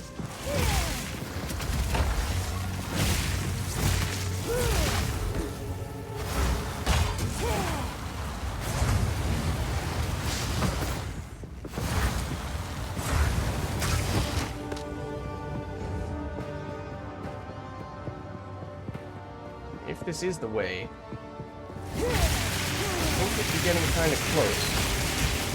Otherwise, it's probably a dead end. A fairly long dead end at that. It's extending quite a ways. Maybe that's just a brief little circle there that loops around, because originally I was thinking that was going to be the correct way. I was thinking it might be this.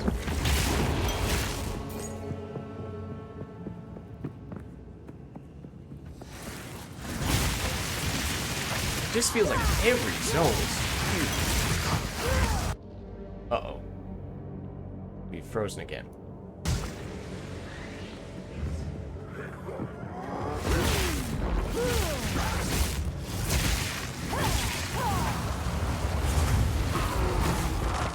You are here as well. I did not see you first.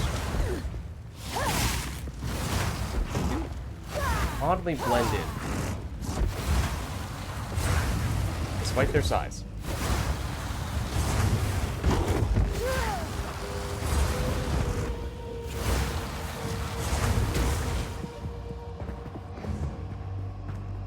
This looks like the way out. Yeah. Just do a quick double check. Is there anything else in this zone that we're looking for? Just the Colossus, theoretically, so it's not as if skipping a corner of the map might lead us to miss something big. At least it doesn't seem that way.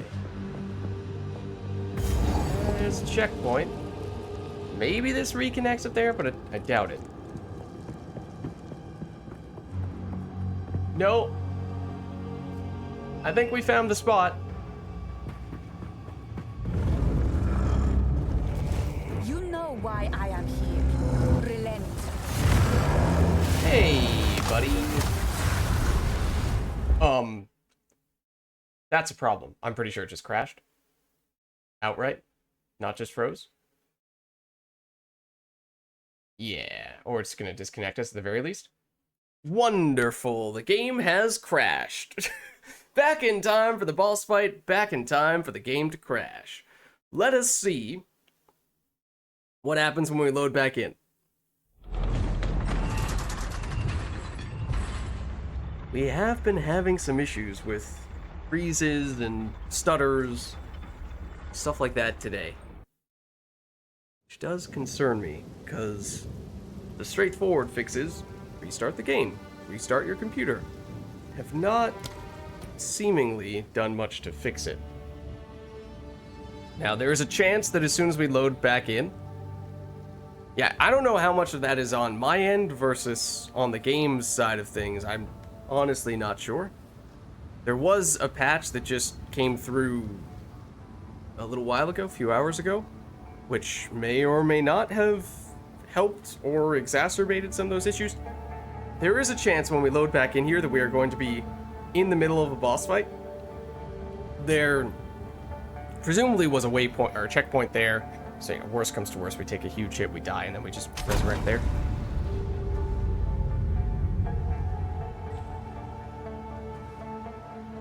Hopefully things are fine performance-wise when we load back in. Okay, so it's paused right now. Then we move. Now we are in the boss fight. Yes.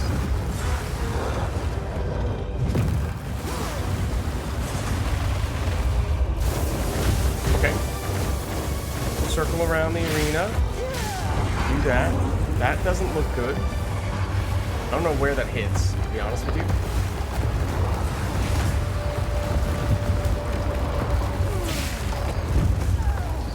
That hit us. I'll tell you that much. That's very Tala-esque. Here's where our improved energy shield regeneration delay theoretically comes into play. That looks like it's above us. Was it just because it creates the earthquake and stuff? This is not hitting you? Now it's hitting? Okay, that was weird. Some of the hitboxes from enemies seem a little peculiarly small. Pretty sure I can dodge through most of them.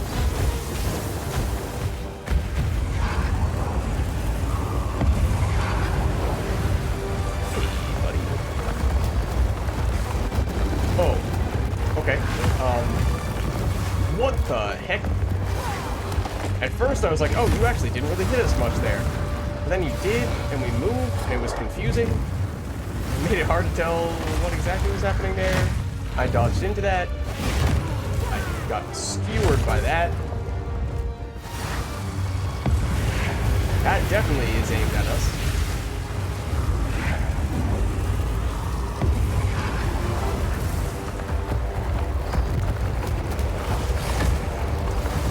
Seems like I'm tracking kind of...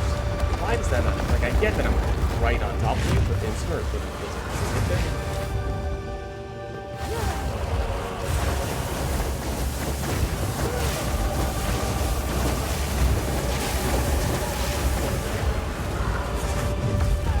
That seems like he basically just aims it straight at us.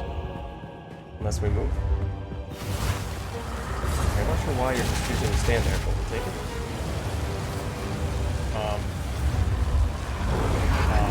Okay. It's a little strange. It was a little strange. Ow. We'll tank it. We'll maybe tank it. We might not tank it.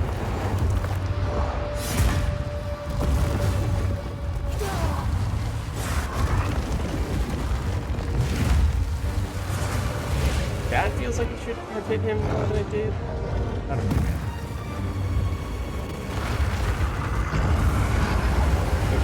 Conceptually, I really like the idea. Mechanically, practically, why is this not hitting you? Technically immune during that phase? I don't really get it. Seems like some things are a little off.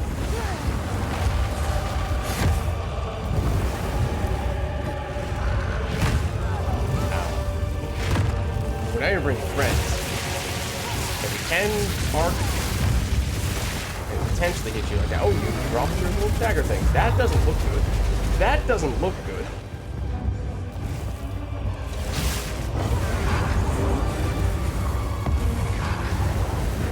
Is this one? Oh, you're bringing more friends again?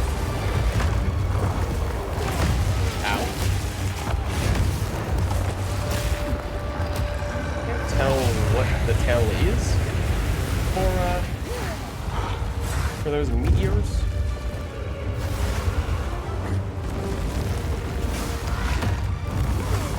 hitbox again.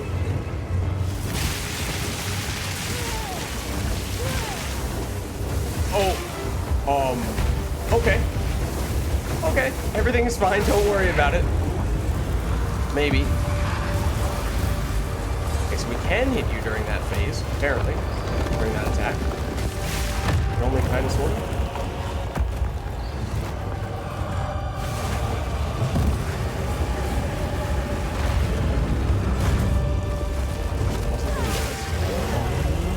That doesn't look good. Oh, right, it's this. We're supposed to hide behind the sword to not get hit by it, I think, technically.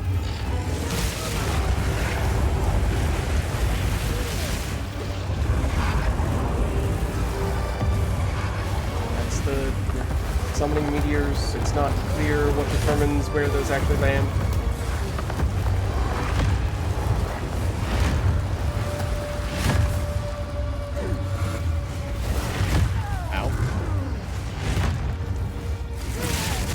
What the heck? Every time I dash near the corner, it sometimes has us technically kind of sort of teleport off the edge of the map, which is alarming.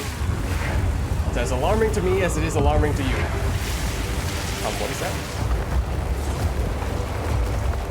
Ow. Maybe? Yes? Ow? Confirm.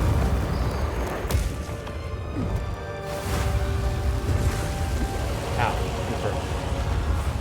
You are taking damage from that. It's not true. He is dead. So, as I said, conceptually cool. Practically speaking, it did feel a little buggy. And beautiful. Did feel a little buggy. But it has potential. It just might need a little bit of work. How much shield and life do we have? Honestly, not much. The big thing there is I think we benefited a lot from, we have crazy energy shield, recharge, delay, reduction. So we don't take a hit for just a little bit, and we start getting our energy shield back, which is, especially against a slow boss like that, very helpful. Basically, you dodge one of his moves, and then you are back at full health. So unless he one-shots you, you're in pretty good shape. Like, I don't think this is crazy effective life. That is not that high of a number. What is it? It's about 800? Yes, we have life plus energy shield, because we are speccing into energy shield, but I imagine for people who are going all in on life, you're probably still in and around that number, if not higher. This ruby is beautiful and quite haunting. Perhaps it is simply my imagination, but I feel as if there is something staring back at me from deep inside. Oh. Impressive, young one. Now we have everything we need to recreate the Horn of the Vastiri. It'll take a bit of carving. I think the flame ruby goes here. Imbue the essence of water with the proper motions. Maybe I'll just tighten that there. Snap that off. Oh, I hope that wasn't important. All right. It's a bit like the original horn. If my fingers were more nimble, I could have done better. This won't blow a gale across the entire Vastiri, but it will serve our purpose. Here, take it. You retraced Obala's journey, so you should be the one to sound the horn. Okay. Another level 1 support gem. I mean, we have a lot of these, so I'll be honest, this is probably not really the quest reward I would have liked to have seen. This looks huge. It is huge. This is an immense honor. And it is an immense honor, apparently. Oh, and this is how we get rid of the sandstorm? Okay. Yeah, so our effective health I don't think is that big, but our resistances are decent at this point. Fire is our highest, and I imagine most of the damage that he was dealing was fire. So that probably helped.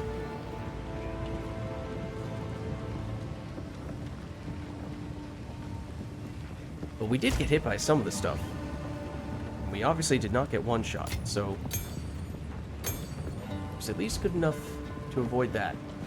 For the most part, it seemed like he hit us, and it was more or less enough to remove our energy shield, but not damage that much into our health. So again, just dodge for a little bit. Energy shield starts recharging, and then you can take another hit like that again. Quickly. Thank you. What? Let's see. Dump you, dump you, dump you, dump. Yeah, still dump you. Dump you. Dump you. I will tell your tale. We're getting so many of these support gems.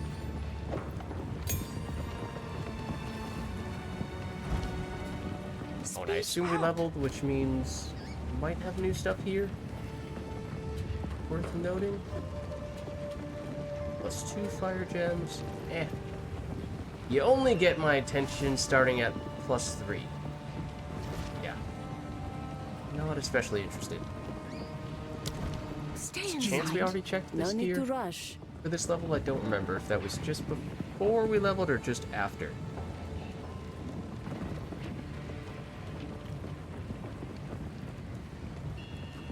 There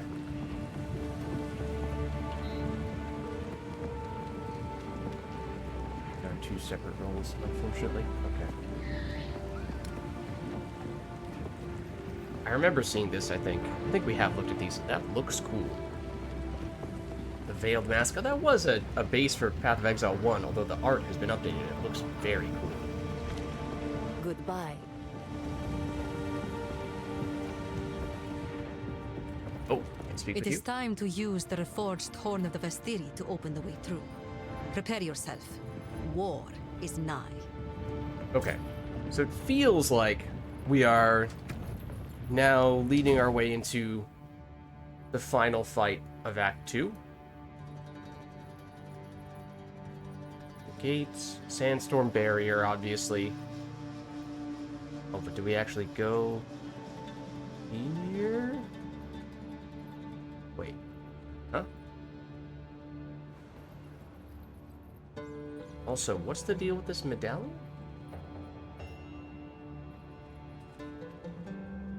Doesn't look grayed out, so theoretically whatever this is, we did not do it, and we explored that area very thoroughly. I don't know what the deal is there. And we've never seen anything that looked like this icon before, so I don't know what that actually means in practice. We actually click on the desert map? There we go. Okay, so travel to the gates. Yes.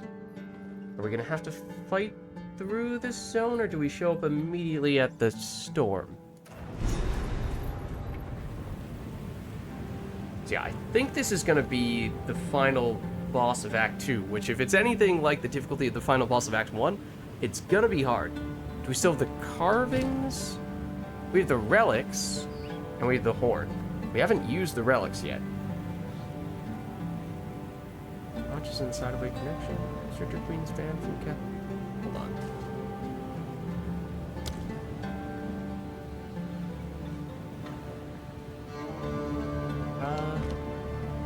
Use the desert map to travel Trials of Chemas. We know that's a thing.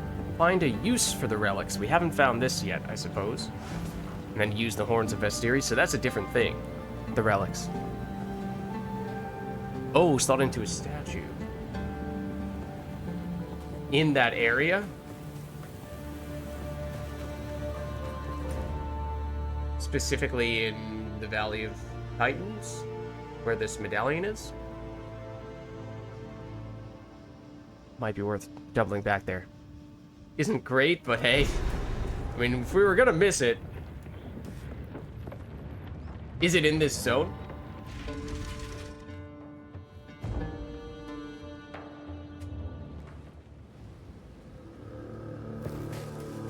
I mean, as I said, we were really thorough here, or at least seemingly really thorough here before. I'm gonna do a zoom.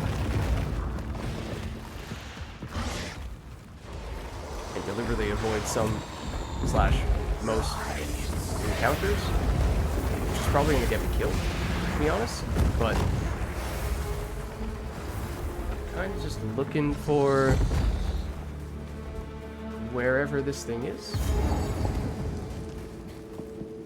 Seen the seals.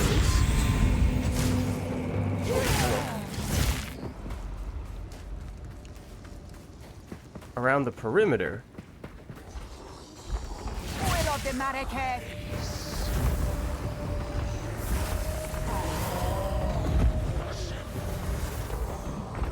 The seals are around the perimeter, which makes me wonder if this thing is always in the middle.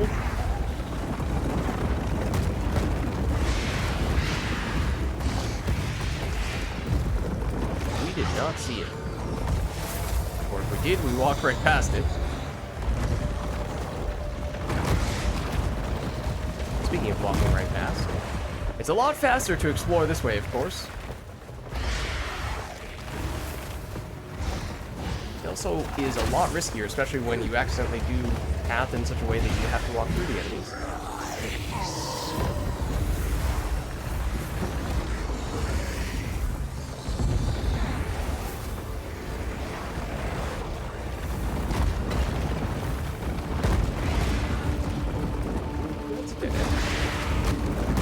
I am in the right area, right? Because otherwise I'm doing this for nothing. So I hope I'm at least searching in the right spot. Theoretically.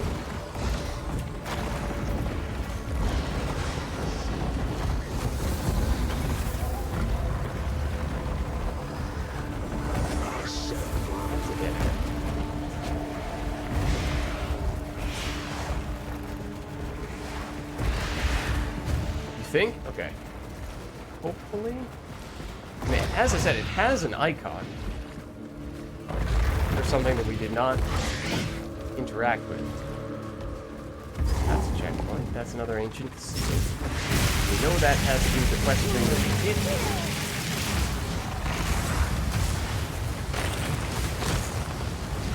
Unless it's actually somehow related to that as well.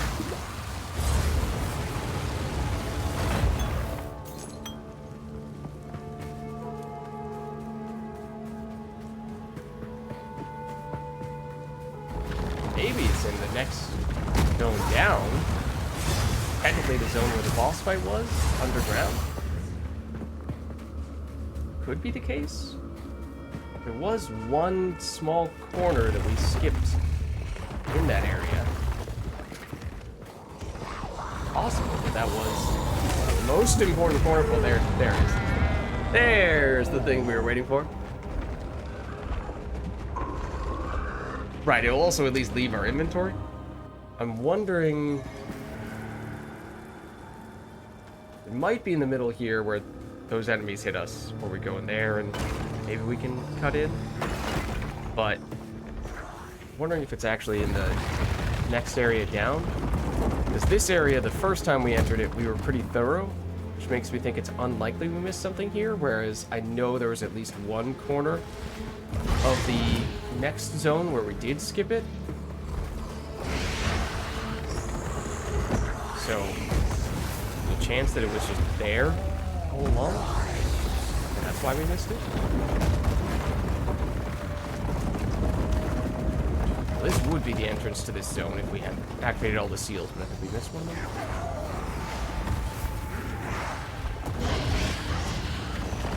I don't think it's here. I think if anything it might be in the next zone down. I think we would have seen it.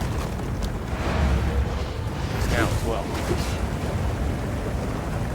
Valley of the Titans? That is Valley of the Titans. Huh.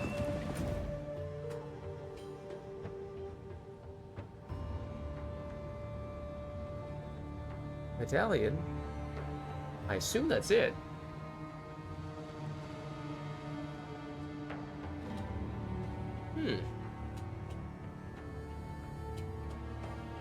Valley of the Titans versus the Titan Grotto. Go to the Titan Grotto for a second. That's the Colossus. We beat you. You would think it would show up with an icon here. If it were in the grotto, though. So that means maybe it is in the Valley of the Titans, but we just did a lap around the entire place, so where the heck is it? Is it pretty well hidden? Because it seems like it. Or, yeah, does it only like pop up out of the ground once you activate all the seals and open up the area in the middle? And instead of going straight into the next zone, you interact with the new interactable quest item or something? Because that is strange.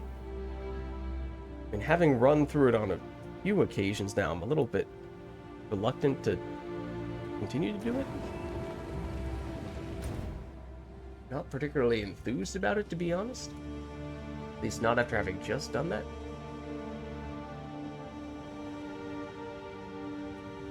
Should be an altar there. Where? Didn't see it. Did not see it.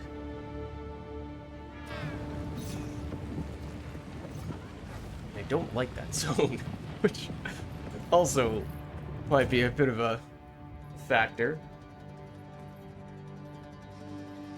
It's the quarry. It's definitely not that.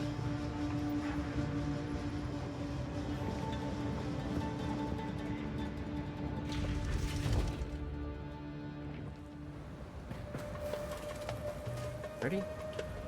So, where is it? Where did we miss? Up here, down there, and potentially there. The only places we didn't explore? That, I think, is more or less the same thing, just a dead end. This corner. Now seen that. It's by the way point.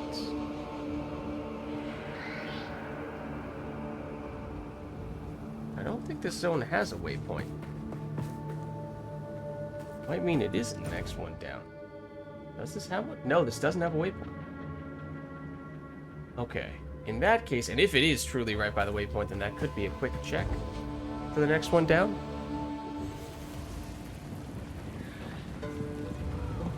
And for what it's worth, just for future reference, usually I would say this is backseaty and probably more involved than I think is good to do. On the other hand, I'm totally okay with it on this occasion because it's a place we've already been to and it's something that we already should have known about and done, and it's not like it's really spoiling anything.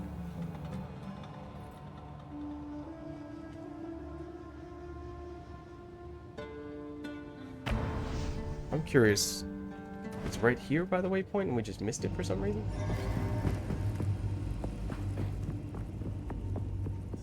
This is the entrance. Goes down. Waypoint there. That is not anything we can interact with, but is that? No.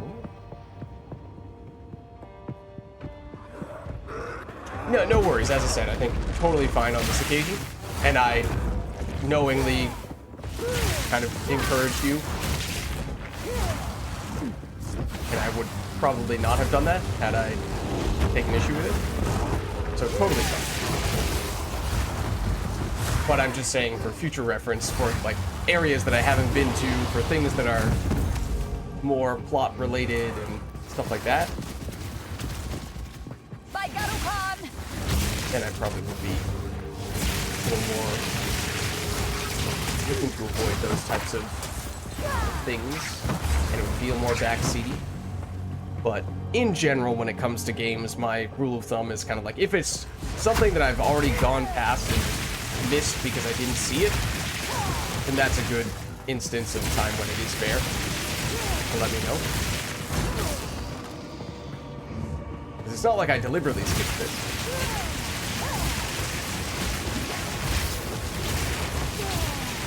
As I said, it's not like it's some mystery thing that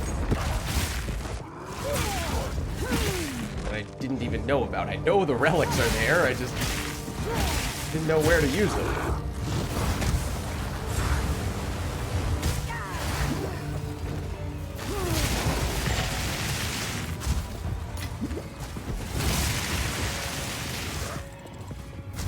Looking at the wiki at this point. Yeah, I mean, it doesn't seem like it's the Valley of the Titans. I did a lap. Did miss a couple of little sections, but maybe they're hidden in those little corners. As I said, I missed a larger corner here last time. Makes me feel like it's more likely that it's in here.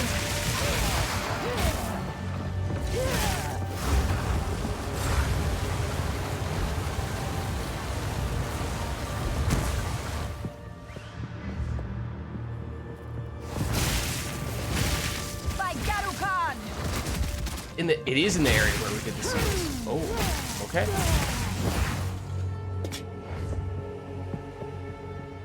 Maybe it is in a subtle little corner somewhere.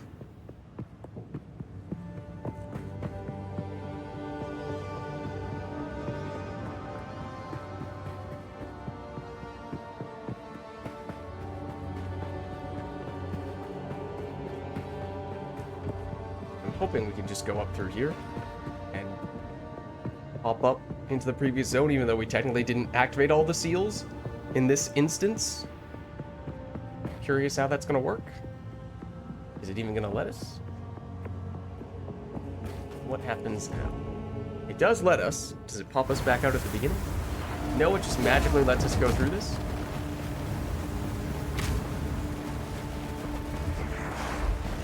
There are also a ridiculous number of enemies right in front of us. So I'm gonna check this corner. Okay, little corner, nothing there. Confirmed. That corner and that corner.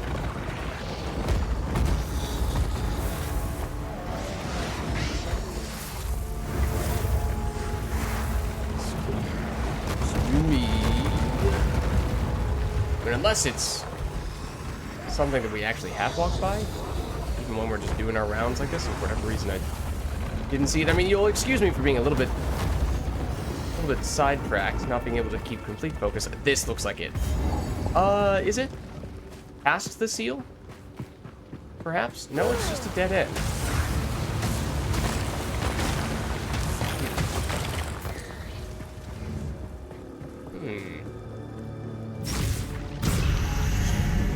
Is it something that you have to activate all the seals before it shows up, maybe? It's easy to miss if you didn't mouse over a specific part. Okay. Oh. Okay, so I might need to not just run through, but actually kill the stuff in that case. Alright. Well, at least now we seem to have confirmed that, so it makes me feel a little bit better about it.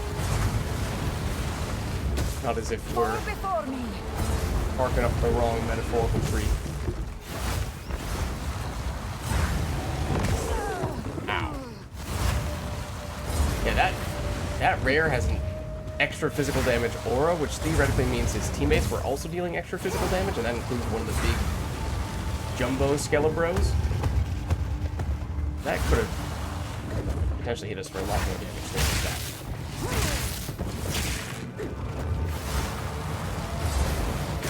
Victory is mine.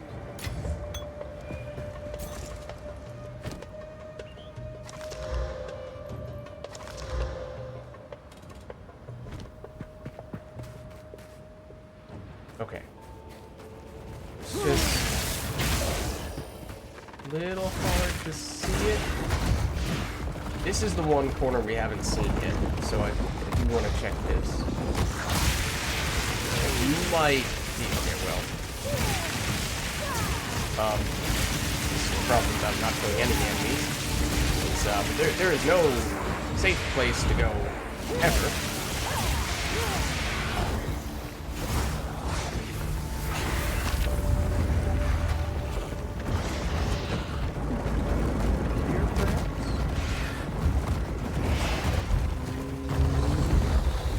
We're just making more enemies spawn. There is that. Oh, I hate the resurrecting dudes, especially when we have so many enemies for them to resurrect. Oh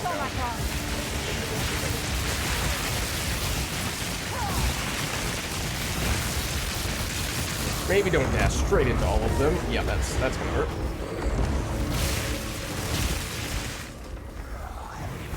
almost looks like something. Ow. Ow. Might have given you the slip.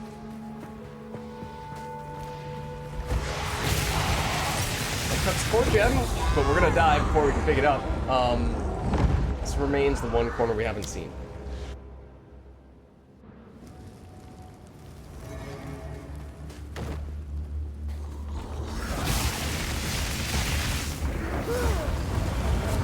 I assume it is kind of in a corner, right?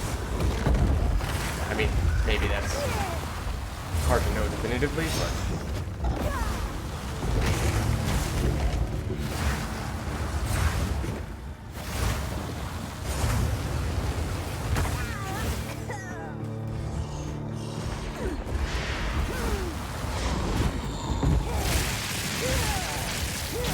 Now to knockback. This guy's average is insane. Here's a crafting base of the variety.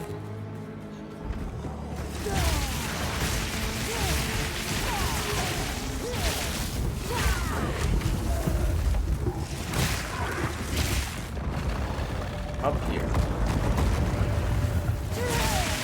This be it?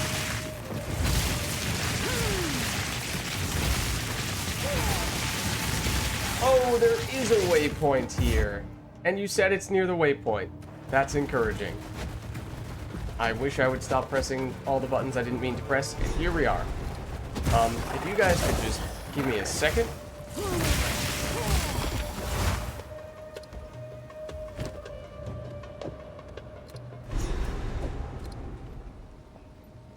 Oh, do we choose? Do we get both of these things?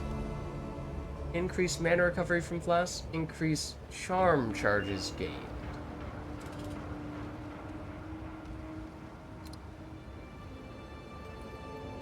Yeah. I agree that those are not particularly inspiring. But it's something. And it does get rid of the quest item. So we can check it off the list. And it also will not haunt me if we look at the mini-map and see that it says there's something we haven't completed in this area.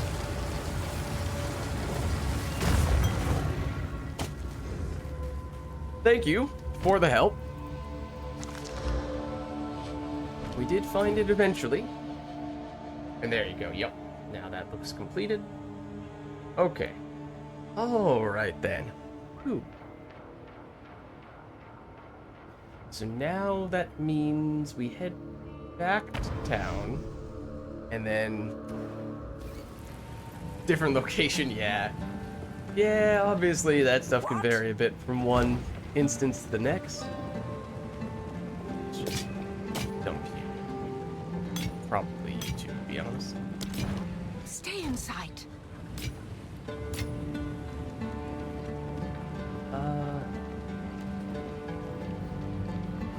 Well, if we're anticipating that the final boss of this act is basically going to be an empowered version of the guy who we fought before, then lightning damage seemed to be his thing, so lightning resistance would be important. And that is the primary reason why we've continued to use this, even if this is theoretically a better base item. We have one essence, I think. Upgrades of magic to a rare item. It's to already be magic. What is speed? What kind of speed can we get on a helmet? Cast speed? Not gonna get movement speed, of course. Please don't tell me mana regeneration rate counts as like mana speed. Right? The reward is completing the quest to create more inventory space. That's kind of unfortunate. Mana. I no longer want to craft this item. Speak up. Get it out of my sight. This is why I want alteration orbs. Young one. Because that was junk. Do not Need wander. something? Browse as long as you like. When we do this, we get what is pretty close to the same bad rolls. This is probably an upgrade from a stealth standpoint. Mostly just because it has a little bit of flat life. Use flask charges used. We lose out on the life recovery from flask, which is nice. But maybe we kind of make up for that with the whole reduced flask charges used. Obviously, it's not like for like, but kind of similar in that it at least gives you some additional flask usage. I no longer want to craft this item. Has been your experience so far? No, Altar Scour is rough. Bases are just going to be... Just spam a whole bunch of transmutes on a whole bunch of bases.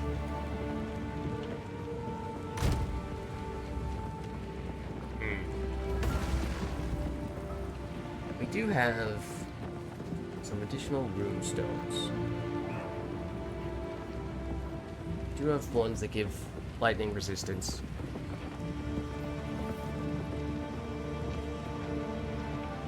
I mean, our gear is a little outdated at this point, and some of it is very old, but has been well enough, has good enough rolls that we've held onto it nonetheless. But it does make me a little hesitant to invest in it further at this stage, when it feels like, if anything, we should be rolling new stuff. Picking up a bunch of bases in endgame to sell sounds a bit meh, but honestly, it's probably worth something. People are gonna need it. Do we throw an Artificer's Orb on this? I don't even know if you can do that on uniques, and then give ourselves a chance to get a little bit of additional lightning res from that. I think that could be kind of helpful. Get ourselves above the 50, get to like roughly 60, exactly 60 lightning res in this case. Close to 75 if we put it on the chest plate as well. Feels a little bit overkill, but if we're about to go into a major boss fight, which I think we are, then I feel like it is worth doing. Maybe before we do an irreversible rune socketing, we'll at least fight this boss once. And just confirm that that is the kind of resistance we do want to be stacking. Because if it turns out it's a different kind, then there's no going back. So it'd be nice to get that right. Does mean our setup is not going to be quite as strong for the first go round.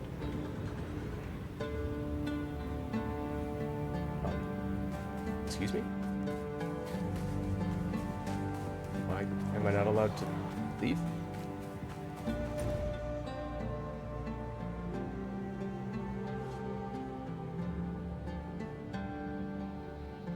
Do we have to fight our way back through the gates? I mean, this is one of the areas that I was doing a whole lot in between streams, so it's not like it's something I'm totally opposed to, but we don't have a way to travel straight to the sandstorm barrier? I guess not? Do we use it immediately? I thought we had to physically be right next to the spot first. Can we do it from the caravan?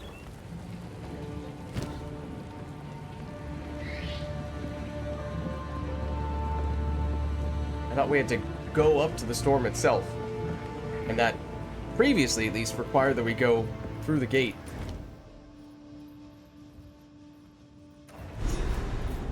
Use the Horn of Visteria. Okay, we're here. I'm right-clicking it. Travel to the sandstorm. Sound this horn to open the... Oh, do we have to step out here? So the horn can do stuff? No. Equip the horn. Make it your weapon. What does the quest say? That's a good question. Probably reading the quest would help. Use the horn to clear the sandstorm. I mean, I'm with you. The question is where and how. Because I thought we had to go here. This might be overkill. Use the desert map. Wait. You say use the desert? Can we actually teleport straight to there? I didn't think we could. Hold on. Maybe I'm being a silly billy.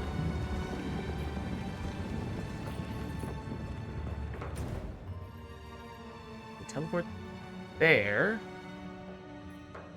to the gates. Sandstorm Barrier. We can't go straight there. That's the Trial of the Sekemas. That's the Badlands. We don't need that. LA Titans. Don't need that. Yeah.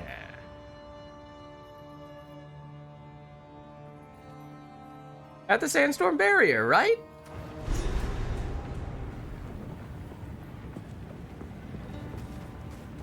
I mean, there is a sandstorm around the wagon right now, to a certain extent.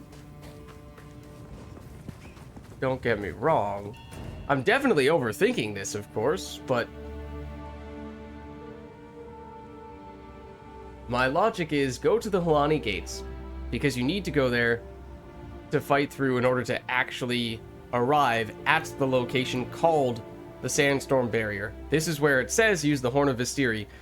I'm just hesitant because it seems weird that we have to rerun this zone that we did a while back. Oh, I know. Now I see. Now I have an idea. First I thought, oh, we could probably go off to the side there somewhere. Okay, just confirm we're here. Then we go up here. There we go.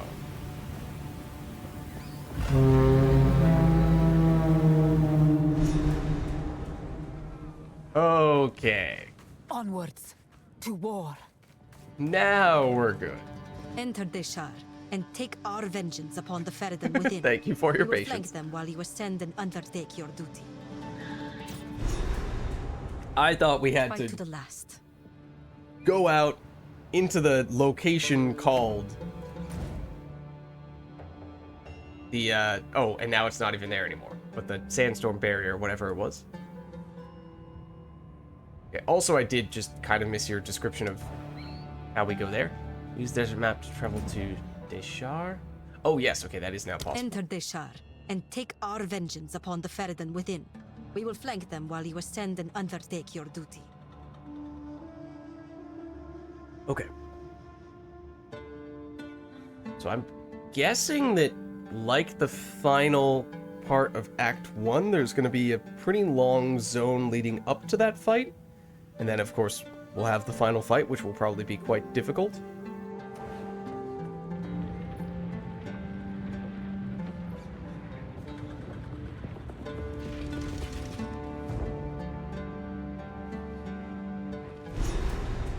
So close, yet so far. I Yeah. hope there is time to protect our honored dead. Wait.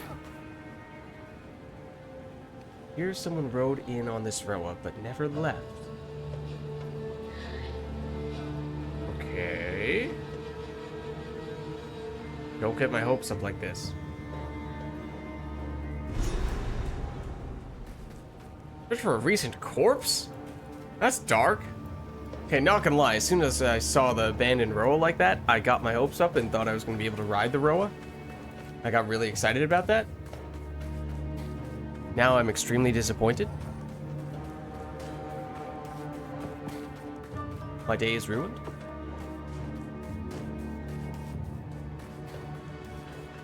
Send Deshar, look for the owner of the abandoned Roa in Deshar.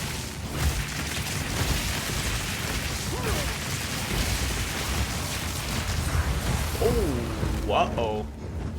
I sure remember you from Path of Exile 1. You still do the thing? You don't do the thing. Or do you? So porcupines in Path of Exile 1 were very significant because on death, they shot out their spines and dealt somewhat significant damage, at least, especially when you killed an entire pack of them. So much so that they were one of the biggest threats at times for high clear speed builds. Because, unlike other enemies that you would kill... That's a vulture? Unlike other enemies that you could kill with high damage, and therefore avoid getting hit, porcupines dealt the brunt of their damage after you killed them. And in that way, your extra clear speed was actually a downside.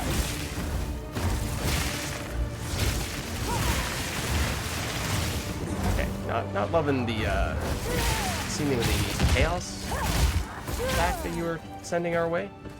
Although, I forget if I mentioned this before, but I certainly noticed it.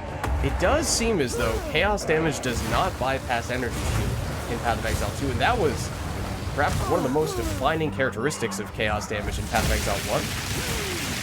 If that is true, that is very notable. Regurgitating vulture. I mean, it's accurate.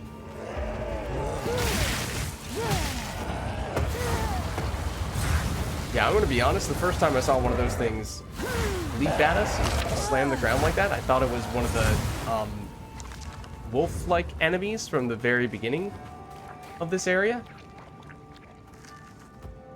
I mean, that is a corpse. Is it not the corpse?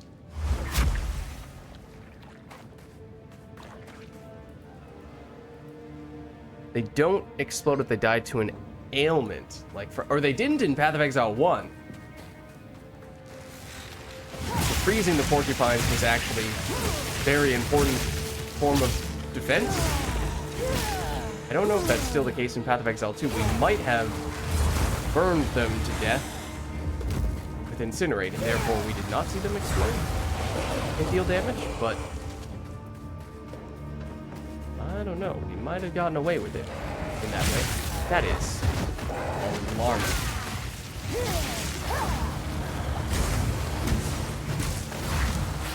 Keep an eye out for good crafting bases, though, as we were saying before, some of our gear is quite out of date.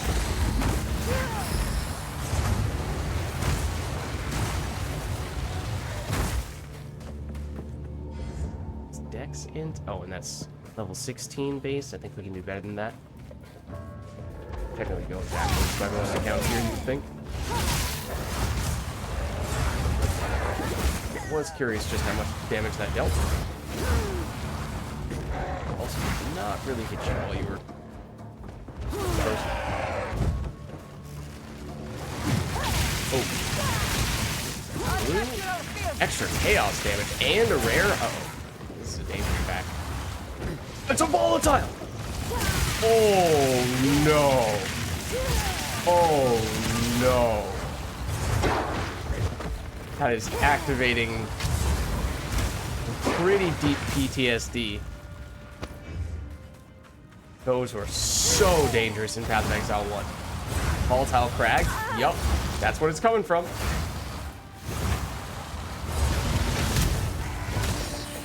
It's dead. Thank goodness. I think I mentioned them before. Talk about stuff that used to absolutely annihilate people who had high clear speed. Volatiles, probably volatiles, bearers, and porcupines. Three main things. No worries, Chair. Thanks for stopping by. I'm intrigued by this. Lightning damage, mana, increased crit chance for spells. Still not gonna beat a triple increase lightning gem boost. At first I saw those blue packs.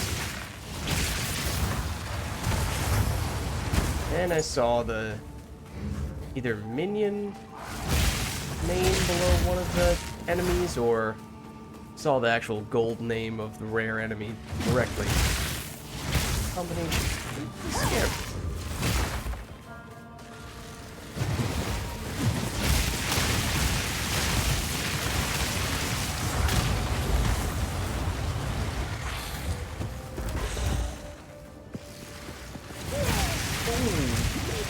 Ooh, that's a lot of projectiles. Even the split-second incinerate is not the correct answer. Those are supposed to be arcs.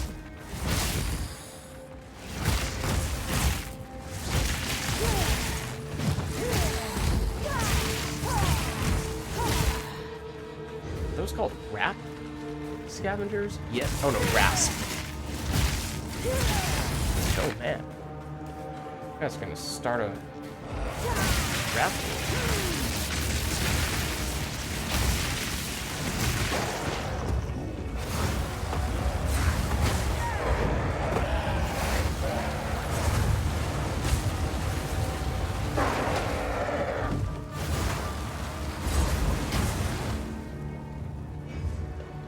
Still can't tell if the porcupines are dealing damage when they go down.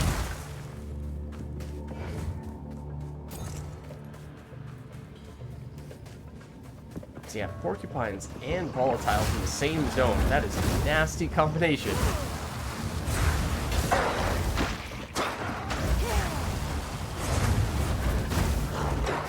Vile creature!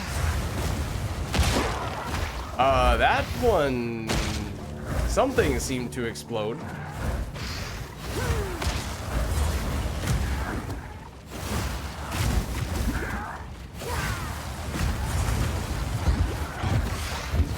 Thank you. They do not have much chaos resistance.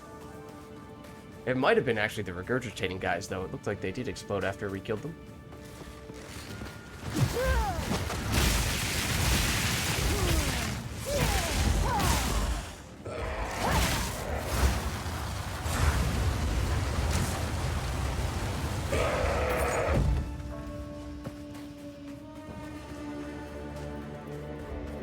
Yeah, so I mean, we're basically, as we've done for almost every other zone, functionally turning this into a full clear at this point. And if it's anything like the lead up into the final Act 1 boss, then there might be multiple zones, multiple floors at least. So it might be a while if we continue going at this pace. Let me see if I can gather that. Yeah, there's at least one more. At least one more floor after this. Watchful Twins. There's a little arch next to the skull icon, and I don't know what that means. Also, Final Letter, which has a plus next to it, which suggests that probably gives us some kind of passive bonus. So maybe being thorough is worthwhile here, I suppose.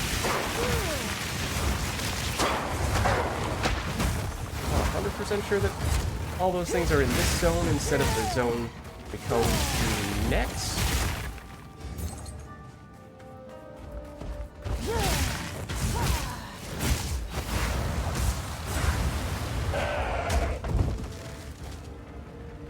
Oh. That's a rare. Don't think it's the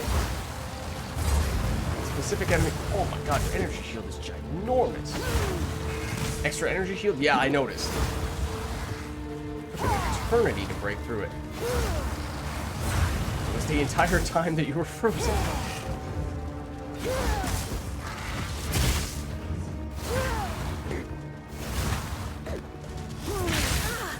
Okay, hold on. I need to get you.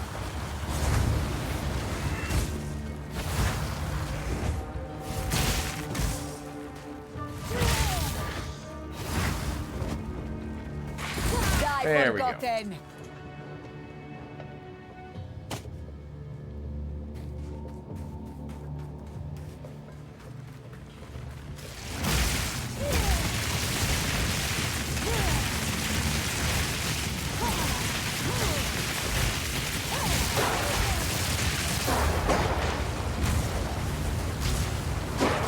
far? Okay, that was actually hard to tell if that was damage from the porcupine. Ooh, extra crits, and I don't like you in the first place. Inhuman beast! Can you stop that?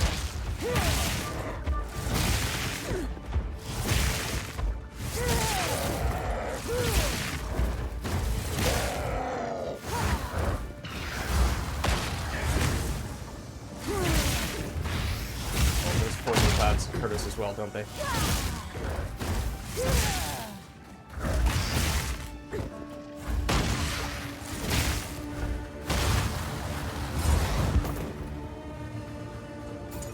Get rid of the other one?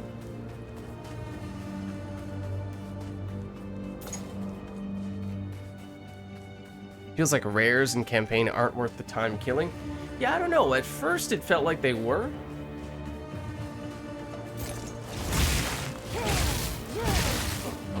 In the very early stages.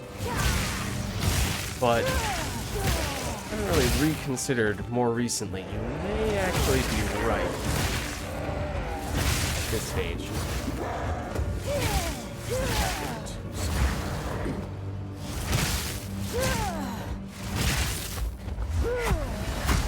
Frozen? Thank you. That's what I was doing.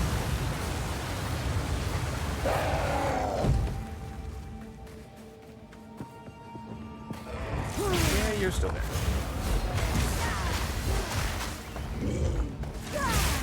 Oops.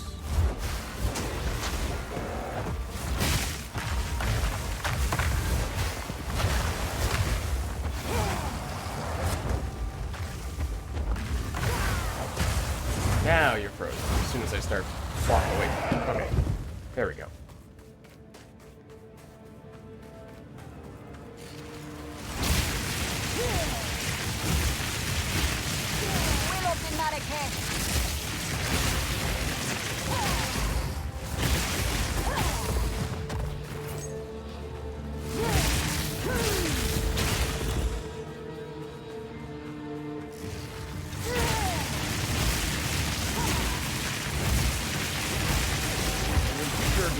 Dudes.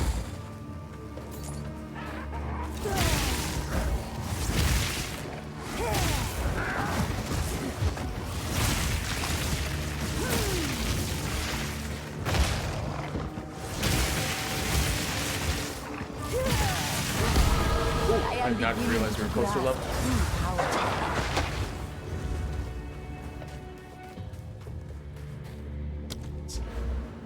We were headed this way for more lightning stuff, although if we're trying to think really short term, I mean, that's actually extra energy shield right there. It's a lot of energy shield. The cost of reduced mana, or not quite as big as the notable. I mean, this might actually be worth working toward in the short term.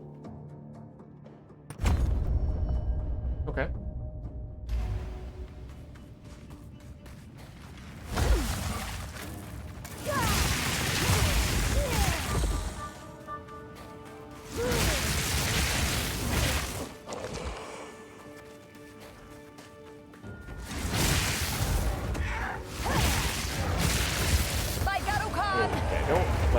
Anymore.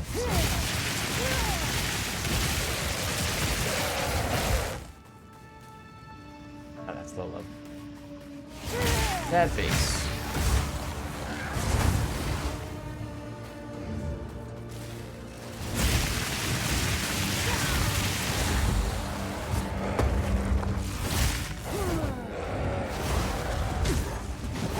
Get him.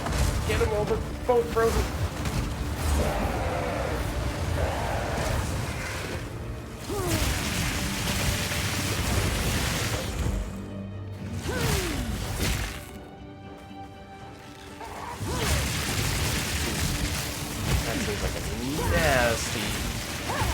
Projectiles.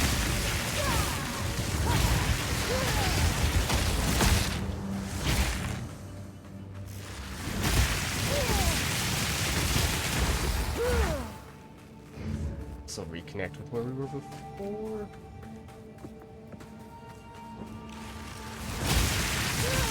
More left.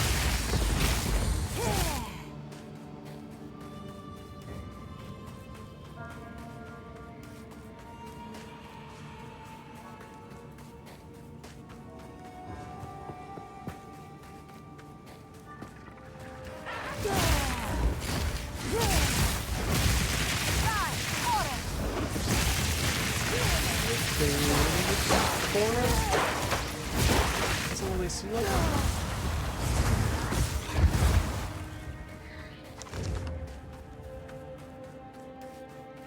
No, it's mostly a dead end.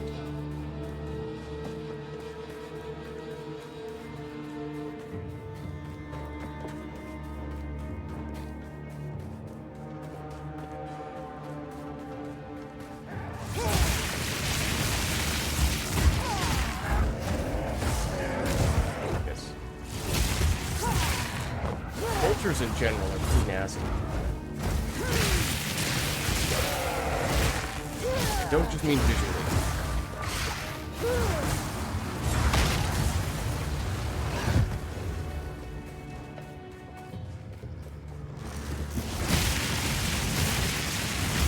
I feel like I saw the porcupine spine shooting out there.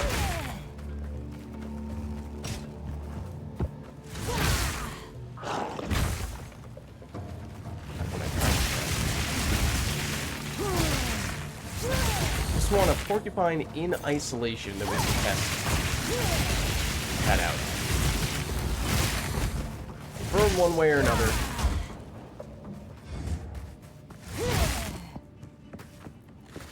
Status effects matter. Those projectiles from those guys actually look pretty porcupine spine-like, so quill, I should say.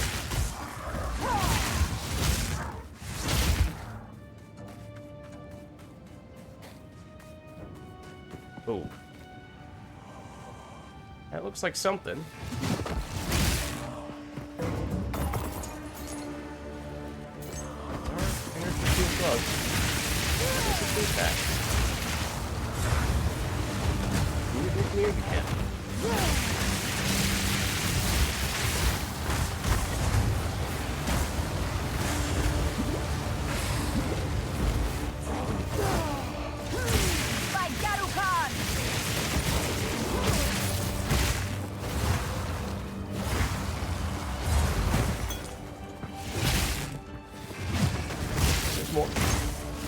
So I'm guessing this area is kind of like the middle of the zone, which further reinforces how huge this area probably is, but it kind of looks like a centerpiece type of thing.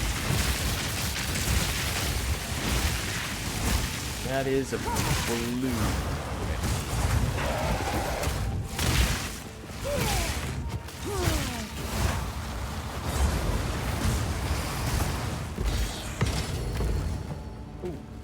Rare armor scrap. We'll take it.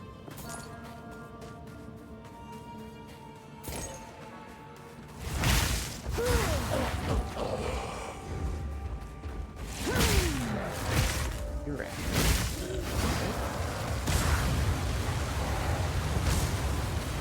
You're also frozen. You're also dead.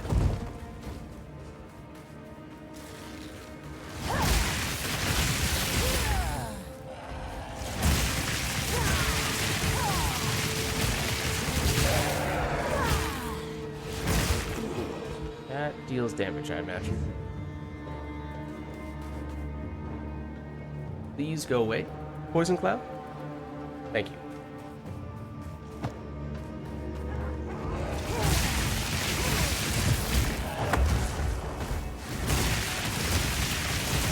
Cat Fragment the best energy shield chestplate base for us now. Some other circular area? Okay. Maybe I miscalculated for the umpteenth time.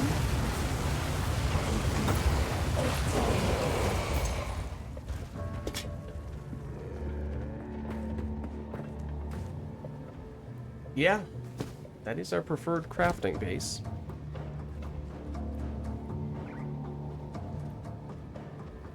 As whether it's worth trying to break out some crafting for right now, you know, maybe not.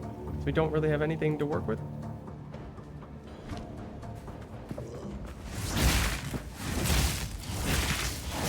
That guy just stopped. Was, maybe. Not anymore, though.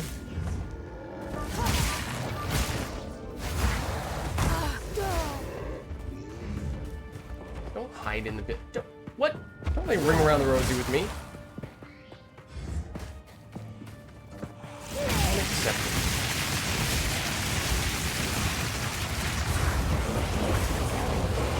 Oh, those guys all create the poison clouds. Okay.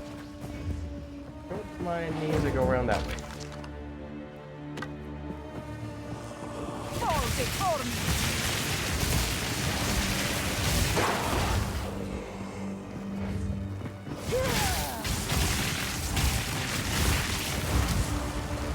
Extra chaos. Don't like that. He did not deal damage to us on death. He was frozen.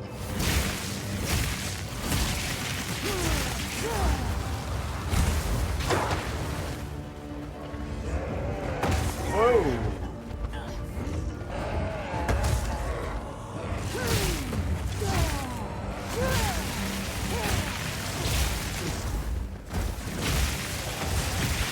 It's been a very long time since our last checkpoint. These guys keep on sneaking around inside like this. Did it again. Messing with me. Legitimate tactical plays. Creative flanking maneuvers.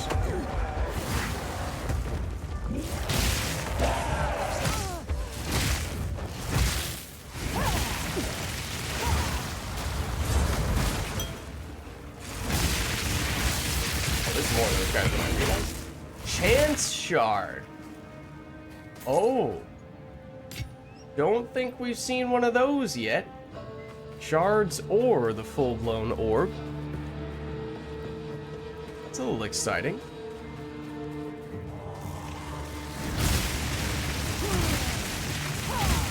Also, as previously alluded to, I would appreciate getting a checkpoint somewhere soon. We covered a lot of ground.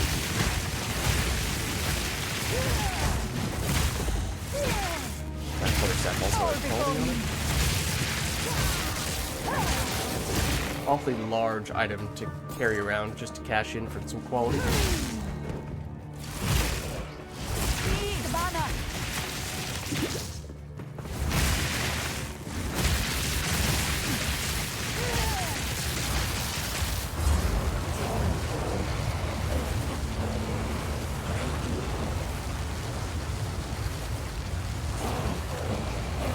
Step right up. I have some interest in that wand. Once the smoke cloud goes away, that startled me so much. I'm carrying enough already.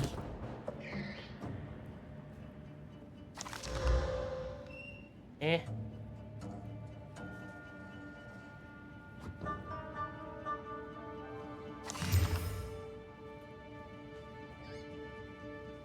That's pure evasion. Darn it. W.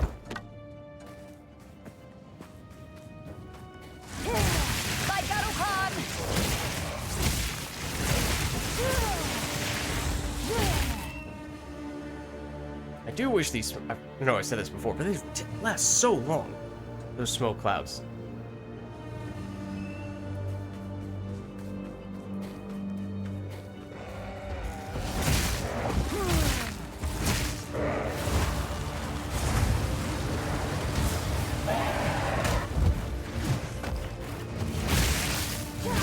Oh, minion means there is a rare here somewhere.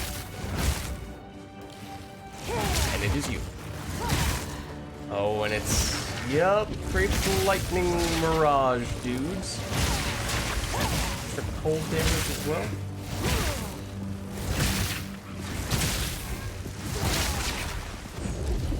Yeah, so those guys, if they do catch us, deal a ton of damage, or at least they did in Path of Exile 1. So I assume that is still the case here.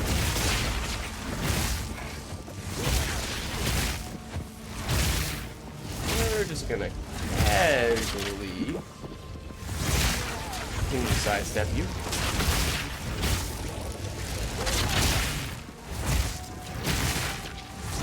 Not take too many risks. Casually walk through the entire map again.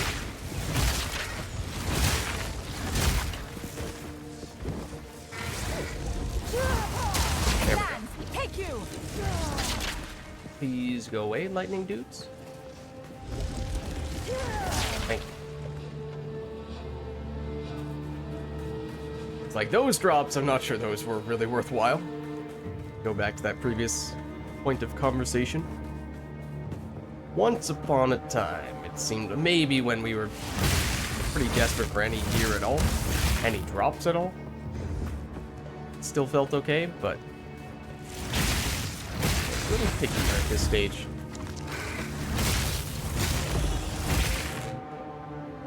is the ES base we're looking for, technically speaking. That building looks different than the other buildings we've been in before. This one?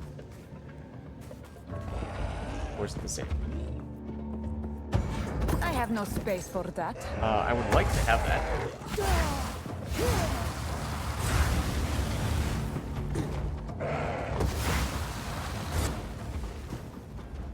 These guys can always go through the building. Now you're using choke points so that I can't get you.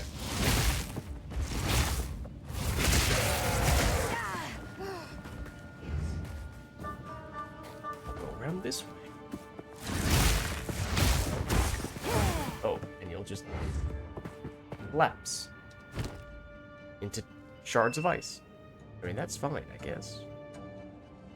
Okay, so a lot of our inventory space is currently being occupied by crafting bases when we don't have crafting materials on us. Double resistance mana stuff doesn't have cast speed or fire damage that we have here, so we lose a lot offensively, and it still has less energy shield because the energy shield roll on that guy. Wow, it's taken a long time to find something better than that shield.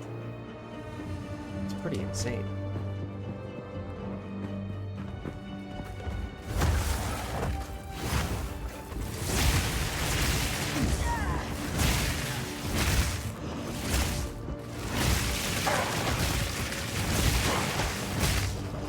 We've gone so far without a waypoint right now. A checkpoint, I should say. I'm really looking for one at this point.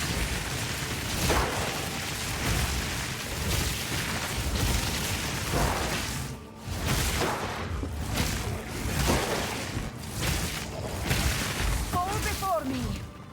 That's hybrid strength int. Okay.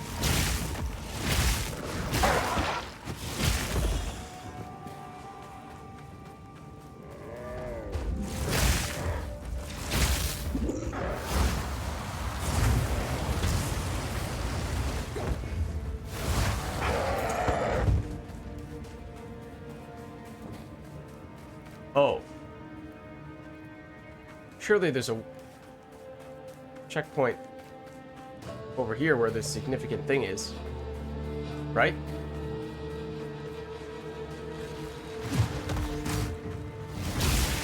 Not entirely sure what that is.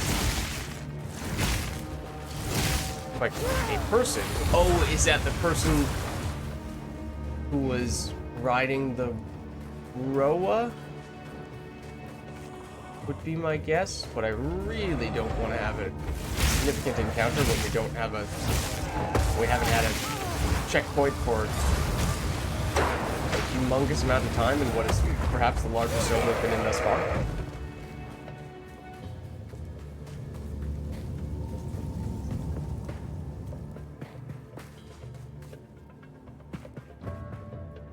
I mean, that's the way out. If there's a waypoint immediately on this side, which I hope there is, often the case. The Faridan should know better than to let this madness. Okay, there we go. That's functionally our save points. Quickly go back here, and now we feel more comfortable about doing this. Don't even know if anything's gonna happen once we interact with you, of course. No, just return to the caravan. Alright, let's double check. Here. Still the Watchful Twins. If we go down below, it's not like they're here.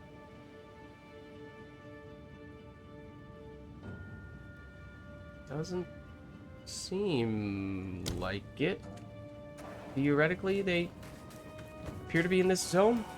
So I think while we have this so thoroughly explored, it is worth seeing it all the way through, I guess. But at least now we have some comfort that we can circle back and approach from this angle and not have to rerun the entire zone from the starting point, which was my concern before.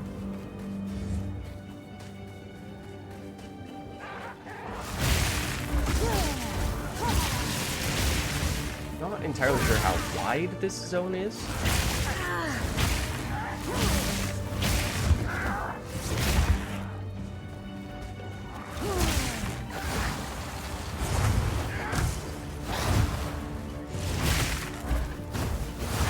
Ooh, extra crits. Okay, not bad.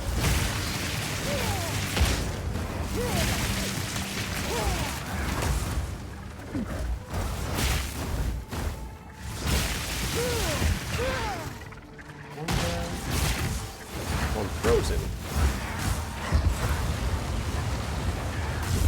Both down. Okay. Is this a dead end? Yes.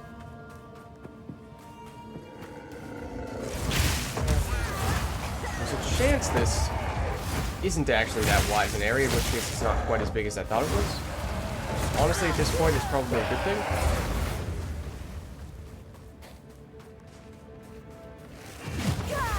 If we've only covered half of this zone because it's twice as wide as we've actually explored, then that's a little disheartening.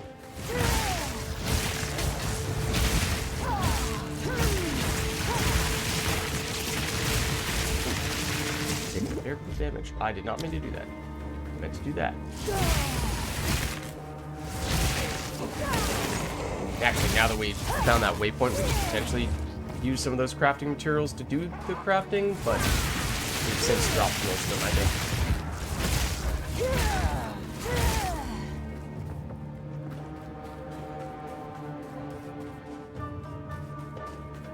That's dead end, / we've already been there.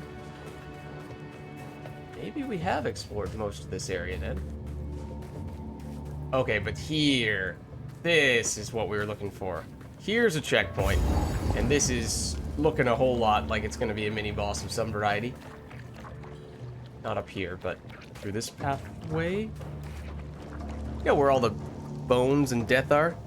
Don't remember, this zone must have trauma blocked it. It's humongous.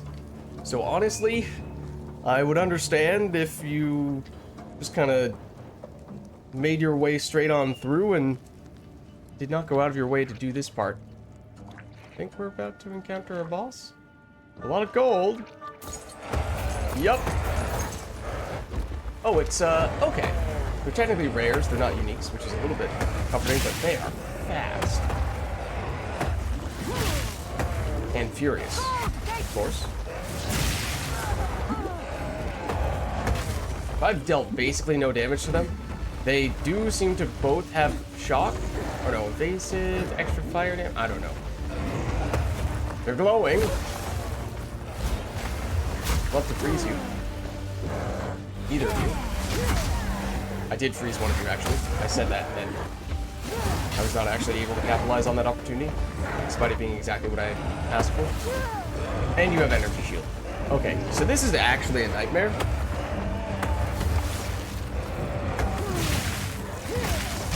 This is actually a nightmare. We did freeze you. Oh, one of them has a haste aura. Okay, that's one of the reasons why this is so chaotic. I love the fact that we trapped another one around the corner, though, at least temporarily.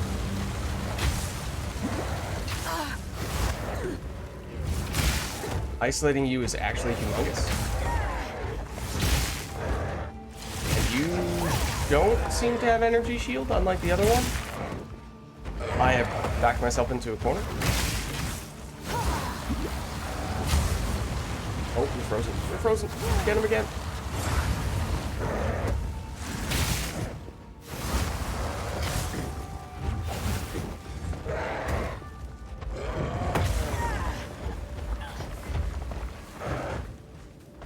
He's so much faster than me.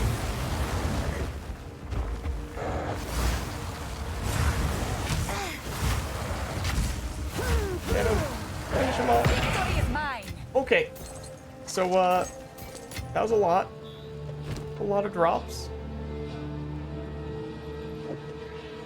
Just ID this, see if it's amazing. Life per enemy hit, oh, with attacks. Darn it. Right, now we get the other one, who has the energy shield, which is annoying, but theoretically might be a fair bit slower now that Doesn't have his friend with the haste aura buffing him up. It's around this corner. So we've functionally dealt no damage to you because of that energy shield. You're the one who keeps shocking.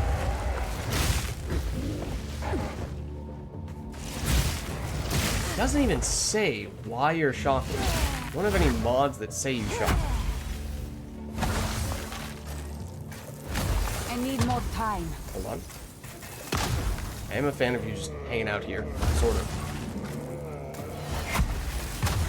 We have crossbow stick? Yeah, we do. Okay, now I got your attention back. Except you're frozen.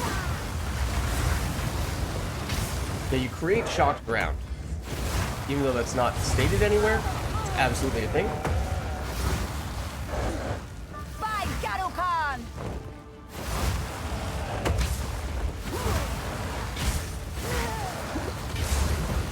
Means this is actually extremely dangerous to do. Except for the part where you get frozen. And I should have recognized that more quickly. Ow.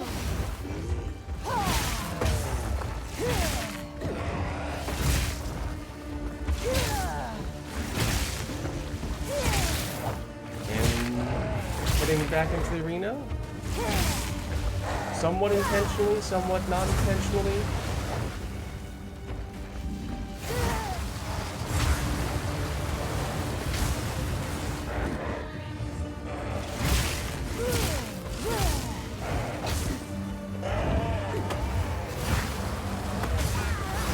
Oh, you're frozen. And I was missing you for some of that period of time, which is bad. It was a free damage window.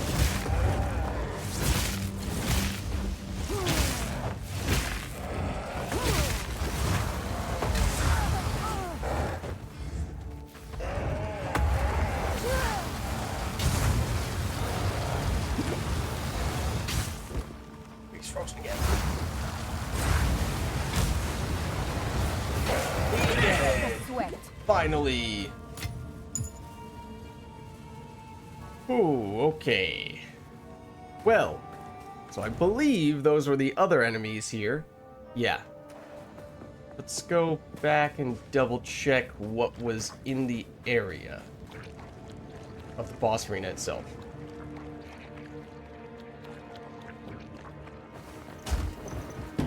You know, just some corpses. Nothing too crazy. Okay, so now I think we've actually done everything in this zone. This zone is freaking humongous, man. Kind of insane. I think now we can use a portal because we have the waypoint leading to the other area. So we can go to town. Apparently there's something we want to turn in from the first of the corpses that we found. The path to Deshar has been opened. Infiltrate the towers and stop the Faradin from feeding the beast.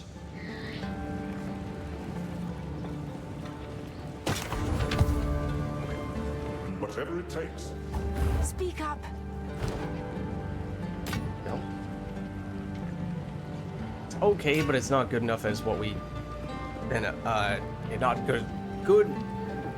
It's not as good as what we already have. Words are hard. Also, it's almost 3 a.m. Which, those two things might have something to do with one another. Kind of interested in this. That actually gives 2 regal shards, not just 1. Interesting. I will tell your tale.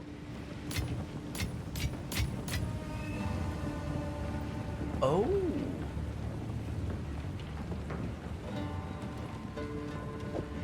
Interesting. What do we turn this into exactly? Turn the letter to Ardura. No?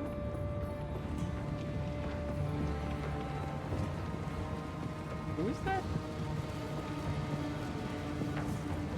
And where are they? Oh, turn the letter to someone in the Ardura caravan. Who goes there? Yes, would have thought it would be you. Yes? Show her the final letter? Is that what this is? Oh, yes. I'm actually curious if we get a different reward depending on who we show it to. Okay. I guess we'll give it to you. Why would you show me this? You fool! Oh? This folly is only harmless because there are no names on this letter.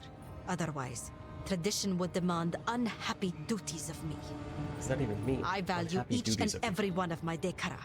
This is why I say, get this out of my sight.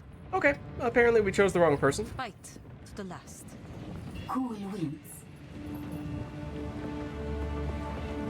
What? Ah, I see. You would do well, child, not to show that letter to any other pair of eyes. Too late for that. If I'm asked about its contents, I shall feign dementia. I suggest you dispose of it by giving it to someone who cannot read it. Am I being clear? Who can't I read? hear you. You? You found a letter? For your sake, do not speak of its contents. You'll burn it. I will burn it. Okay, well apparently we want to When I have destroy the it. opportunity, I intend to return to Deshar and mark the location of Lailuma's body. A stone, perhaps. Something inconspicuous. Others will not know, but I will. She will be remembered. Okay, so you were the right person. Grants 2 weapon set passive points. We'll take them. Quest complete. Okay. Does mean we have a couple points to spend here, and I think we were eyeing potentially this. Yeah, the reduced mana, but 40% increased maximum energy shield is just humongous. Add the 15% here, and that adds up to be quite a bit. So I think we go for it. Go from just under 300 energy shield to 377. Quite nice. Yes, our mana takes a little bit of a hit, but I mean, we're probably going to be going through to pick up some more intelligence on the tree soon anyway. Although, actually, I mean, we have the choice. We can turn that intelligence into, or turn those attribute points into strength if we so choose, and in doing so, give ourselves more effective life. Is actually pretty tempting. Not really sure we need this. We already have a bunch, but there you go. There's another. Okay, so let's just double check. Travels the Path of Morning. We have the waypoint here.